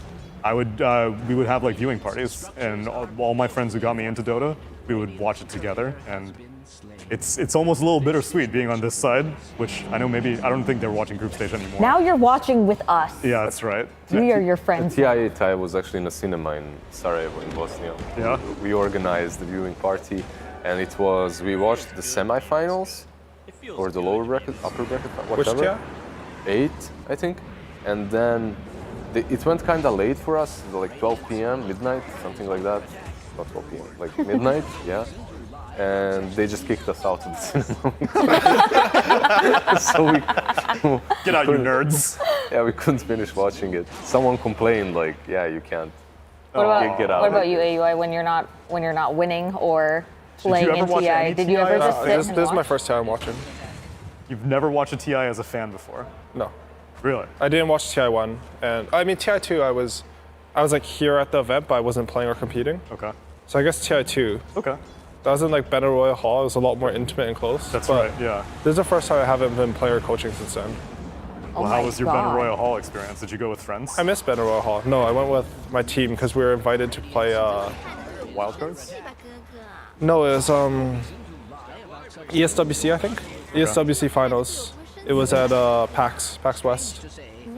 Wait, it coincided with TI? Yeah, it was during TI. Oh, okay. For me, I watched a lot of Dota by myself because all of my friends were actually European, so we were on like opposite time schedules. So I would watch by myself, watch the VODs by myself. I wanted to go to TI, and I was like, okay, I will absolutely go. And finally, when I like had a full-time job and I can afford to go, they stopped having it in Seattle. So I just got absolutely destroyed, and this is my first TI that I've ever attended in my entire life. Hey, welcome, welcome. It's still pretty cool, right? The experience, and you end up in Romania watching it. You fly across the world. It's Absolutely. amazing. Yeah. And I get to watch it with my friends. Now I have friends to watch it with in real time. Wow. What a good time. This has been a really good group stage. I've definitely been enjoying it. Definitely a different experience too, given like all this the situation that's been going on in the world the last 2 years. For sure. Do you think that the meta will change after the group stage significantly? Like there's that one day in which every single team will brainstorm all the ideas that happen. That's tomorrow. That's tomorrow. The lower bracket teams have 2 days too, because only upper bracket plays the day after. Oh. I thought it's half and half. Let me check. Is that true? What is the schedule for main event day one? I'm sure we'll get it on the screen eventually whenever this game ends. But for right now, I need to know now. I need to know how to brace myself. It was like that past TIs, right? Like it was half, only half. upper bracket? No, what you said. It was like half half. and half. The schedule right now, I just like ran into a couple of the players and player managers and stuff. They're like, oh, we have 2 days, so maybe for them. But I don't think the schedule's out yet. Yo. They don't know Wait, what production is listening to us, and they're here to like tell us the lore. Okay. So there's 2 upper bracket games, Okay, so and it's then half. 4 lower bracket games. So it's all the lower bracket games. Oh, so all because they're all BO1s. Okay, So so all- they only have 1 day. So they were lying. They were lying to themselves, me and their players. Lower bracket are indeed best of ones. You do upper what you bracket can to is feel a best of bit three. better, you know, like, yeah, I have more time to prepare, it's fine. That's rough, actually. Yeah, you got 1 day and then a BO1 elimination after that. Ooh. AUI, how do you prepare for that? As a lower bracket team, what do you do? What do you do with 1 day? I think you try to find, like, the last day of TI is tiebreakers, so if you don't have to play tiebreakers, you have some time. So you should before that day, you should actually have discussed what you think is really strong. And then that day, you should try to schedule 1 set of scrims so you can test it out. And you have to just commit to something. Go with like the idea that you as a team believe is the strongest. It's not an enviable position to be in, but I think that's the best. Do you feel like that's like blind faith? Like, because you obviously don't have the opportunity to test out everything. So when you pick something and you commit to it, does it feel like you're just kind of like covering your eyes and jumping in? I mean, you do have some data, right? Like you do have some of the group stage. You do have the feelings you've accumulated through playing like a lot of games here. But yeah, pretty much you are at some point, you are just guessing. Because you're trying to see the strat that you think will work best against the team you're going to play against. You're trying to see what they would do against it, if you need to make any adjustments, like why you think it's strong, if the reasons you think are strong are even like high validity, like you don't know. And it's a difficult position to be in, but it's difficult for every single team that's in that position, right? So you're in that difficult position, but the team that you're playing against doesn't have it any better. So it's all about, I would say, even controlling your emotions and approaching the game with as much chill as possible. I know it's difficult, but it definitely does help. You could see it even in the group stages. Like this morning, Quincy Crew, the way they played, that was not clean Dota. That's sweaty palm Dota. That was. You don't want sweaty palm Dota in best of ones. Wait, explain sweaty palm Dota. It's in your tsunami. Your palms are sweaty. Mom's spaghetti is just pockets filled with pasta, and you're just hoping not to die. I think what it usually leads to is trying to avoid losing instead of trying to win and being focused on like, because every team like in Dota is going to be good at specific things and worse at others. And what usually makes the teams great is when they can form a game plan around making all the things that they're good at very prevalent and sort of lessening or dampening the effect of their weaknesses. And sometimes when you're nervous, like you forget about that game plan. Maybe you forget even about making your teammates feel good and playing better. And all of a sudden you have 5 isolated individuals just because of this nervous atmosphere. And I think what some of the greatest captains in Dota do is they can make it so that the atmosphere feels very calm. I mean, we've seen True Sight, like with OG and Ana. Like for a little bit, he was having a moment of weakness, I would say. But Seb and Nota, they're just able to prop them up, and because of that, they're able to win TI. Like, it's human to have these emotions. It's human to feel nervous, but you're a team together. You can always try to cover for each other, make each other better, and that's what will make teams win. Do teams in Dota frequently do team bonding exercises or like outings or anything like that? Like the falling, the trust games? I mean, like that, but also like just things where you get together and just hang out. I think more often than before, but not always. Like, I don't know it's widely accepted. I think a lot of teams have people who go to the gym together. It's changing a little bit. Yeah, it's changing for the better to be like normal human beings, but I don't know if it's like completely reached the point what of... he's saying is so right. Like 4 or 5 years ago, we were in a really bad spot. Like players did not really take too much care of themselves when it comes to living a life and having like some gym experience at least, working out a little bit, taking care of your body, because if you do that, you'll play better as well. And then when you talk about psychologists and team mentality and all this stuff, in Europe, in Eastern Europe, that's hocus pocus. That's something that you didn't even believe in. Like what? Only OG made that kind of more common and more prevalent. Maybe some teams started getting interested in this strange things that are called emotions and psychology. You know, I was having a conversation with a bunch of pros. I can't remember quite who, but they actually had a smoking theory, like going out for cigarettes for they were Team Liquid at the time, for Team Nigma at TI7, because they had this insane lower bracket run, and their theory was that the reason why they're able to go on that run was because they were all smokers together. So they would have so much time where they would go outside together, chill, talk about the game in a nice, calm manner, removed from the atmosphere and the stress, and then they would go back in and they would just destroy. And I mean, I'm not advocating for having to do something like that, but having some time together as a team, realizing the human aspect, because you're around these people so much, it really does help in the end. Bring one hookah to the boot camp, gather. I like how we had two ends of the spectrum. There was one who was like, yeah, let's do something really healthy together. Let's go to the gym, let's meal plan it together. And the other one's like, oh God, I'm mentally done. Mind control's mentally done right now. More than the smoking, it's just like going together, being together, doing one action together that's not just playing Dota. I think a lot of the time, maybe a bit less for the pro teams now, you can often forget that the people you're playing with are human too. Right. Like you play so much Dota with each other that you don't humanize them, you don't try to prop them up, and well, also a lot of the time these people just kind of existed on the internet. Only recently has it become more normalized to like, let's get a team house together. I'm pretty sure some of the people I play with aren't real people still. Yeah. Figments of your imagination. Especially the ones who have added me and talked to me, like it's definitely part of the simulation. It's AI for sure. Yeah. But with the DPC, now you're incentivized to like, I mean, we have to play 6 weeks together. Let's just live together for 6 weeks. 100% their simulation. The first team that I kind of played with in some small leagues, 2 players were from Trinidad Tobago. Like how? Like that's not even a real country. It's like I'm a Bosnian. I'm like some random Bosnian playing Dota in a team with Trinidad Tobago guys. Like Tobago. How do you pronounce it? Tobago. Yeah, Trinidad Tobago. Like unless you're from New York, it's Tobago. Tobago? I have no idea. I pronounced it Tobago. They need a representation. I need to see that flag on Liquid. Shout out to them. That's honestly super dope though. Like honestly, one of my favorite things in esports in general is just meeting people from so many different places. Agree. Like, it's like I don't know. It's you have so many like stereotypes even in education growing up, and then you meet people from all over the world, and everyone's just so cool. Yeah. And like they're so interesting, and everyone has so much passion. I think like back in the day, weren't people like taught not to talk to strangers online and stuff like that? Don't talk to strangers on the internet. And scream at them. That's why you don't talk to the strangers on the internet. And now we have like it's like all of your friends are online, and even stuff like online dating is like really common, and it's just the times are just changing. And Dota is one of the things that remain. I've met many people who found relationships through Dota, which blows my mind. I helped a guy get engaged on a major. Tell the story.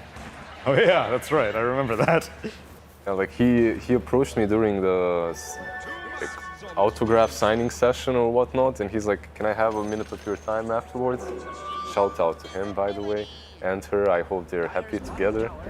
He's like, I'm like, yeah, sure, whatever. I'll wait. No. He didn't ask me yet. No. He asked me. Dignify you with my presence. I'll wait. I'll stay here. And he's like, okay, can I ask you for a favor? Can you help me propose to my girl? I'm like, dude, are you sure you want to do it here? with me? Wait, where was it? It was the Stockholm major. Dream League Stockholm. Dream League Stockholm, yeah. And I'm like, are you sure? Maybe you want to take her to a restaurant or is this something more intimate? You know, Did you think that she was going to say no? Is that why you were trying to discourage her? No, I was just trying to think like. It's like such a big memory, right? Yeah, it's like such a big memory, and Dota is great. We all love this game, but it's the same like proposing on a football match, right, in the crowd. Sure. So Shiver helped out, and we tried to make it a little bit more memorable. We took them to a balcony where there's not a lot of people, and you can see everything. He proposed there. She said yes. It was endearing. It was a really nice situation. I hope they're still together. Hi. Oh my God, that's so good. Dota, it does a lot of things. It definitely connects people, love. Yeah. Yes. Actually, like I've definitely bonded with significant others over Dota, and you know, sometimes we get really mad and we hate each other because you know I'm playing 5 and they don't come back to the back line and save me, and maybe we don't talk that night. But you know what? It's fine because ultimately we're playing a game together. We're enjoying the time overall because we like the game, and yeah. And when you fun. come back against Mega Creeps together, it forges a true bond. It's true. That's true. It's like going through, you know, like in the military, they go through boot camp. They get like dehumanized and crushed down together, and they emerge as like family. Like you'll die for each other. It's the same in Dota. Brothers in arms. Like you win against Mega Creeps with me, like we're set. Ride or die now. For me, it's if you win versus Tinker. Or if you kill Tinker together. If you kill Tinker together, oh you see my a Tinker God. and you're It's both just- on the same page. Dude, it's literally claps for the next 5 minutes of the game. The Zeus gets the vision, the clockwork hook shots, and you're like, Ooh, I love that's you. beautiful. I love you. Zeus, not picked. Oh, that's true. That's true. Oh, yeah, we're wrapping up the group stage now. So Enigma, we're crossing off the list. There's So still it's Techies, Omni Knight, Zeus, Broodmother, Huskar. Meepo, Huskar. That should be it. Maybe 1 or 2 more. yeah. That actually sounds. Right? Actually, that's actually ridiculous. There are so few heroes that are unpicked. It's insane. How many heroes in Dota are there? Like 112, 120? 122? 122? I'm a boomer, so. Bruno! Yeah, you're way back in the day. I think it's 125. Statsman Bruno. 222. What? 122. 122. 157. 122. I was right. I nailed it. That's a lot of And then heroes. I A lot of unnailed heroes. it. Although 9 had less, actually. It's just a testament 9 to only this. had 2 heroes that were After unpicked. groups. After groups. It was like Brewmaster and maybe Clinks. But there was No, even Clinks fewer. was played, I know, because Fly was playing Clinks and Artesia was playing Phoenix. And they misclicked who was playing it. Oh yeah, you're right. I So do it wasn't remember that Clinks. game. Okay, so Clinks was But playing. something like that, yeah. But Brewmaster wasn't picked, and it was one other. Okay, So, yeah. that's crazy still, though, honestly. Oh, that's a good What fight. if someone like misclicks and they pick the wrong hero? Yeah, They At can't TI, just get do up you think and that would happen at TI? they Maybe in can't an just get up and elimination switch game? seats, right? No, you're not allowed to do What that. would you hate to misclick? Gyrocopter. Gyrocopter, right? But Gyrocopter is one of the most picked. Oh, Sumi hasn't done an Games. Insania panel yet. I have no. I have done an Insania. Oh, then he didn't. He told me. Oh, okay. That's He told me the unfortunate. story. Maybe a bit too fresh. And he's not even here, so I No, shouldn't no, be no, no. saying No, that. no, He brought no it up mercy, no himself. He's brought it up on Yeah. multiple occasions. Honestly, I've heard he actually makes fun of it. Like his team makes fun of him Oh, yeah. for it in a good way. The, Like the I'm liquid happy they spray can. is Yeah. him saying misclick, and it's him on a gyrocopter. Really? Okay. I He like told that. me. If you think about that game itself, how they continued playing it, they actually tried hard afterwards. They tried No, to they make- were gonna win that game. They tried their best. I think they were actually higher percent to win that game at some point in the game. I remember I was actually in a lobby with Loda because they're part of Alliance, and he was saying like, yeah, we were actually supposed to win that game, and then we got BKB, we died mid, and then we zipped across the map into a Leshrac stun, and we died, and we just crumbled. But Could have been. rough time. No, TI, Imagine- the ups and the downs. Imagine if he won. Like he would be considered the greatest genius drafter that ever was. If they won that game, I'm curious if they ever would have told anyone it was a misclick. Probably. I would have I been. think that He team would. would have. That's the kind of team that memes it up, and they would have been like, we didn't even. I feel like know. if they really want to meme it, they should have waited till like after the next series and be like, okay guys, there's a misclick by the way. Just let it fester for a bit. You know? That's true. They could have thrown them off their game. Yeah, the next opponent would have been like, oh god, man, They're that gonna pick the Insania 5. gyrocopter, we didn't consider Oh this. god, they're gonna misclick again. It is funny because 5 gyrocopter actually got quite good. It did. At some point. Aiden was on the ground floor. There baby. was a void in that game as well, right? Like, Can't quite I remember. think carrier offlane or something like that. But back to this game, it looks like Enigma not looking so successful. Honestly, maybe Top 3 network though, like keeping yeah. up. It is still like one of those Enigma games where I feel like he can win this game if he gets enough items. Like even 1v5 from the offlane. Yeah, there are no. If he gets the Monkey King and the Kunkka, there's no easy disable for the black hole. Yeah, and honestly, once he has BKB, there's He has nothing. BKB, maybe right? maybe the duel plus talent, maybe an Aetherlance. But Oh, he, yeah, he does have BKB already, I believe. Okay. Right?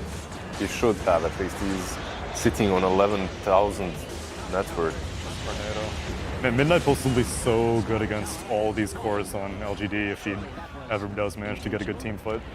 So can you explain to me what that single boat was for? All it did was hit LC. It didn't even seem like it was targeted toward Probably just anyone, really. reducing a little bit of damage. Yeah, so keeping them it has sustained. a Kunkka ROM, right? So I think it's just 40 now. It doesn't go up to 50. I think they nerfed it to 40 at all levels. Yeah. But you have like delayed damage, so you don't take the damage now until some 10 seconds later. It just makes makes everyone really tanky and able to reset the fight. Lynx is on the wrong Dude, he side wants of to go that home. hill, but it doesn't matter. They can't Yes, approach Aegis. him.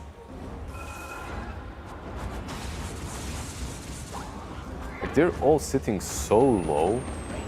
I know. This The is Lynx where wants to die at this point. this is where you get the Tidehunter Ravage and then the Echo Slam and yeah. And the black hole. And the black hole. Yep. He's literally Honestly, I think sitting there, please the kill best- me at this point. The best way for Beast Coast to win this game is if they try to bait the Ursa, try to get the rage off before the duel, which is honestly sort of realistic, and then follow up with some egg. They overcome on the egg, and you get a good black hole. Like it's not easy to win games like this, but finding like some conditions to win it, I think is important. But that wouldn't turn it around to a win, right? It would I mean, just if keep they them in win- the game a little bit If they win safer. a team fight, I think their lineup is actually pretty good in this game. The problem is like it's not simple to win a team fight. I mean, if you're going into like a late game even with Enigma, Phoenix, Invoker, even some Ursa, like they're good heroes. It's just LGD. They're so disciplined. It's hard to bait them into these bad fights. And when you look at LGD, they have 5 heroes, all of which can scale and become cores eventually. Like, this is a Legion 5, keep that in mind. This is a Snapfire position 3. So, That's scary. Clockwork with Yules. I love that Clockwork Shark. Dude, the jetpack is so much fun. Jetpack is amazing. Why did he get Yules early on? Versus Duel? No? Maybe I guess just to survive my versus Hunger. Versus X marks the spot to catch people, perhaps? Yeah, maybe he thought Legion was core. Yeah. I mean, No. yeah, it took him 15 minutes to figure out Legion as a support. He looked at the scoreboard. And then I bought this Yules. No, I think it's mostly just. It has to just. Oh, it also you can also interrupt Clinks' Q, which is a big deal. Like an instant Okay, interrupt. That makes sense, yeah. It doesn't look like that good a use game. I'm curious to see his reasoning for it. I don't see it, honestly. But yeah, probably Maybe some when idea. Phoenix eggs, he can use a Snapfire as well. Because that's Okay. okay. yeah, I've actually that's thought true. about stuff like that before, and that one's actually pretty That's valid, I think. so far you gave us 10 ideas. This is the first legit one. No, the So as cancel long Clinks as you Q. keep on is good. throwing until it sticks, yeah. Yeah. No, I like the Legion Commander was not a core until 15 minutes. Yeah. in. That's probably- Honestly, if you say That's the enough best ideas, one. like you know the monkey Yeah, type on monkey a type, keyboard. right? Eventually yeah, they'll type eventually I'll be Shakespeare. right. So, Yeah. well, do you know what that website's called? There's a website that has anything you can write, like up to 5,000 characters. Library of Babel, I think. Yeah, that one.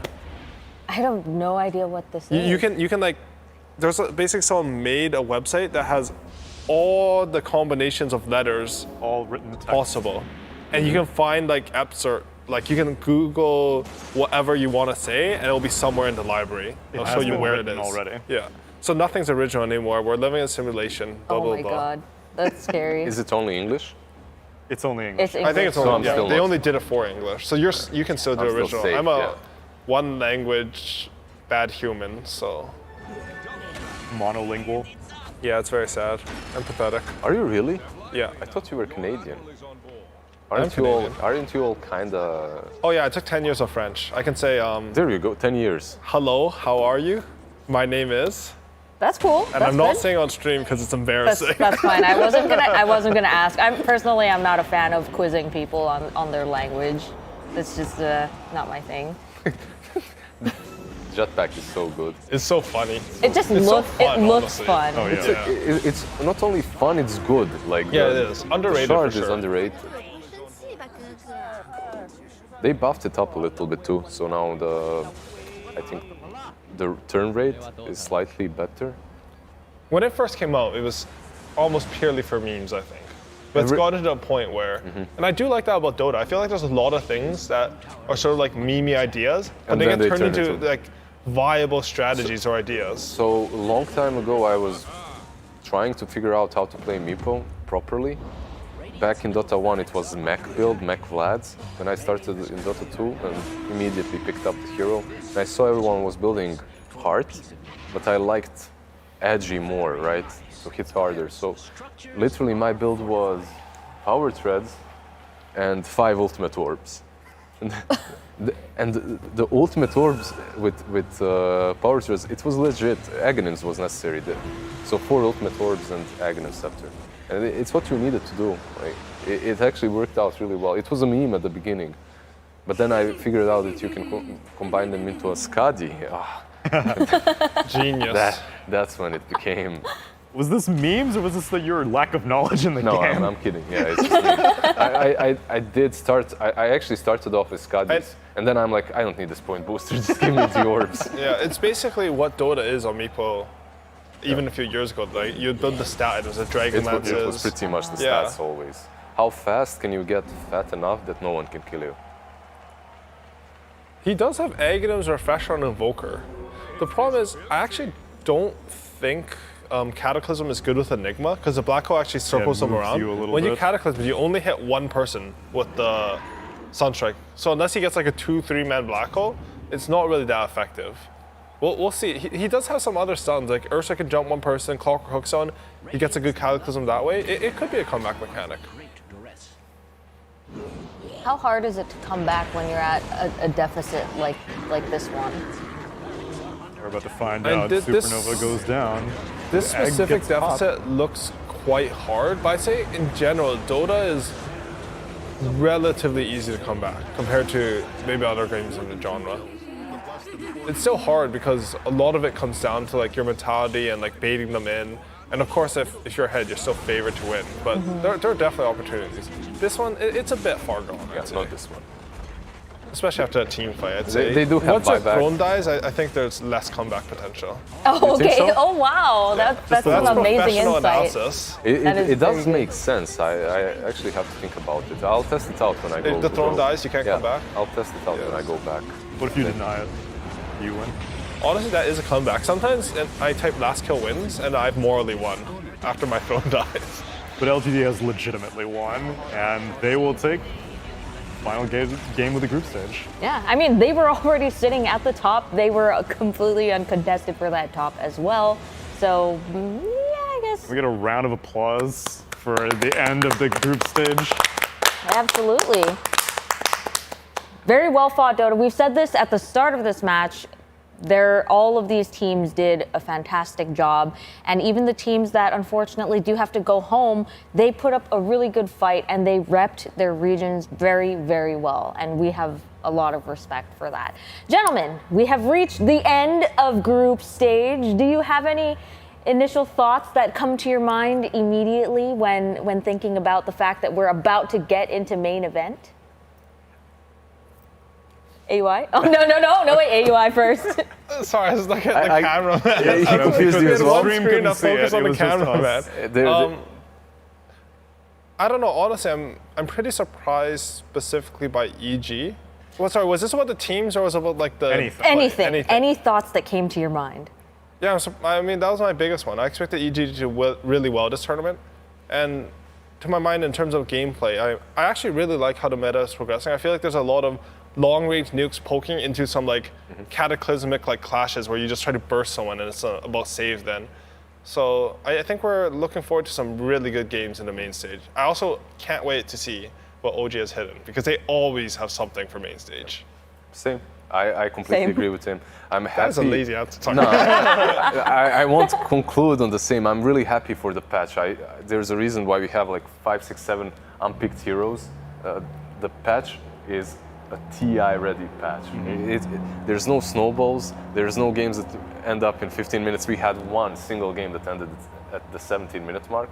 And I'm happy that we will see a lot of new, I think, strategies coming into the playoffs. But I don't think that the Chinese teams are, in contrast to OG, hiding anything.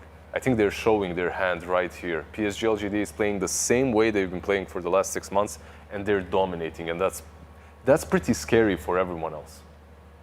I've been thoroughly impressed by the Eastern European region. I think we've been talking a lot about how South America, they were able to show up 3 teams. Eastern Europe brought 2 teams, and both of them got upper bracket. And they're both teams that I could have very easily seen being in lower bracket or even being eliminated. Maybe not VP eliminated, but Spirit eliminated, I wouldn't have been too surprised by. But they both come out of nowhere.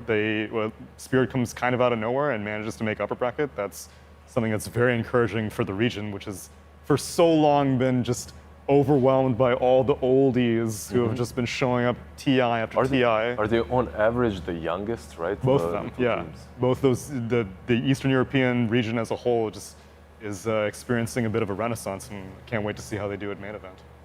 Same. Oh, great. Real original. No, but seriously, I also agree with AUI.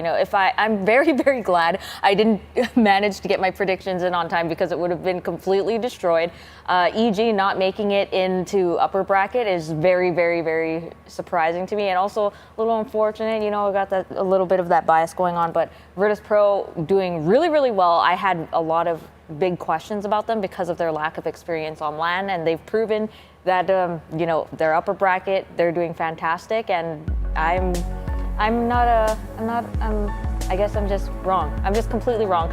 I would say that for the people that I was talking to BSJ about what teams that I thought were going to go home, I did say Team Spirit, and they also proved me wrong. My predictions are just all wrong. Let's take a look at the standings in IG. Americans in shambles. Absolutely. Neither North or South got into upper bracket. Our region not doing too well, but the other region's doing fantastic. IG, Virtus Pro, OG, and T1 will be in the upper bracket, as well as PSG LGD, Team Secret, Vici Gaming, and Team Spirit. In the lower bracket, we have North America and a little bit of everywhere else, with Undying, Evil Geniuses, Team Aster, Alliance, Beast Coast, Quincy Crew, Fnatic, and Elephant. Unfortunately, 2 teams did have to go home in the group stage. Those 2 teams were Thunder Predator and SG Esports. And gentlemen, as I mentioned earlier, these were some amazing games. Everyone fought super hard. We got to see really, really long games where we finally got to see some tier 5 items come out. We've also seen some really short games, record being, what was it? 17 minutes, Elephant getting GG'd by LGD. Oof, that must have been really crushing for the mental, but they still pulled through. We got some good stuff going. And the 2 teams that have been eliminated, they've played so many games that this tournament comes as, this TI comes as a huge experience. And you can be sad for them, but at the same time, there's always next year, and I'm sure that they'll come back even stronger. Especially SG, 0 wins. It's actually Thunder Predator, 0 wins. Very unexpected considering their major success, which was only arguably 1 game, but 1 is bigger than 0. So waiting for them in the next season. Yeah, they were saying online after they were unfortunately eliminated that they were not too pleased with their results, but no matter what, they were still going to give it their best in their games against T1, and they really did. And yeah, I mean, just well fought. AUI, any thoughts? No, I'm just happy with the Dota that we got to watch. I'm really excited for the break day, because I'm a big Dota nerd. I'm gonna go watch a bunch of the VODs and replays. And honestly, the thing about this TI is that we had not that much information coming in, and I'm more excited now that we have all this information for what the geniuses on the teams and all the captains will do with that. I just want to see all the strats that they're gonna bring and all the cool ways they're gonna break the game. Now that you've seen all of the teams play in a LAN setting with the international, mix of teams, what teams do you think that you would put at the top of your scoreboard now? So my original prediction had Secret winning it, and I think that I'm still pretty confident in that being a possibility. Hodling? Yeah, it's, they've been saving enough strats that maybe start to reveal a few of them. And like I had mentioned earlier, China as a region currently, actually, I don't know if it's been updated now that all of the standings have been solidified. They're in the top, but statistically, so far they have a 50% chance of taking the entire thing, according to Knoxville's number crunching. And so 50% for an entire region, it's quite high, but then you look at how they're doing in the tournament and it's not that surprising. Before we get to Lizard's answer, sorry everybody, we have an announcement that the brackets are currently being worked on. So if anybody wants to wait and see what those brackets look like, you can hang out and listen to us talk for just a couple more minutes. So please hang in there. So, sorry, Lizard. Before, one more thing. Last year, or 2 years ago, I guess, at TI9, at this very time, I was doing the wrap up for the group stage for TI9.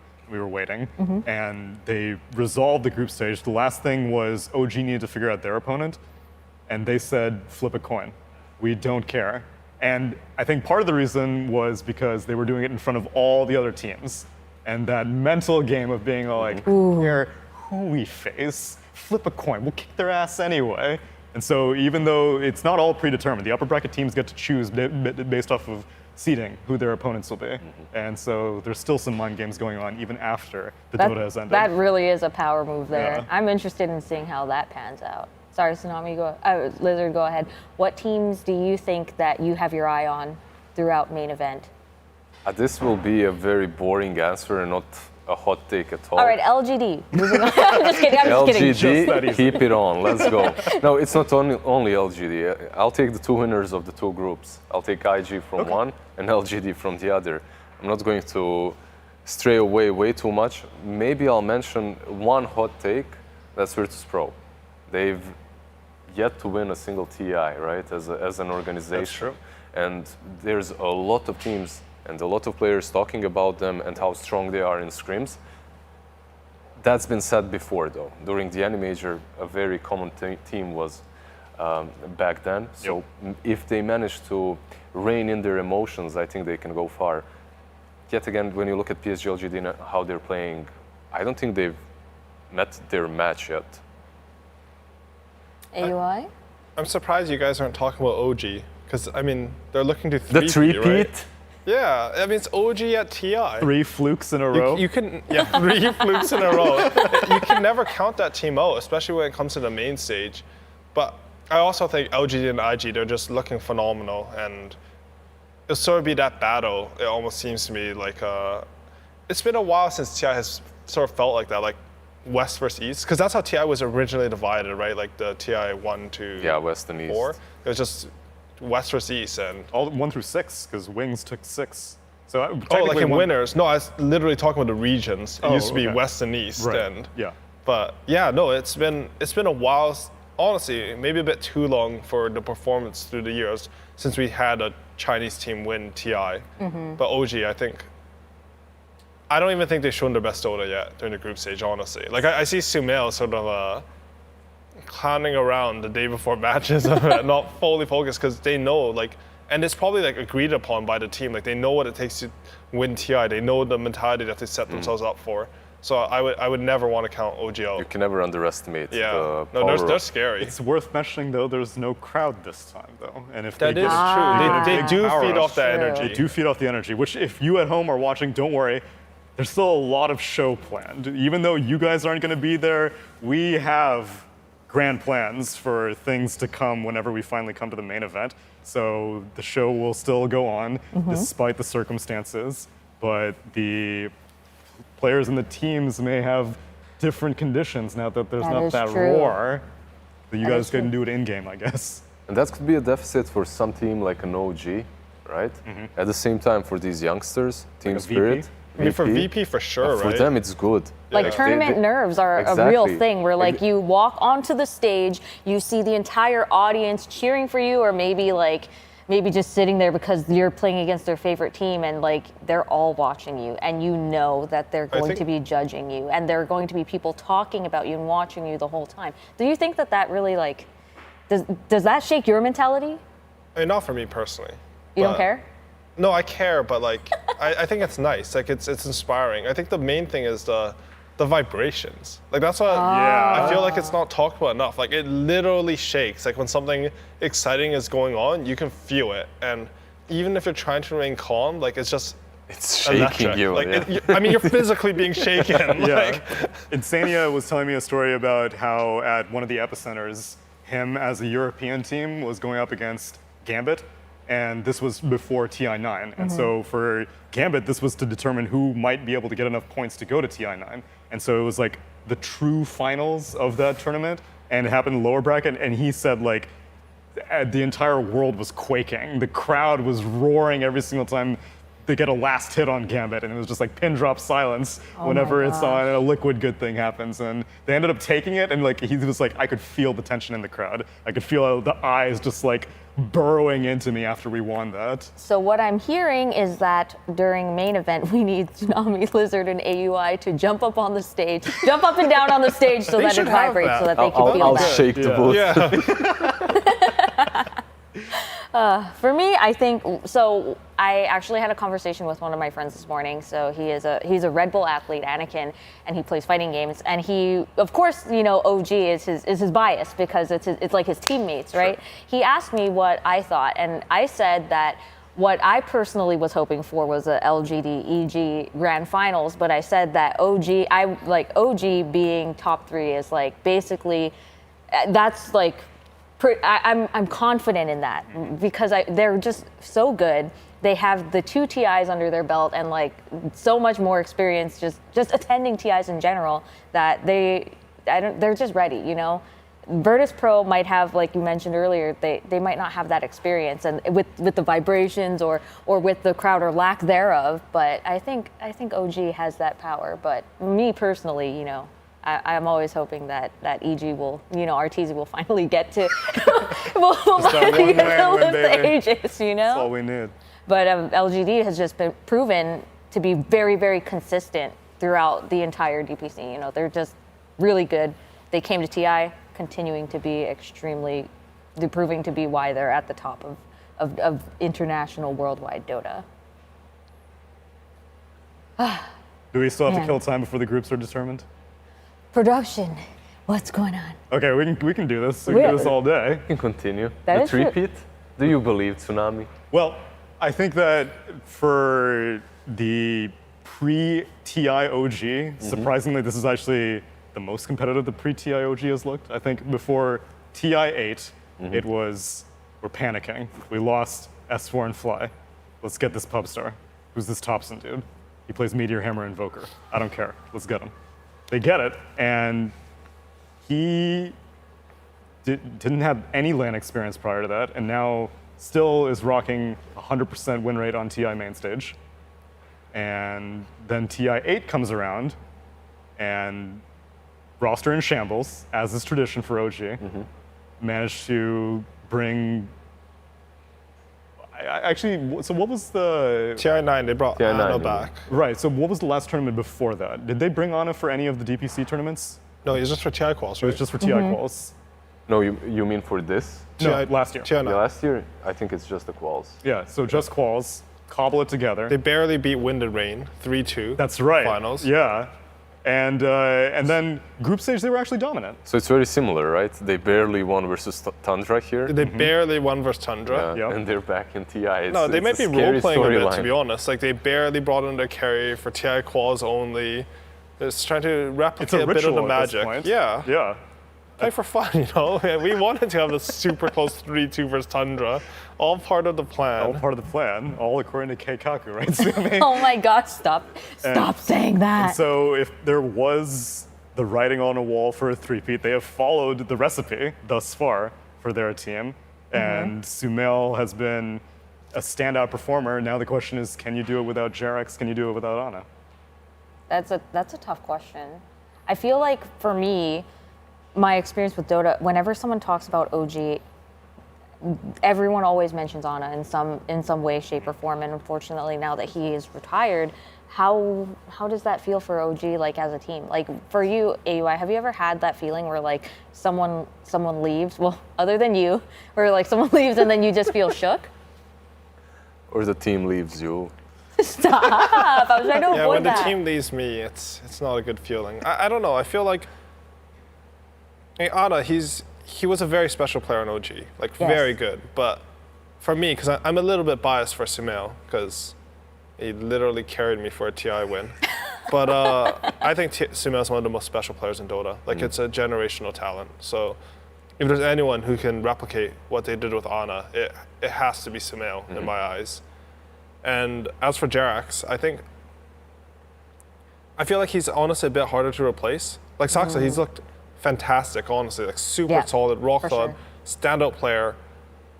But you do miss a little bit of that Jerax magic, I think, still. And the one thing that OG's strength has always been is about utilizing their players correctly. So I think even if you're missing something, like Saksa does bring stuff to the table that Jerax couldn't. And I think, honestly, overall, I just think OG's going to be really strong going to main stage. You can't really argue about a guy that had 3 accounts. Yeah, top 10. 1, 2, 3. Like, Oh, it was a 1, 2, 3? It was 1, 2, 1, 2 at least. I'm not sure if it was 1, 2, 3. Wow, okay. It was 1 and 2. Yeah. He was playing some Lycans, I felt it as well. It was dominating. But maybe he brings a little bit more stability and less flair. Like Jerax was definitely like tiny airlines. Come on. Like, the moment you see that and how he's laughing while he's tossing the player back to his team, it just fits him, right? And he said the correct word. You don't have to describe it any longer. Magic. Like he just brought some magic to the team. I think Sumail, Ana, and perhaps Emo, who Sumail has called to become a superstar a long time ago, right? Are very similar. They're 1 in a million kind of players. Like there just aren't plenty around. That's why I think IG can do it as well. Like how many teams do you see question mark after being 0-2 down? Especially at Chinese teams. Exactly, and then they reverse sweep EG. Like that was already a moment in history for them. The only question is, can they contain the same thing going forward into the TI? Well, gentlemen, we have the information in. For those of you at home who may be wondering, coming out of group stage, the top seed in each group will pick their first opponent for the playoffs from either the 3rd or 4th place finish in the opposite group. Okay. So they got to pick. And now, thanks to the beloved TI graphics team, thank you so much for all of your hard work. We have the day 1 main event bracket. IG versus Spirit. China versus Eastern Europe. LGD did not pick OG. That's what we're seeing here. That's true. Yep. And Secret taking on OG, a European classic at this point, which at both the DPCs always went in Secret's favor, I believe. And so if history is to repeat itself, then someone might be making a deep lower bracket run already. What are your thoughts on the matchup? Oh, we have more. Undying versus Fnatic, Quincy Crew versus Team Aster, Beast Coast versus Alliance, and EG versus Elephant. What are the thoughts here? Are these best of 3s or best of 1s? These are best of 1. These are best of 1s. EG versus Elephant. Ooh. Tell me, after TI9, tell me these players would be playing in the lower bracket best of 1 for elimination from TI. Terrifying. I literally wouldn't have believed you. Like, that's crazy. And whoever is kicked out here, like in this particular game, in this particular series, you would never expect them to be there in that spot, right? No. Like, it's going to be a surprise to anyone. I want to see some lightning round, hyper fast predictions for these matchups. Tsunami, you first. Okay. Pick one from each. I'm gonna say Undying, Aster, Beast Coast, EG.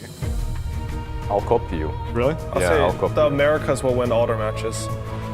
Yeah, I said that. Oh, okay. So Quincy, Beast Coast, EG, Undying. You're taking the left side the entire way. Okay. I was also going to take the left side. Yeah. I have nothing behind that. I'm just supporting my boys. Regional bias. Same, actually. Well then fine, Lizard, let's go for Fnatic. Fnatic's taking game 1, let's go. Fnatic, Aster, Let's go. Give me the right Honestly, side. I feel We'll like see. it's hard to take a wrong pick here. Like, I know. That is true. It's so weird how these teams are the lower bracket teams to me, honestly, because even in the group stages, like they've shown some really good Dota. It just That is happens true. to be that this TI it's really tight. I mean, maybe not for LGD and IG, but it's really tight and super like close. But you could Competitive also for say it's everyone tight else, between right? LGD and IG, right? Tight between those two, right? I mean, I Right? want to see those two teams play, to be honest. Yes. Well, we have another surprise from our lovely graphics team. We have even more for day 2. We have LGD versus T1 and Virtus Pro versus Vici Gaming in a best of 3. LGD versus T1, okay, you could say that LGD is probably, right, the favorites there, but VP versus VG for me is an extremely competitive That's series. a close one. Like, I couldn't predict that, no way. You know, it's also interesting because usually, I think historically, TI has had like sort of a strong group. Yep. And that group has like gone on, because they play each other so much, they go on to define the correct meta in the playoffs. I'm not sure which group that is at all this TI. Like, I have no idea. There's a lot of actually like strategies and heroes that are being picked or were picked in Group A and Group B, and it's seemingly the strategies are similar too. Yeah, and it's also, if you compare it to TI9, it's a little bit deceiving because Core IO emerged, and so whatever teams were in OG's group will all of a sudden like, oh my god.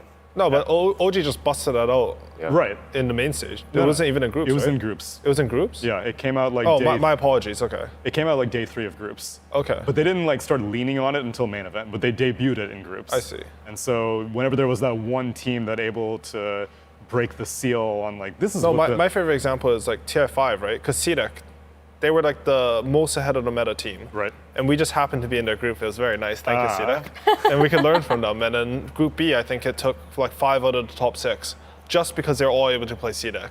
I think it's gotten a little bit less like that in today's Dota world because teams adapt really fast now. But there's still potential for it. Like, I don't know. TI is weird. Like, you have to get lucky with the strats you meet and the ones you learn from in order to win oftentimes.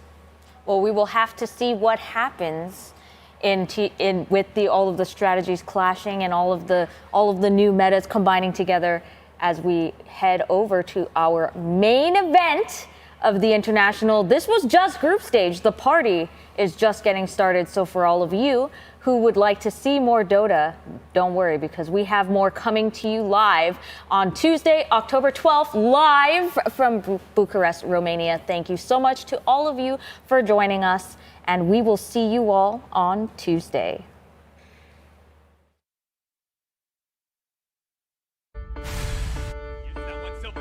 Toss number 1, toss number 2, the BKB doesn't have the Ravage goes in! They do see Quinn, but he managed to get a D-arm away! He blinks out, they don't see him, they see Devil King juggles, he spotted him, Yule Scepter first, the other one is there as well! He goes out with the laser, but then goes to Melee dead! They went for the Tinker, but they lost their carry and keep themselves out of elimination. Team do this a lot. Yeah. They're the most patient team. Ooh, that was dope. There we go. Proving my point. Yeah. Build off as Stinger has blown up Jataro. Now a static storm. Ravage to turn it around, but it's nowhere near fast enough. Oh my god. like 10 minutes. Wait, I'm so- He's gonna get chased. He's dead. Inferno Blade is there, and that is a dead Arteezy for 2 minutes. It's Undying. They have found the lore within Superman.